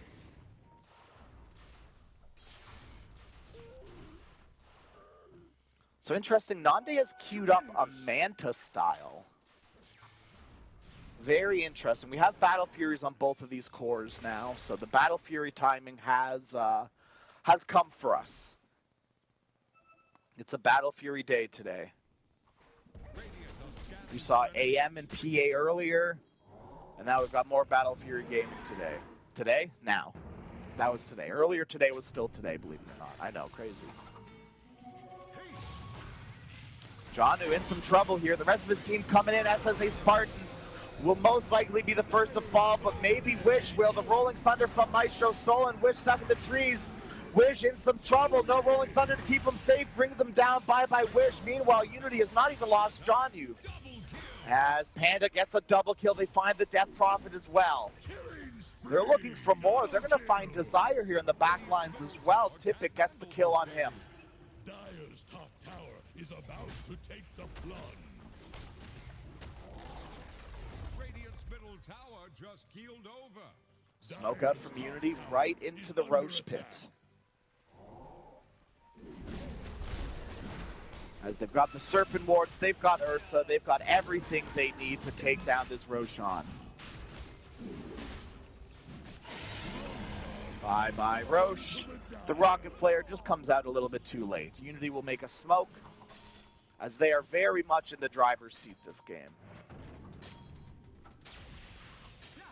SSA Spartan, he wants the D-Ward, but he's going to pay for it with his life. Gets the Static Storm on the Storm Spear. Can't drop the Kinetic Field, though. And SSA Spartan will fall. Hook shot on the Storm Spear. Swashbuckle to finish him off. This is good, but there's 3 trapped in the cogs. Nande in some trouble. Swashbuckled up, but there's the silence. Ursa falls. Nande goes to fire him. He's trying to get out of there. The stolen roll from Maestro, which says, hey, I want to do that too. Wish going to use the roll. Slawi, no BKB yet, so he's not safe. He's already used his ulti as he falls. Tipic on a mega kill, bringing down Nande. Slawi will also fall. That streak going towards Wish. SSA Spartan gets the kill onto Jonyu. And Tipic and Maestro get the kill together onto Wish. As Unity continue to fight up Tipic with a triple kill. See if he can get any more. Stuck in the kinetic field, doesn't look to be. Stolen Swashbuckle, Maestro has the kinetic field. SSA Spartans trap Tipic. Are they going to get this Disruptor too? Not stolen glimpse, actual glimpse, real glimpse. Will get used onto the Rubik, trapping him under tower, into the cogs as well. SSA Spartan and Desire split the bounty on the Rubik. Tipic getting that Helm of the Overlord. As we see again, SSA Spartan brought down by Tipic and Panda. SSA Spartan this time around has not been having any luck on the Disruptor. Unity are doing a very good job of holding this ward that they've set up on the high ground. SSA Spartan knows that it's there. If you know a ward's there, just don't do it. Don't deward it yet. You can't. And they've got a backup ward set too, right? Unity, they know if this ward goes down, we've got another one. They won't expect 2 wards. Never mind, there's a third. There's 3 wards. No one will expect the 3rd ward either. Holy moly. It's ward galore in the Radiant jungle. Clockwork just farming up the Serpent wards as best he can. Ooh, he gets the deny. Desire, well done.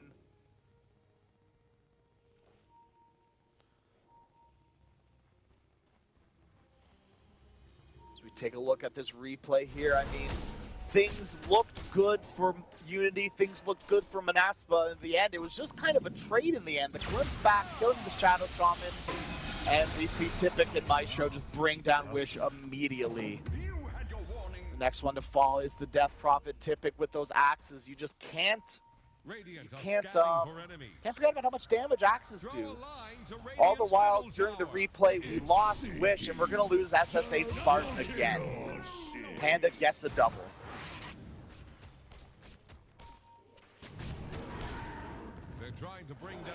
Unity are running away with this game. Manaspa got to do something fast. And by do something, I mean they need to get PA's BKB fast. Blur is such like... Oh man, Blur. Like, Ursa was right there. And it was daytime. Oh man.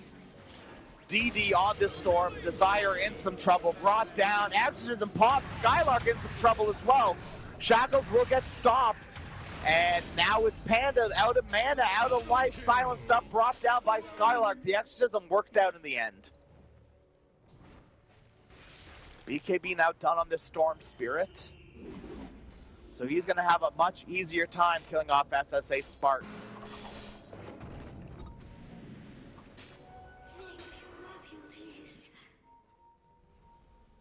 Nande. Found Tipic. Wonder if he wants to jump this here.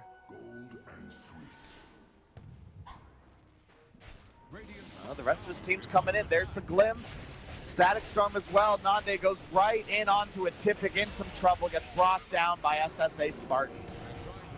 And they want the creep as well. 250 gold. Yep, Nande gets it.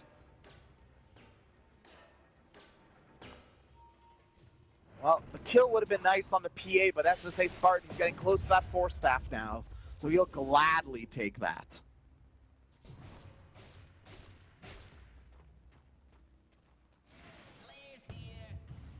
Flare. Gonna catch out Panda. Panda wants that regen rune, and Desire, there's little that he can do to stop him.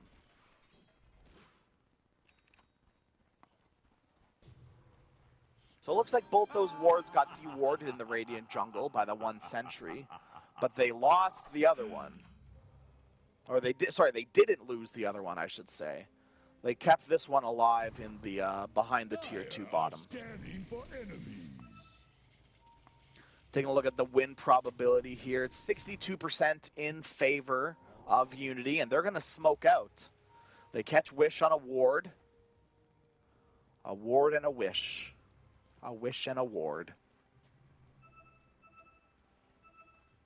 That's the story of like a support's book, an autobiography. My life is a position 6, a Wish and a ward.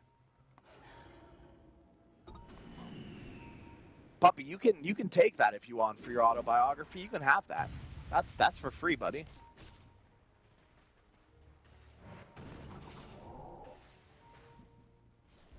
Slawi disappears into the trees, up onto the high ground.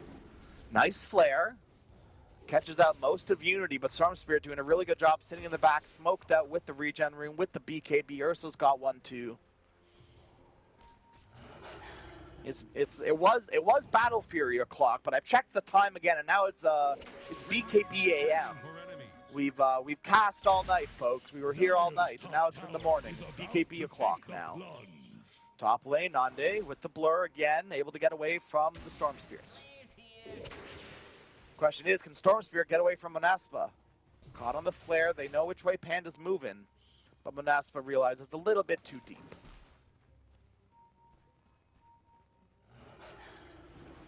BKB now done on PA as well. We'll have the break soon too, the Fan of Daggers. I believe that's what it's called. Yeah, Fan of Knives, close enough. Stupendous. See if they want to make a go onto a hero here. Monaspa are all sitting on the high ground, Nande close behind. And they're going to bring down the creep to start things off. Tipic able to get force-staffed away. They're trying to go on the Disruptor and blow him up immediately. Disruptor's gone. Clockwork in the cogs. He's gone as well. Nande will bring down Maestro on the back of it all. Wish fighting into the loving claws of Slawi. That's not a fight you want to take, my friend. They're going to lose everyone as well as this PA. Nande just cannot fight into it.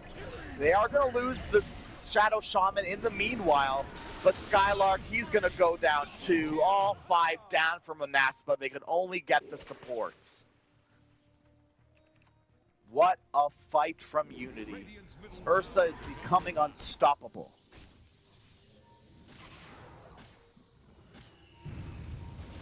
Static Storm, Glimpse. Tipic, do they have the damage to kill him off? That's the question. Clockwork coming in. Desire gets the kill. All right, so Monaspa finds something with just their 2 supports. As we see that fight recap again, immediately blown up. SSA Spartan, the supports, there was no chance of life for them. They did use their BKBs for the supports, though. But thankfully, Wish just kind of rolled right into Slawi here. And with that Blink Dagger on Shadow Shaman, they're able to keep track of this Phantom Assassin wherever she may go. They may have silenced up the whole team, but Nande just can't fight into all of them. So Nande falls. Meanwhile, we've got a fight breaking out here in the middle lane. Shadow Shaman, a little bit aggressive, is getting rolled upon and will get brought down by Skylark. Slawi's got the Basher going MKB next. Is there anything that they can do to stop this Ursa? Monaspa need to put on the brakes for this Ursa real hard. Pump those brakes, that's the saying. They need to pump the brakes on the Ursa.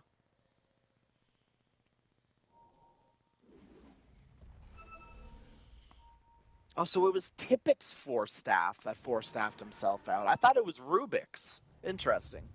So Tipic's gone Helm of the Overlord into Force Staff. Very interesting on the Beastmaster.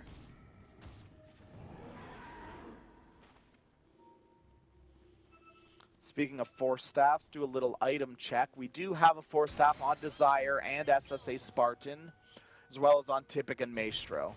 I think that should be the only Force Staffs we're seeing this game. I mean, John, you can build one as well, I guess. It wouldn't be too bad. He's queued up an Aether Lens, though, so probably not. Roshan, not too long of a respawn timer. 20 seconds left on the clock for him. The big man's almost up. Radiant are scanning for enemies. Smoke out from Unity, Monaspa. They know They've got an idea. They're hiding around in the trees on the low ground, and they're going to do a smoke up of their own.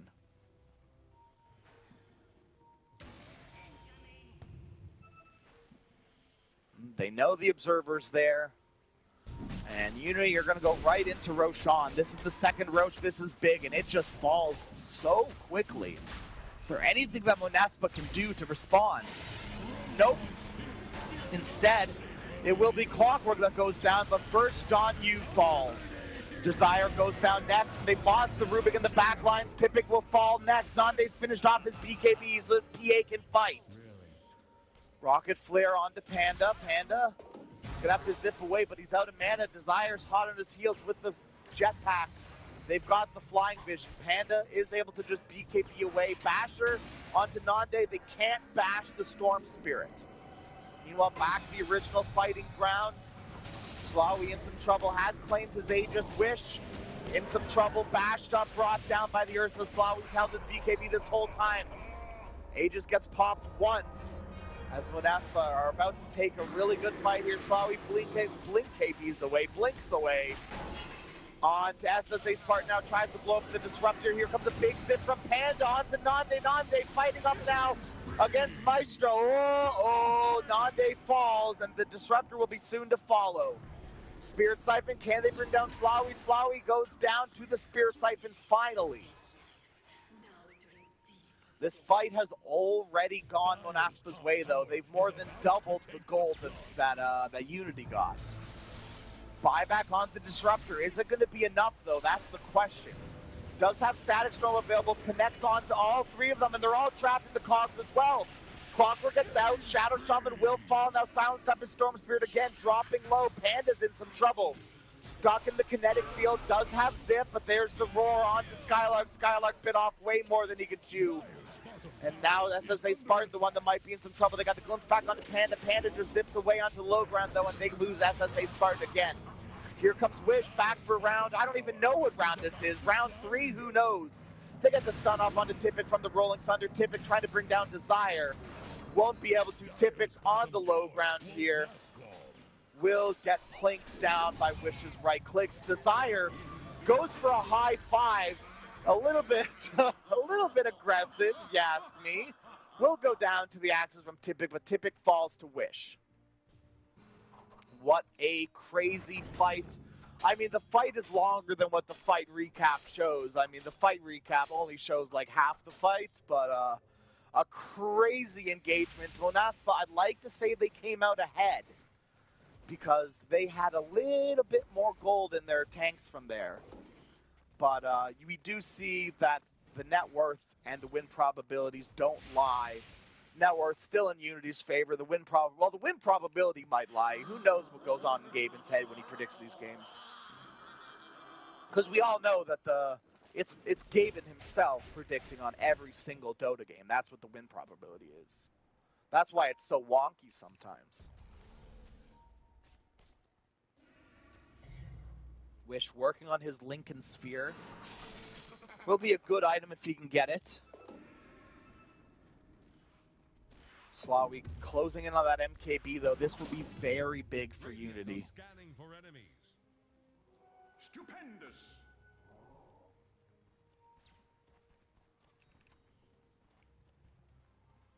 I'd like to see maybe a Yule's, but SSA Spartan, he's going for a Glimmer Cape instead. My brain always immediately, that's like the one item. I go Yule's into Ursa. But they don't really have necessarily a Yule's builder, so SSA Spartan just going to build normal Disruptor items. 4 Staff, Glimmer Cape, items to save his team.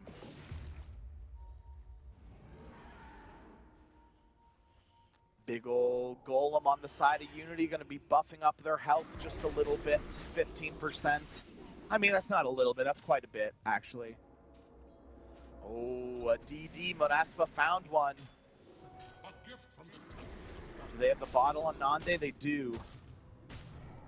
All right, this is the DDPA that Unity are going to be fighting against, and we're going to see the smoke out from Monaspa. If there's any chance the Monaspa get back in this game, it's going to happen right now. If they could blow up John Yu, that'd be a great start. They're going to get the blink in onto Ursa, blowing up Slawi. They get the Ursa. Storm Spirit forced to get out of there. Panda TPing away. No mana, no life. No way to get back into this fight. Panda's gone.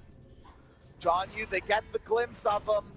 Not the glimpse on him, but the glimpse of him. And Nande gets the kill. That DDPA really working out for Monespa.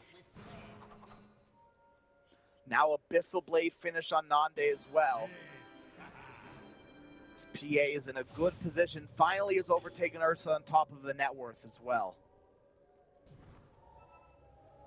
As I say, Spartan aggressively looking for more heroes. Unfortunately, won't find any. As now it's Monespa's time to maybe look for a tier 2 tower. Oh, they're looking for more kills. Jetpack, they found the Rubik, push him off onto low ground. Maestro, there's the Abyssal Blade fan and knife brought down by Nande.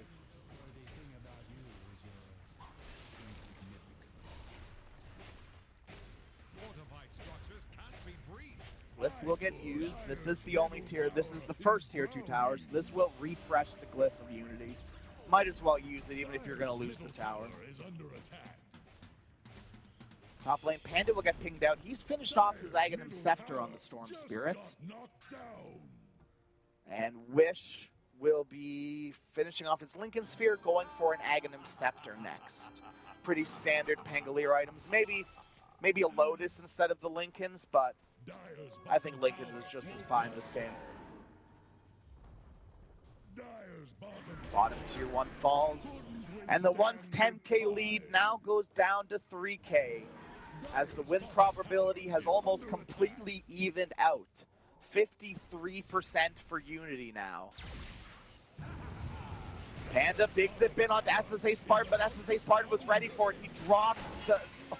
Oh, the hook shot cancels the BKB TP, and Panda's out of mana, out of life. Nande gets the kill. What a hook shot from Desire. SSA Spartan knew something was coming.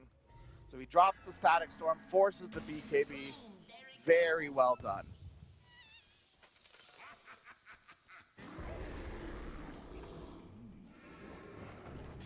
No, Ursa, man. Slawi, I thought I told you not to do that. No more of that, please, friend. Monespa, look to go high ground here. It's time. 40 seconds, no Storm Spirit. They can force a buyback. No, Monespa, go for the much safer play, the tier 2 tower bottom. By that time, we'll have a better idea as to where the Roche man is as well.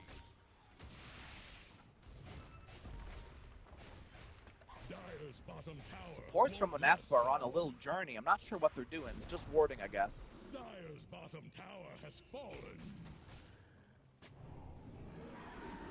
Unity. Going for a BKB on John Yu. Interesting. Roshan will be a long spawn. 3 minutes until the big man's back up. Dire's bottom tower is under attack. Jetpack, Clockwork, go sceptered up so they can't hit him, but he's lifted up onto the high ground. Desire now rooted up by the Troll. Go Scepter on the Rubik. Tries to steal roll, won't be able to. He's got a Lincoln Sphere, so that's not happening. All right, roll has been expended without much happening. Nande has finished up that Satanic. And Roshan is still nowhere near respawning.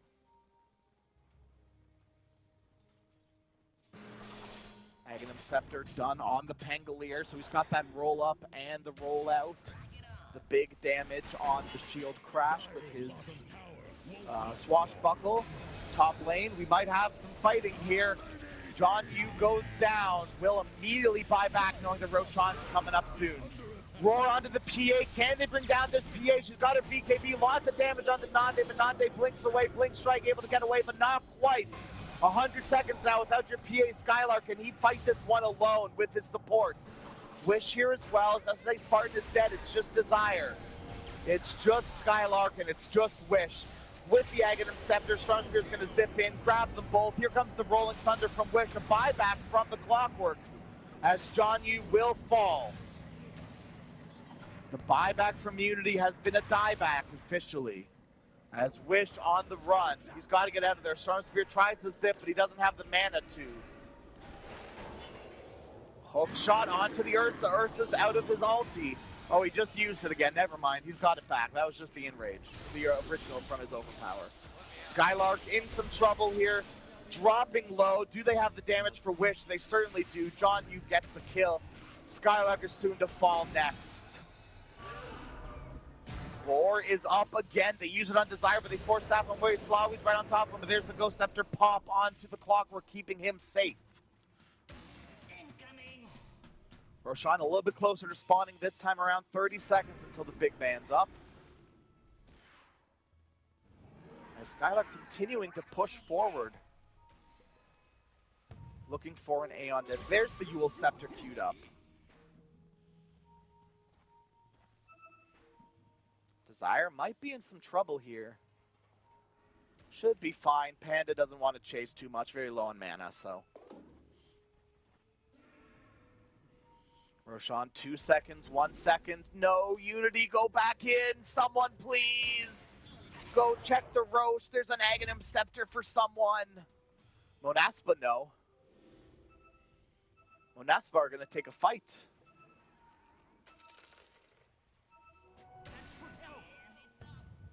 Flare connects onto 4 of them. They know exactly where everyone from Unity is now.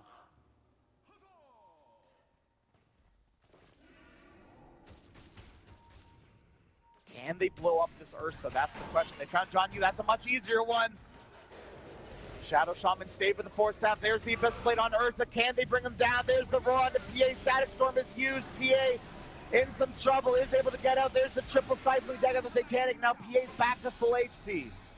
PA left alone from her team. Nande went the wrong way, and Nande falls 100 seconds without your PA. Monaspa forced to fight without their PA now, if they so choose to.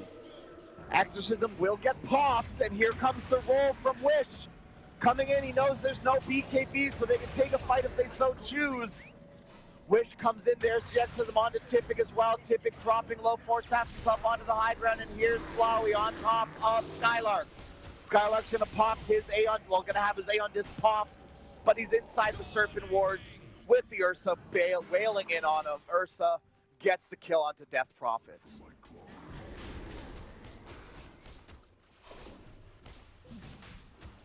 Well, my game prediction was that it was gonna be 40+ minutes, and we're officially in the 40+ minute mark. Ursa grabs the Aghanim Scepter, which means now he can ulti even though he's disabled. I feel like there's no chance that you're killing off this Ursa anymore. As we see the spike go back down, the win probability, 72% for Unity. Gaben must think there's something to this Ursa Warrior and the lineup from Unity. Not pushing any advantages as their lanes aren't in the best positions on Unity. They're just going to look for this tier 2 tower here top. Radiant's top tower is under attack.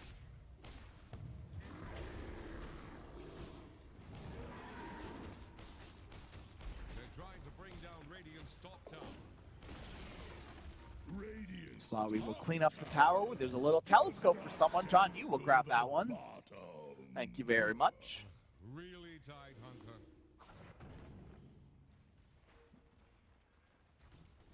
Unity, clean up all these outer towers. Radiant's middle tower can't handle this deluge. Nice Hawk. We'll see this Clockwork. Ursa disarmed. Roll getting pumped. SSA Spartan getting gone on by Panda. Panda jumps right in and eliminates SSA Spartan. SSA Spartan's actually okay because he's got that Glimmer Cape. There's the Static Storm. Now the Storm Grid BKB's over. And this is trouble for Unity. They've lost 2, and they might lose more. There's Maestro going down. Maestro. Unity lose 3.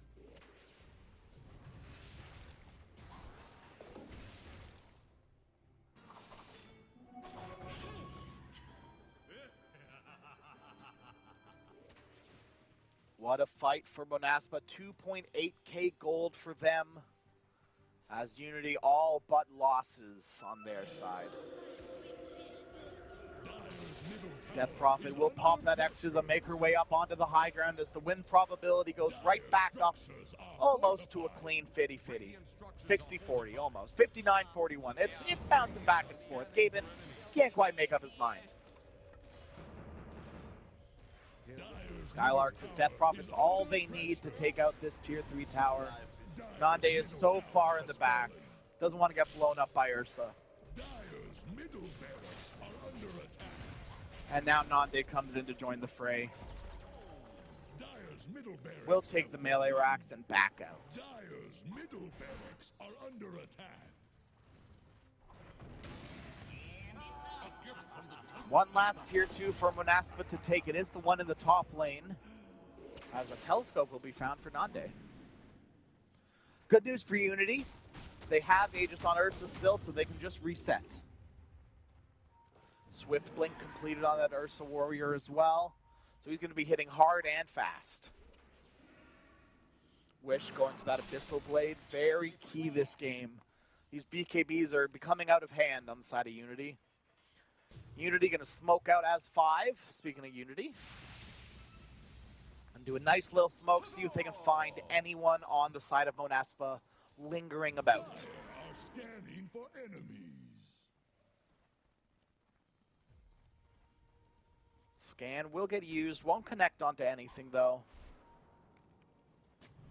And PA, they know where Nande is. John Yu, they go to catch him. They catch the PA. They got the PA. Ursa's on top of the PA. PA's in some trouble. Nande's gonna have to pop the BKB. Come back, there's the Satanic. Nande roared up in some trouble. The PA's down for 100 seconds. Cheese will get used. PA buys back, but they've lost the Death Prophet for 100 seconds.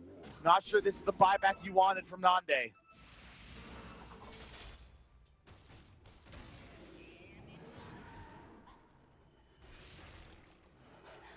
John, you just sitting in the trees.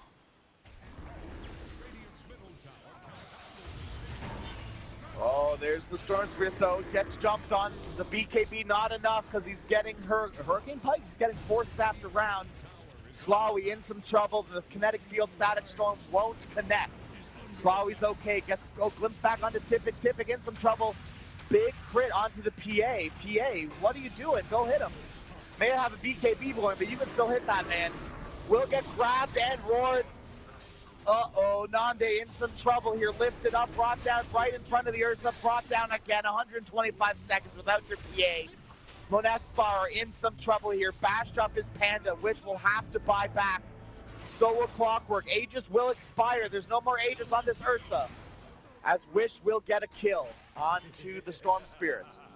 They've caught the Ursa. No BKB for 5 seconds. Can they bring down Slawi in that time, though? That's the question. Glimmercape onto Wish. There's the Abyssal Blade onto Desire.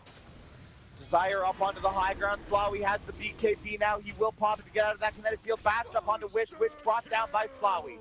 Slawi now turns on to SSA Spartan with the Glimmercape. SSA Spartan is safe. Desire with the Cox pushback traps in SSA Spartan. Not quite what you want, but SSA Spartan is safe. There's the glimpse back into the kinetic field. Slawi, they're just doing what they can to keep this Ursa here. There's the hook shot stunning up the Ursa. The Glimmercape again by SSA Spartan. There's another kinetic field. Slawi is now godlike, but here comes Skylark. If anyone can bring down this Ursa, it will be Skylark. Skylark with the Spirit Sight, but Ursa getting bashed up, but there's the Aeon Disc from Skylark. Skylark is safe and sound. Desire, not so much. Ursa continuing to clean up the heroes of Monaspa as they now lose 4, 5, 6, 7. Because all of them die back as well. Unity now, it's their game to lose. 21k ahead. Ursa almost doubling PA's net worth. Things are very much going in their favor.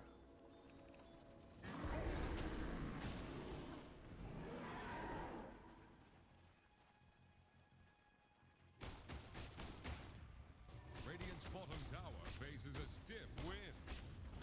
Slawi up onto the high ground. Starts chipping away at this tier 3 tower, will fall, and the melee racks will be next. Oh, tier 4s instead. They dropped the Serpent Wards. There's the fortification. Skylark and Nande are back up. Can they surmount a defense?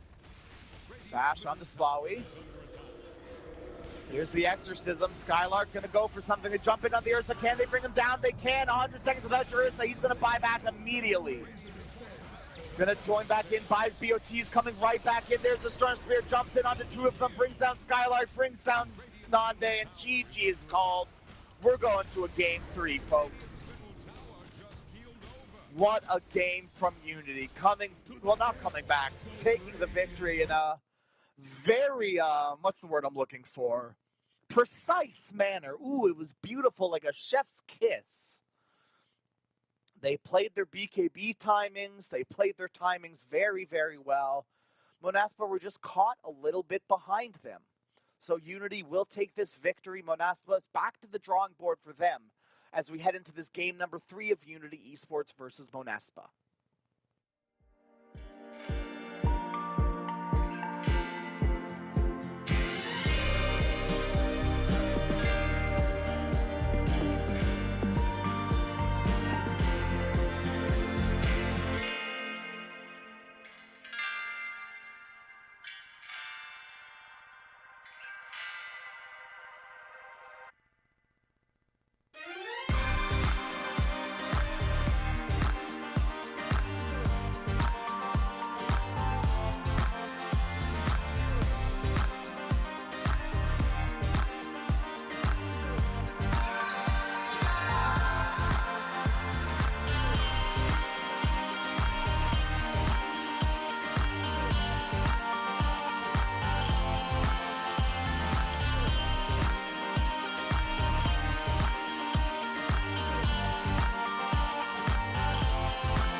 Seagulls flying overhead, towels down in the sand, little crabs walking over our legs, and we were together just like lovers should have been. Like the changing tides, you have changed your mind, and now you are no longer mine. But last summer, you were holding my hand. Last summer, you were laying in my bed. Last summer, we were more than just friends. But that was last summer.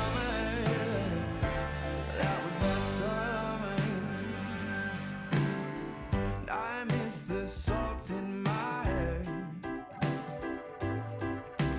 and I miss your emerald stare, and I wish you were still here in your red sundress, watching the sunset by the pier.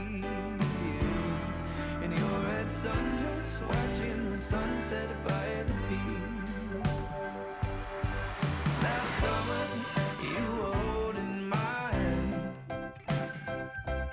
Last summer, you were laying in my bed. Last summer, we were more than just friends. But that was last summer.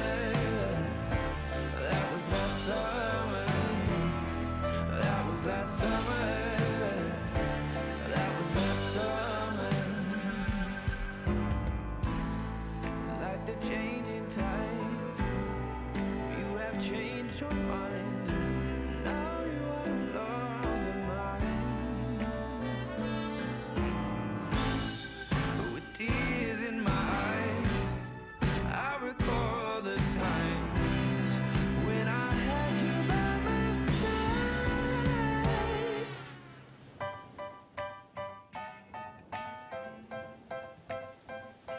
Last summer, you were holding my hand. Last summer, you were laying in my bed. Last summer, we were more than just friends. That was last summer. That was last summer when you were holding my hand. Last summer, you were laying in my bed. Last summer, we were more than just friends. But that was last summer. That was last summer. That was last summer. That was last summer. And that was last summer.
be a bad man?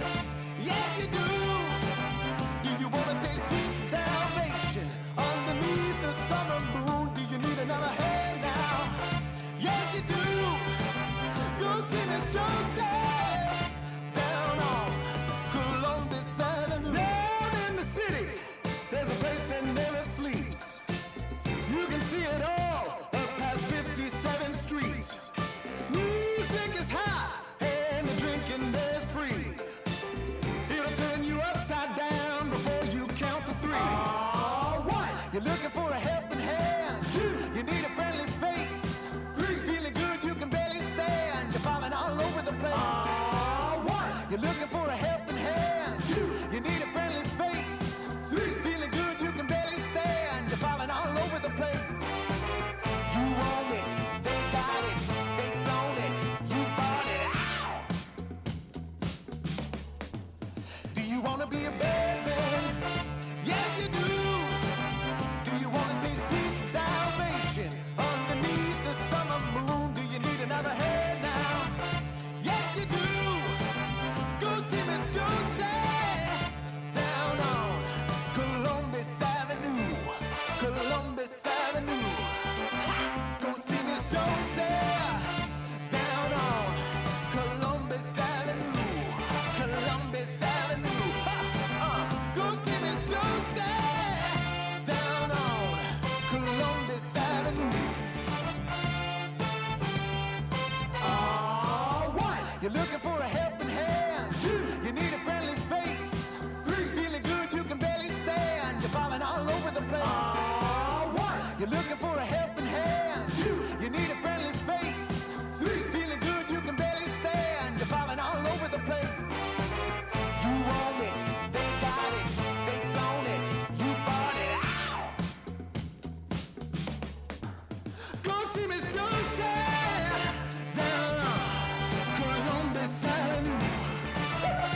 All right, Columbus Avenue.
sport. You and I have come a long way. It was such humble beginnings. As we gathered in small groups, we were professionals right from the start. Passionate, organized, and ready to rumble. We dreamed big, and surely enough, our parents supported us at every step of the way. Didn't they? Fired up by all this love, it wasn't long until we caught the scent of competition. To be honest with you, it wasn't always that easy. Joe here, he had to take on 2 side jobs to afford playing professionally. It's gonna get better, Joe. Fist bump. Some of you dared to not even call this a sport. And look where we are today. An endless stream of esports events every year. Bet you didn't see that coming, Mom and Dad. And you know what? We have been with you every single step of the way.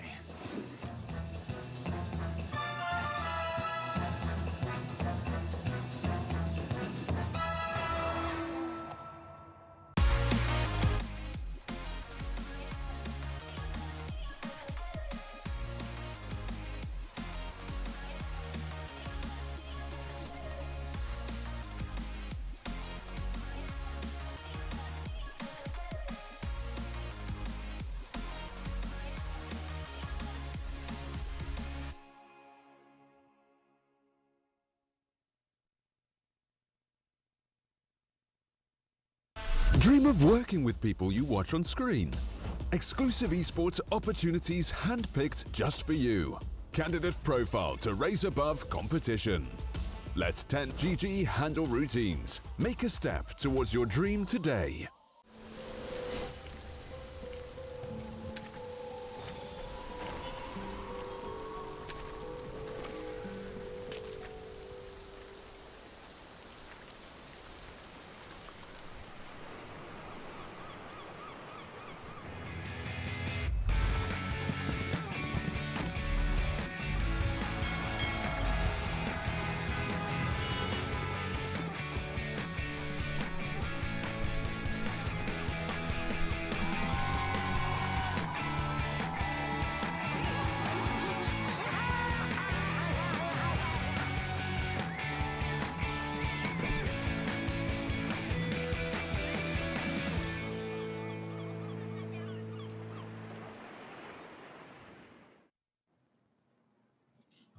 Hello and welcome back to the Pinnacle Cup with the Malta vibes. We have game 3 on our hands here. Unity versus Monaspa. We just had a game 2, 50 minutes burner. So let's see how game 3 is going to go. Can Unity bring it all the way back from down 0-1? Or is Monaspa coming back strong and hitting the series off right? We'll have to see here. Coming into draft here shortly. Looking at these two teams here, like, of course, Monaspa, certainly much more the household names, but it's always like in these best of threes, once you figure something out about an opponent, then the opponent has to readjust themselves. So now we'll see here in the draft, how can Monaspa adjust to that loss that they just had. Going through first phase of bans very, very quickly here. And it's going to be the Undying Primal Beast as well as Rubik and the IO. Just very standard bans here. Although that there was like this period of time where we're like, okay, Brute is going to take over a lane. It's going to take over that jungle. And we're just going to leave that there. We're not going to interact with it. It's the weird uncle you never want to interact with. But now we find more, okay, we need to interact with it. And we need to kill this Brute Mother. And now, what heroes can be very good at that are heroes like Spirit Breaker. You need that vision onto the Brute Mother. Clockwork comes to mind. However, I don't think you want to pick here an 8-pick Clockwork. You're going to need to pick something more that can win you the game. So we'll have to see if they want to address the Brute Mother here with their 8th pick or if they want to think for their own draft. Another hero that comes to mind is maybe the Bloodseeker. You rupture the Brute Mother. You feel good.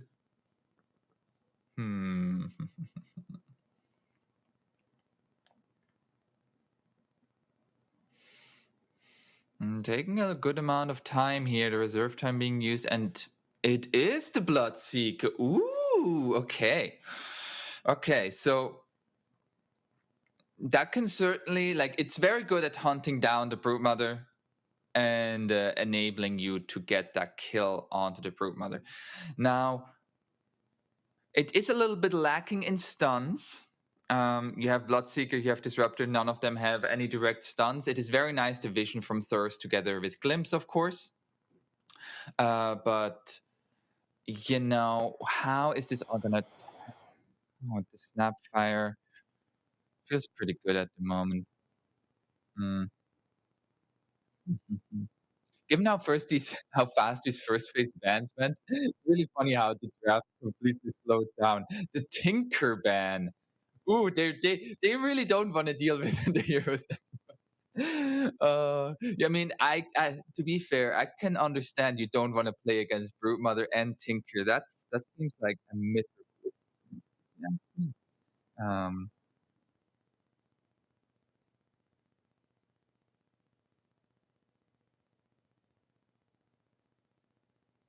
Now the Ember ban.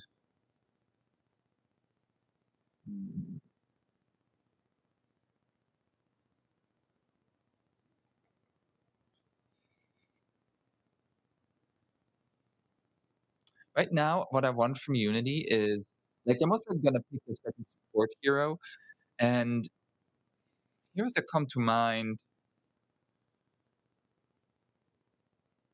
I mean, it depends on what they want to pair it with your offlane. So usually you want to pair this like melee plus ranged lane. So if you want to go down that route, there is still the Death Prophet hero available. You could pick Death Prophet 3 and then get something like an Earth Spirit 4, which enables you with a lot of lockdown. The LC is getting banned out. Is it again? They're worried about the lockdown, like the hard lockdown with the duel would be something to worry about for Manaspa. And now they're gonna pick. I mean, the Snapfire is gonna be 4 or 5. You can pick the Treant hero if you want. Is there anything specific? I mean, there could be potential for a Shadow Demon.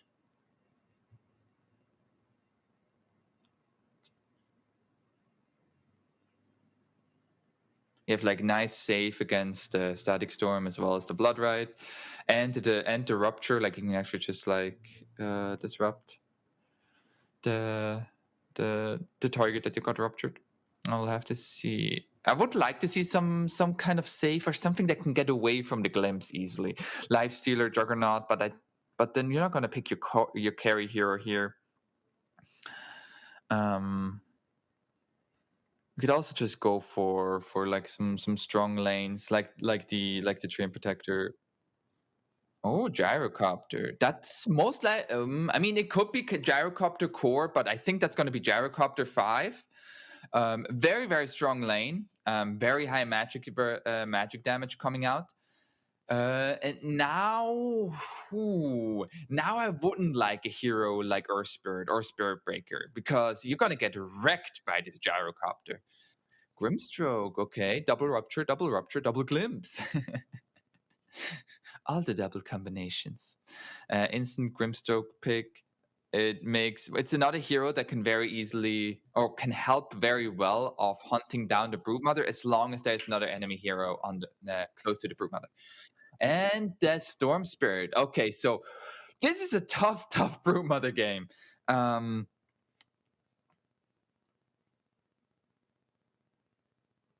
Because if you play Dota here, the Storm Spirit is gonna jump on you. There's a Bloodseeker with Rupture, there's Glimpse. There's BKB piercing leash if there's an enemy near you.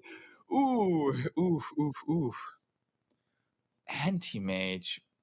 Oh. Now, Anti-Mage versus Storm Spirit, I mean, historically, that matchup, fantastic, absolutely fantastic for Anti-Mage. Against the Bloodseeker, Both of these players have to be very much on their toes because Bloodseeker can kind of fake out the Rupture cast with the animation. And if Anti-Mage sees that and automatically presses the E button, like that's a way where he then can get ruptured. And as soon as he is ruptured, he's in a world of trouble. He's in a world of trouble. It is not an easy anti-mage game. It is not whatsoever. Can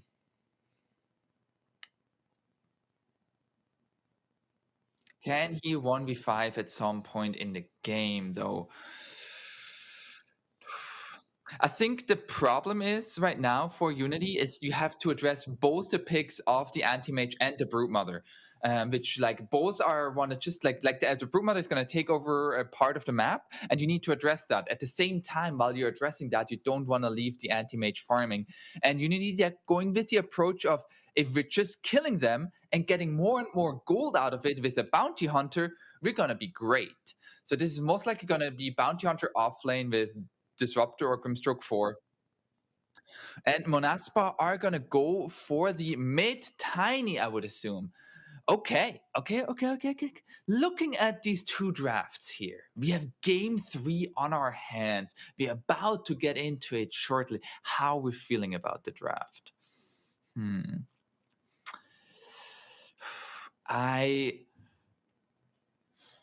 So the tiny pick, I like it a lot. He has a lot of great targets to blow up here. I mean, Grimstroke, Disruptor are going to be easy targets to just get consistent gold coming in. Even Bounty Hunter with a Vanguard is going to be very, very tanky to right clicks, but the burst damage from Tiny is still going to be a problem. Meanwhile, the Bounty Hunter, like I said, like I like what they're thinking with the Bounty Hunter. Of just like get more and more kills, you get more and more vision. There's a lot of vision advantage here, I would say, for Unity. You have the track, you have glimpse, you have thirst, and you have like a storm spear jumping wherever you want. You have even like kinetic field, which gives good vision. While Monaspa, they're really just like on full on avoiding fights, unless they absolutely know they have guaranteed the upper hand. But this avoidance of fights, their lineup does very, very well. Their hit and run style with the Tiny, like you bring Tiny and Snapfire together, you blow somebody up like easily with Mortimer Kisses plus Toss and Avalanche. You're gonna feel good. Then you have like the Broodmother, like it's gonna be on Unity to find the prioritization of how to win this game, because I feel like it's very much going to be always the decision, well, are we going towards the Broodmother? Are we going towards an Anti-Mage? Are we going towards the Tiny so that he can blow us up? Are we going to be 5-manning the entire time? Or are we going to be having some, like, are we going to be split pushing a little bit more because they're going to be split pushing? And we don't want to be out-leveled completely. Well, we'll have to see here. We'll have to see. We're getting into the game here. Game 3 decider game on our hand between Unity versus Monaspa. Whoever wins here moves on into the next round. Don't be negative. Be positive. Lie down. Just business. Nothing personal. Just seeing some tips being exchanged here. Everything is just business. Nothing personal. And we have the smoke coming out from Unity. They wanna like establish their vision early and without being seen. Yes.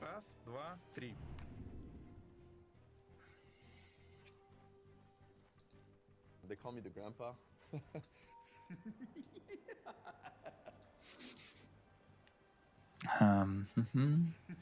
See here, just a good old stare down in the mid lane. Ever since I introduced this nighttime during the first minute and a half, I've loved seeing what the different teams, like the movement from the different teams. And Skylark currently set a web up here into the mid lane. I don't think he's not going to be playing the mid lane, is he? I highly doubt it. I doubt that they're going to do this roles like this lane swap between the Tiny and the Broodmother. And no, it's looking like it's still going to be tough. Okay. And Wish is threatening the tree toss, and they are seeing each other here. And going straight on the Gyrocopter bounty rune is being picked up here by the Dire, but now it is Bounty Hunter who's getting very low. The jump forward, Nande, he wants this kill and he gets the first blood and gets away with it. But there's a glimpse now. Oh, into the silence. He does not get away with it. A beautiful leveling up there of the glimpse by Maestro secures at least a 1-for-1 exchange, and already the brawl starts to happen. First blood going the way of the anti-mage. I don't think Radiant is really unhappy there. Unity, I don't think they're happy. You just gave first blood to an anti-mage. And that hero, yeah, I mean, it's anti-mage gaming. He has great targets to go on in this game. Most notably the Storm Spirit. So we'll have to see how it's all gonna pan out here in the end. And we're just gonna see the laning stage unfold here. So it's gonna be the Gyrocopter 4 and Snapfire 5. And this Gyrocopter already taking a lot of damage. Okay. It's not the easiest of Gyrocopter games. I like the Grimstroke pickup for that reason, actually, now that I'm looking at it. You don't have a melee hero as a support, which Gyrocopter just like absolutely tortures. Like Rocket Barrage plus the homing missile, and it's a lot of damage. Of course, the hero really comes online as a support. Once minute 15 hits, you get that shard, and you just you keep on hunting everybody around the map. You're getting another kill here onto the bounty hunter. I mean, Nande is having a fantastic time so far. 2 kills to his name already. Getting the denies in front of the disruptor always feels nice. Feels nice.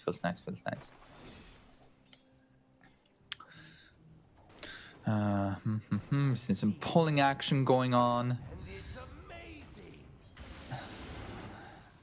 I have a glimpse back here onto SSA Spartan, but Maestro might have just like been a little bit overzealous here. They're just fighting back here. There's no more mana on the disruptor. Oh, the cookie into the wrong way. I'm not sure if it would have been enough or would have gotten him on the tower. Might have been a little bit dangerous. But just exchanging of blows here. But this bounty hunter hero as an offlaner really comes into flourish once it has the Vanguard.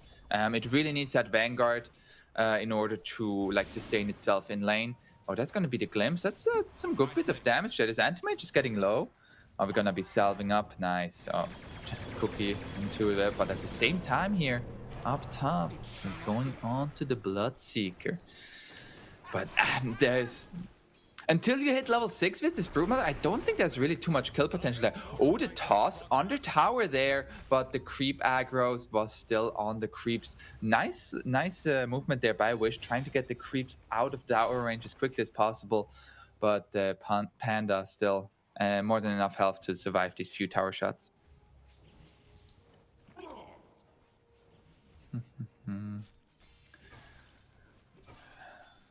And Tipek, he's literally just stealing the money of the anti-mage. What a terrible, terrible person. He doesn't make his own money. He steals it from the enemy. Radiant's courier just drowned in a pool of blood.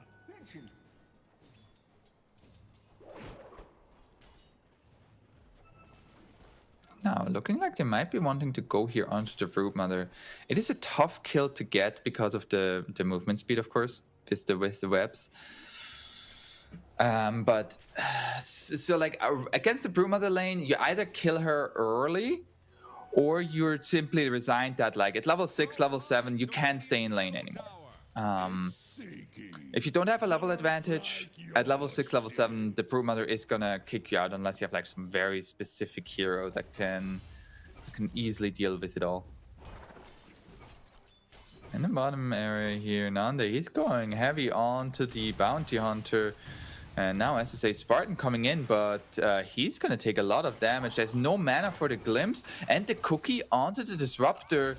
Both heroes not coming here. And the Glimpse moving into the other side to get the kill, but will cost the Disruptor in return. Once again, I don't think this Anti-Mage is unhappy about this. Dropping items here for the efficiency. Ooh, these people. Hot. Don't do this at the wrong moment. You might lose your Manta style. So now Desire. Desire on this gyrocopter felt a little bit. Oh, they're now going here on to the Grimstroke. There is going to be the Inkswell. And yeah, they're just going to turn this around here. Gyrocopter getting very low. I think Gyrocopter is just dead. Yeah. It is a really tough lane there. At the same time, they are getting the kill bottom onto the Bounty Hunter. So a 1-for-1 exchange across the map. But this anti-mage, he's 3-1-1. He died in that minute zero fight. But since then, fantastic time. Great last hits plus then the kills. Seeing just the burst damage coming out from both sides. And the rotations from the supports for the 6-minute runes, of course. Who can secure it? Even the bottom supports are coming in as well. Panda, he's taking a homing missile, but no, he does not, thanks to the zip through. And now looking to go on the Desire. The rune will be bottom, an illusion rune for the Disruptor, but you will lose the Gyrocopter for it. I mean, it was the Disruptor on the Dire side, so they didn't even lose anything for it. If you want to see it like that. Grimstroke's still here in the mid lane, just doing some D-warding. It's not going to be in range for the Ops ward though. Unfortunate there. Unfortunate as a support.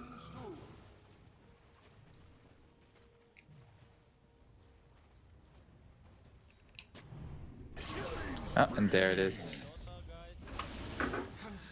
And we're gonna have another kill here. The killing spree already starting for the anti-mage. That's a fantastic... I mean, I'm a little bit worried here for Unity because Manaspa, they have this anti-mage hero, and you also still have to address the Broodmother. Like, yes, the Broodmother doesn't have the bestest of lane at the moment. Oh, they might find a kill here onto the Bloodseeker. Oh, but no, the Inkswell. They're gonna turn this around.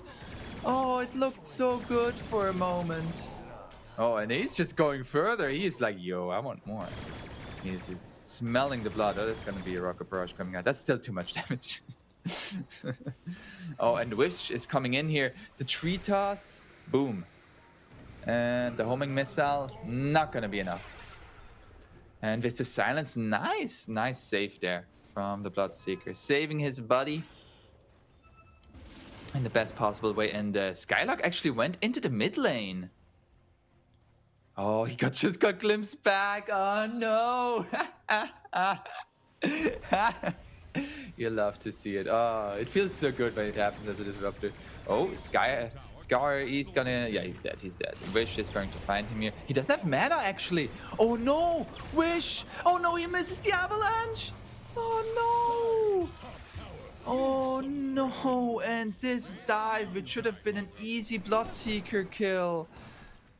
Ooh, what a disaster. Absolute disaster there in the top lane. Yeah, Wish dying there. That's... I mean, he's still ahead of the Storm Spirit, so it's not too bad here. Anti-Mage, he left lane. He doesn't want to deal with this Bounty Hunter stealing his money anymore. And Skylark back top, back in his true lane, trying to take over now. He can make his little children. And now here, Tipik has the Invis, and with no detection, they're not really gonna find the kill onto this Bounty Hunter. Also deceptively tanky now with that ring of health. A lot of HP regen. And Nanda, he's simply in the jungle farming, stacking for himself. And we're most likely going to enter a little bit of a time where Unity are either going to go towards top, trying to kill the Broodmother, or it's simply going to be farming. Or maybe, Neither team has really great tower taking. That's something that neither team has. Oh, the cookie doesn't quite connect there, and now SSA Spartan, is gonna get found. The glimpse onto the Gyrocopter. Wish is still coming in there, trying to go onto the Bloodseeker. Bloodseeker, he's solo, and the Storm Spirit as well. Oh, they find the kill onto the Storm Spirit, and Nande, he's gonna find another. Blink in 1 second, jumps forward here. Jumps forward, doesn't have Mana Void anymore. The high five is gonna be with the tower, and 2 massive kills there for Manaspa. They find both the pause 1 and pause 2 there. As at the same time, your map is getting smaller and smaller and smaller from that Broodmother. And now they're going to find a kill onto the Bounty Hunter as well. Oh no, oh no. It has turned very, very south. Very, very south here.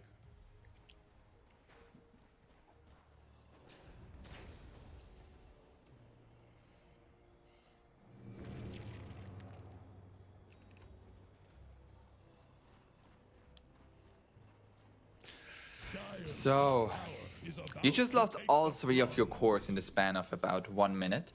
That's not great. The anti-mage is absolutely free farming. At this rate, he's most likely gonna have 13-minute Battle Fury with finished threats. That feels real nice. That feels really, really nice. Now,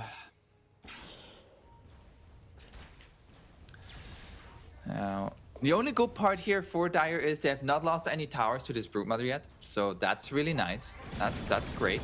And in the mid lane, oh, they're gonna find the Bloodseeker again. And that is this like hit and run kill combo here from Manaspa. This tiny plus gyrocopter. They didn't even need the Mortimer Kisses there. Although SSA Spartan is going to find the Grimstroke here. Oh, and it's gonna go straight for the Mortimer Kisses. There are the Mortimers, and Grimstroke is dead. At the same time, though, Wish dies. Oh, nice. That's a big kill there. Together, also the gyrocopter also died. So that seems to have been the doing of the Storm Spirit there. Kills all over the map. So we're not stopping down here. And it looks like the Bounty Hunter actually finished a Meteor Hammer. It's gonna find the kill onto the Anti-Mage. Ooh, that's so much gold. Ooh. Now I'm getting a little bit worried here. I mean, it's really like that's the tempo that Unity needs. They need to find kills with this Bounty Hunter. It seems like they're gonna get another one. Desire getting gone on here, and we're gonna have the Glimpse back. Although, with SSA Spartan here, they can't quite finish off the gyrocopter, and Wish is coming as well. Yeah, they know they have to back off. At the same time, though, Skylark up top falls. 1-for-1 exchange across the map, you know, nothing too shabby for either side, although, you know, core hero, much more worth. Especially this Broodmother hero. The Broodmother hero is so, like, timing dependent in being able to play the map. And with that Storm Spirit hero, also Storm Spirit plus Grimstroke, like, you have great heroes to lock down the Broodmother with the Zip plus Inkswell. And we're gonna see the smoke here now coming out from Manaspa with Wish, Desire, as well as SSA Spartan. This is a great kill combo, and they're gonna find first the Disruptor and now also the Bloodseeker, the 2-man cookie. Ooh, SSA Spartan with the double kill, beautifully set up there by Wish. And now, the Tires wanna fight this? That's gonna be the Inkswell and jump forward here. We're gonna find the Mortimer Kisses coming through, and Dire, they're in a world of trouble. You might have found a kill onto the gyrocopter, but it cost you your entire team. Oh no. It looked nice there for a moment with the Soulbind. It's like the double pull from the Storm Spirit. But like that, as soon as the Avalanche came out, both heroes there were stunned, and the Mortimer Kiss is over the top. Far too much damage 14 minutes into this game. And that was without the Anti-Mage being there. Like, Unity just lost all 5 of their heroes while the Anti-Mage was farming. I don't know why I paused there. Sometimes you gotta figure out your thoughts a little bit. Oh, Skylark? He's gonna be fine. Just he's cosplaying as a ward right now.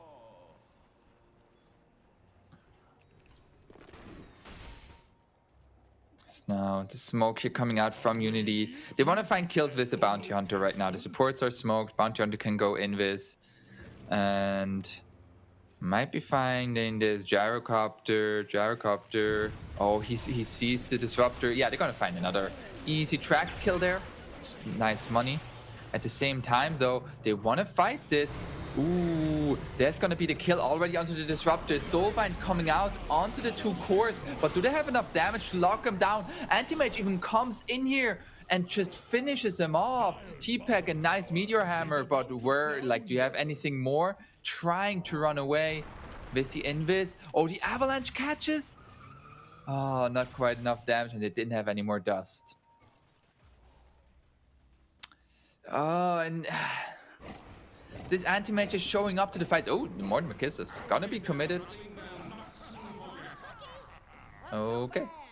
You know, the artillery, the bombardment of the Dire base.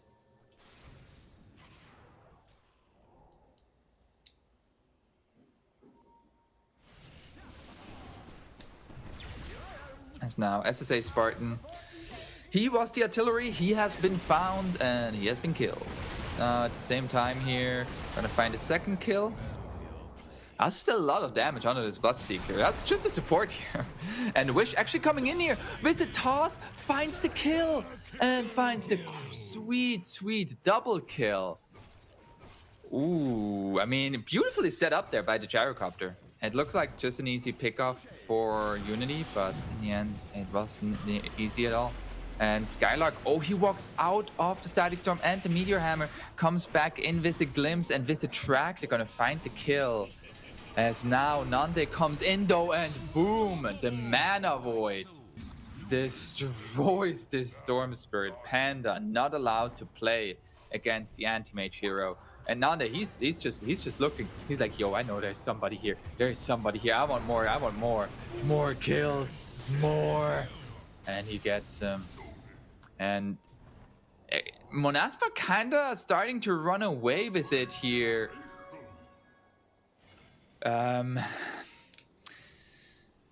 This Anti-Mage is getting out of control. He is at nearly 10k net worth, while the highest of Unity is below 7k.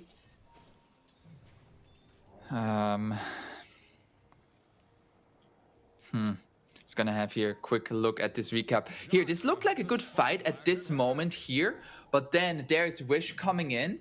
He's stunned up, but there's the Avalanche with the Mortimer Kisses over the top, and as soon as that happened, Panda, no mana to get away. And ooh, that felt like a little bit like of a tipping point for this game so far. Just a little bit overzealous there by Unity, thinking they can take that fight, underestimating the damage from Mortimer Kisses, plus the Avalanche keeping them in place.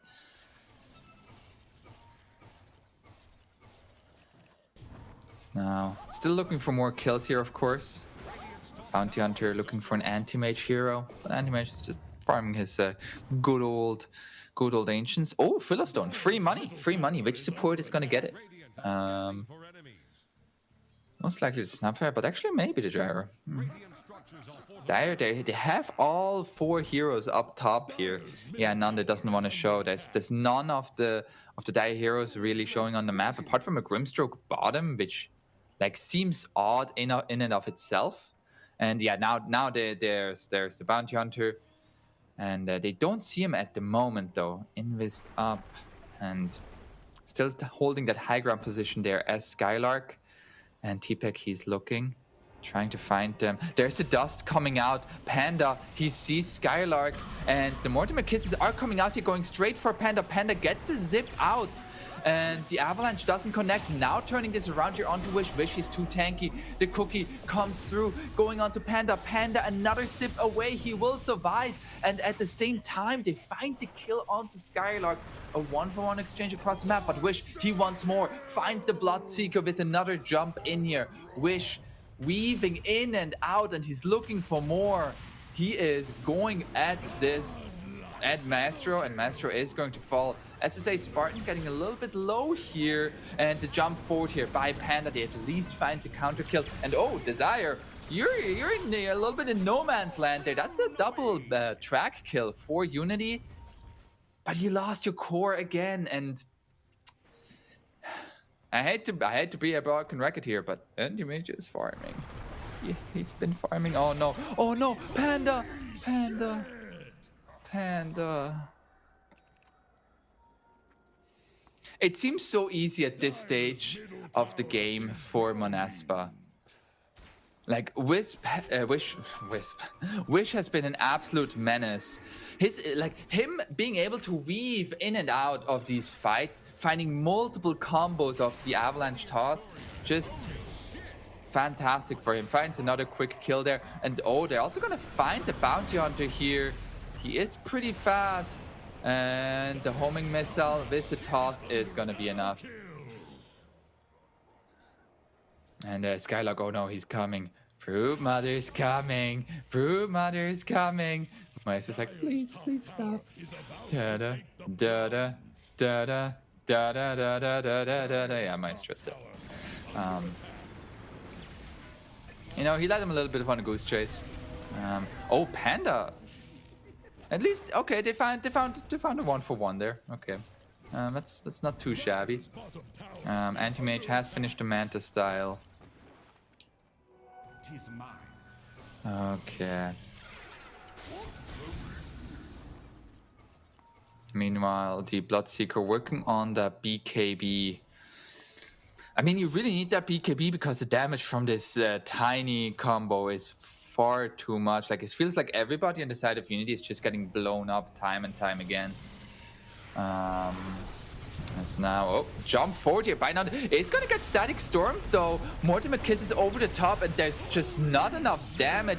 Now, with the Storm Spirit coming in, Nande gets the blink away. He's able to just go in there and get out. Now the Soulbind coming out with the silence onto the Anti-Mage and the Meteor Hammer. Do they have the damage? They find the kill onto Nande. Now looking for Wish as well. He is stunned up. Skylark coming in, but it might be a little bit futile. And now just trying to TP out. Will be successful at that, and the two supports here might making this a dieback here. A dieback on the Bloodseeker happen by the two supports. They are gonna pay for it, but that's a long time now for the Bloodseeker to be dead. SSA Spartan, rest in peace, friend. But you made that dieback happen. They found the kill onto the Anti-Mage. That's great. But that did feel like the Anti-Mage, like he just blinked into like 3 heroes, got static stormed and was mostly fine. He was able to get out and then died because he went back in again. Which, you know, chat play, if you ask me. This bounty hunter is getting a lot of gold. Like, these track kills are certainly adding up, and I would say is why Unity are even like in this game at the moment. But we are starting to see like the struggles that they might have. Like, bringing down this Anti-Mage and the Tiny took so much from them. We have a BKB on the bounty hunter now. That's gonna help. I'm gonna go straight for the Hex. Nice, yeah. I like that. I like that a lot. Most likely Monaspa are gonna be playing a little bit more split push now.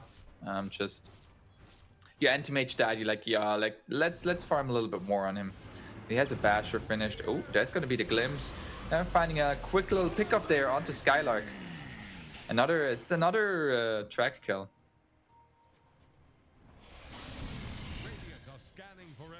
Now, oh, Desire. He gets the dust out. And now with the homing missile coming in as well, at the same time Wish jumps in there, and we are gonna go for the Storm Spirit here, and the Bloodseeker getting very low. Storm Spirit completely out of mana, but Nande, he just dies. Oh no! They found at least a kill onto the Bloodseeker in the end there, but ooh. That's a back-to-back death, and BKB coming out from Panda. Oh, you see, he finds the kill onto the Snapfire. As now Wish, he's... Ooh, big crit there. That's a big boy crit onto the Grimstroke with the Silver Edge. And oh no, the Disruptor. Run, run. Oh, there's no running away from that.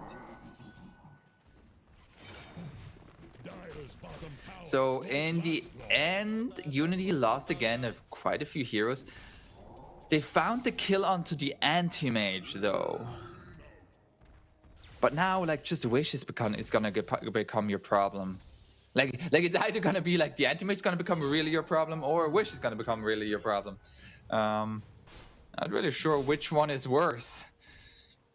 They are gonna be the BKBs are certainly gonna help. Like triple BKB now on the Dire side, that is gonna allow Unity to fight much more easily. It allows the Storm Spirit to actually fight in these engagements, even if the anti-mage shows up, because that mana void has been absolutely wrecking him. Dire's top tower is under attack. Dire are scanning for enemies. So now Radiant, they're gonna go straight into the Roshan pit. And are gonna be scouted out though by the track on the Snapfire. So they are aware that this is happening, and Wish, he found the bounty hunter already BKB forced. And now going forward here, the Skylark getting out of the kinetic field, and Radiant, they're running forward, getting the Grimstroke already. And now are looking for more Tipek. Oh, he's being seen here and slowed down. And it's going to be the Static Storm onto the Gyrocopter, but that's just Gyrocopter at least taking him down. At the same time, the entire team is getting overrun by this Broodmother and Anti-Mage and the Tiny. There's nothing they can do here. Panda looking for maybe is a cheeky little strike there. Oh, sees Wish there. Oh, the jump away from the avalanche just in time. Now the toss comes. That's so much damage. Panda, you need to get away from here. Zip away. And Wish, he's looking for more. With the invis, that's gonna be the BKB pop. And with that BKB will survive. Oh no! Oh no! Wish! He just clicks him. Just the easy clicks onto Panda. That's so much gold going the way of the Tiny as well. Oh no.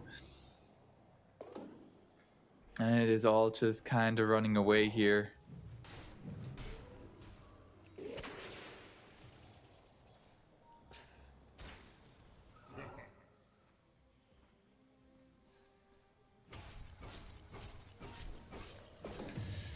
Okay, so the 11,000 net worth lead here.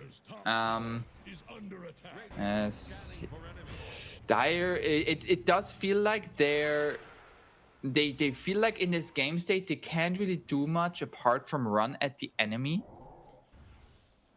and try to get these kills with the track.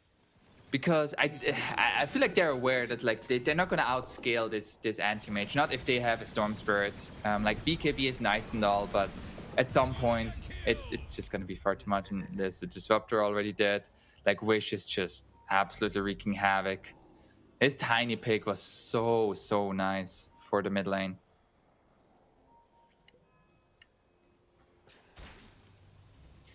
Getting closer to that Hex. That Hex might make things easier just to get like the lockdown. But I kind of foresee like some damage problems, especially once BKB start to come out for the Radiant. And it looks like Radiant are thinking about the Roshan again. SSA Spartan is already in, telling his team, yo, can we do Roche? Objective, guys, objective. Wish is just like, nah, man, I'm on kills.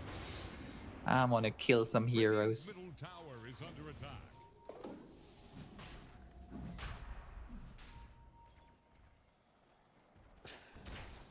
I wish he's just trying to set up a trap here, trying to bait the Broodmother. Meanwhile, Nande, he just did Roche by himself. SSA Spartan was like, Nande, you come here, you're getting this Aegis. I was like, but I want to farm, and as this Spartan was like, you can farm afterwards. You can farm the enemy heroes. I was like, okay. As captain of the team, I have to put my foot down. Dire's middle tower is under attack. Now Wish, oh, so easy for him. And now Skylar coming in, although that's gonna be the rupture onto Wish. Wish, he has the BKB, trying to stand his ground now, and he is hitting so hard. The Bloodseeker can't really man fight here. There's starting to be the toss, and now the Mortimer Kisses, they find the kill onto Wish. but I kind of feel like they wish they hadn't done that because they all died. Ooh. SSA Spartan is getting, man, he's getting these really nice Mortimer kisses off. It's Snapfire. Middle tower is under attack. So now we're gonna be seeing here the Scotty coming out for Nande soon. Gonna have a Lotus Orb on the Gyrocopter to come out to counteract this track. And now, still in Aegis in hand, 17,000 net worth lead. They're gonna go high ground. Coming in here with the cookie. 93% win probability. Ooh. They don't even have their mid laner at the moment, which is still dead for another 40 seconds. He's such a high level that he's dead for a massive amount of time. You know, killing a bunch of enemy heroes gets you a lot of levels. Who could have thought? Oh, SSA Spartan trying to predict when the Storm Spirit comes in to try to catch him with the cookie. And blink out. And the melee axe might survive for a while longer, but it is against the Brewmother. You're against an anti-mage. That Rax is gonna be very, very exposed. Oh, Snapfire. Snapfire is dead. That's a good old track kill. Even glimpsing back the body to make sure Spartan knows this is where you fucked up. This is where you messed up.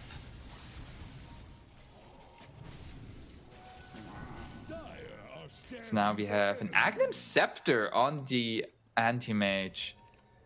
I mean, like all of their heroes, they are so reliant on their mana. Like that Aghanim Scepter is gonna wreak absolute havoc as, oh no, Bounty Hunter gets a BKB off, but it's to no avail at the same time. Oh, we're gonna find a Gyrocopter, but that's just a Gyrocopter. At what cost here in Unity? At what cost? Oh no, the homing missile, it's coming. And they're gonna find Panda. Whew. Even with the Rupture. And now Mortimer kisses as well. Nande, he's literally just walking with the Rupture. It's like, ah, yeah, no, zero cares. Zero cares. Ooh. Yeah, they're gonna go mid lane. They're gonna take a full set of racks. Most likely gonna go top with that, or they're just gonna take the tier 2 bottom. No, bottom wave is really far pushed in, so yeah, they're gonna go mid. Gonna be at least one set of racks here. Unity are like, I would give them like one more fight, like one more bad fight, and they've lost. What they need to do here, I mean, Aegis is another minute 15. It's another minute 15 on this Aegis. I don't know if they have that time. I mean, this Rax is gone. The second Rax kind of forfeit. Grimstroke is forfeit as well. And Nanda, he's just hitting tier 4s. Skylock is hitting tier 3s. It's just like, yeah, man, we're getting whatever we can. And oh no, Bounty Hunter, he's getting bashed, disarmed, he's dead. I mean, you have Storm Spirit up again, you have Bloodseeker up again, but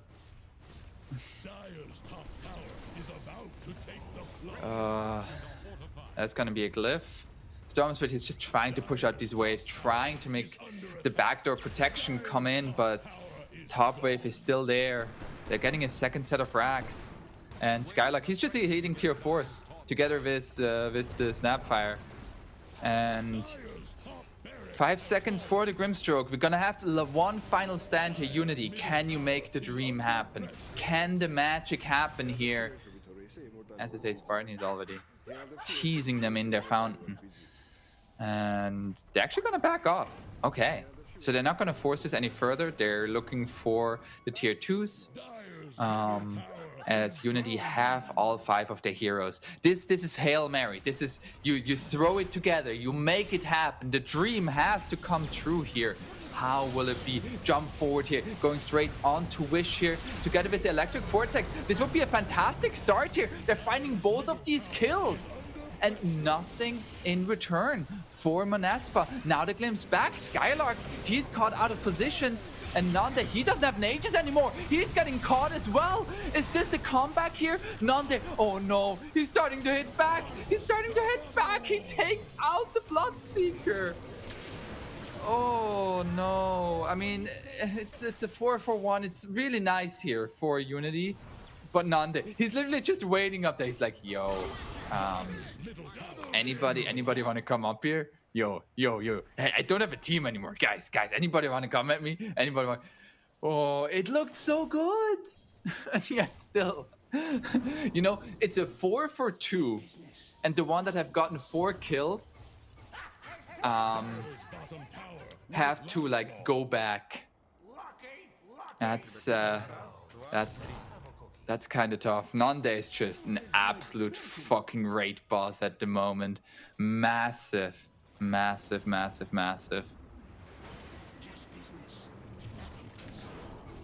There's gonna be jump forward here.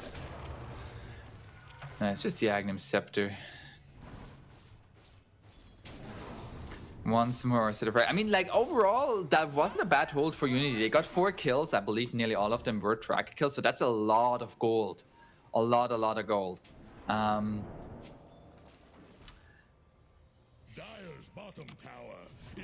the same time, you have an anti-mage problem. You have a pretty big anti-mage problem.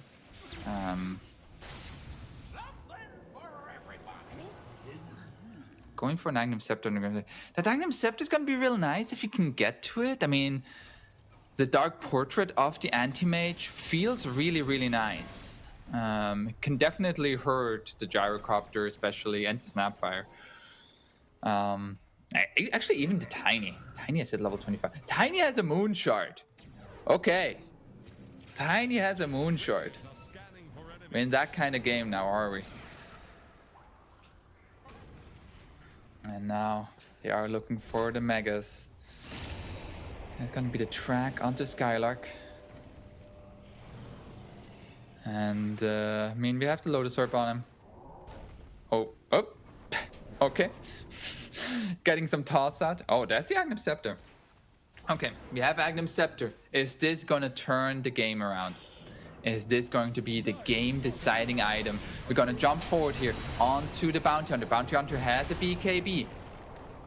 But the Mortimer Kiss is already coming through, and tier 3s are being hit. Now, oh no, they're gonna find the Bounty Hunter. Bounty Hunter, he will survive a moment longer, but he will still fall. There's gonna be the Dark Portrait here onto the Anti-Mage, and with the Electric Vortex here and the Static Storm, Nande, he gets the jump out. The Glimpse back comes through. He's back, but can they kill him? They find the kill, and Anti-Mage is dead, but this time it is Wish who's gonna clean them all up. Boom, shakalaka. I find kills, and I'm drinking milk, and he's all out of milk. He's finding more kills.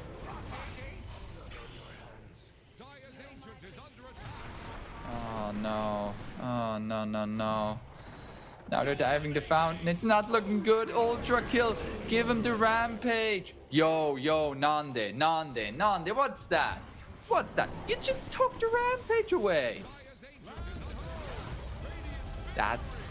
I'm sure that's going to be some discussion in the post-game team review. There's going to be wishes like, yo, Nande, what was that? What was that? You just take my rampage away? But yeah, Monaspa take game 3 here. There were some glimmers of hope here from Unity. I thought that was a very strong showing from them against an opponent like Monaspa. And forcing it to a game 3 certainly looked good. As well as like the moments in this game with a little bit of unorthodox draft, a little bit more unconventional, the past 3 Bounty Hunter. Yeah, I mean, felt really nice to watch that game.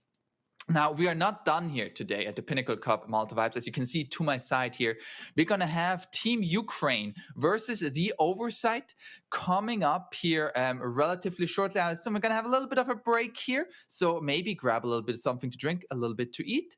And we will be back with the next series in a little while. See you there.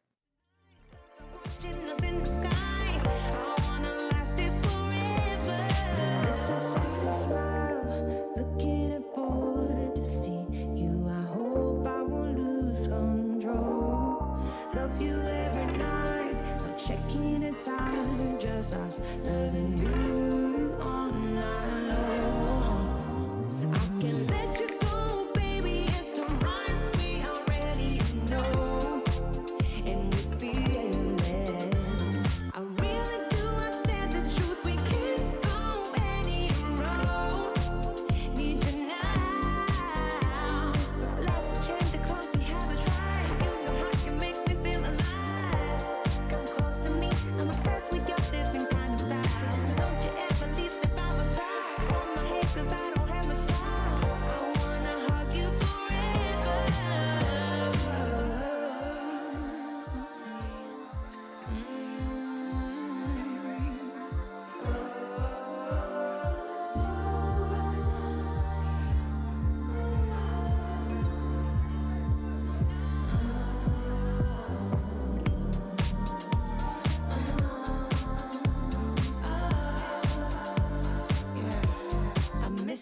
sexy smile, looking forward to see you. I hope I will lose control.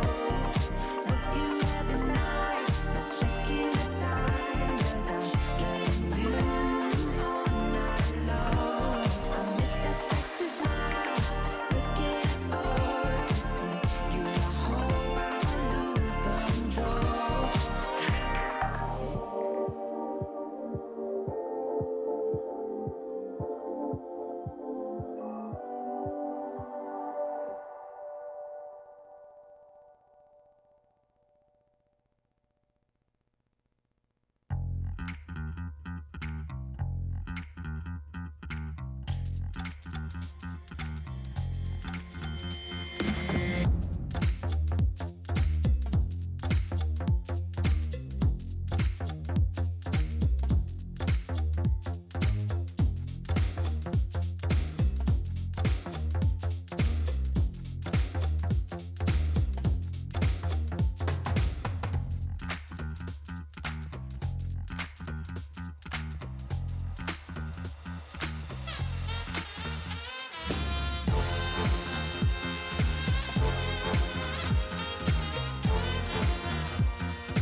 Oh, esport. You and I have come a long way. It was such humble beginnings. As we gathered in small groups, we were professionals right from the start. Passionate, organized, and ready to rumble.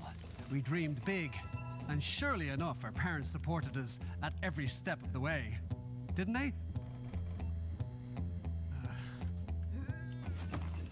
Fired up by all this love, it wasn't long until we caught the scent of competition.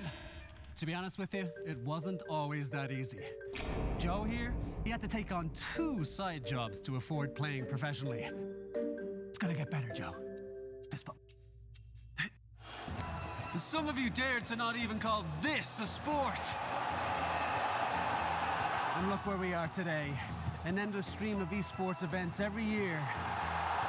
Bet you didn't see that coming, Mom and Dad. And you know what? We have been with you every single step of the way.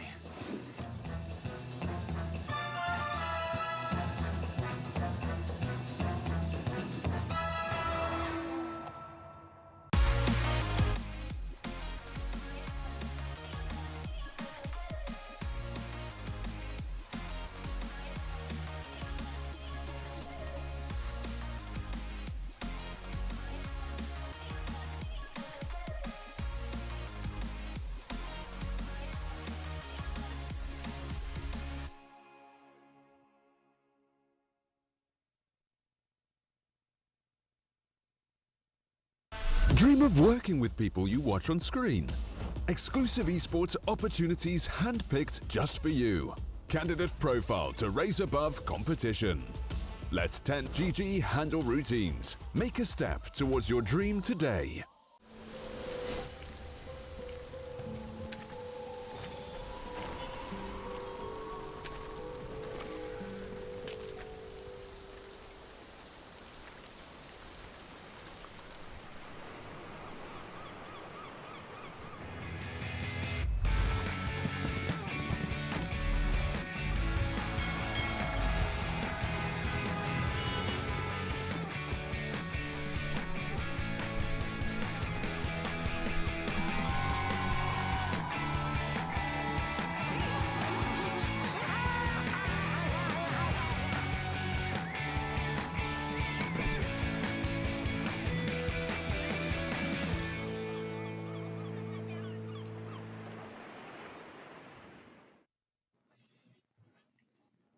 Welcome back to the Pinnacle Cup with the Malta vibes. Of course, we're just going to be seeing even more great Dota, everybody. I hope we're going to enjoy our next series here. It is going to be Team Ukraine versus the Oversight here, and it is going to be a fantastic series. I can already feel it, and we'll have to find out how both of these teams are going to mash up. Now, both of these teams have some household names. We're going to have Lightless from Team Ukraine, Paul, absolutely outstanding Pulse 1 player. But of course, on the Oversight, we're going to have Skyward on that team as well. So both teams have some veteran experience there, together with some younger players, which always means that there's going to be these younger players who they just grind out these pubs, which most older players not as much anymore.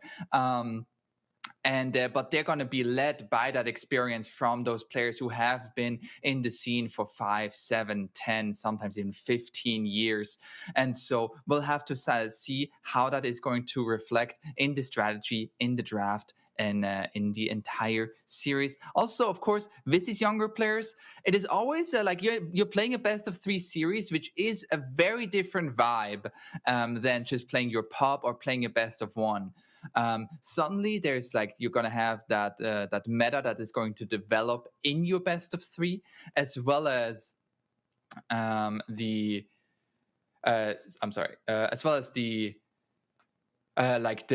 pressure that's going to be on if you're losing the first one, or also if you win the first one. You're like, oh yeah, we've beat them. Even if you beat them handedly, you're like, oh, are we gonna just repeat that? And then maybe you get cocky, or maybe you feel overzealous, or vice versa.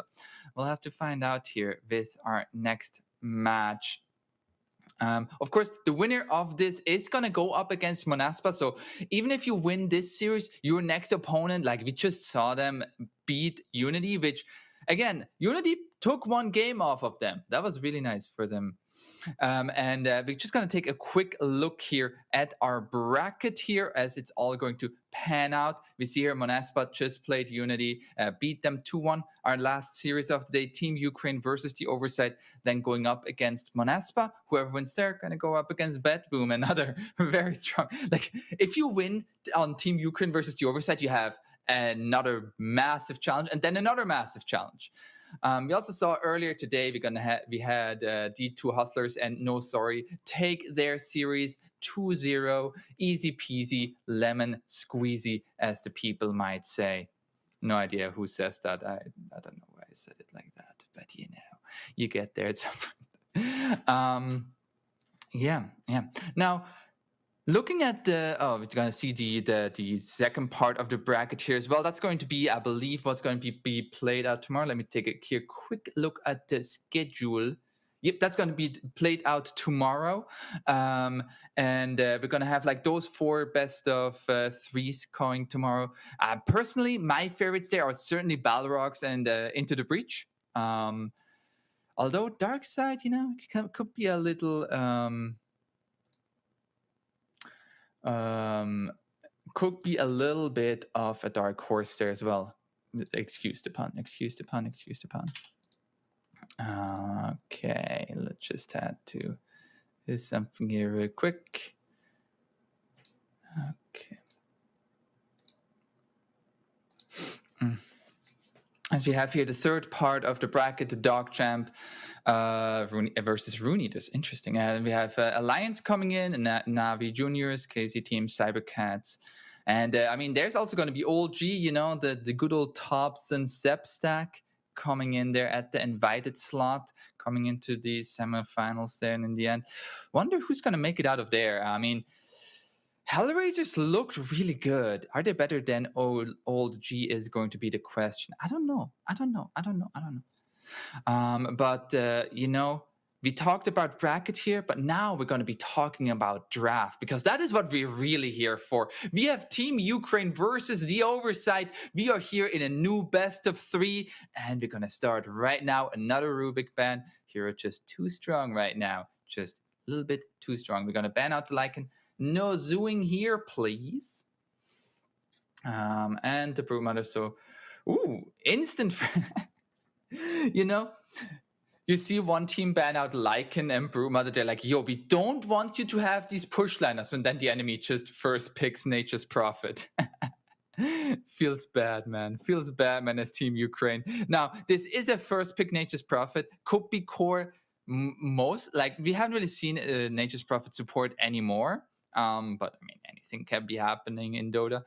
But if this is going to be your core Nature's Prophet, at the first pick, that has to be punished.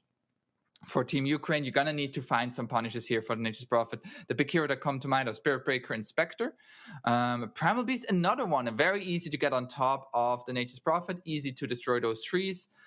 Even if you have the level 20 talent, doesn't really matter, because you can simply destroy them with your Onslaught as well as the Trample. As a second hero, they're just going to go for a strong laning. Strong laning here. Primal Beast plus Enchantress.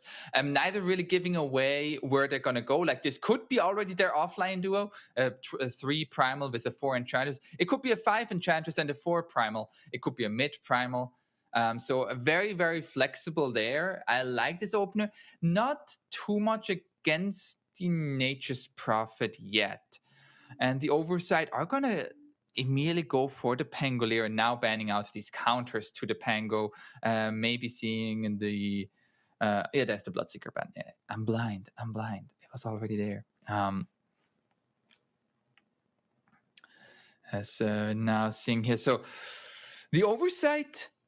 I'm pretty sure those are 2 cores, so they're going to be picking their supports up in the next phase. But it is now very much on Team Ukraine to think about how they want to approach their bans, because they could just ban out like literally all pause 1 heroes and very much say, hey, put that Nature's Prophet as a pause 1, and then we pick something like a Spectre. And then you're going to be sad.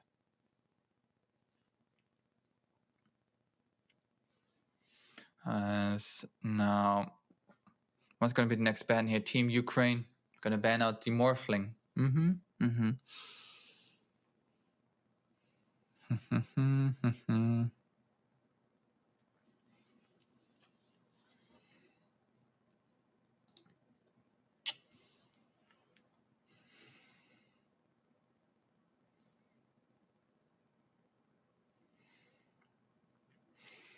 Now here for the oversight, we're going to ban out the Leshrac.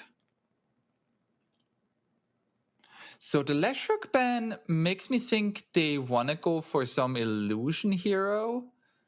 Now it is also pretty good against the Pango. As long as you get this done before the roll, you deal a lot of damage. And then even if he gets a roll off, usually your Diabolic Edict can just finish him off. But makes me think, are they thinking PL? Are they thinking Terrorblade?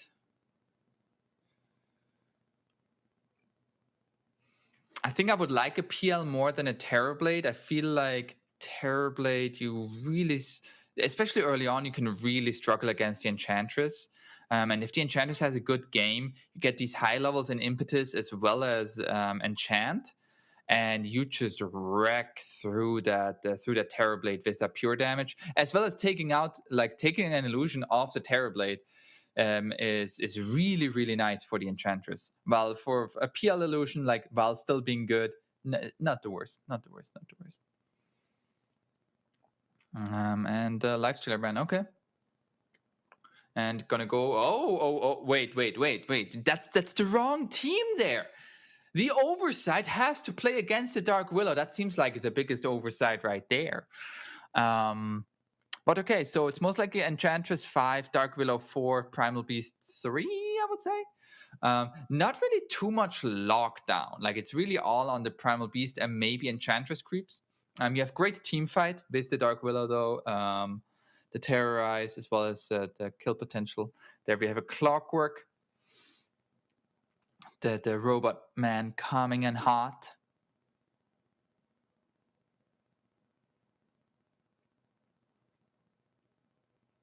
The Undying is still available if you just want to secure your lane. But no, they're going to go for the Disruptor. Okay, they want to have a little bit less of the laning prowess and more of the team fighting. As well as right now, how do you get away? If the Oversight ever wins a fight, Team Ukraine is going to lose heroes after it. Because there's going to be Rocket Flare, there's going to be Glimpse, there's going to be TP from the Nature's Prophet. They're actually so mobile in order to get these kills. It's looking really nice here for the Oversight. I like that draft. I really like that draft.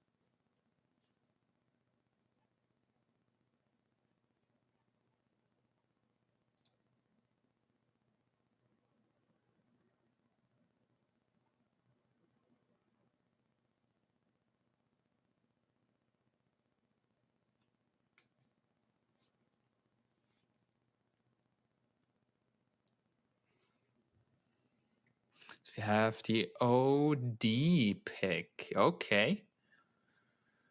Not a hero I was expecting whatsoever.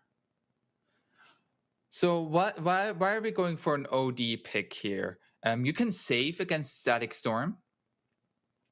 You have great damage here. I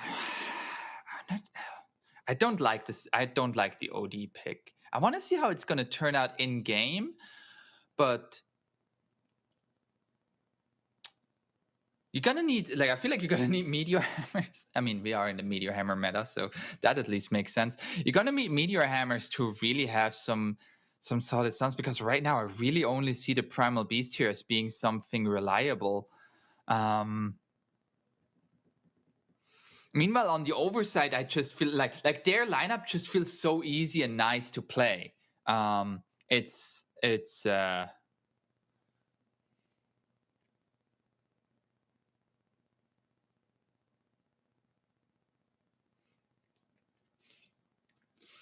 Yeah. Yep.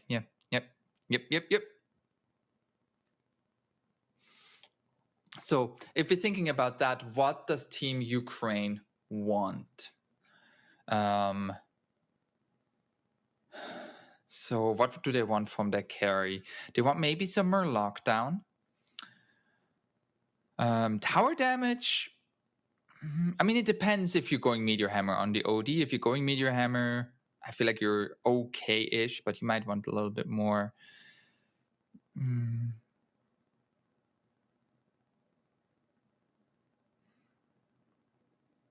Just trying to think through, like, you don't go anti-mage here. Spectre is still in the pool. I think I would like a Spectre pickup. It gives you that late game scaling together with an OD. Like, you're gonna, like, in the late game, you're absolutely gonna wreck house against the Oversight. You're gonna be a little bit worried about the push coming your way, though. Right now, the Primal Beast can stand in front of towers trying to defend it, but there's going to be a disruptor that, like, whenever you try to help him with a TP, can glimpse the helping hero back. Or if you're sure you already killed the Primal Beast, you can then just kill that second hero that TP'd in. It's a win-win situation either way for the disruptor. And now for the Oversight, so they're thinking this is a pause one Nature's Prophet. I mean, like, I guess the Bat Rider and the Ursa Bands, like, it could be flexible. If this is Death Prophet. Oh, of course. Why Death Prophet? Of course. Oh, yeah. I don't think you can go Spectre anymore. I think that's too tough. I think you're not gonna get to any sufficient timing against the Death Prophet, Nature's Prophet lineup with what you currently have.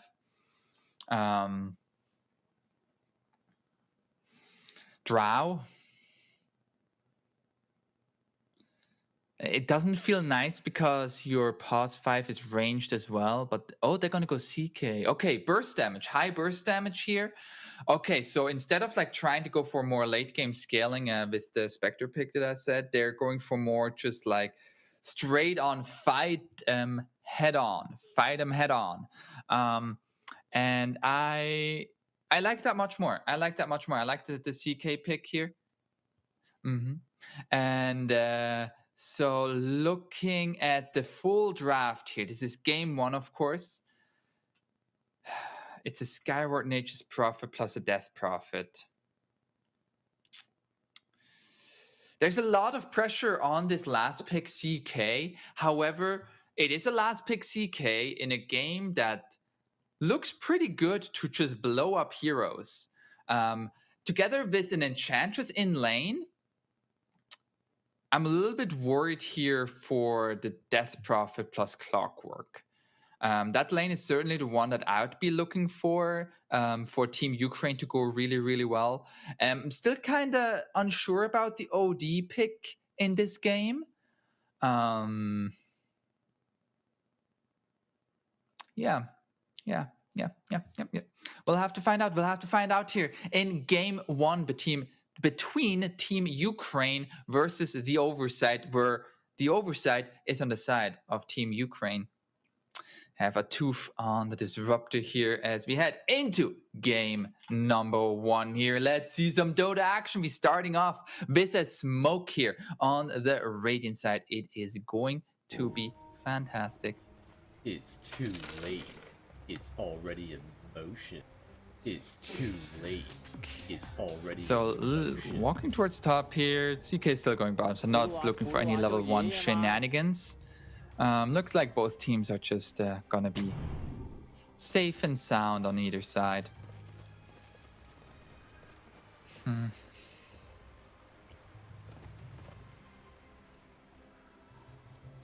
So it is going to be the pause 1 Nature's Prophet versus the Primal Beast, which I feel like should be good, should be okay, should be nice. For the Primal Beast, I mean.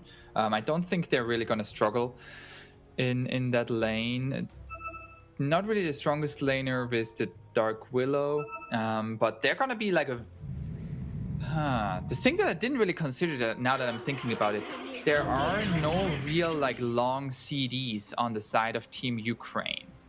Like apart from the Sanity's Eclipse, also that's a dope set on the CK. So, I what do you love that think? headpiece. Oof, that looks really nice. Looks really that nice. was a good idea? So like the CK and Primal Beast and Dark Willow and Enchantress are just going to be constant fighting, while the Oversight are a little bit more relying on their Exorcism CD. It's the Death Prophet hero very strong at the moment, but will have to we have to see how in lane when are we going to use the Exorcism, and how many towers are we getting like are we gonna get a tower with each Exorcism? That's like if you use your Exorcism in the first 10, 12, 13 minutes and you don't get a tower, that's a massive win for the enemy team, because you're not supposed to not lose a tower against Exorcism. So I would be looking for Team Ukraine. Are they gonna making the heavy rotations to protect their towers, and how that is going to turn out for them in the end. As we see here, Dire posturing a little bit aggressively on the Radiant jungle. Also, which I'm gonna be seeing how the camp blocking is gonna go for the Dire. If the Clockwork manages to make sure that the Enchantress doesn't get any good creeps, that makes the lane much easier for the Death Prophet to play. And we're clear for running. And 2-for-2 bounty run split. We're going even. And a tooth here. Oh, he was just spotted. He was just seen there. Lightless was like, yo, hi. What's up? Oh, it is going to be the Disruptor down here. Okay, so 5 Clockwork and 4 Disruptor, or maybe just like the laning. I think that's gonna make the Nature's Prophet lane better, but might prove a little bit of trouble for the Disruptor against an Enchantress. Just trying to imagine how that lane is going to go. As here in the bottom lane, that's a lot of damage onto this Dark Willow. This is some nice trading there from the Clockwork. And Skyward, he's just allowed to hit with that Blightstone. I guess that's why they did that lane swap on the supports. Maybe they always just wanted the pause for Disruptor. I guess it's been more and more popularized by Saksha, as well as Tofu. In the mid lane, we're gonna have the OD versus Pango.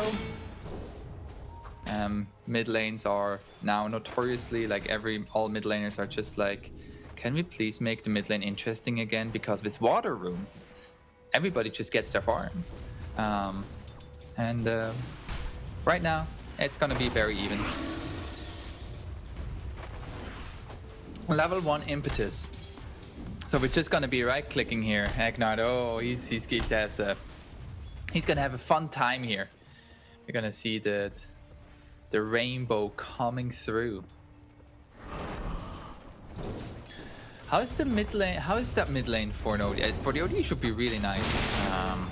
Odyssey, I mean, he can push out the waves easily once he has more points in his spells. Top here. Are we going to see our first blood? Uproar coming out as well. Getting very close here. One more click is going to do it. And absolutely massive. Are going to get an absolutely massive first blood kill.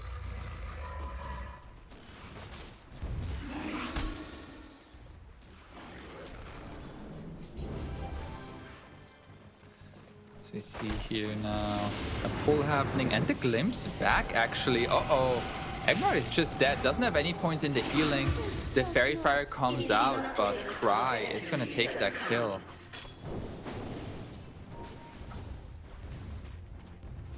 I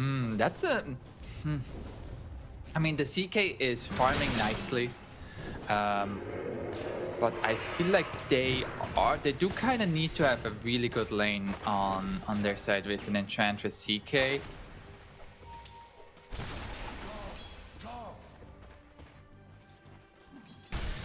Maybe I'm underestimating how much damage they have on the Death Prophet and Disruptor.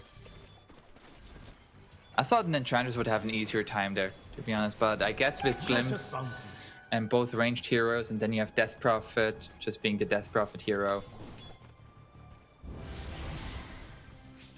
As we have a Tooth blocking a camp.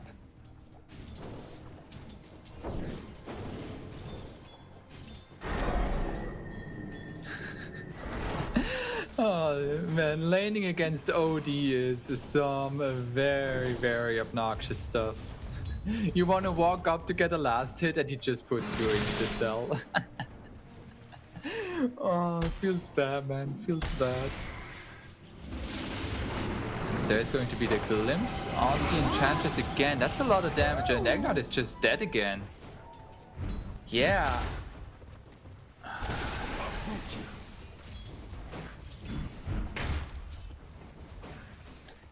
Now, both of these heroes, the Death Prophet and the CK, were last picked. I do feel like that's a little bit of an... up top here, Skyward getting gone on. That's a lot of damage, and into the root, Skyward. A few more right clicks are gonna do it. Boom, shakalaka. Another kill here. Both off lanes doing very, very well.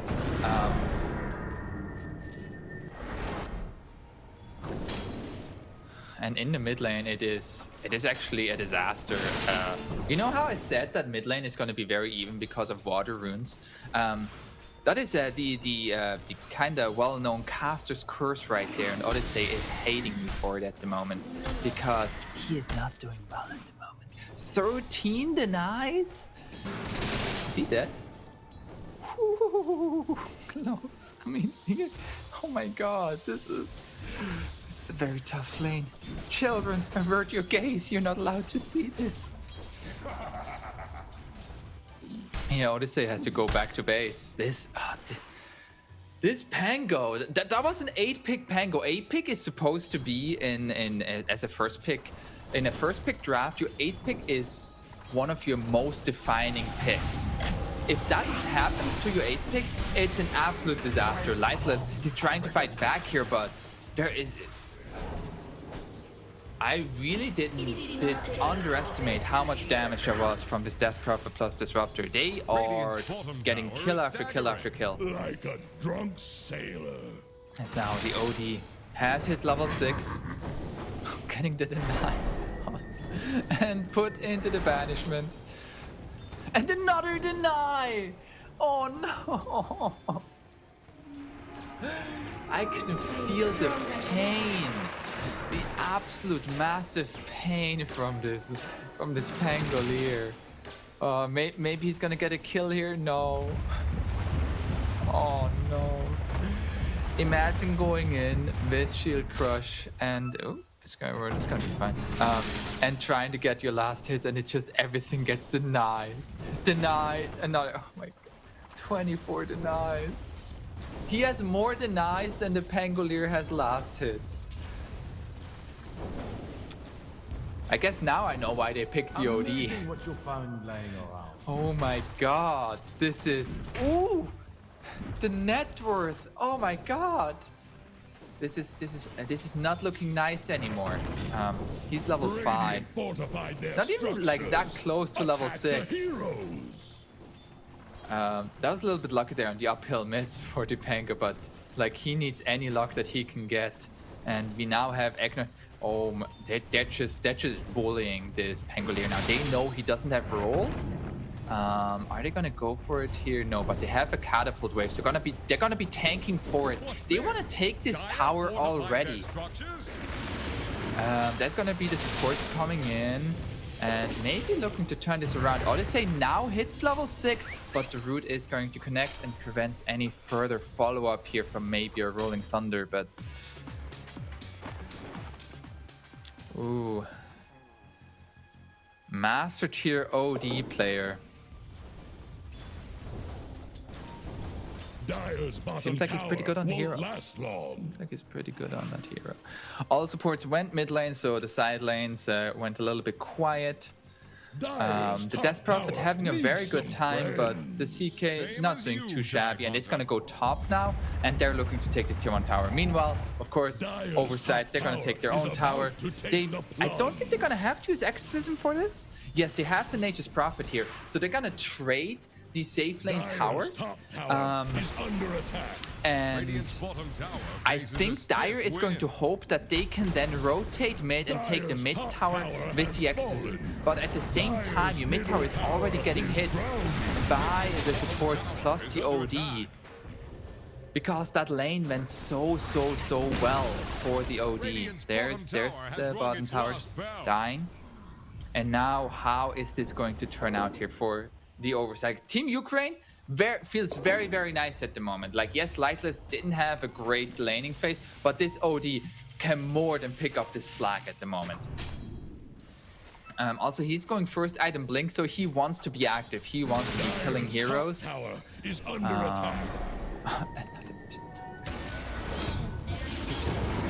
That's gonna be the glimpse. They're gonna try to go here onto the OD. He doesn't have a banishment, and the push back. The OD, the fairy fire, he survives. The right click, it's not enough.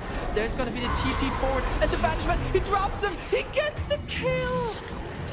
Oh no, and now they're gonna pay for this. Skyward trying to get out up to the hills, but oh no, the Dark Willow came up there. Dark Willow is gonna pay for this, but it is going to be 2 cores going down. Is the Dark Willow gonna pay for this? No. Oh, they brought so many resources. So many resources to try to kill the OD. And the OD still gets a solo kill onto the Pangolier. It is a disaster. It's an absolute disaster, and he's back. He's instantly back to absolutely clicking this Pango.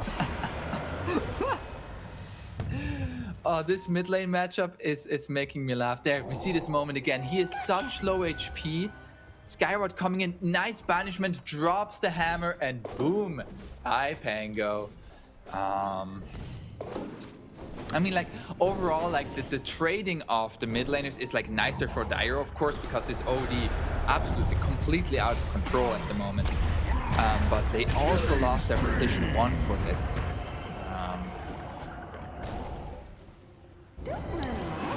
We still haven't seen an Exorcism, which, like, with 10 minutes into this game, level 8 on Cry, as we have the glimpse back and instant TP out.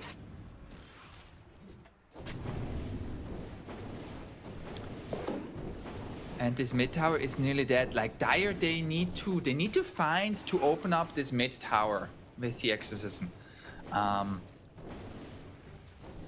But it feels really scary now because all the cores of the Radiant are so strong. Like CK, he had a couple of minutes of just farming because everybody was focused on this OD. And now he's more than easily caught up. While on the Dire side, it is really, like, it is the Death Prophet having a good game, the NP having an okay game, and the Pangolier not having a game. Oh no, they're finding the pause one again. They're trying to go on to the OD here. The Rolling Thunder comes out here, but he just sidesteps it. Oh my god, he woke up today, took some dance lessons, and just learned to sidestep. Oh no. This is a disaster. I can't, like I said, this is a disaster now so many times. I'm sorry, but this is horrendous here for the Oversight. They now use Exorcism for this as well. What are they gonna get out of this? Are they gonna get at least a tower? I don't think so. No, there's still an OD with a Blink Dagger in the vicinity. And he still has the Sandy's Eclipse. And he's gonna get healed up by the OD. Oh no. Oh no, oh no, oh no. That Tumbler's Toy has put in so much work for the Dark Willow. It's gonna be a little bit of tough work here right now.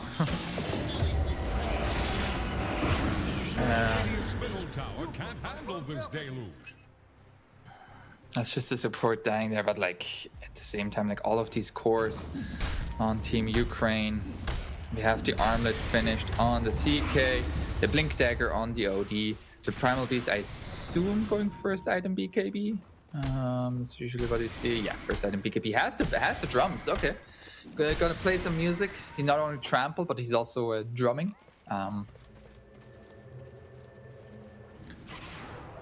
And a fantastic start here for Team Ukraine, mostly on the base of this mid lane. I guess the off lane was going well. Oh, just going forward here. As now the Rolling Thunder is coming in though. This is a tanky Primal. And the Rolling Thunder is not gonna connect. Oh my god, how are these people all just sidestepping it? There's gonna be the Clockwork finding the Primal Beast.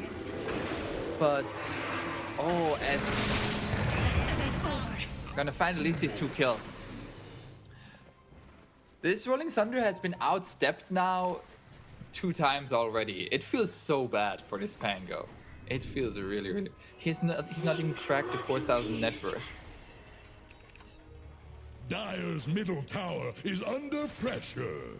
We do see, however, the Clockwork being the very good hero against the Primal Beast. It's not too easy, but you can usually land the hookshot on that big target, as well as then, like, once you're in there with a bad result running, if the Primal Beast doesn't have BKB, he's just toast. He's struggling. That's gonna be the glimpse, but nice body blocking there with the creeps to ensure that there is no hookshot. There was no hookshot. Oh, it was still on CD. Anyways, never mind.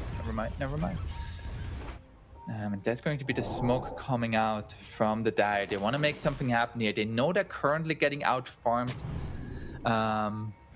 They have been finding a couple of kills, but those kills were never on the OD or the CK really. As now, oh, this OD kill would be massive. The hookshot misses! Oh no. And he's out. He is out. Dire's top tower is about to take the plunge. Oh, that kill would have been massive. But couldn't quite find it at the same time. Top is getting pushed in. CK is just farming the triangle. So we now have the Echo Saber soon finished. Echo Saber going into BKB for the CK. Once all of these BKBs come out, it's really only going to be like the Exorcism plus the Nature's Prophet dealing damage. As Clockwork doesn't have hookshot at the moment. They're still defending their mid tier 1. You have a Death Prophet lineup and a Nature's Prophet, and you haven't been able to take the mid tier 1 at 16 minutes. That tells you a lot about the state of this game. They're not feeling very strong, and I can't blame them. As a tooth, instant static storm. Yeah, that's going to be the Dark Willow Dead, and the nice hookshot there connecting onto the Primal Beast. Might find the second kill. The Rolling Thunder comes out as well. No way to sidestep it this time, and 2 nice kills there. Once again, not the priority course, but kills nonetheless. And now looking for the mid lane. Looking for Agnum Scepter on the OD. I assume after Axe he's gonna go for BKB.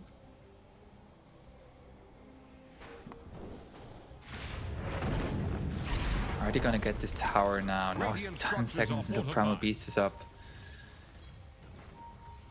They're being very hesitant about using their Exorcism on the side of Oversight.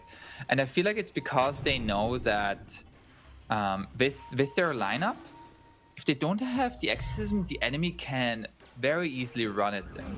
We do have a Diffuser Blade now finished on the Pangolier. Oh, running in here by the Primal.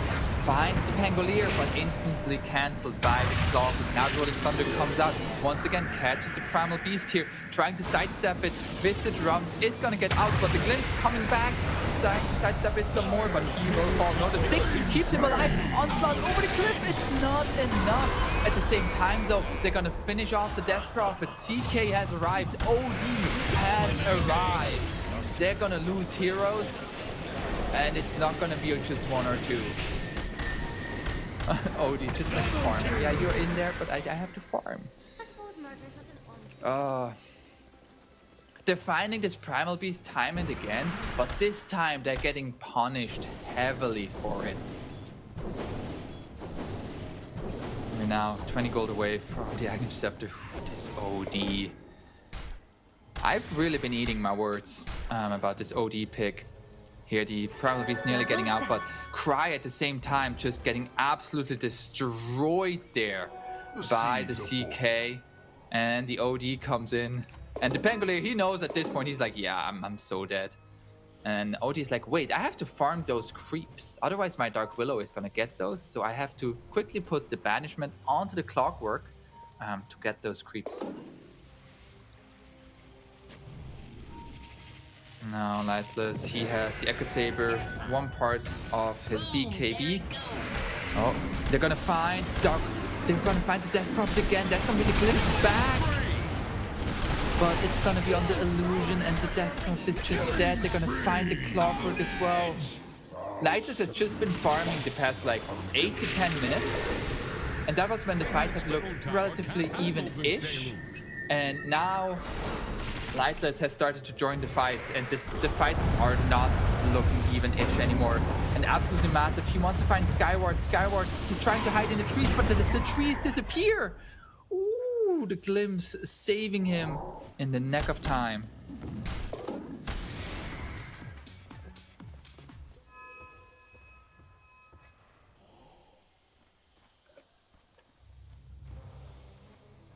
Okay. So, I mean, Pangolier, he's gotten a little bit of item. He's gotten some kill participation here. It's not the worst anymore. What's Dyer's plan here? Like right now, the NP just wants to split push. He wants to get most likely to his own BKB. The Enchantress is gonna get caught out here, but with maxed out heal, there is no way you're killing that Enchantress. And yeah, Enchantress just walks back in there. Yeah, there are 2 core heroes here. That's right. That's right. Yeah, I'm walking there. Dire are scanning for enemies. And the OD has the Aghanim Scepter finished. Double Banishment. And the CK is just looking. We have the BKB on the Primal. Oh, OD is actually going 4-staff next, not the BKB. He wants to hold off on that purchase for as long as he possibly can. Like, I mean, having that 9-second BKB charge at 35, 40 minutes into the game feels very, very, very nice. It's now Cry. Oh no, he used Exorcism. He used Exorcism for this. Oh no. And now they're gonna come in here with the Clockwork trying to save it. There's gonna be a Rolling Thunder coming through, but already Disruptor taken out. Dark Willow, it's gonna be saved by the OD, and you can't even finish her off. And the pull back in, there's no getting away here. Has the shard, but that's the tier 2 tower gone. You've just used Exorcism. You've lost 4 heroes, you didn't get anything in return. Radiant can now start to think about Roshan.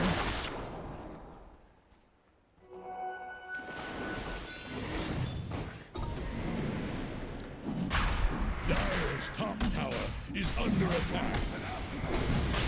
Yeah, instantly into the Roshan pit. OD is really nice at taking Rosh ever since the Arcane Orbs affect Rosh. Now this Aegis, who are they gonna give it to? Are they gonna give it to OD or the CK? No, it looks like CK, okay. Oh, nearly sniped the Roshan there on the Clockwork. That's always very funny. Oh, blink forward. Gonna find a little Clockwork action here. And the Golem's back. Ooh, the hook shot away! It's not enough. The last right click from the Dark Willow. just everything goes south for the oversight. Maybe it's because they don't have the Dark Willow. That was the oversight. But BKB now finished for the CK. They have to smoke. They're looking for this Nature's Prophet skyward. He's hiding. He's like, no, don't let them find me.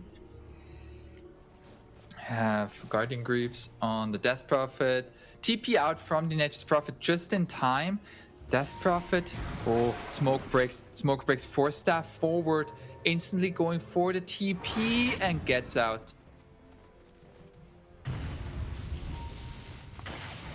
Everybody getting out. Wasting some time there. And Nature's Prophet slowly but surely is now #1 in net worth. He has that BKB, he has the Midas, going for a Gleipnir.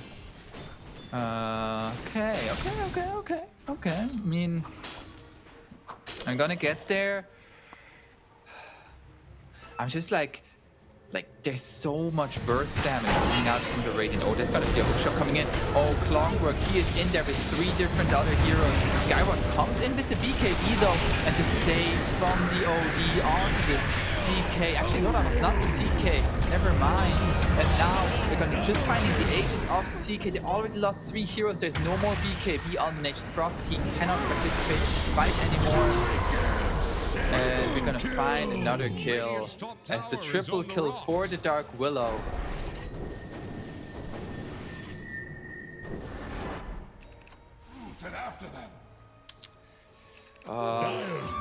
They found the Aegis.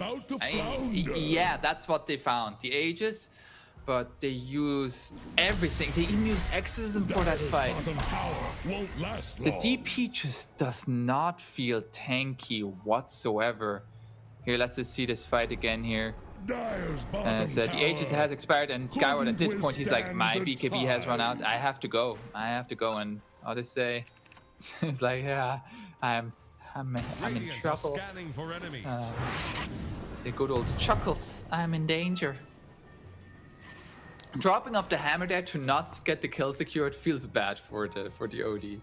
Meanwhile, the Dark Willow just got it with the right click.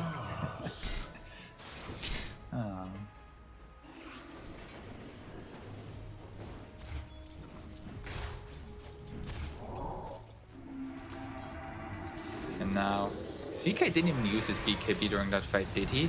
I don't think so. Oh, yeah, he's just walking in there. There's gonna be...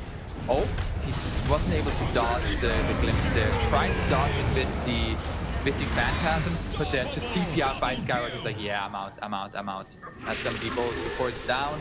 Already looking for more. Odyssey has the Rolling Thunder to get away.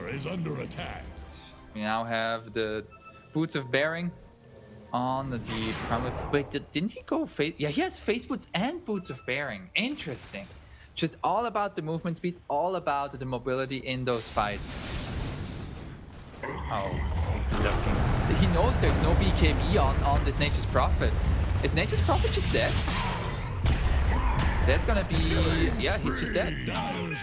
Pulverize just finished him off. Oh.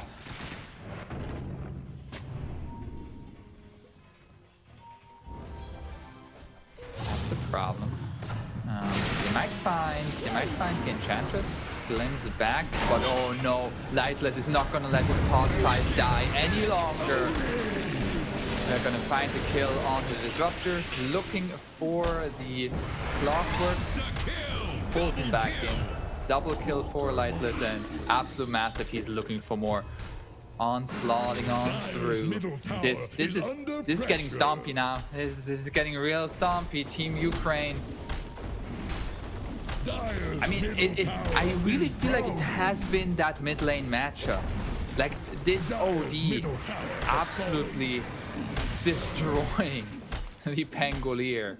And due to that, the Dire had to respond with the supports. And then you never were able to really take the mid tower at a reasonable time with your Death Prophet. I don't think we've seen an engagement where the Exorcism has really done much of anything. There's gonna be the Glimpse back. They're trying to find this kill onto the OD. He has the second banishment and his team is arriving.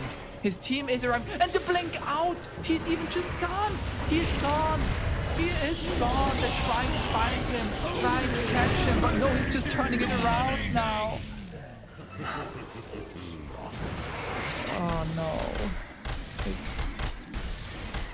It's tough being Dire. Oh, absolutely. Massive. He's already. I smell a little nature's prophet up there. Where is he? Skyward instantly TP's out. Oh,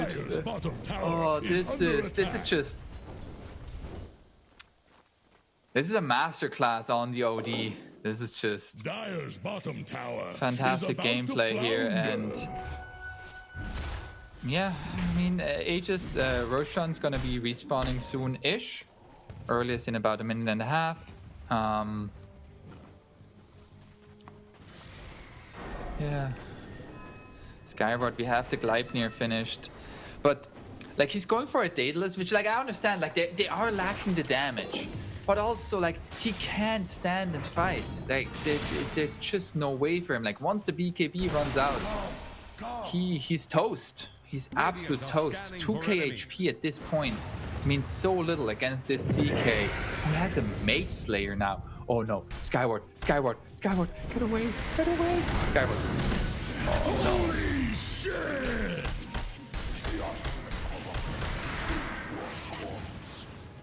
I'm ecstatic.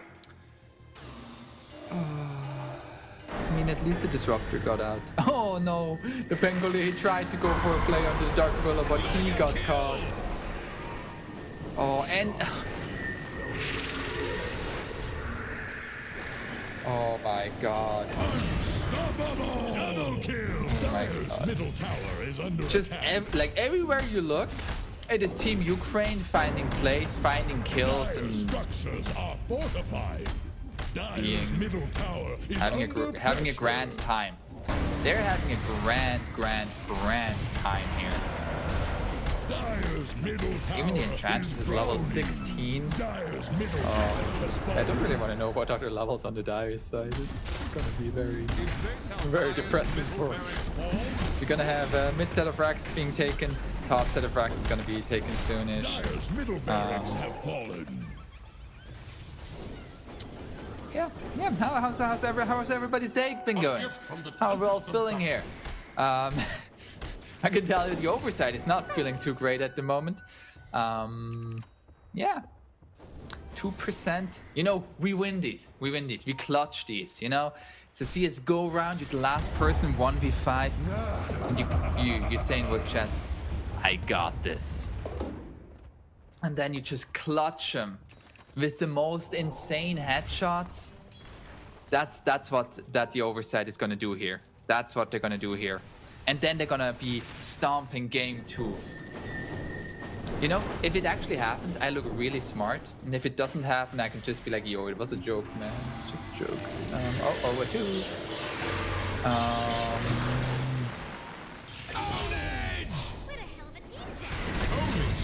A 2, a bye. Odyssey, that's a long Odyssey back home. Radiant's bottom tower has fallen. Lightless, he's just in their base. He's just... It's like, yo, anybody home? Anybody? How are we feeling? We're gonna go top? We're gonna take a second set of frags? Sounds good, sounds good, sounds good. We have a Hex finished on the OD. The OD doesn't have a BKB yet. They're gonna save the glyph for the tier 4s here, I would assume. Yeah, there's no BKB on this OD. This OD is living life. So they forfeit the second set of frags. They just they're putting all their eggs into their basket. Okay, we're just gonna gear up. We're gonna get one more item. We're gonna get some neutral items. We're gonna defend our last set of frags. We're gonna win. Oh no. Oh no. Oh no. Stiff win.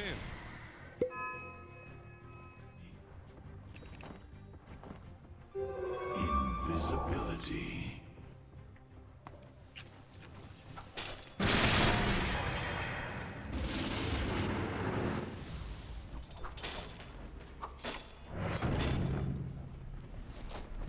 it's not looking great.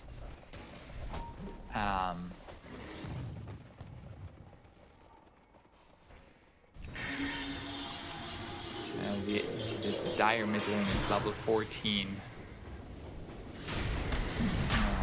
Malta's past 5 Enchantress is level 17. It's gonna be another rush. Who's gonna take the shard? It's gonna be the CK. Okay. Okay, and the Enchantress has a Hurricane Pike. That's gonna be the smoke from the Dire. They realized they were too late, and now they're like, yeah, okay, we're gonna set up an ambush here. Gonna set an ambush. The Nature's Prophet can join us. Can always join us. And they know they're in their triangle. Okay, so how can we set this up? Oh, but they got scanned as well. Oh no, is it just going in? Oh, the Death Prophet just evaporates. Negative, not alive anymore. Negative. Now Skyward trying to find the kill onto the Enchantress. Not going to be able to. And GG's are called, as this game is has simply been a breeze through the park, especially for this OD. I mean, I don't really want to say it was easy for him. He just played really, really well. And then because of how well he played, the Oversight had to respond and had to help the Pangolier, which then allowed the Lightless on the CK to just farm and then be the monster that he now was at the end there. And boy, oh boy, rarely have I looked more wrong than when I said, oh, I don't really know what they do with this OD pick. But, you know, that's Dota. That's Dota for you. Very well played here by Team Ukraine. Oversight, they're gonna have to reset. We're gonna have to find how can we make this game 2 happen and force it to a game 3. We'll see what the answers are after a short break. See you there.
Oh, esport. You and I have come a long way. It was such humble beginnings. As we gathered in small groups, we were professionals right from the start. Passionate, organized, and ready to rumble. We dreamed big, and surely enough, our parents supported us at every step of the way. Didn't they? Fired up by all this love, it wasn't long until we caught the scent of competition. To be honest with you, it wasn't always that easy. Joe here, he had to take on 2 side jobs to afford playing professionally. It's gonna get better, Joe. Fist bump. Some of you dared to not even call this a sport. And look where we are today. An endless stream of esports events every year. Bet you didn't see that coming, Mom and Dad. And you know what? We have been with you every single step of the way.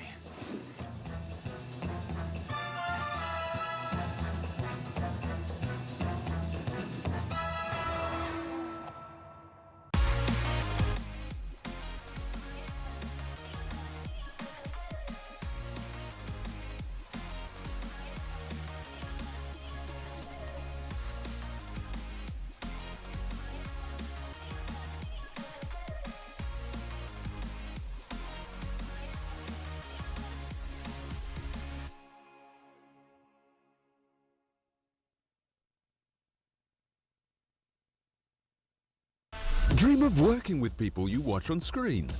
Exclusive esports opportunities handpicked just for you. Candidate profile to raise above competition. Let 10GG handle routines. Make a step towards your dream today.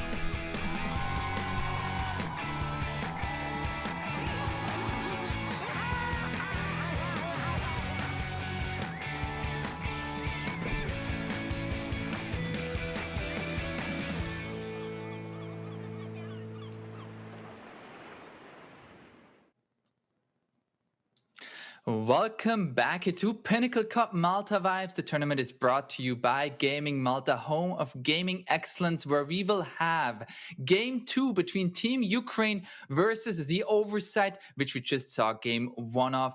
Now, what's going to change here for Game 2? Thinking back on how the draft went, we certainly have to think about the first pick there by Team Oversight going for the Nature's Prophet, and then the 8th pick, Pangolier. Both of these cores felt like they had a really tough time of getting into the game. And then their last pick, which was the Death Prophet core, also struggled to actually make her impact happen, because like that exorcism wasn't used until like 12 minutes or so. Like usually you see like a first exorcism used around like 8 to 9 minutes, taking that safe lane tower, hopefully then rotating into the mid lane and trying to take that tier 1 tower with the catapult wave. But we've never seen that happen because of how the mid lane went. I think if you 8-pick a hero like the Pangolier, you need to have the confidence that your mid laner is not getting outclassed like that. Now, was that I'm not quite sure if that was potentially matchup or skill. It was a master tier OD player, so he certainly has a lot of experience in the mid lane, most likely with that matchup as well. Maybe Odyssey not as familiar with that matchup. But if you like, now that you are aware of this, you might have to prioritize the mid lane pick for a little bit later to have a more safe option, or you go for like one of those mid lane heroes that pretty much never loses, like the DK or a mid Death Prophet or anything like that. At the same time, I also think you have to think about how you approached your first phase if you have first pick again. Because the first phase with how the draft is usually working is we usually see a +5 or +4 being picked at the first pick. And then at the 8th pick, you pick that core that is either very flexible or that is your absolute win condition. And then you just ban out the counters to the win condition. And they picked the Pangolier and the Nature's Prophet in the first phase, which then meant they had to ban out both heroes against the Pango and the Nature's Prophet, which I felt like led to their demise because there were too much to ban out and not enough possibility for the Oversight to make good lanes happen. We'll see here how it's going to go in game number 2. I assume the bans from Team Ukraine are going to stay the same. Also going to be looking really quick. This time it will be Team Ukraine who has first pick. So maybe this time the Oversight are going to go for the draft approach where you have the last pick for your mid laner. Should certainly be an easier time if you can like make a winning matchup happen in that lane. Just the normal bans coming out here. I expect to maybe see the Broodmother being banned here, maybe the Nature's Prophet. I don't think they want to ban the Nature's Prophet. I felt like they had very good answers to the Nature's Prophet. And even if there is a 6 or 7 pick Nature's Prophet, you could go for the Primal Beast again at 8, which felt like really, really strong. I mean, absolutely massive. Played really well on the hero. At the same time, like game 1, it was a very, very one-sided game at a certain point in the game. So how much you want to take from that in terms of hero matchup is to take a little bit with a grain of salt. We see the Batrider ban. Okay. That kind of makes me think they want to go for a very specific hero at 5 or at 8. Now, those kind of heroes would be something like a TA. TA really, really struggles against the Batrider. But are they going to 8-pick a TA? I feel like you can like leave a TA pick for the second phase, can't you? We'll have interesting development here of the draft. We're going to see the DP ban coming out from the Oversight. Okay, so we're going to change things up here quite a bit. The first pick is going to be the Broodmother for Team Ukraine. Okay, we already saw a Broodmother win once today. Let's see if it's going to happen again.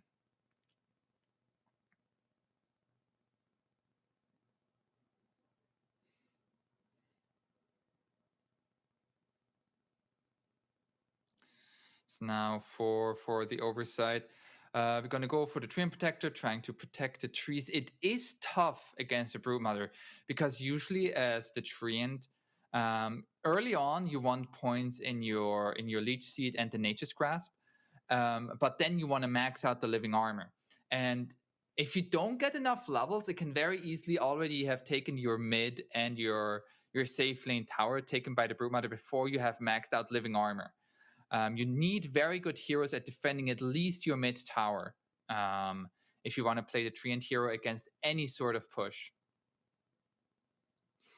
And the Doom is going to be the second pick. So they just want to avoid having like a hero that can just 1v5, because then you can just Doom that.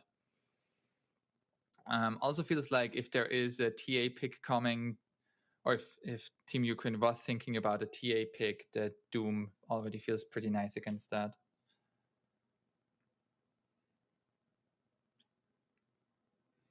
So now here we're using some reserve time. We're gonna be an 8th pick Clockwork. Okay, so they don't want to show their hands. They don't want to show their hands here with what they want to go for.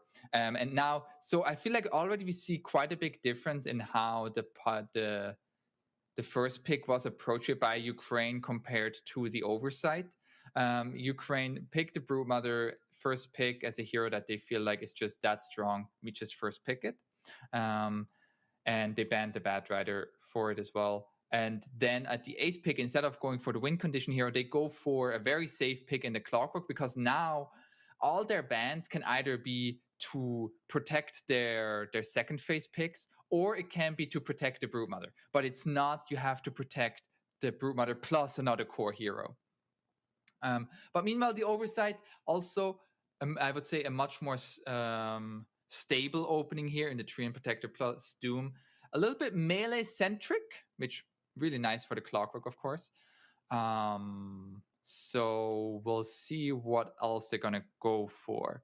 I'm also wondering where this Doom is gonna go. Is it gonna be offlane Doom? Most likely.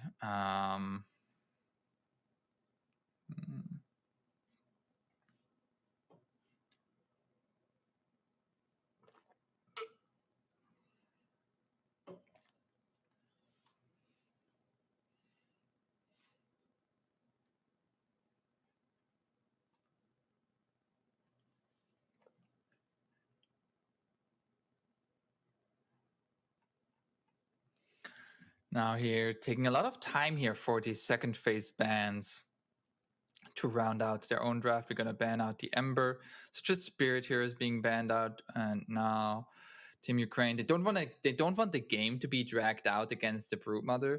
So they ban out the Naga Siren, because Naga Siren very easily can take care of the Broodmother pushing in the lane with her own illusions. So nice ban there.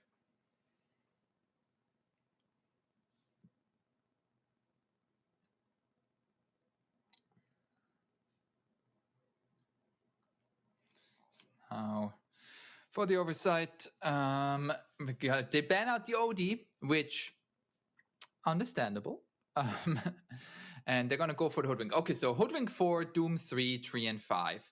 I like a Hoodwink Doom combination. Like you have ranged melee, you have stun from the Hoodwink, you have a lot of damage. You can easily take out one hero throughout the entire game, pretty much. Like Doom plus the Sharpshooter should finish off pretty much anybody. So Team Ukraine gonna have 2 picks here, most likely. Like it's gonna be their 5 and 1 is what I would think, or their 5 and their 4 and 1. Although you could also go for your mid laner, since you don't have overall last pick. You could already reveal your mid lane. You're not gonna get you're not gonna get to see what the Oversight is gonna have in their mid lane. Most likely, I highly doubt that they're gonna give last pick not to their mid laner. I feel like after a game like game 1, that is where the mid laner just has to I just need that last pick. I'm gonna win us the game, and you gotta give them that confidence back. And once again, Team Ukraine gets the Dark Willow. So that's the position 4, 5 Clockwork. Very nice combination of supports. Big fan. Not really the easiest time of initiating fights. Like it's just a Clockwork. So I would like to see a little bit more initiation, a little bit more solid lockdown to come. Maybe from the mid lane, but we'll see. We'll see.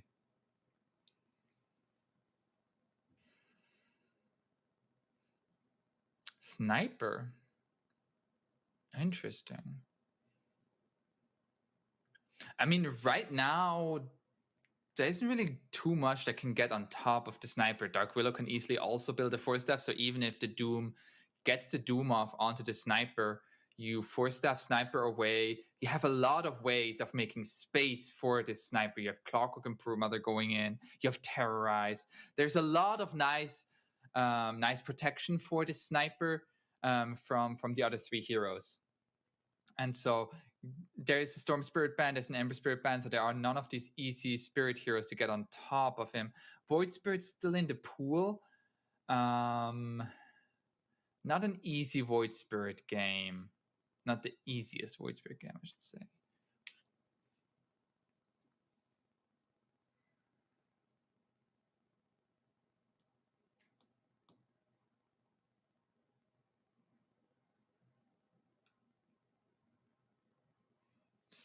And now the pick here for the Oversight is going to be the Spectre. Okay, so more ways of getting on top of the Sniper. I like this pick here. We're a little bit slow on the Radiant side, on the Oversight. Like there's going to be the Spectre Haunt cooldown until she has Aghanim Scepter. There's going to be the Doom cooldown. While on Team Ukraine, what's going to be your largest cooldown? Hookshot? That's not a very large cooldown. Terrorize, I guess. It's not 100% needed. While I feel like Doom and Haunt are very much needed. So I would like to see a little bit more low CD engagement coming out from their last pick. And that's, Puck ban makes a lot of sense there. They want to protect their sniper here. And the Oversight, so what are they worried about? What could they be worried about from Team Ukraine's mid? Anything that creates great tempo that can easily go in, like the tiny hero, of course. We just saw Wish absolutely go ham on that in the previous game. Not the previous, but like the previous series, I should say.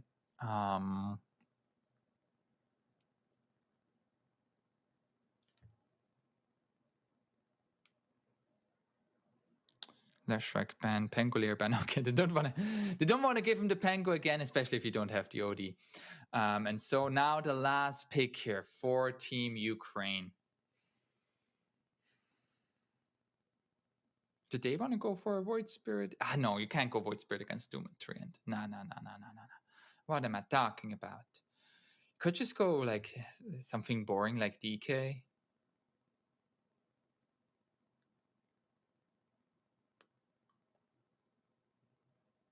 Necro? You're just gonna get doomed though.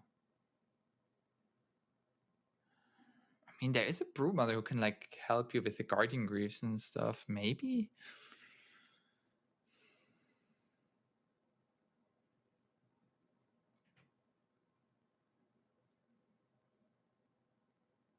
It is the Void Spirit. Okay. I mean, like, if Void Spirit gets doomed, that means that, like, your sniper is not doomed and he's just gonna click.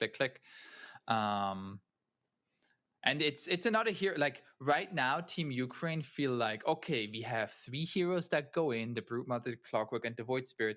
Then we have Dark Willow literally holding the Terrorize button over the sniper. So if anybody ever gets on top of the sniper, they're instantly terrorized. And sniper is just shooting away at it. And the last pick for the Oversight is going to be the Tusk. Okay. To counteract it, the Oversight are going to go for more getting on top of the sniper. Okay. So we now have here the draft finished of game number 2. Is this going to be the draft that can help the Oversight to get to a game 3? I'm a little bit worried. They have good answers against the Void Spirit. I feel like the Void Spirit has a very tough game. I think the Broodmother has a pretty good game, and the Sniper is pretty well protected. It comes a lot down to the execution, and I would just say I feel like the execution of the side of Team Ukraine is easier than the one on the Oversight. However, like the longer the game goes, it is a Spectre lineup. Skyward on the Spectre, like at some point he's gonna have Axe, he's gonna have Scotty, he's gonna have Manta, he's just gonna haunt and kill the sniper. So we'll see how it's going to go here in game number 2. Can Oversight keep their dreams and hopes alive here? Or is Team Ukraine simply going to run away with it? That's a lot of Broodmother games. That's a pretty high win rate there. The Broodmother had 270 games, and 170 of those were wins. That's a lot of wins. That is a lot of wins. As we're going here into the game. 1 up for the Dire, starting with the smoke out once again. But it looks like this time the Oversight are also responding to it by walking into the bottom. We might see a level 1 engagement here. Who is the better level 1? Who is the better level 1? There is Shrapnel potentially for the Sniper, but there is a Treant Protector on the other side. We're going to walk into each other here. Oh, we're going to find the Dark Willow. Ice Shards to come out. And yep, that's going to be a dead Dark Willow, and it's going to go to the Spectre. No, a Tooth is going to take. Well, that sets a tone. First blood for the Oversight. That's a fantastic start for them. Battle. However, it might come at the cost of 3 bounty runes. But usually I feel like that's the trait that like both teams are like okay with. It usually means that one team has one hero that has a much bigger influx in gold, while the other team has like everybody got a small influx of gold. Oh no, it's not going to be 3 bounty runes, so it's going to be 2 for 2, and it's going to be and the D ward there from a tooth. Very nice, very nice start here for the Oversight. It's a great start.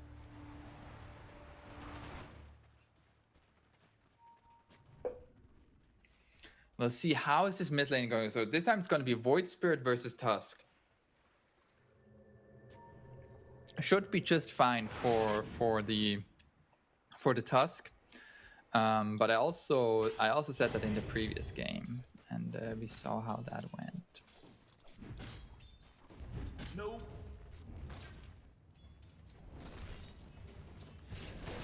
Now here in the top lane, not bottom lane. So just gonna be clicking here the heroes.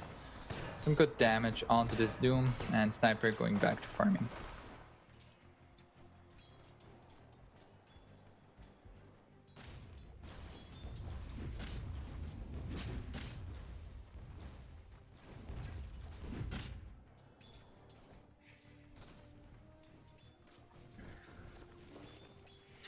Where are we gonna see second blood in this game? I think it's in the top lane. I think there's gonna be a moment where Radiant overextends and then they're gonna lose a hero, but it was very close to getting a kill onto the Sniper. That's gonna be my prediction here. It's gonna be Egnard coming in. That's going to be a lot of damage onto the Doom here. That might not have been an overextension here by the Radiant. That's just going to be a kill onto the Doom. And yeah, Clockwork plus Sniper. Very, very nice. Clockwork can easily tank. You can make somebody stand in the shrapnel for a long time with the cogs. And bottom lane, one more right click.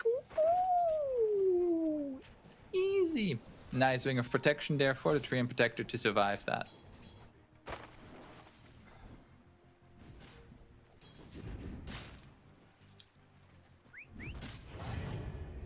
And once again, Void Spirit has 6 denies. I'm not quite sure how he does that. But they found a kill onto the Sniper up top. That's very nice here for the Oversight. Overall, though, this Doom is not getting a good lane. He now has a little bit of time since the Sniper did die. But we have a pull at the same time going on. Wait, did he pull? Oh, I've never seen that pulling it to that side. And then you can actually pull the medium camp to it as well to deal more damage to them. Huh, I never seen that one. Interesting.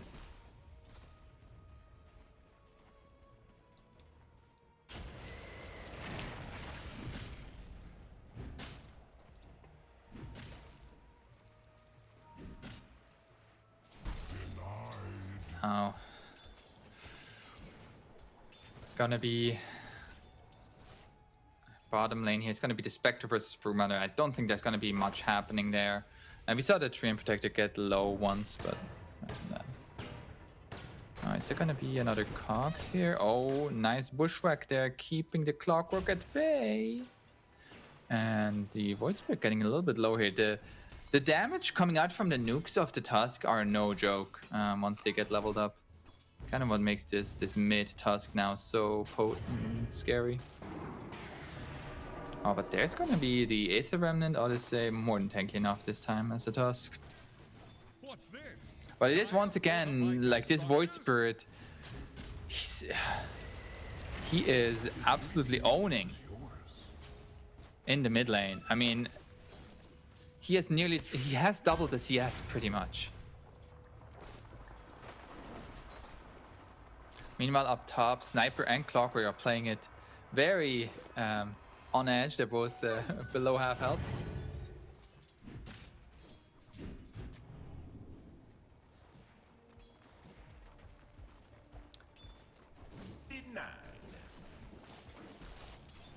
A little pull action going on here against the Broodmother. But it feels like all lanes are going pretty good for the die. Actually, top lane is the most even, where the Hoodwink actually has a lot of last hits. Like, if you combine the Hoodwink plus Doom last hits, it's a lot more than what the Sniper has. Like, even Doom alone has more than the Sniper. Lightless not off to the greatest start, but I feel like that's what we already saw in game 1. And then it was simply that the other two lanes were that strong that they could just easily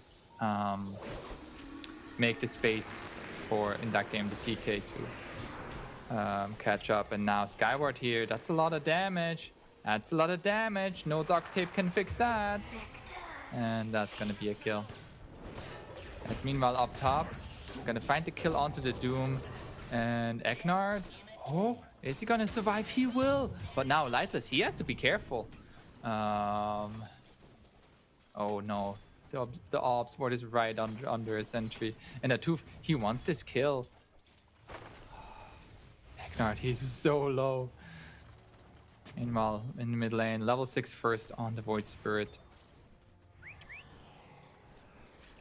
Now Doom is back. So top lane is gonna be scary now for Dire. Yeah, that's Egnard dead. And now Lightless, he is going to fall as well. That's a quick double kill there. Like, both of them just like staying at such low HP and no regen to really write anything home about. As that's gonna be Dark Willow here, but Tusk certainly having a better game than game 1. But it is still like the Void Spirit being great. And actually, this Spectre is really down in net worth. Like, this Hoodwink has more net worth than the Spectre, or they're just gonna get the sneaky D-ward on the Ops that was placed right on top of a sentry. You hate to see it. Oh, and there's gonna be a Tooth getting caught out here. And misses the Bushwhack actually, and that's gonna be a kill. And now they're looking for more here. The Shrapnel comes out, but Doom a little bit too fast, a little bit too tanky. He went for the Mana Boots together with the Harpy Creep spell, so he can really... Oh, there's gonna be a Void Spirit coming in. Aether Remnant coming through. And with the DD, that's going to be an easy kill. Another Astral Step, and goodbye Cry. Why you? Why not you? And at the same time in the bottom lane, Brewmother just doing Brewmother things. Gonna take over this now, and Spectre has to leave. Spectre, notoriously known as a hero that can't really farm jungle all that fast, especially not before Blade Mail. And given how this top lane is also even-ish, I kind of worry. For like the late game scaling is there for the Radiant, but you have to get to the late game to get the late game scaling. Oh, there's 4 heroes here, and Clockwork found them all. And they're gonna get the kill onto the Treant Protector here, maybe. No, Treant will survive, however. Odyssey is gonna be the one to go down. And now Cry, he's gonna fall as well. Lightless just allowed to pew pew pew away. Oh, at the same time in the bottom lane, you lost your tier 1 tower. In the mid lane, the Spectre is just trying to get anything. Oh, a haste rune now for the Void Spirit. Oh, Skyward, you have to back off. You have to back off right now. There's no farming allowed for you. And yeah, Team Ukraine, a 3,000 net worth lead at 8 minutes. That's a very big lead here. Uh-oh, they're gonna... Okay, nice killer. Atoof, he's having a good game.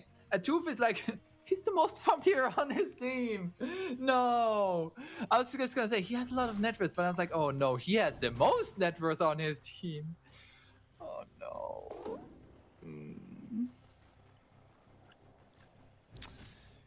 Can the Hoodwink carry this game?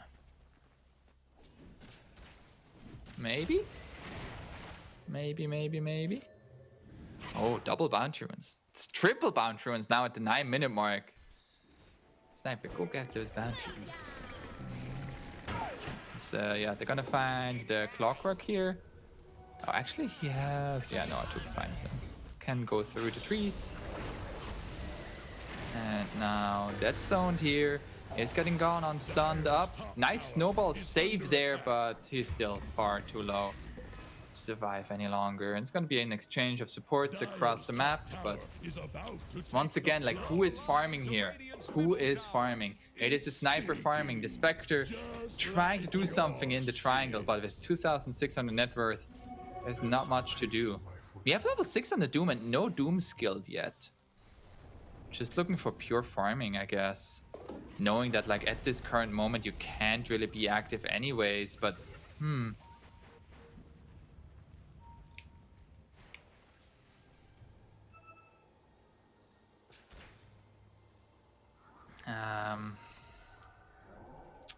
yeah. The kills are even, but the distribution of gold is just so far in favor of Team Ukraine. What does Radiant need to change here? They need to change a lot. I think in this game right now you can't try to answer the Broodmother. You have to do something here top, and that they are trying. Oh no, missing on the bushwhack there, and Atoof is gonna get saved by the snowball. He's so low, he is gonna get away, but Odyssey is now trying to run as well. Everybody getting out. Okay.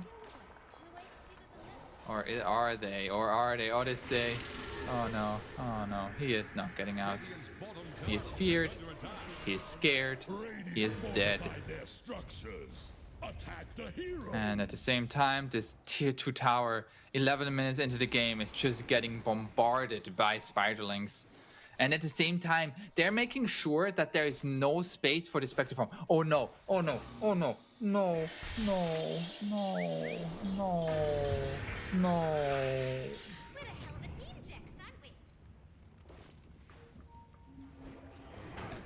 You hate to see it. You hate to see it.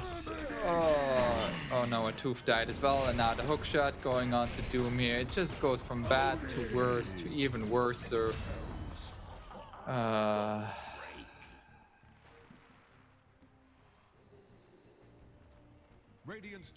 Meanwhile, this tier 2 tower.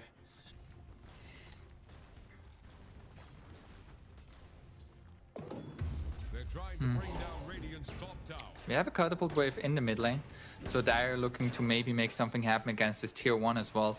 Broodmother doesn't seem to be interested in joining it though, and the 12-minute rune is bottom. It's a haste rune, and it's going to be into the hands of the Void Spirit.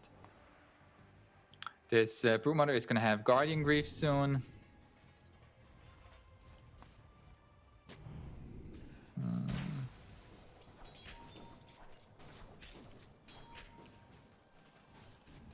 It is looking tough. Looking pretty tough. Radiant's bottom tower is under attack. So gonna try to respond to the Broodmother bottom. That's gonna be a Hoodwink. Just trying to take out some of these spiderlings. We're getting some gold with that. That's nice. We're going for a Maelstrom on the Hoodwink. I like that. I like that. It's ambitious, but it is kind of what they need. They need anything that they can get, and I don't think a support item like a Force Staff, Aether Lens, or Glimmer Cape would really like change the status quo in this game. There's gonna be the dead Hoodwink though, the fear. onto the Tusk. Now the Snowball gonna be used. Dire's top tower And we're just gonna be backing off. I mean, we know there have been heroes now coming. And at the same time looking for top. There is now a Doom available. So Cry might be able to turn this around. Oh, finds him immediately. Oh, but the taunt comes out first and now he's solo. He can't use the Doom anymore. Oh. Bought out the Midas at least. We are looking for the late game. And by the late game, we mean the 55 minutes. Everybody strap in. We're going in for a long one. Or a very short one if they're not going to get there. Dire are scanning for enemies. Dire's middle tower is under pressure. The Clockwork is just stealing the Spectre's triangle farm. Meanwhile, Lightless, he's just been like pewing creeps. Radiant's top tower is under attack.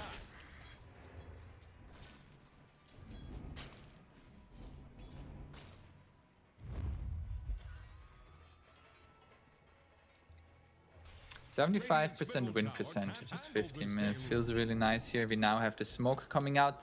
They want to find the Spectre. This Treant is not really good enough, I think. Although I think it's what they're gonna take. They find the Treant. They're actually gonna find the Hoodwink as well, so they're gonna find 2. Oh, and the Tusk as well. Oh, it's just too easy. Just one after one after one. 3 quick kills. And now Lightless. Okay. Oh no, Doom, he's just dead. He's just dead. He's dead. Securing the kill as the Void Spirit. He was very close to getting away. Dire's middle tower is under attack. Radiant's bottom tower faces a stiff win. At least you have living armor to keep that tier 2 tower alive, you know. Positives are here. As now, oh, Skyward has been found by the Hoodwink again. Seen this one before. This one turned out a little bit better for the Spectre. At least she survived.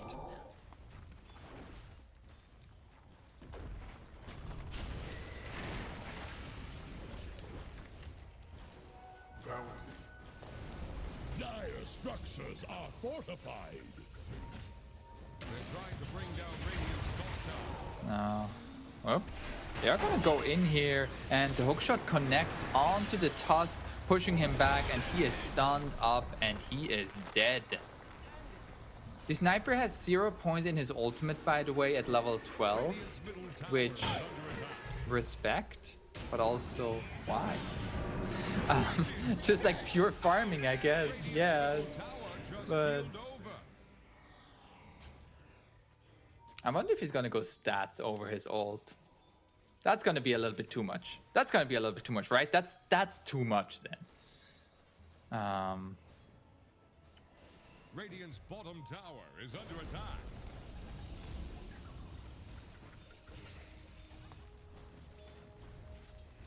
Living armor.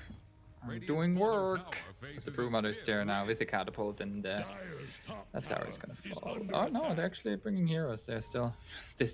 They're gonna get the tier 1 tower up top. We have not seen a Doom be used yet. I feel like that's really what it's coming down to in this series. While the offlaner has been able to get their levels and has been able to like get some farm, they've never really been able to use their ultimates. Like in game 1, the Exorcism wasn't used until like 14 minutes. This Doom has not been used until 17, 18, 19 minutes. I don't know when it's going to be used first. We have a Dagon on the Void Spirits, truly saying, with that Dagon, you should be gone. And they're going to find the Tusk. That's going to be the Fear. And he is going to find the Snowball. They're not going to push any further. Okay. Bottom tower, nearly dead. Oh, it is. This is a disaster. It's an absolute disaster again. We're defending the tower.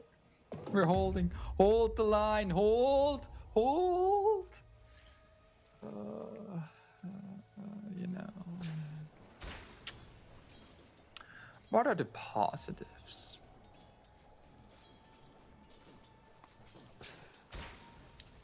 It is not 98%. I guess that's a positive. You could say that.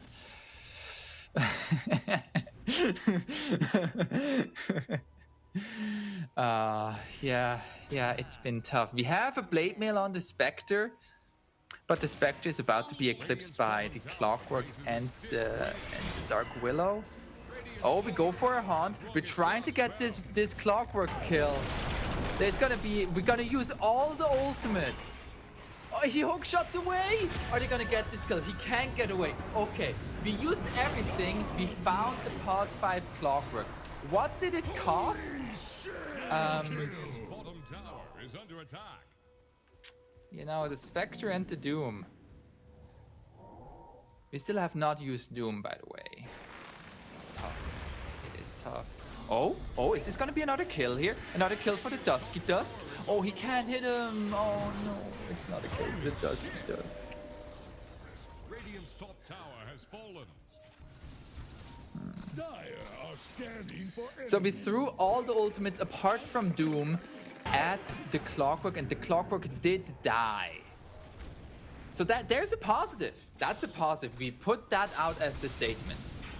We used our ultimate, we got the Clockwork kill. You know, some positive wording there. The Dagon is getting upgraded. You know, Blade Mail more and more value against that Dagon. Skyward, it's next level thinking with the Blade Mail. They're like, yo, if they deal more damage to me, I deal more damage to them. Now I see the strategy here. The Blade Mail is the key to everything. Arcane power. Potentially? No. Tusk is dead. They're all TPing up here. Are they gonna find Lightless? We have Overgrowth, but he just is gone. He's now just turning around. Overgrowth is gonna be used, but already Dream Protector dead. They're gonna find this kill onto the Sniper. Sniper is dead. This is a good fight. Can we get the Doom out? Can we get the Doom out? We cannot get the Doom out. Spectre, get away, get away, get away. Run! Run! Run! Triple kill. There is no running away. And GG's are just called. Okay, I respect that. You find the Sniper kill and you GG out. I respect that one. I respect that one. But yeah, this game, I mean, this series, it looked like the Oversight was simply outclassed here. Simply outclassed here. It sometimes happens, you know, you're going up against a team that just is better. So, like sometimes they're just better. Sometimes they woke up on the right side of the bed and they looked at their phone and they said, today I'm gonna pound some noobs. And then they went into this official match and they decided that the Oversight was the noobs. Some sparks that we saw in game 1, but game 2 even more. So Team Ukraine just absolutely outclassing there the Oversight and looking like the better team there. And moving on forward to go up against Monaspa. Interested to see how that is going to pan out in the next round. We're gonna have to wait a couple of days though until we see that happening. So let's take a look at the bracket. What are we gonna see tomorrow?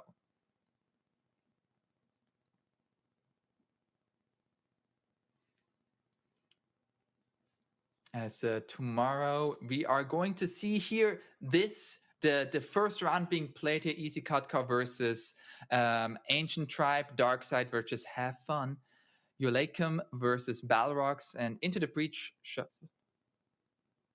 We're not 100% sure if that is tomorrow yet, but this is going to be on this side of the bracket here. We saw part 1 is what has been played out today. This is part 2 here. Just some quick predictions that I would give. I would give the favorite out of those 8 teams. I think I said it before. I think Balrogs and Into the Breach look really strong. And Darkside would be, really no pun intended, but it would be my dark horse. Yeah, we're going to see how that is all going to be panning out here. Let's take a quick look how the rest of the bracket is here. We have Alliance versus Team Faith, Dogchamp Runators, Navi Juniors, and KZ Team Cybercats and Xalument. Not quite sure how you say that name. I apologize. And then whoever, like the winner of each other goes up against each other, and then we have OLG and Hellraisers being on the invited slots. And the last part of the bracket has already, I believe, been played out here, if I am correct. Yes, we already have here seen Team Blink versus Sigma. Ivy 1 versus Now Looking versus Sigma. Okay, but then you have to go up against Virtus Pro, which, that's going to be a challenge. And Betrayed versus MM. Fascinating. Well, I sure hope you all enjoyed here the Pinnacle Cup Malta vibes. Fantastic vibes here, some great Dota. Tune in again tomorrow to see some more fantastic Dota being played. My name is Aponzus, and I hope you all enjoy the rest of your day, evening, night, morning, wherever you are, if you're all around the globe. Keep enjoying the Dots.